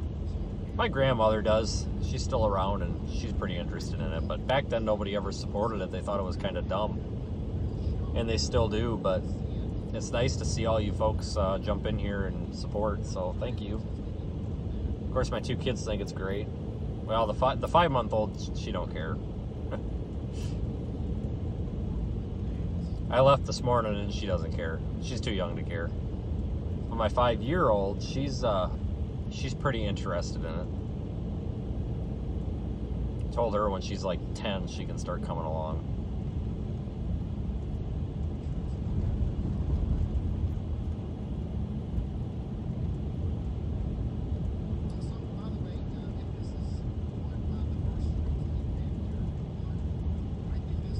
Yeah, I'm gonna get this camera fixed here too when I stop. This is just nuts. It's the same camera, the same mount. Must be getting loose. I do have a spare we can use.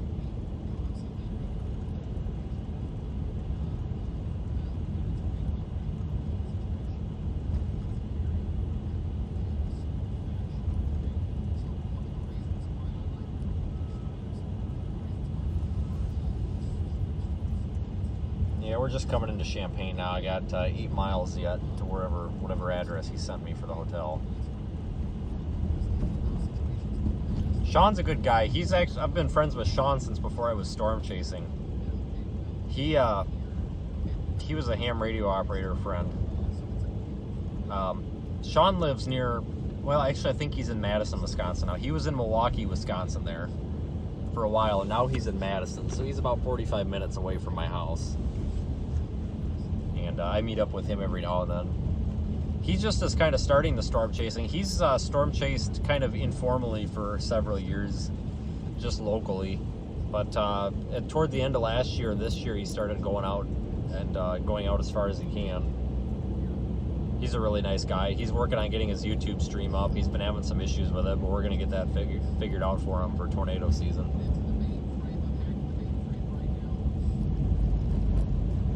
He's a very skilled photographer, so I'm sure that we'll see some really cool stuff come out of him.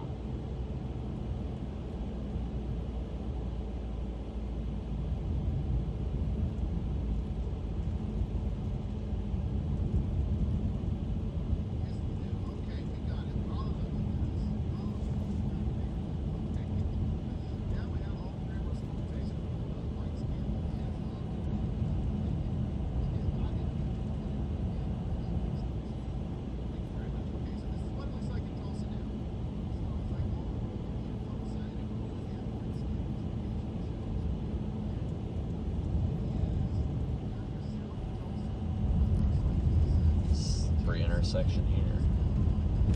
Yeah, you can see some snow getting flown. So it is breezy out.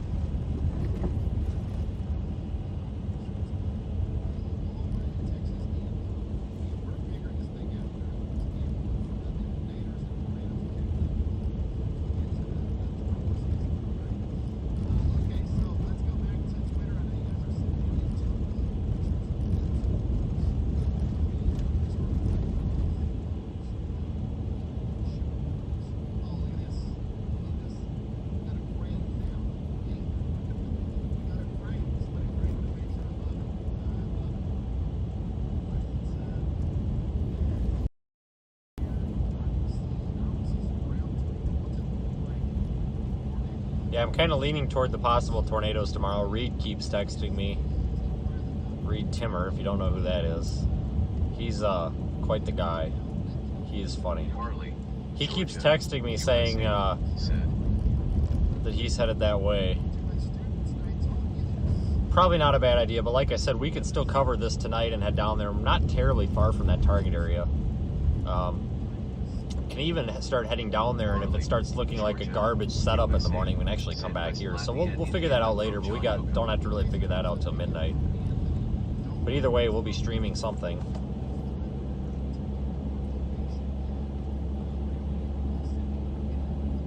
But I'm glad that I started doing more of these winter storm chases. I used to do them every now and then, but not too often. This year I've been trying, as basically my criteria is as long as it's going to impact travel, I've been trying to get out for it. Just because I kind of like going for drive. I like driving, and it's kind of fun.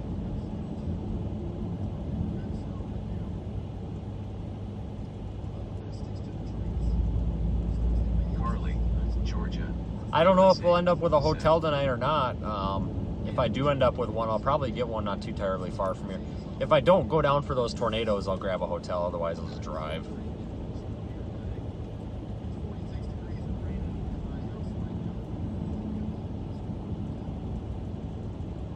Carly, Georgia, USA. Said above pick is Sedalia, Missouri from Dan Smart.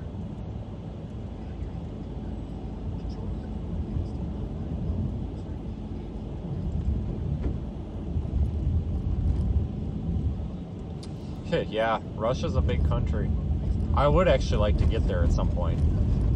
I've been to Canada, and that's about it. So I need to start branching out.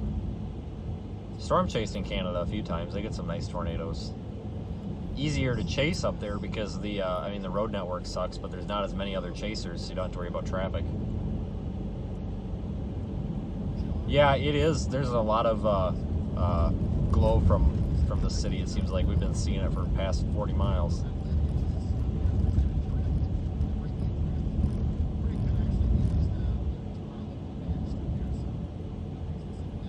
Yeah, I get sick of sitting down though. That's the problem. The seat in this car is pretty comfy.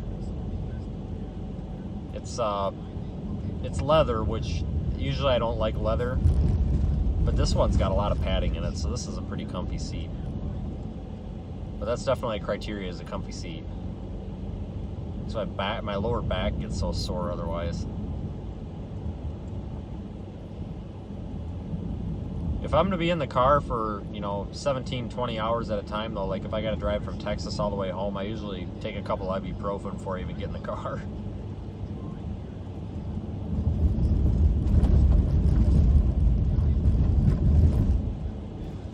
Yeah, we got to be close, don't we? No? Not really 10 minutes yet.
Car in the ditch.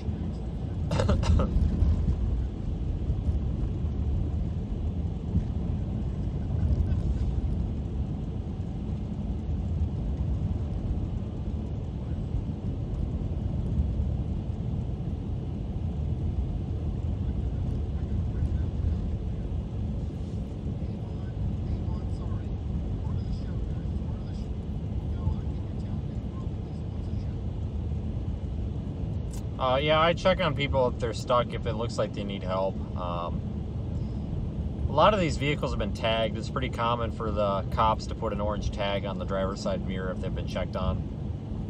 And all these ones have been tagged, so I haven't stopped. But yeah, if somebody's sitting on the side of the ditch or something, I'll stop.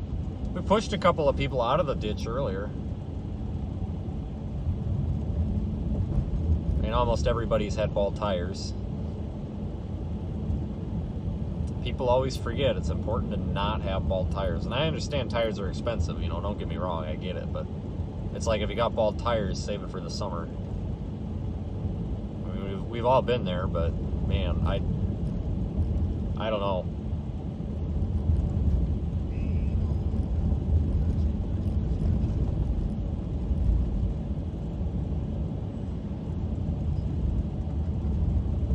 Yeah, I've got tire chains with, if needed. I actually thought I was going to have to put them on there in Bloomington, but we got away without it. I hate putting them on there, a pain. They are a huge pain to put on this car because there's not much clearance. You can't really get your arm in there to put them around the tire, but I do have them with just in case.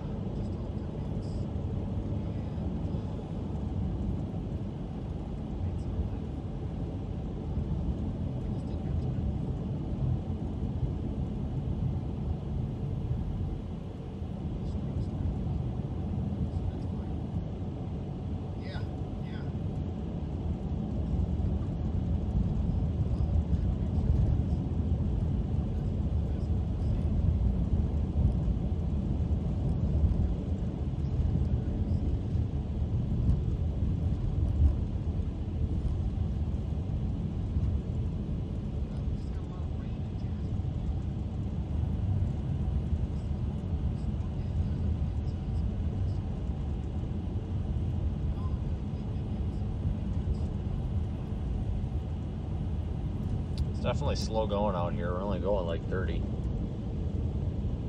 45 kilometers per hour. Probably need to start giving, when I give speed, I probably need to give miles and kilometers, because we get a lot of people that are from the land of metric system.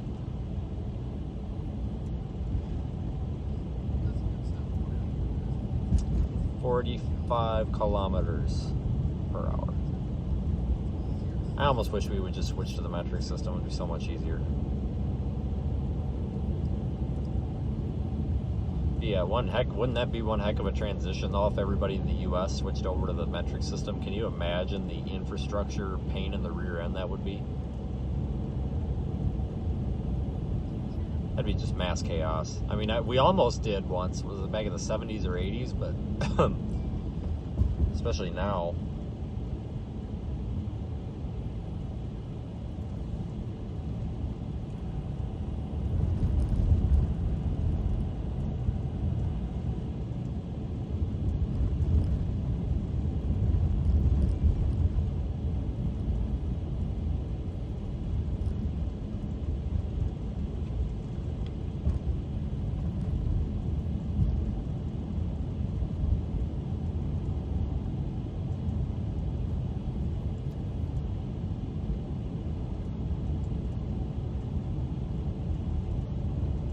Gatorade update. Still froze. Damn it. Maybe I'll just get a new one.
Oh, shut up, car.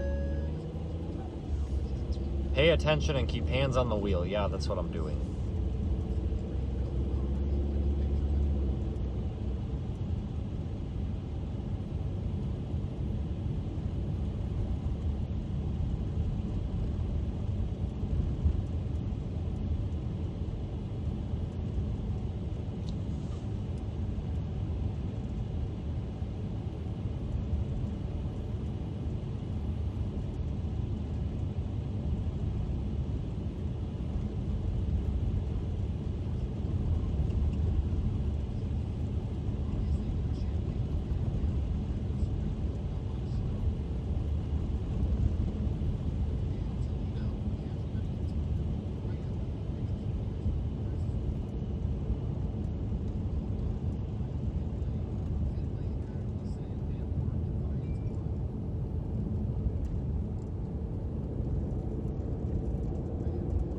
I don't know what was going on earlier. It sounded like the car had an exhaust leak, and I thought maybe I knocked the exhaust loose going through some snow drifts, but it's not there anymore. Or if I must have some snow packed up in there or something. Yeah, meanwhile, guys, don't forget there's that, like Texas and Oklahoma and everything is, they're gonna get some ice and stuff too.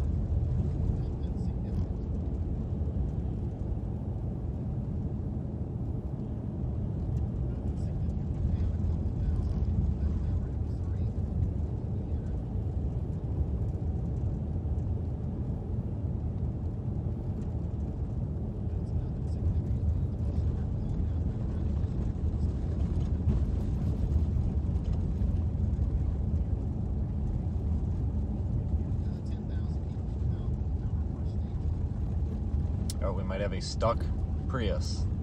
Pizza delivery Prius. Yeah, 3 guys and a shovel. I think they're alright. I'll let them handle that.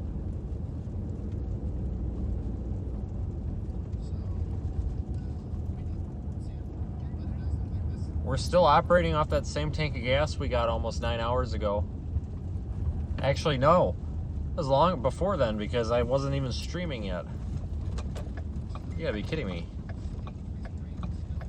That's really impressive. Huh.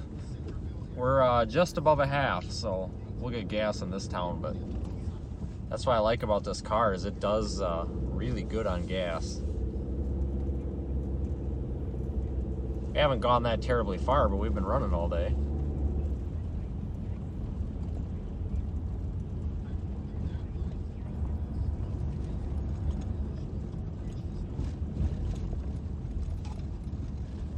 Yeah, I originally thought about going down into like Oklahoma, like Tulsa, toward Oklahoma City or whatever to cover the ice and stuff down there, but I just couldn't pass this up. It's so close to home.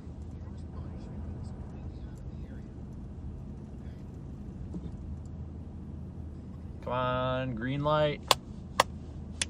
Today.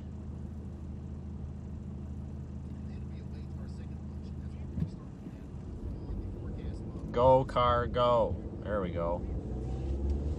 These winter tires are good. They still spin a little bit, probably because the car is pretty lightweight. If you had more weight on it, it would help, but I've noticed a huge difference using these snow tires.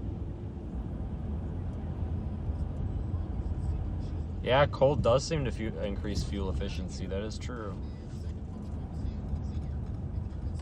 Let me see, what are we getting for gas mileage on this trip here? I don't even know where to, let's see, click. 28.4 on this miles per gallon on this trip. That's not bad.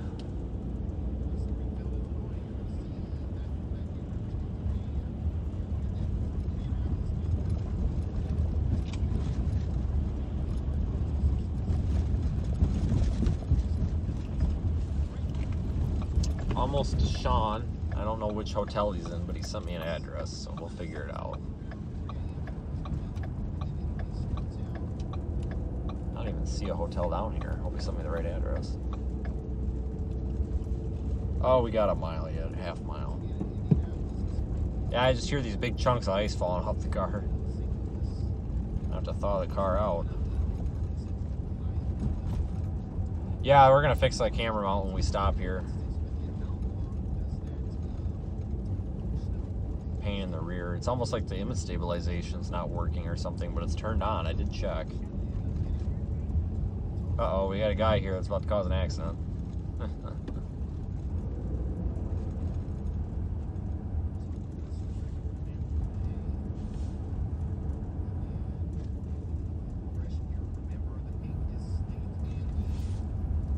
Yep, the snow plows are going to be busy.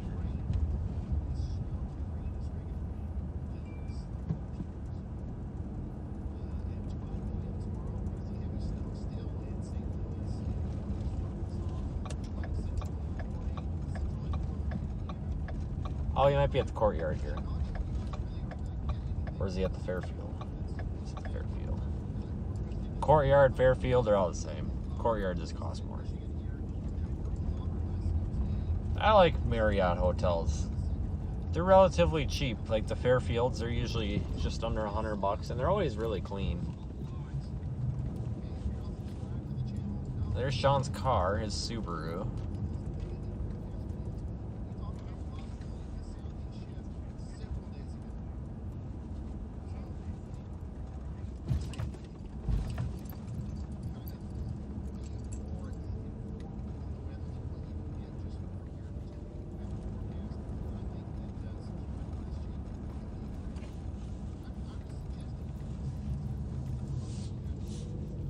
Turned around here.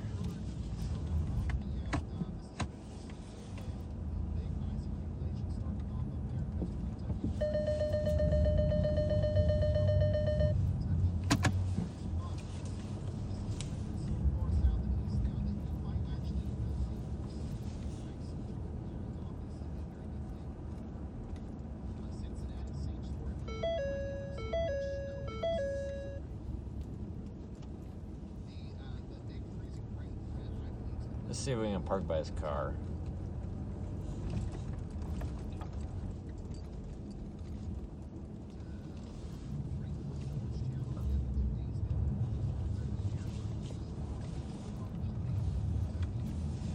Marley, Georgia, USA, said.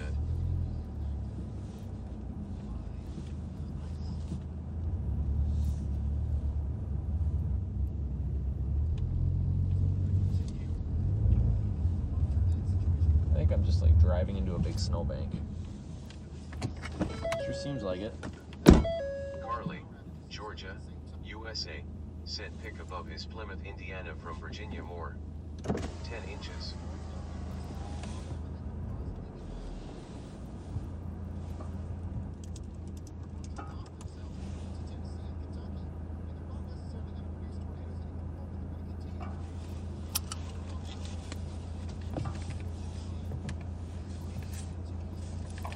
Let's see if I can fix this. Let me put a new mount on here.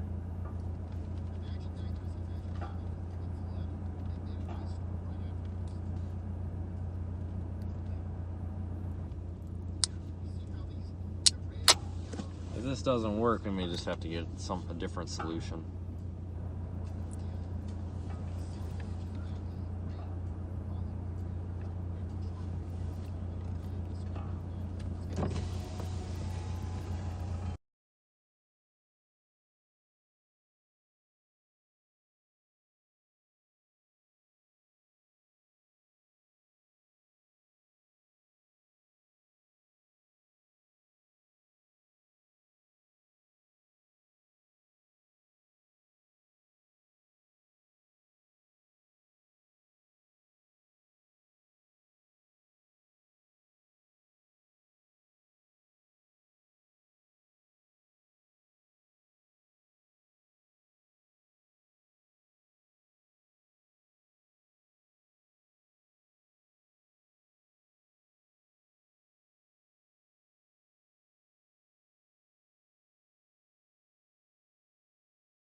All right, everybody, that was Sean. I had to stop and help Sean a little bit here.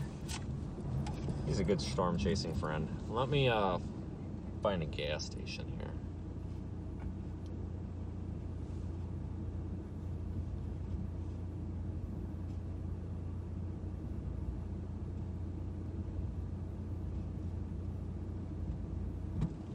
Need a gas station. Yeah, I think he's going to be good to go for streaming now. I think he actually figured it out on his own.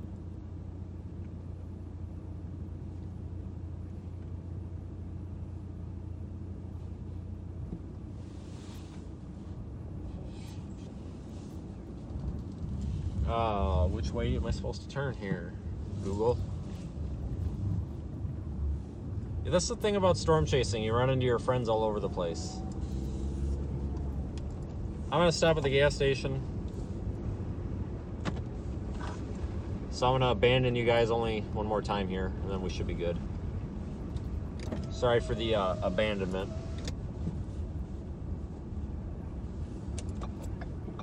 Should almost get a remote microphone for the stream that is wireless, so if I step out of the car, that'd be neat. Should do that. Yeah, Sean's having some issues getting streaming. He was actually having some YouTube problems, which is too bad because he came this whole way to stream. But he's really trying to get to the point where he can do this full time. And I do have that new mount adhered to the glass. I have to wait like an hour before I put any weight on it.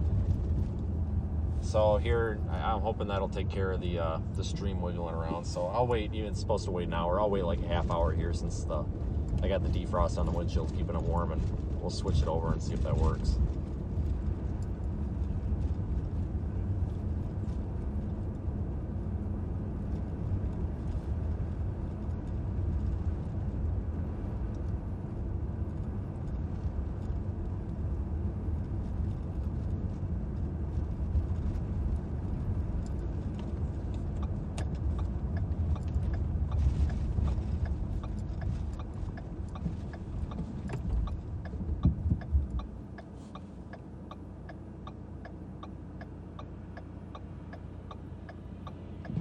There's a plow. It's nice to see.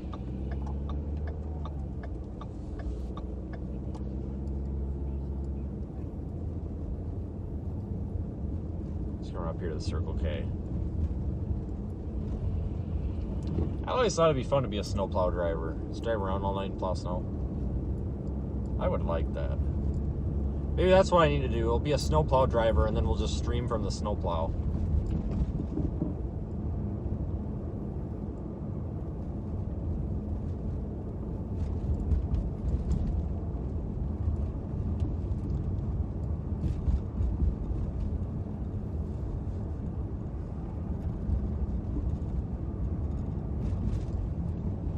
Oh no, I hope it's not closed. Doesn't, oh no. Oh man. Seriously? Picked the one gas station that was closed. You'd be kidding me. You're kidding me. You're kidding.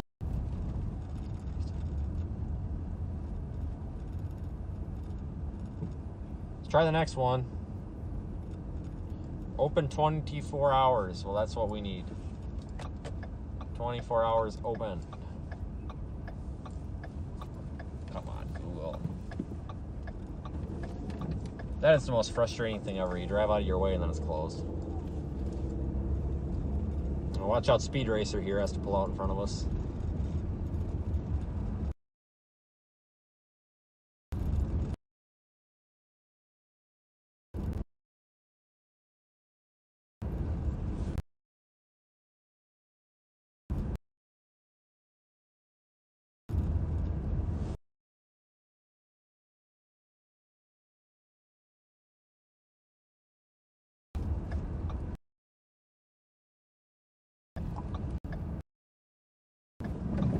Suit's handling the snow pretty well. Are you a wrong turn? Oh my god. It's just not meant to be. I guess we don't need gas. The Circle K. I thought this was the entrance ramp. It's not. You have got to be kidding me. Come on, Google. What good are you? Just want gas.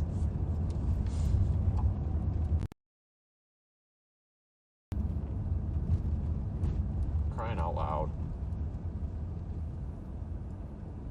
Come on, Speed Racer. In a big hurry a minute ago.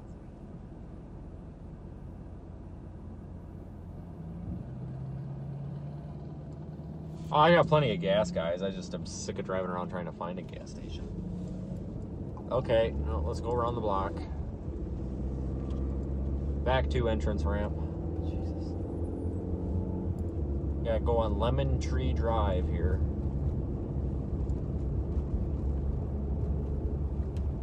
Pedestrian there.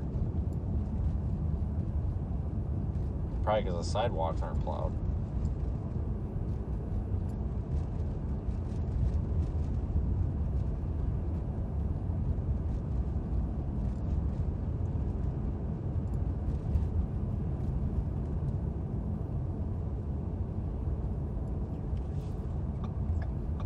Some cute little houses here.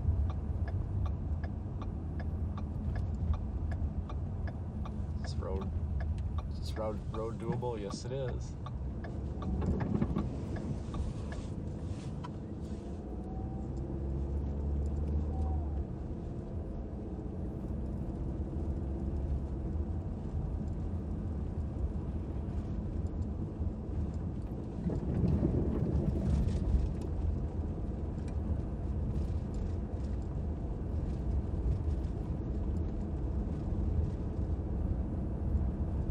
This road hasn't been plowed, that's for sure.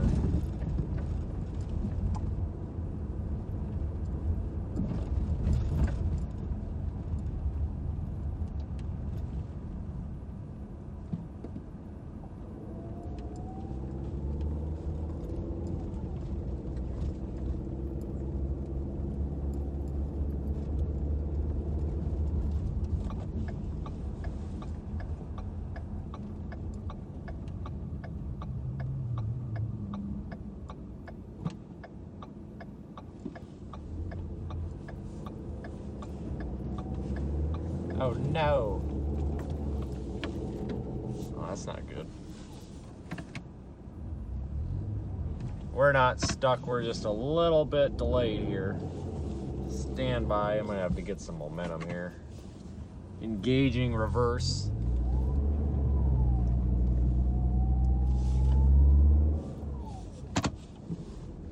How in the hell are we stuck here? Nope, we're good. Just gotta give her a little gas. I grew up on a farm, that was always the answer, just floor it. But yeah, that's the problem with these intersections where the plow's gone through. The snow is like a 3-foot frickin' snowbank. I was gonna say, there's no way through some of the stuff we've driven today that we're getting stuck there.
Yeah, we're probably gonna drop south.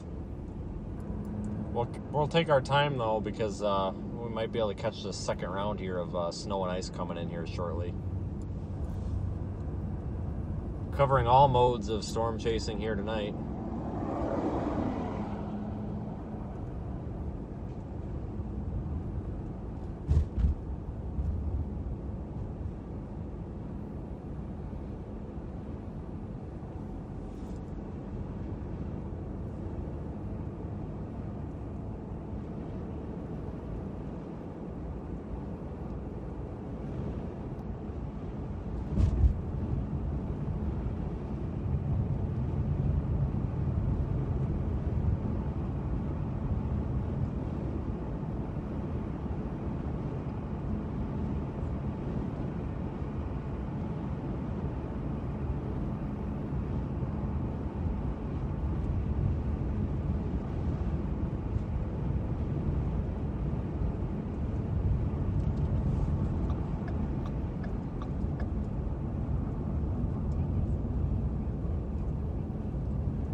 There's a 24-hour Circle K.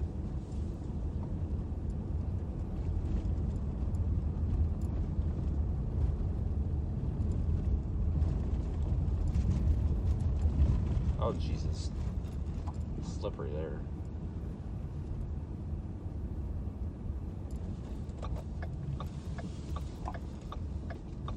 Hopefully there's a driveway over here.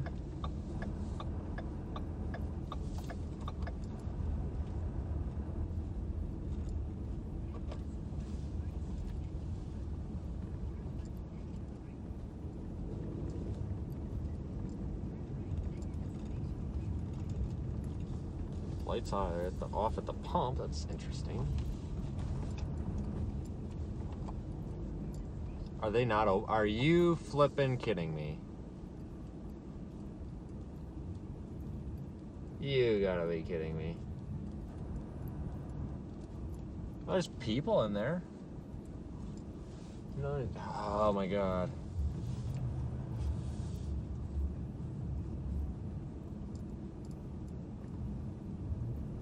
I wonder if their power went out or something.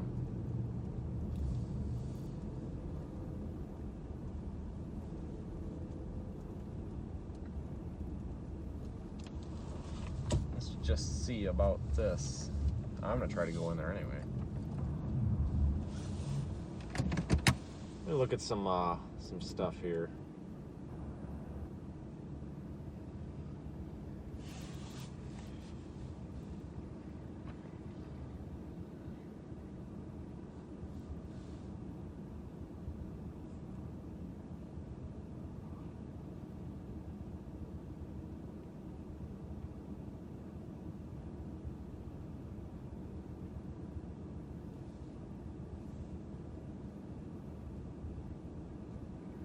Guys, I'm gonna leave you in here.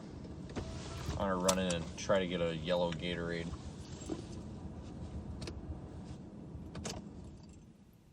That guy went in, I'm going in. Heck with it. The heck with it.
Okay.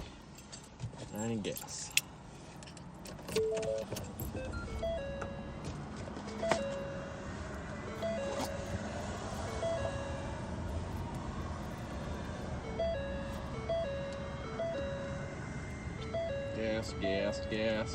Gas.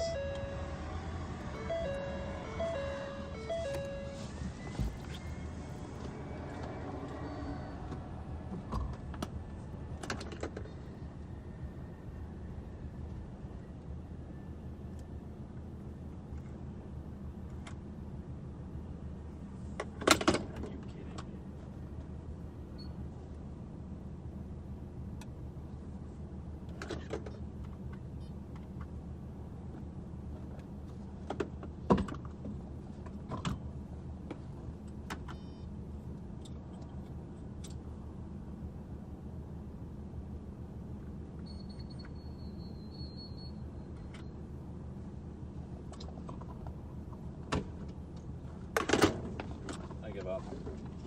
This town sucks. You gotta be kidding me. Can't even get gas in this town. Can't get gas there. It says please pay inside. I was just inside. I don't want to go back inside. We'll get it the next one. Good Lord, this is a pain.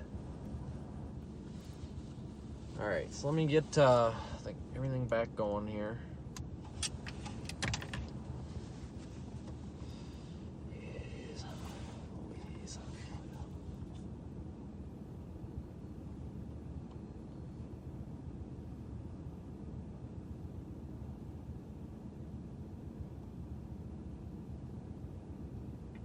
I got a pink Gatorade. Never tried that one. We're going to try that one.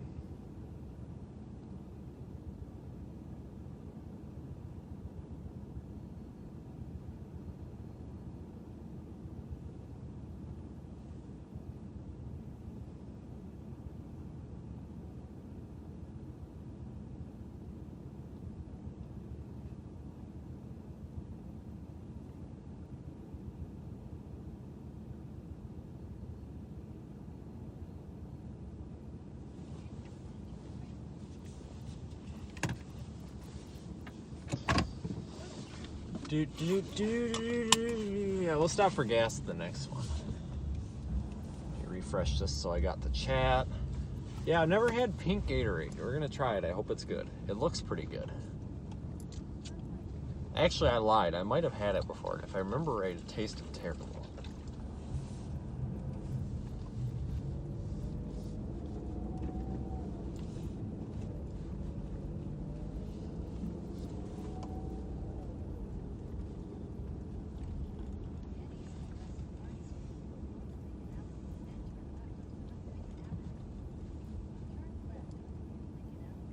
It's actually pretty good.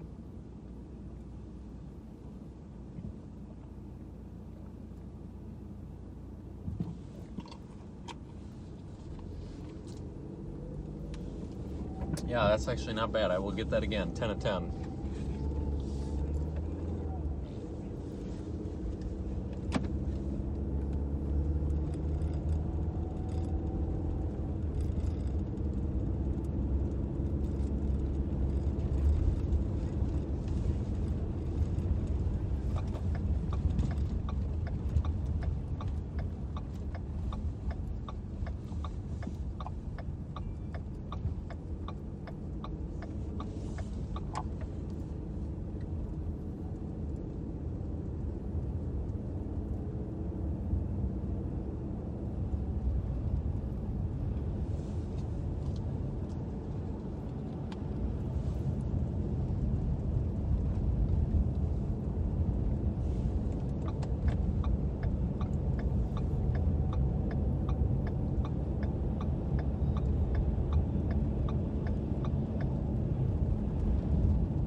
toward the Mississippi target for tomorrow.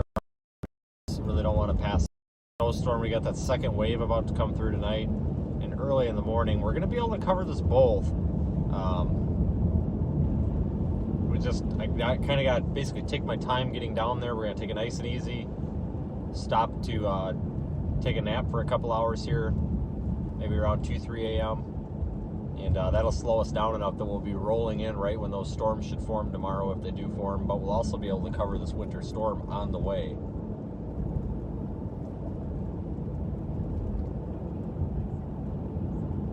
So just doing some careful planning to make sure that that works. Yeah, I just missed my exit. Great.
I think we're stopped on the road here.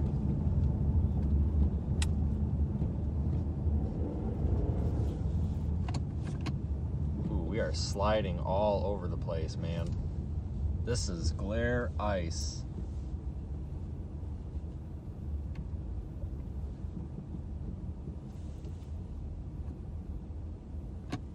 Wow. They need to get a sand truck out here and put some sand on this.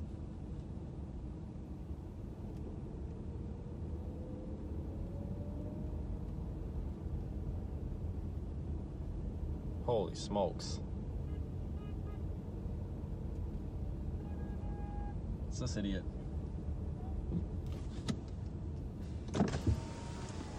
You alright? Man, the road looks like a solid sheet of ice out there. Is that legit? Is that a skating rink? Yeah, about sent it in the ditch there, so they need to get some sand out here ASAP, which I'm kind of surprised because they've got plows out and they look like they're spreading salt and sand, so I don't know if they missed this portion of the road or what, but it was, the road was in great shape, and then all of a sudden, bam, it's just a solid sheet of ice.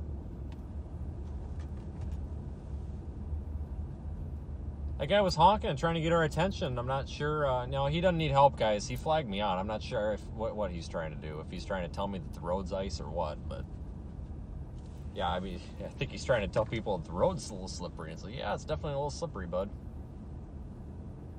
But you know what? Google Maps says it's only a 10-minute slowdown. That's hilarious. Just get off of this damn interstate. I have had it.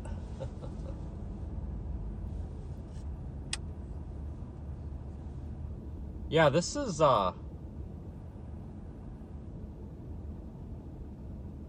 much icier than I don't know what happened here. I don't know if I crossed a county line and like there's a different department responsible for plowing or what, but the interstate was fine. And now it is just a solid sheet of ice, but at least we're able to move. As long as we go slow, we're okay. At least we're able to keep moving. Everybody's slowing down, and that's good to see, because seeing all these people slow down means that, you know, people won't be sliding into the ditch or anything. So even though we're only moving 10 miles an hour, I'd rather move 10 miles an hour than no miles an hour.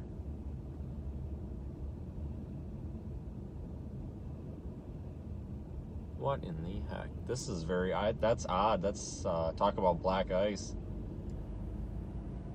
That was unexpected.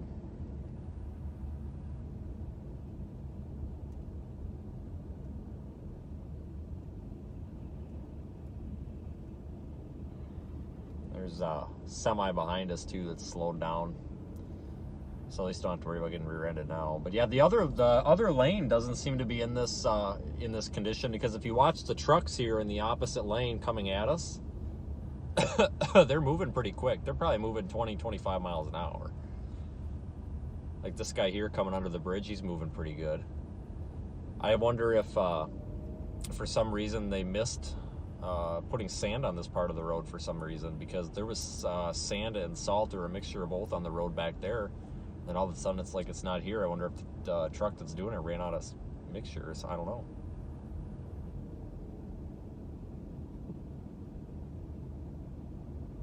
Call the Massachusetts road crews. Yeah, that's for sure. Yeah, I wonder if for some reason this just missed getting sanded. Because, like I said, that other lane seems to be traveling just fine.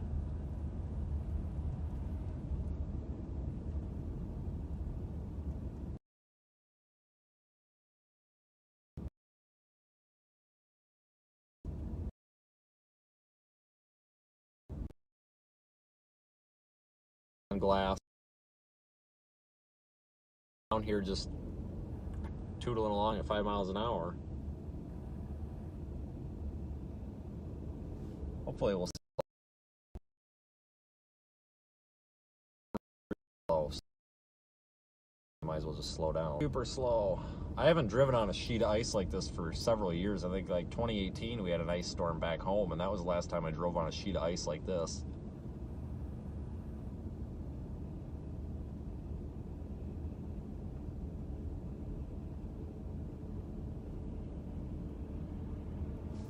Wow.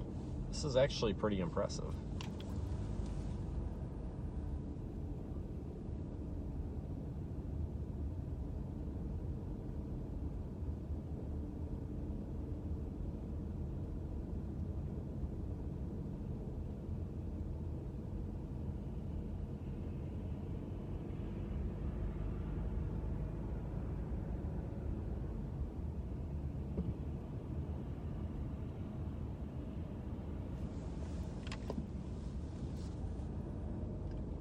Yeah, traffic on the other side seems fine. So that's why I'm wondering if they just missed sanding this part of the road for some reason.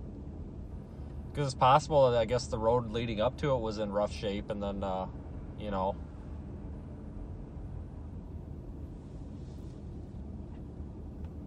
I don't know. Just all of a sudden, bam, it was a sheet of ice. I don't know what happened, but we'll just, I like this semi in front of us. I like his idea. Real slow. We don't have too far to go till the exit we're supposed to take anyway. I had missed my exit back there, so it's actually going to flip us around to the other side here. And I'm fine with that, because everybody over there seems to be moving pretty good.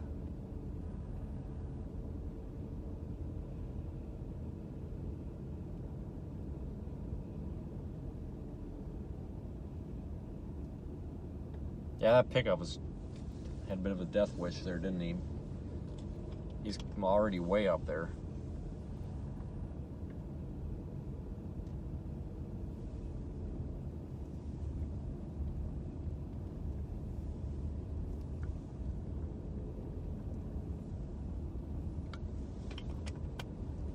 Wow.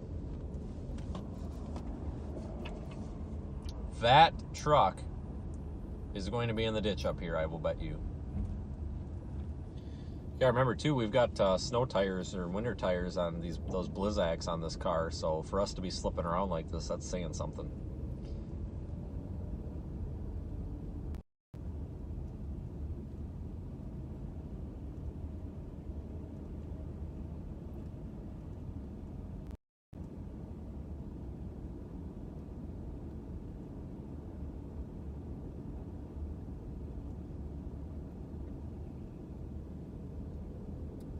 I almost wonder if I need to be stopping and put tire chains on. Nah, we're still moving. But it's good to see, you know, a lot of these trucks just stopping. I mean, I get it. They're probably waiting for a plow truck to go by and sand.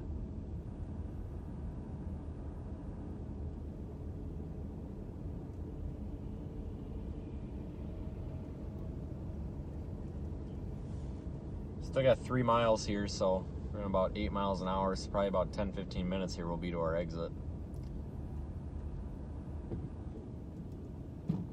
It's not as slippery as it was back there. I just did a brake check. Stomped on the brakes pretty good, and we're not sliding too bad. Where we slide is when we get on the gas. So you just don't want to get impatient or anything. That's where these people get in trouble. They get impatient. But yeah, if you look at the other side of the road there, everybody's moving just fine. The semis are doing at least 20, 25, I'd say.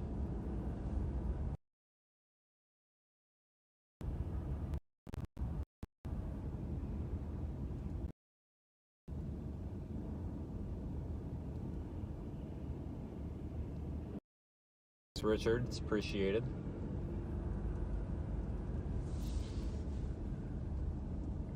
Yeah, this car's got some torque steer issues. You know, you get on the gas and it wants to torque steer to the right side a little bit, so I'm trying to stay up on the crest of the road here. Yeah, I really want to get in that left lane, or in that opposing lane, and get back to our proper exit, because the traffic over there is moving well. I think I might see some flashing lights way back behind me, so it looks like we might have a plow truck coming up behind us here at some point. Hopefully dumping some sand. Would chains do good on ice like this? They might help. Well, they would help, but the problem is, to put them on, I'm going to have to pull off on the road, and I'm a little bit afraid somebody's going to hit me. And honestly, we only got about 3 miles before we can... I'm not going to bother with it. I'm going to end up at the ditch. But yeah, I mean, I probably could put them on in a pinch.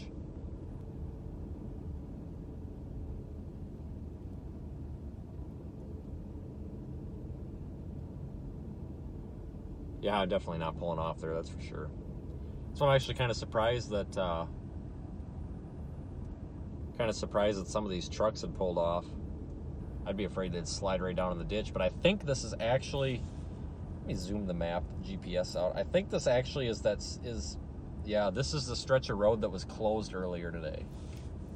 This is that part, so I wonder if this icing has been an issue all day. Because I believe this is the part of the stretch of 74 that had the closure.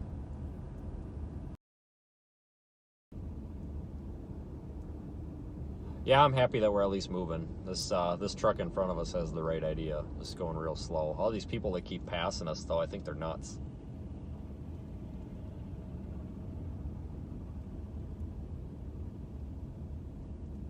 At least this guy in front of us is driving nice and slow. Yeah, like these cars and stuff, they're even in the left lane on the other side, and they're moving just fine. So I don't know what it is about this lane, or these two lanes here on this side of the median. I don't know why.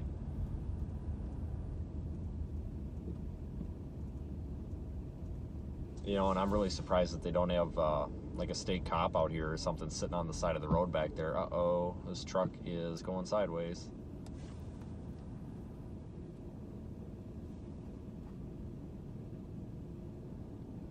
I think he tried to get a little too brave there. I see he was speeding up a bit, and there he started fishtailing a little. Anyone behind me? Yeah, there's a couple of semis behind me, but they're keeping their distance really well. Like I said, everybody's acting really well out here. Everybody seems to be driving, except for those like 3 guys that passed us at like 50 miles an hour.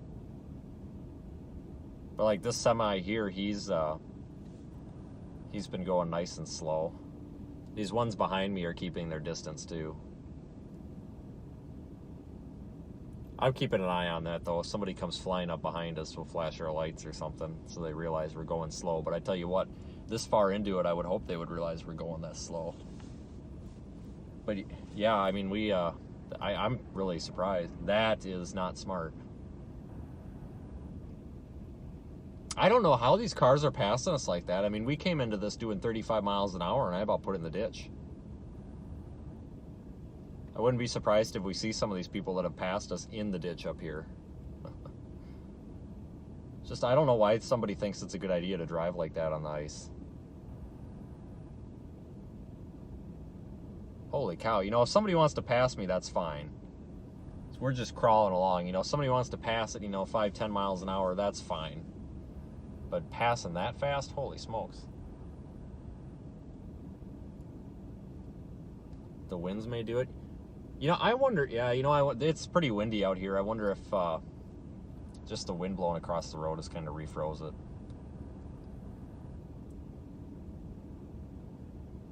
That car might have just went in the ditch. I shouldn't laugh at that, but it's kind of like, my God. Yeah, it looks like he might have just went in the ditch up there. We'll find out in a minute. But I do see a plow coming in the other lane. Like I said, I still see some orange lights way, like maybe 2-3 miles behind me. So that might be our plow or sand truck.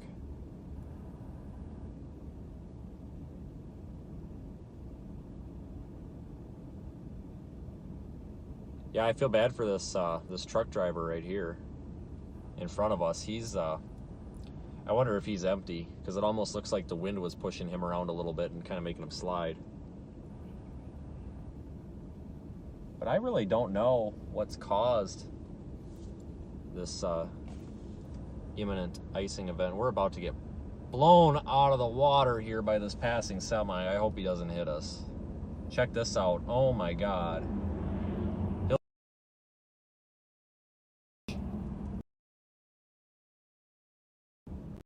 He'll be in the ditch. I mean, here we're moving along. But to be fair, here, I don't know if it shows up on camera, but this is one of the things that I was always told to watch for when I was learning to drive. You can see that the ice is a little bit more ragged looking. If you look here at the center line, it's not such that smooth, glassy surface as much anymore. It still is, but it's starting to get a little bit rougher. So, and I noticed that I'm not slipping as bad, so I think we're getting out of that bad spot. So we'll probably be able to speed up just a little bit here shortly, but man, that was bad. I mean, it's still bad right here, but it's not quite as bad. I'm just glad that we were able to slow down in time. Scary part if they lose control behind you. Well, that's why I'm definitely keeping an eye on here. When these people start getting too close, I'm gonna flash some lights at them if I have to, because I really don't want somebody coming up riding my rear end. So I don't think you really can stop much on this. You just kind of change directions.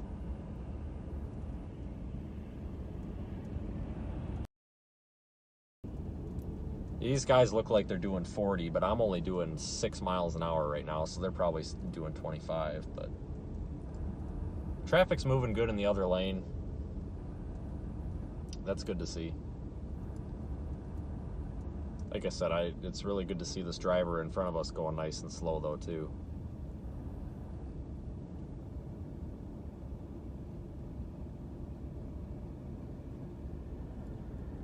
Here comes a bunch of semis. At least they're going relatively slow. I don't think I have enough kitty litter to put down on the road here.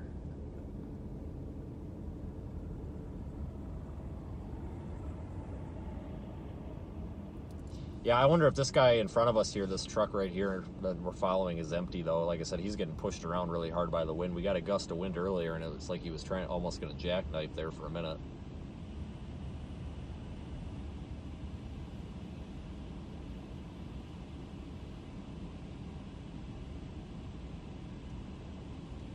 Man, this is kind of... Like I said, I haven't driven on a sheet of ice like this for a long time.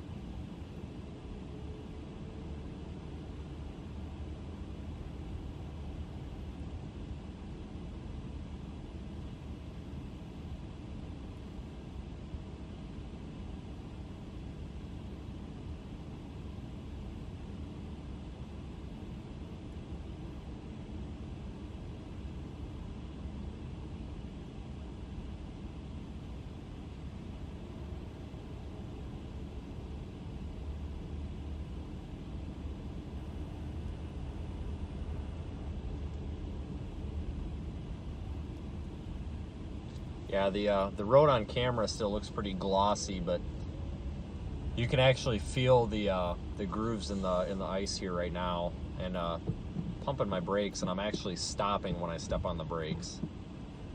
So hang on, let me speed up a little bit and hit the brakes. Let's give this a test here. Ready? 1, 2, 3.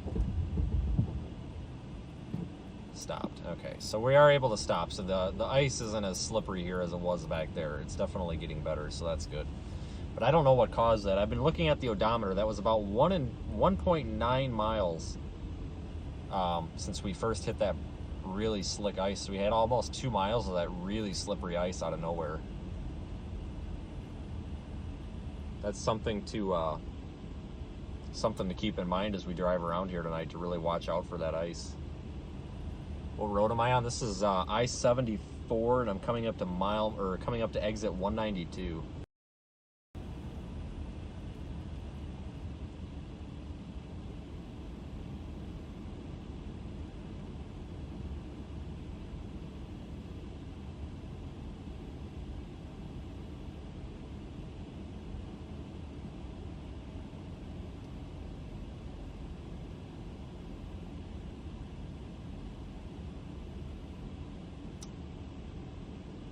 Kind of tempted to make a U-turn there, but with my luck, it's probably end up getting stuck in there.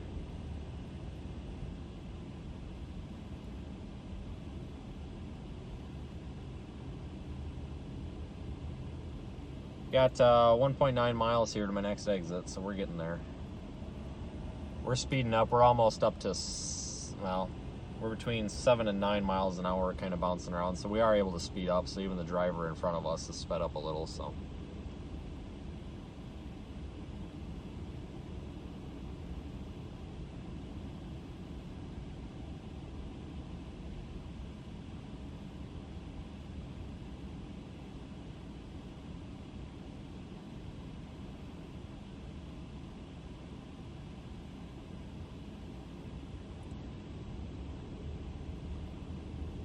Yeah, it's getting, it's kind of spotty here in some spots. It's slipperier than others. I don't know why there's no sand on this road. There was sand on the interstate back there. Like I said, I wonder if for some strange reason this got missed or what. But you would think with as many trucks are pulled over on the side of the road here and people that were in the ditch, you would think that, you'd think somebody would notice by now.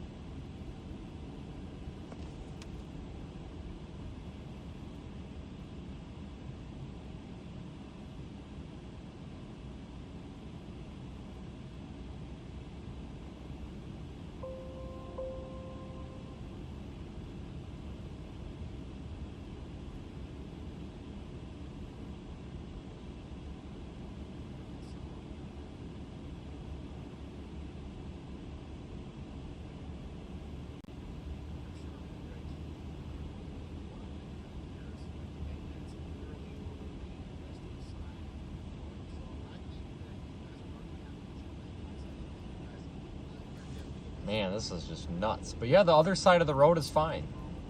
Well, I guess I shouldn't say fine. I'm assuming it's okay because everybody's moving quick over there. And kind of trying to look over there, and the road doesn't look like it's in too bad a shape. In fact, I can actually see some snow over there, so I don't think it's too bad over there.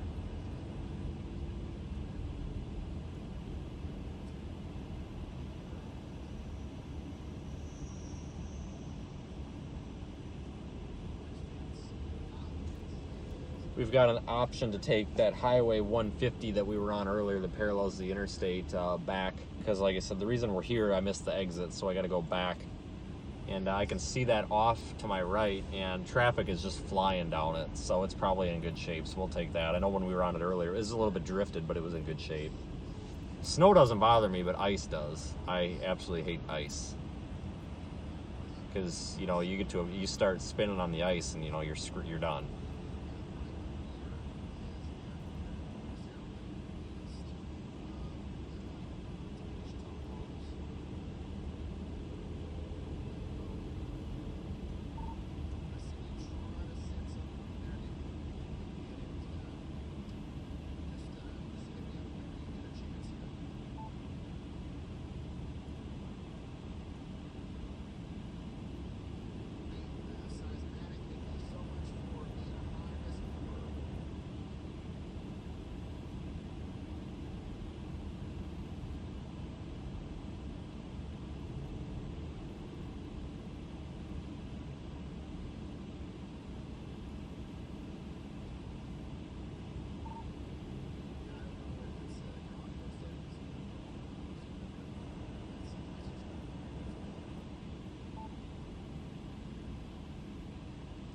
I am bored. This is the most boring part of the day. I don't know if you can see it or not. It's pretty tough. I can barely see it with my eye, but right where this car's passing in the opposite lane, there's actually a FedEx truck. It looks like double trailers. Looks like he's way off in the ditch.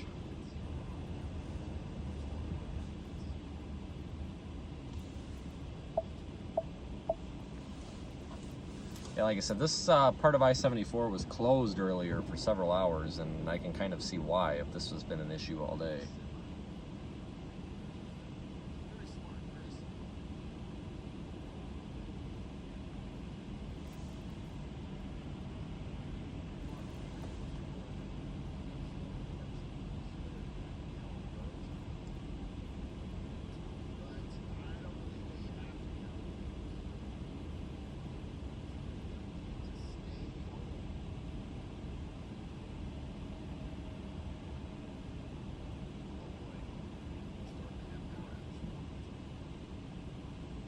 Now we're barely moving. There's a semi in front of this semi that's like half parked in the lane of travel up here.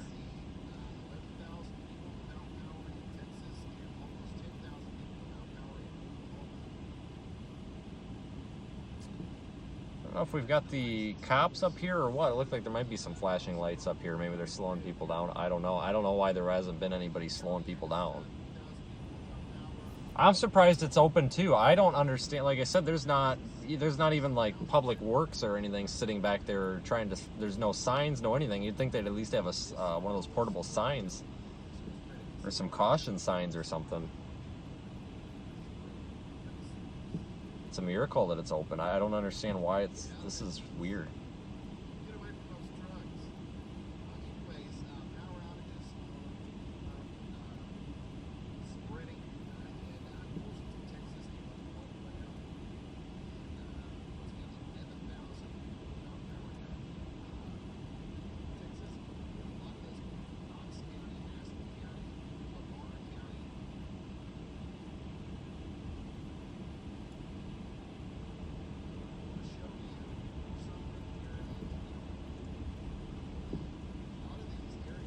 Feeling a little bit of roughness in the ice now. You can almost feel some groove to it, so that's good. A little less slippery. Yeah, that's what you're saying. If IDOT is still out, but I haven't seen IDOT. I saw them up there at the interchanges. That's why I'm surprised that this is like this. You figured at very least that they'd have somebody trying to, you know, communicate the message that there's glare ice out here. Is the other side slowing down? I think the other side slowed down a little bit. but they're still moving much better than anybody here.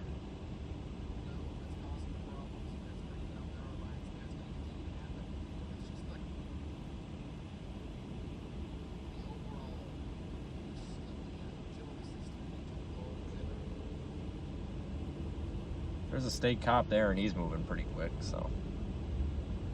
Oh, I see another super chat popped up. Thanks, it's always appreciated. We'll use that toward the insurance deductible when one of these people passing us and runs into us.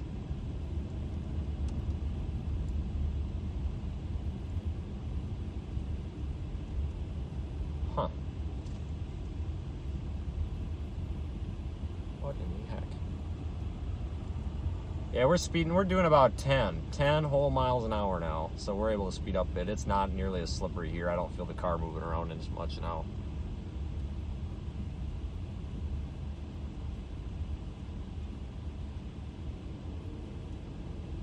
Let's do another brake check. We stop. Okay. Yeah, it's not so bad right here. In fact, there is a sand truck right there. I hope he is spreading sand. Is he?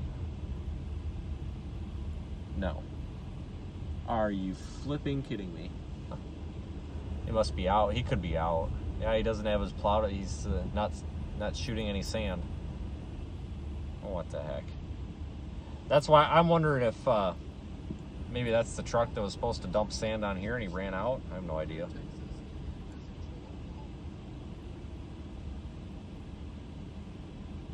That's really unusual. It's like I said, the rest of the interstate's been in good shape. We were cruising. And how much ice is on the road? Holy smokes.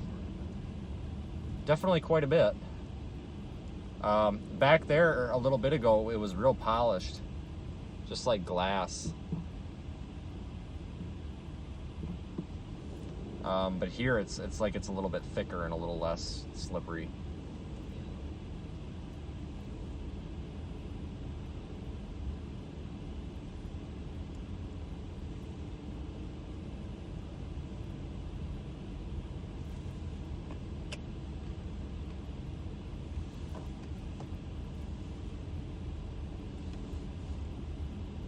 Yeah, I don't know how these people are passing me in the left lane because, like, if you got anybody that was watching when I hit this ice, I just started sliding all over the place. So I have no idea how these guys, and I know some of these trucks, if they're real heavy, that helps a lot too. But some of these cars that are flying by us, I have no idea how the heck they're doing it and not going in the ditch.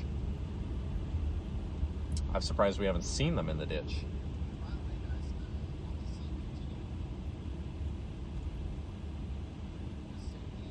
Yeah, exactly. What do they know that we don't?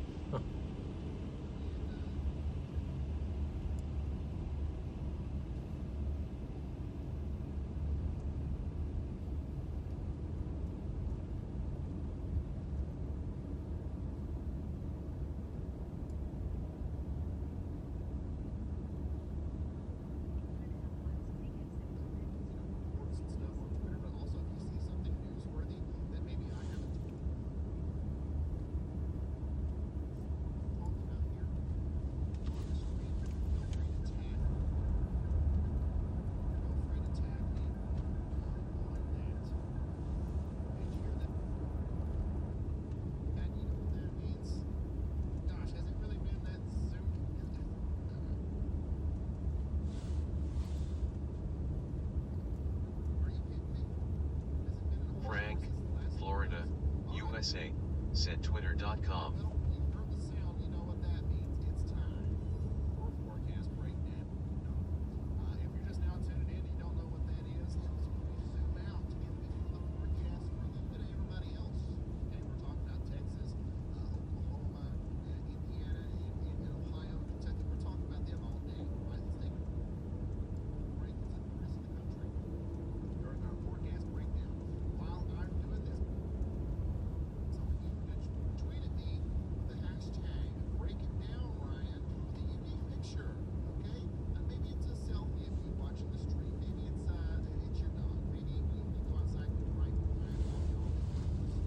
I tweeted that about the sand with the ILWX hashtag.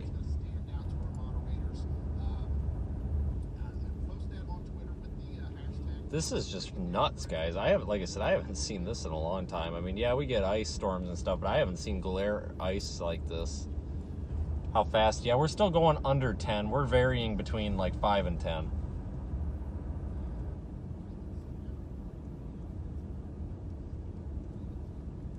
There's spots here where it's not as bad.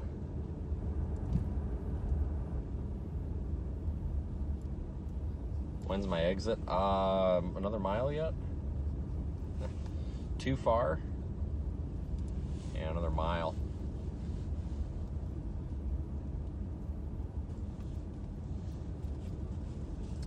Oh, I didn't think of tagging the Illinois DOT. That's a good idea.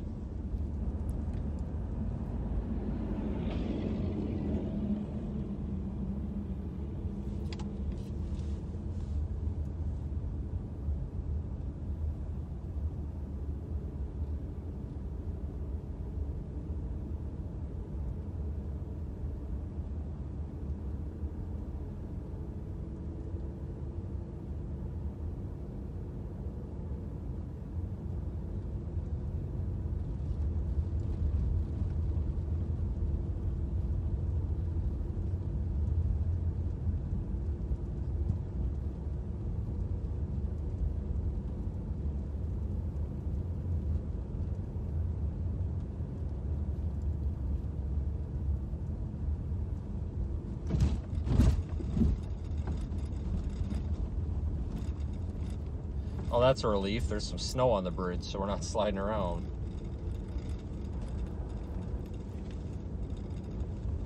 That's actually, you know what? It actually might be a little bit less slippery if we got a teeny bit of snowfall.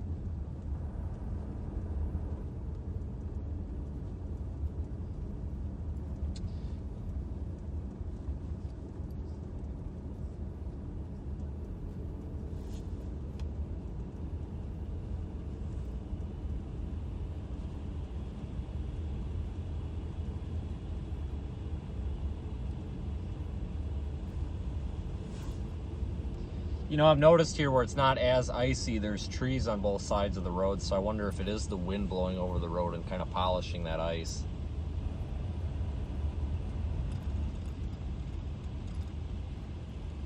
I don't even think if you got out of the car, if you could stand up right now. I think you'd fall right over.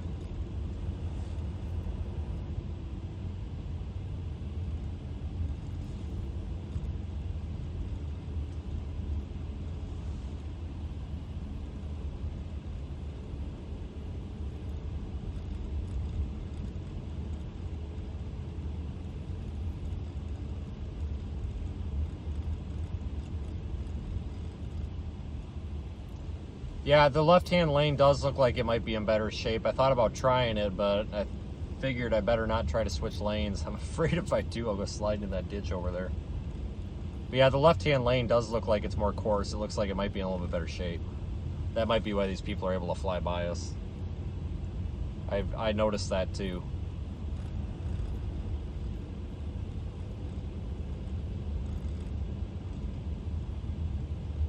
Yeah, I'm really surprised that this is open right now.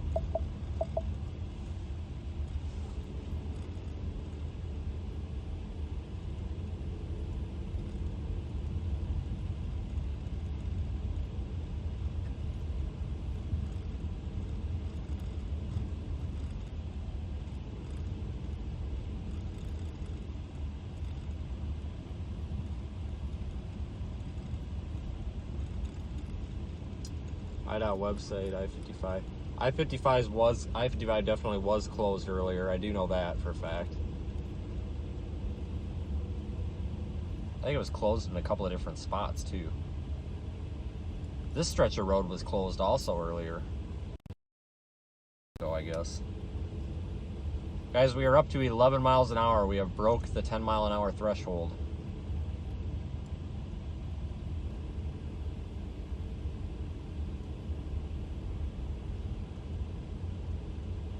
Yeah, I don't know. Come on, IDOT. Yeah, get out here. Sand or something, my God. Like I said, I'm sure there's a reason. I have no idea, but I really wonder what the reason is. Maybe they'll respond on Twitter. I don't know. But because, like I said, the interstate back there was fine, and then all of a sudden, bam. And it's not like we've had freezing rain out here or anything.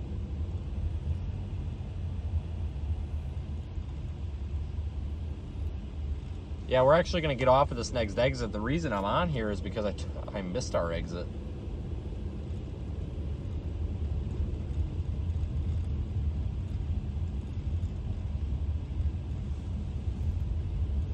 We're a half a mile.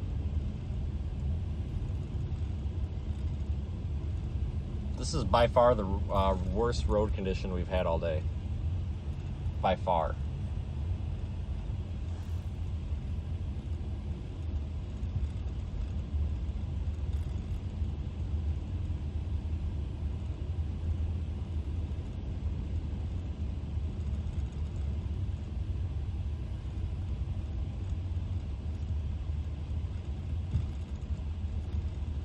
If this exit ramp is safe to take and I can pull off, I'm going to pull off and see if there's any way to measure on the ramp ice depth or anything.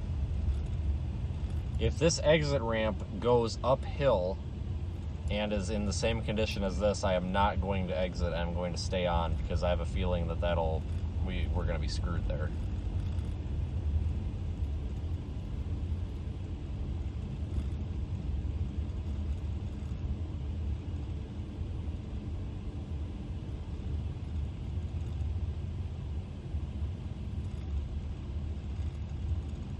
Yeah, I hope they get out here and do something or close it because I am really worried that somebody might get hurt or killed out here on this.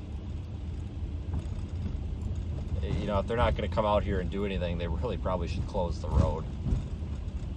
I mean, how many semis did we see in the ditch back there? Like 20? Oh my God. You've got to be kidding me. Come on, people. Why do you got to drive like that? That's just not safe. It's probably the difference between these experienced drivers and the inexperienced ones. The one in front of us is probably pretty experienced and has probably been in the ditch a few times. The ones that blow by us at 100 miles an hour probably never have. I'm not ripping on truck drivers. I'm just saying I think some of these folks are a little more cautious. Like this guy here, he's not passing too bad. We're going to give this exit a shot, and if it looks like it's in really, really, really bad shape, we're not going to take it. I see a plow truck here over here on the left at the top of the exit ramp.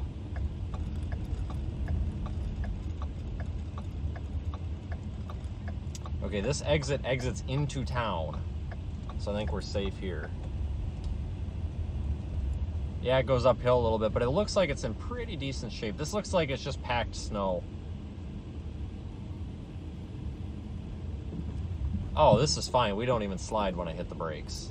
So we're good here. Man, that was a little scary. I peed a little, I think, when we first hit that. Holy smokes. I thought we were going in the ditch. Yeah, I think we're okay right here. Yeah, this is just packed down snow. We're not sliding or anything here. I can't tell her. No, they're stopped.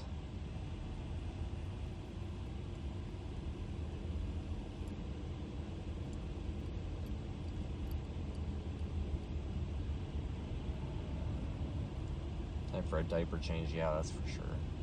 This is icy. But it is nothing like the road.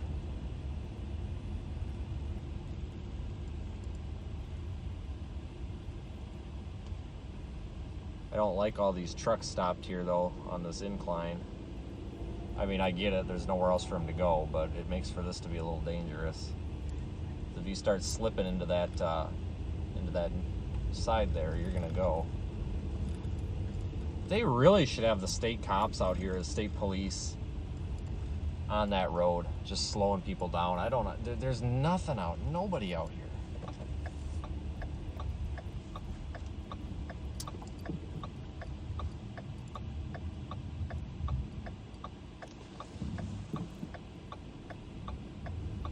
Hang on, is that a salt? Let me stop right here and let's actually go up here and see if this is a sand truck, if he's sanding. If he is and he's going to get back on the interstate, we'll just follow him.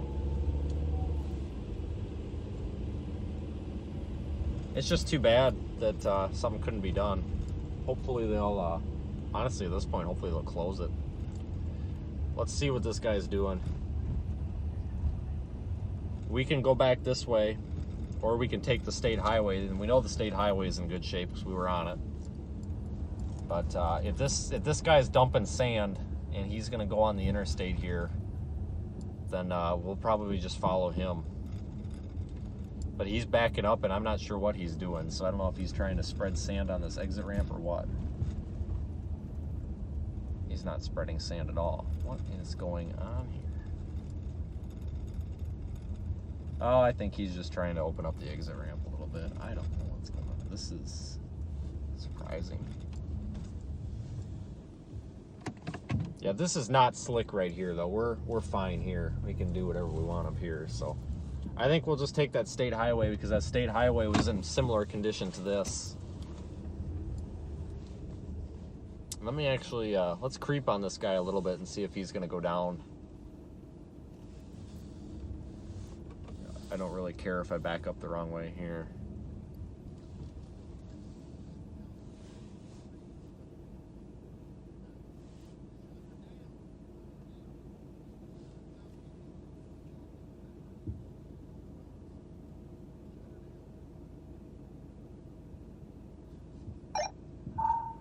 Hey man, what's going on? What are you doing out there?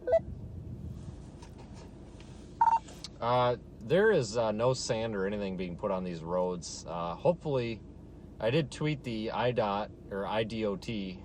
This road needs to be closed. There's so many accidents. I'm sitting at the top of this exit ramp, trying to see, and I think we're going to actually go back on the other lanes here. Everybody was moving pretty good. I was trying to see if that plow that we just saw was going to continue on, or if he was going to come back up the exit. We're going to go back on the interstate, go back because I missed my exit, and follow this plow. Hopefully he's going to dump some sand. But the westbound lanes seem to be in better shape. Traffic's moving pretty well. It's just those eastbound lanes between Champaign and Danville that are, at this point, I would consider them impassable. Yeah, this is in better shape, this side here. Frank, Florida, USA, said Twitter.com. Frank, Florida, USA, said snowman rating.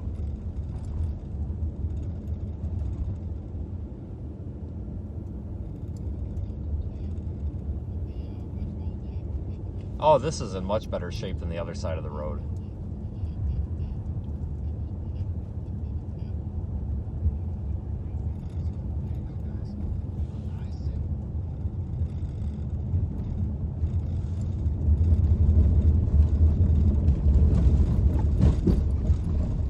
This road's much rougher.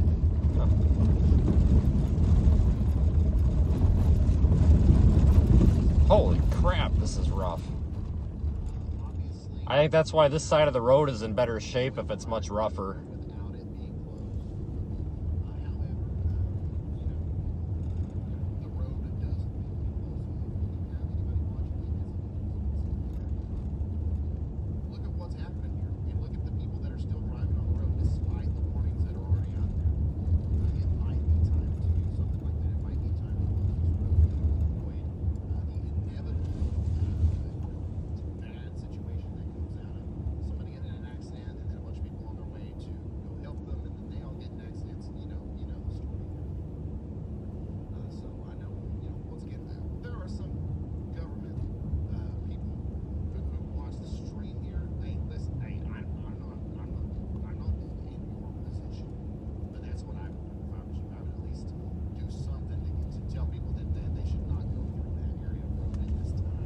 I sent out a little bit of a strongly worded tweet there from the keyboard. I'm a little bit disgusted at this. I'm not trying to get political or anything, but how many going to take, or potential injuries or deaths is it going to take in those eastbound lanes for them to do something? And I don't care if it's closed the road at this, or in my opinion, back where that ice was, they should, even if it's just a plow truck, if they're not going to salt, they should have somebody sitting there with their lights on, because people will get the hint. Holy crap, there's a problem here. And slow down, because there's no warning. This is just ridiculous. These lanes are fine. We're doing 25. But that eastbound lane, this is disappointing. I mean, this is... I get infuriated with this because it's kind of scary. Somebody's got to know about this. It's all over social media. I've got people tagging me and stuff left and right saying, hey, look at somebody else has a picture of this. Come on, IDOT. I mean, I appreciate all the plow drivers and stuff, and it's not like the plow driver's fault. You know, they're just following their orders or whatever, but maybe it's a police issue. Maybe the cops need to shut it down. I don't know, but it was shut down earlier because of accidents. And if those accidents were caused from this ice, then I can definitely see what, you know, I could see that, the issue. But this is scary. If you're out, you need to travel I-74 between Champaign and Danville, possibly, but that area for sure, especially eastbound. Please don't try it. When I hit that ice over there, I about put it in the ditch. We were doing 55 miles an hour because the road was cleared, and I hit that, and if that semi in front of me would have came to a dead stop, I would have rear-ended him.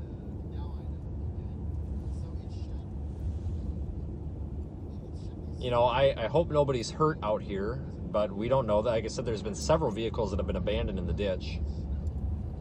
This is scary, guys. If you know anybody that needs to drive this to go to work tonight or something, you should probably get a hold of them and say, if you absolutely have to drive it, you better plan on going about 5 miles an hour the whole way. Or take a side road, because the side roads have actually been in pretty good shape.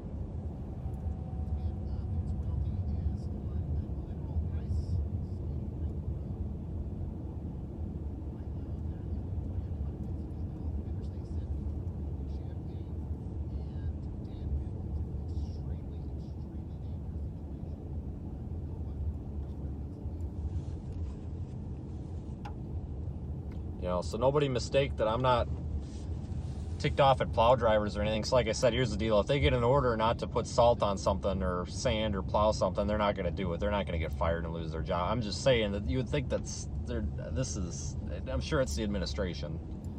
But like I said, there's a point where the police need to step in here and say, hey, this is not safe.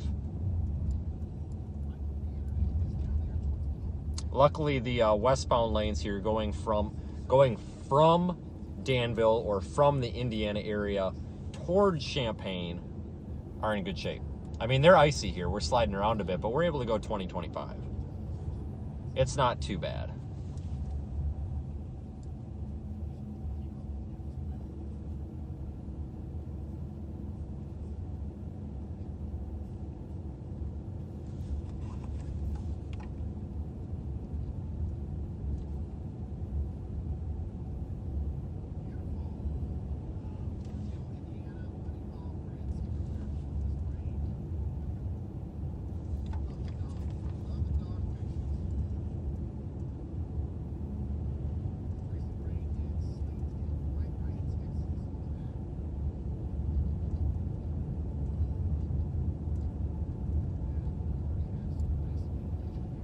Here's a semi that's, I think this is that double trailer FedEx truck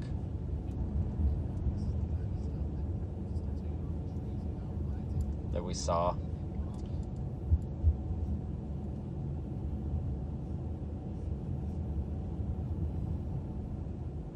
Kind of just going down the middle of the road here, so it seems to be a little less slick right here. But yeah, here's that double trailer.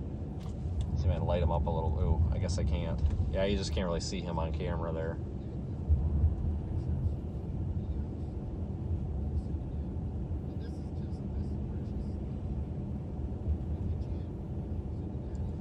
Dennis, thanks for the chat, super chat. Power flickering, where are you at that the power's flickering?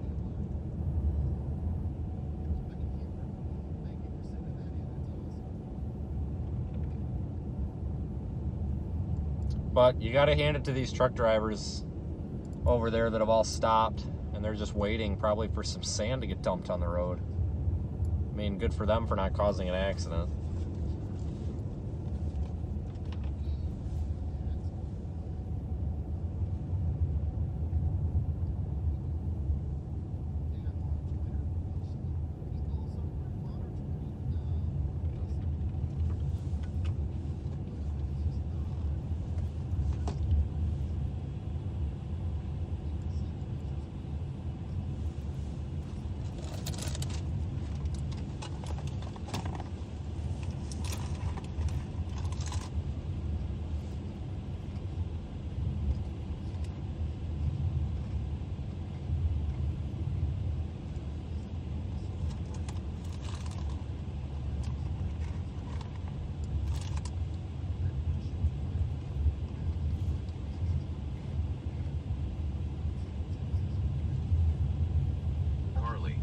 Georgia, USA, said that's a solid 7.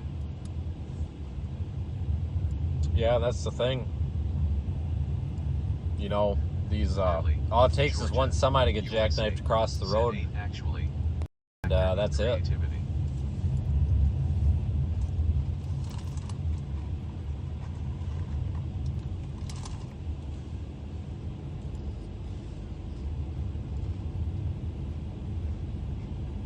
Huh. Life-threatening conditions are expected. Yeah, no shit. At least they put it on the sign.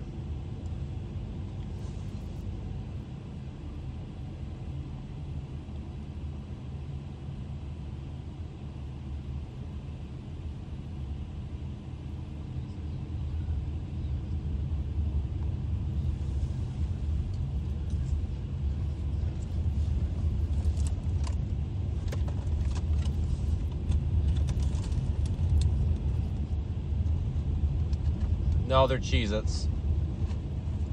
From the first Walmart run. Not the name brand Cheez-Its. I'm not spending $4 for a box of crackers or the Great Value brand. I'm pretty sure they're the same thing.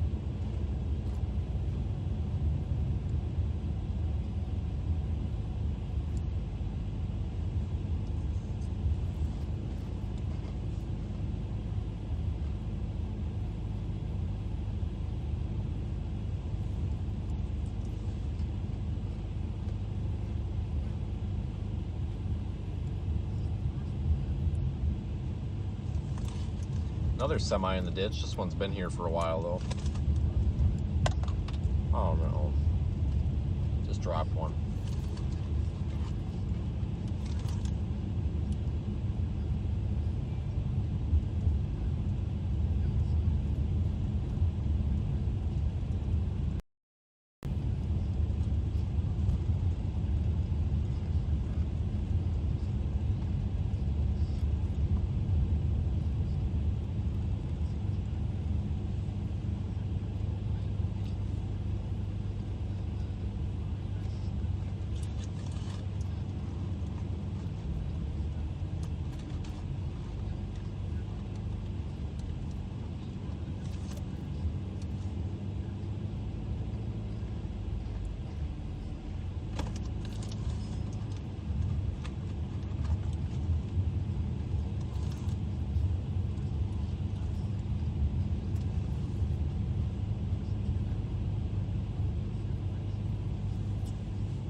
There's a couple of cops.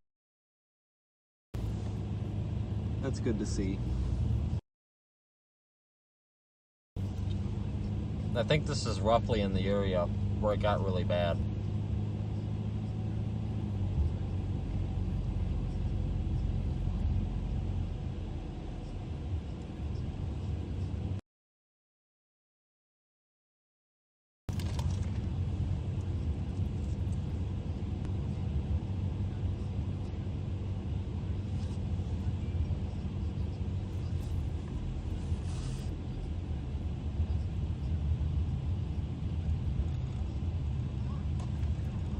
Slick right there. Yeah, we're getting in a slippery spot again here.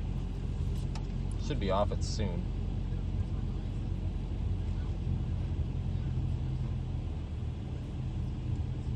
So I'm pretty sure it was up here a ways where we first came into it.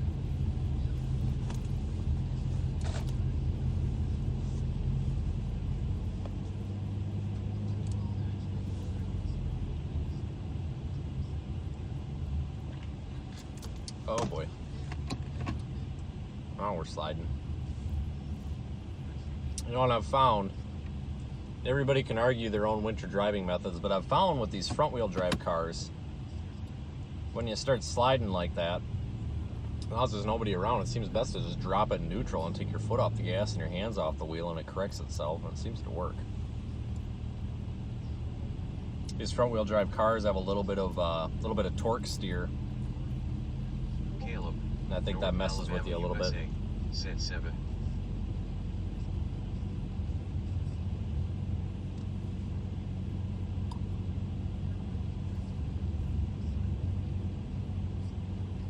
.8 miles to the exit I'm supposed to take. So yeah, this is roughly right about, yeah, because here's that truck where that guy was yelling at us. Unknown reason, and then he flagged us on. So yeah, this is just the beginning here, so we should be off this ice shortly. USA. Said looks like he has a wizard hat and wand.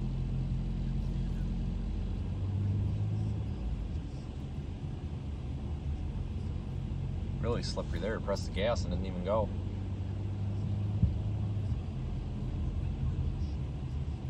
Frank, Florida, USA. Said expecto patronum. Frank, Florida, USA. Said don't know the spelling LOL.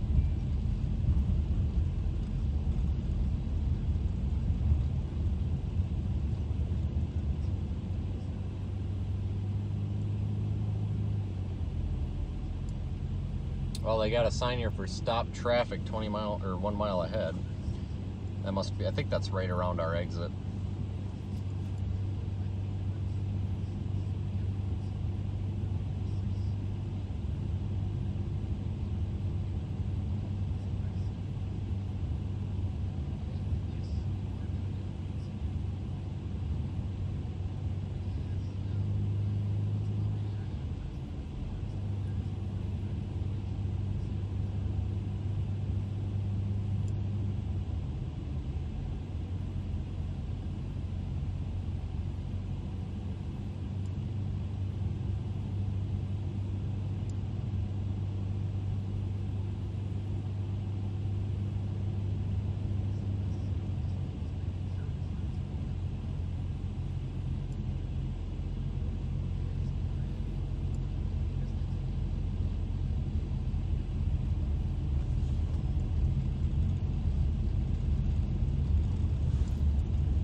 Yeah, now we're starting into some rougher ice. I think right about here, I think it was right after this bridge where we hit that ice.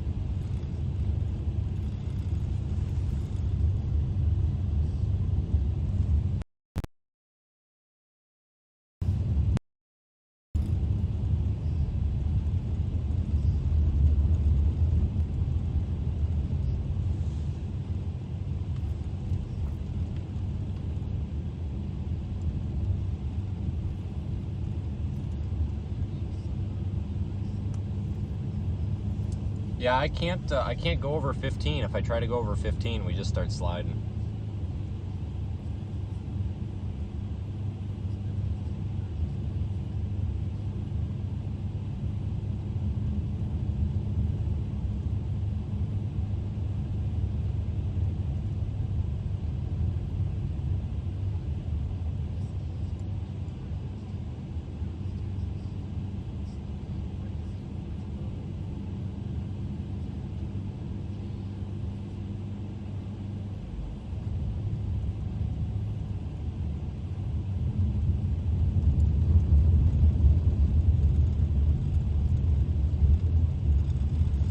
This kind of the scary thing is if somebody needs a frickin' ambulance or something, they're not going to be getting it very fast.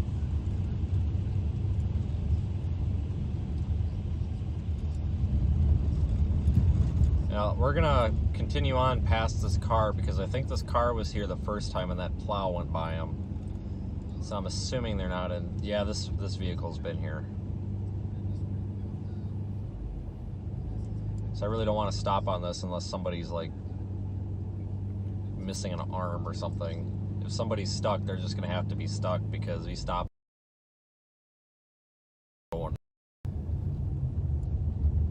They look like they had a pretty soft landing.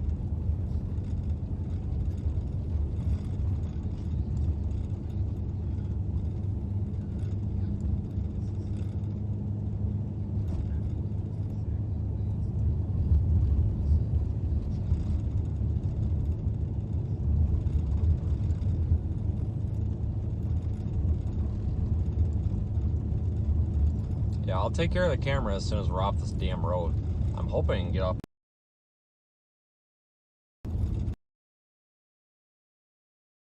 The road is incredibly rough here. It's shaking everything. It's because of that, so that I almost think that left lane is less slippery too. But I haven't seen anybody in the opposing lanes there for salting or sanding or anything.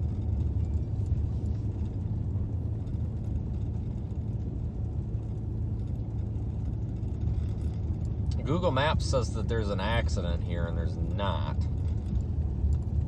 But I'm sure that there was probably just before we came on. I think we just traveled a whole 6.3 miles, and it took us, what, nearly an hour? I think that was roughly an hour.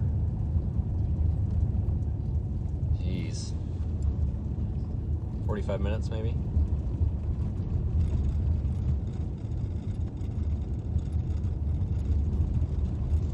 Take the exit. Thank God.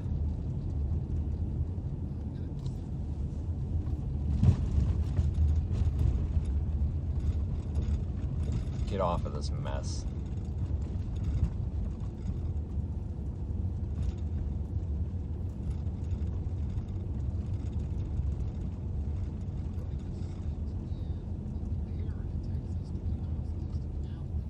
Gotta be careful here. I don't want to end up overshooting here and understeering. That tow truck coming out from behind where we were. Tow trucks are going to be busy. I doubt that the tow trucks will even be operating here tonight because they don't want to get stranded either.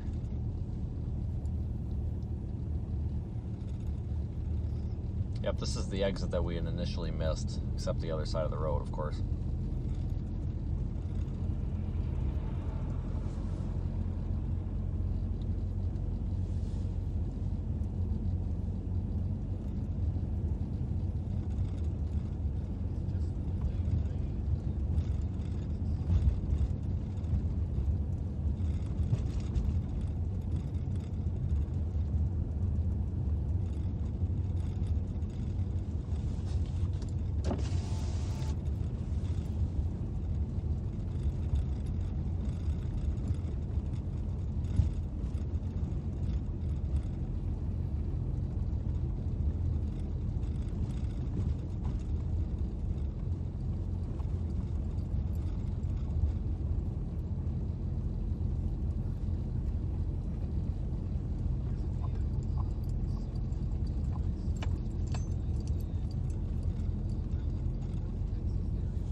On the overpass here. It was either this bridge or that next bridge down where it got real icy.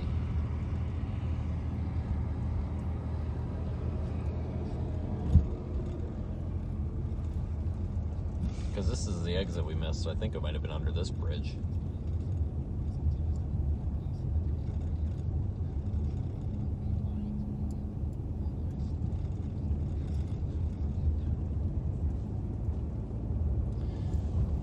This highway here, this Illinois 130 South here, is in good shape.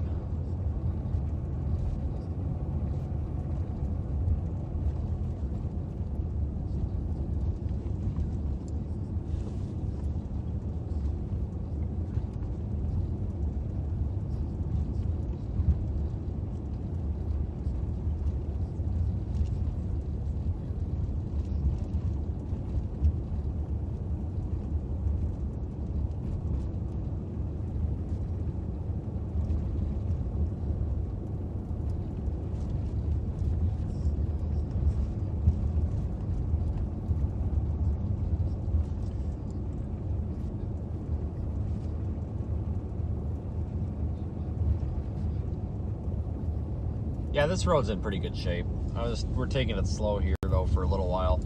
We should be able to cruise again here, I would think, but we're definitely going to keep that in mind about the ice.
Alright, now should be smooth sailing. Eventually we're going to have to get on, what is it, I-57 South? But looking at the road map, the traffic map on Google, everything looks pretty good going south. Maybe for the next 30, 40 miles, there's some slowdowns, but after that, traffic's moving fine, so. But we kind of have to get moving because even if we don't end up going down to the tornadoes, I still want to be on the south side of this ice storm. I don't want to get caught in the ice storm itself. If we do decide to cover the ice storm, I'd like to be able to kind of go north and drive into it as much as we feel comfortable and then kind of go in and out. I don't really want to get stuck in the middle of it. And then you don't have an option. You might get stuck sitting somewhere on the side of the road for 10 hours.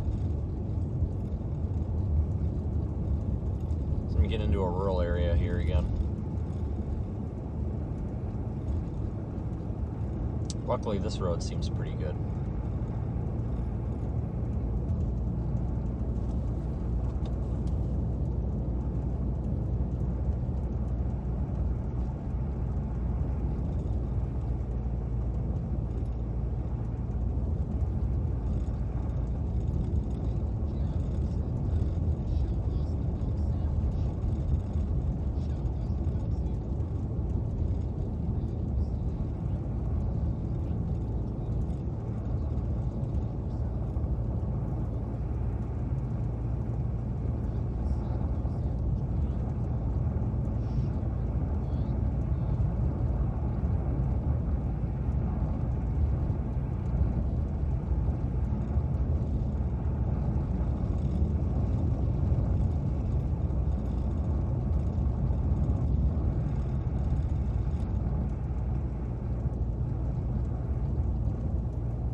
Yeah, there's some ice glazing out here. It is a little bit slippery, but tell you what, nothing like what we were on.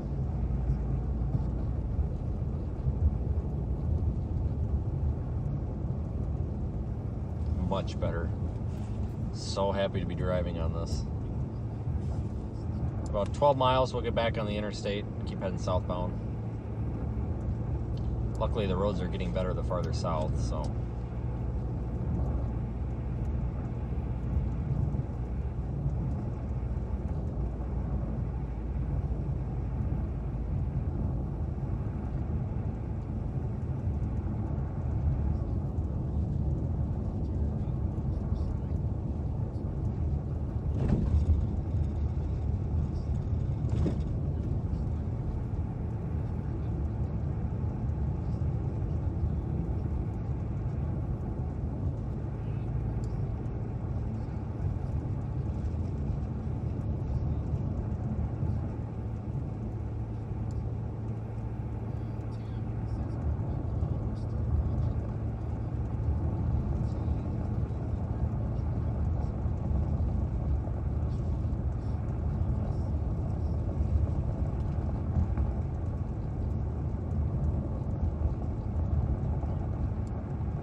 Still able to do about 40, 45 on this road, so it's not too bad.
Alright guys, just an update, headed south toward that tornado threat tomorrow.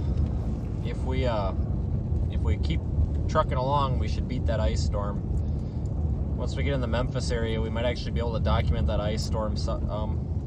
I figured about 1 or 2 o'clock a.m., so in about 3 or 4 hours I'll stop and take a nap and then finish the drive in the morning. It's probably about a 7-hour drive, 7-8 hour drive to where I really kind of want to be. So it's really not that bad. So we'll split the drive up here at about 2 or 3 a.m. at the latest, maybe a little before. I just want to get a little headway here in case we start getting some freezing rain earlier than expected, so that doesn't slow us down. I'll leave the stream up for a while though. Once we get out of the interesting weather here, once we get to bare roads, I'll probably shut the stream down. But of course, don't worry, we'll have it right back up first thing in the morning.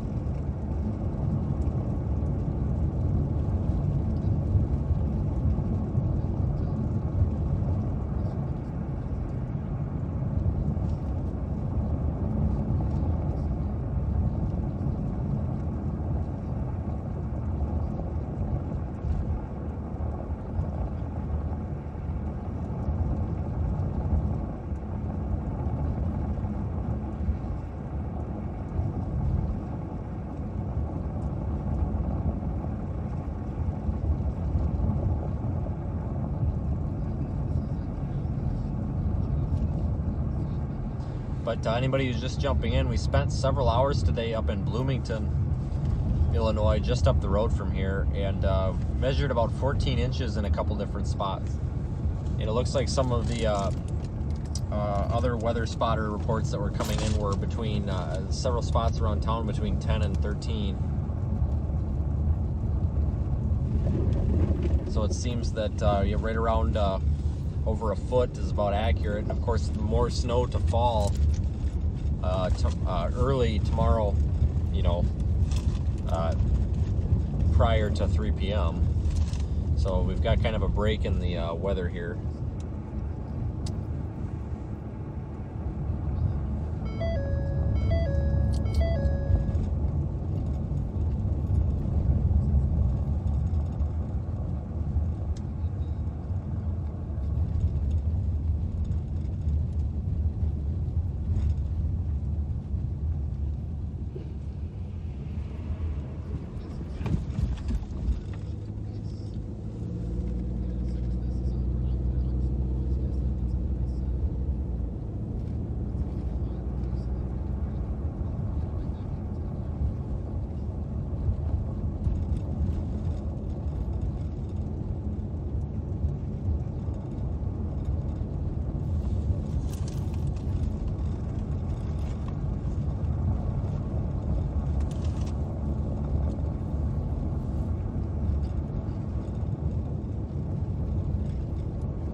We're just on a state highway here, kind of paralleling the interstate. The interstate's got some slowdowns, so Google Maps just rerouted us here. I can actually see the interstate up to my right.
Well, I'm sick of driving.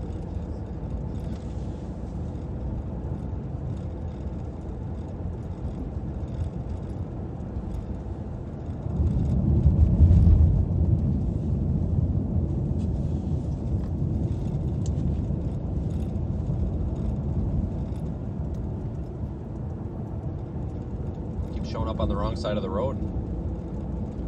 It's hard to see the paint.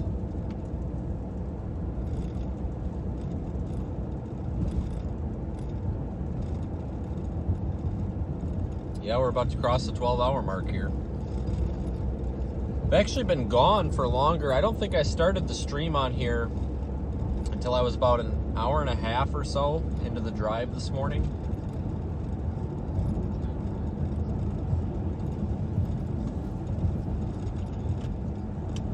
I think I left my house at like 8:30 or something.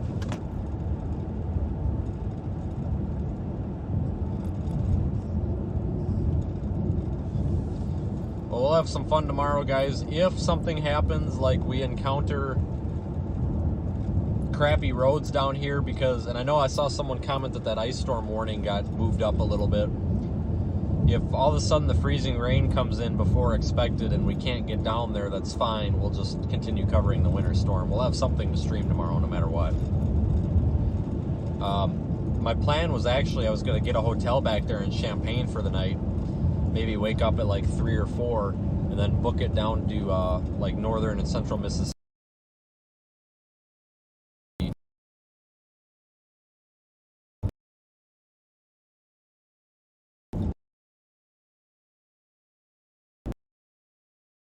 We won't make it in the morning. That ice storm tonight, that'll work out pretty well. That's usually what I prefer anyway. We do that.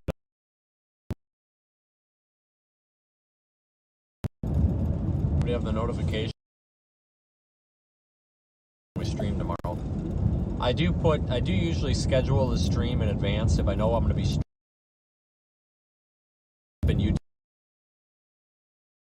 Schedule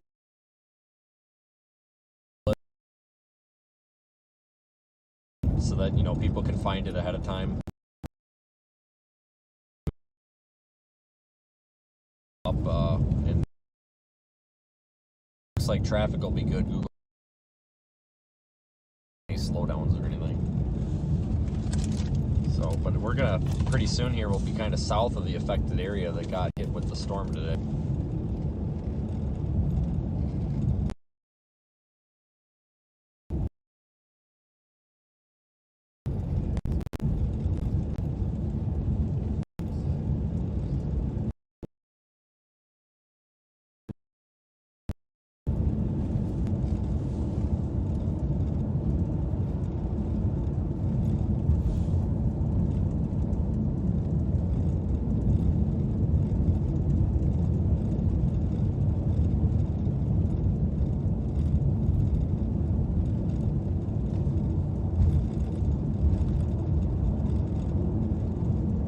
Kind of a data hole.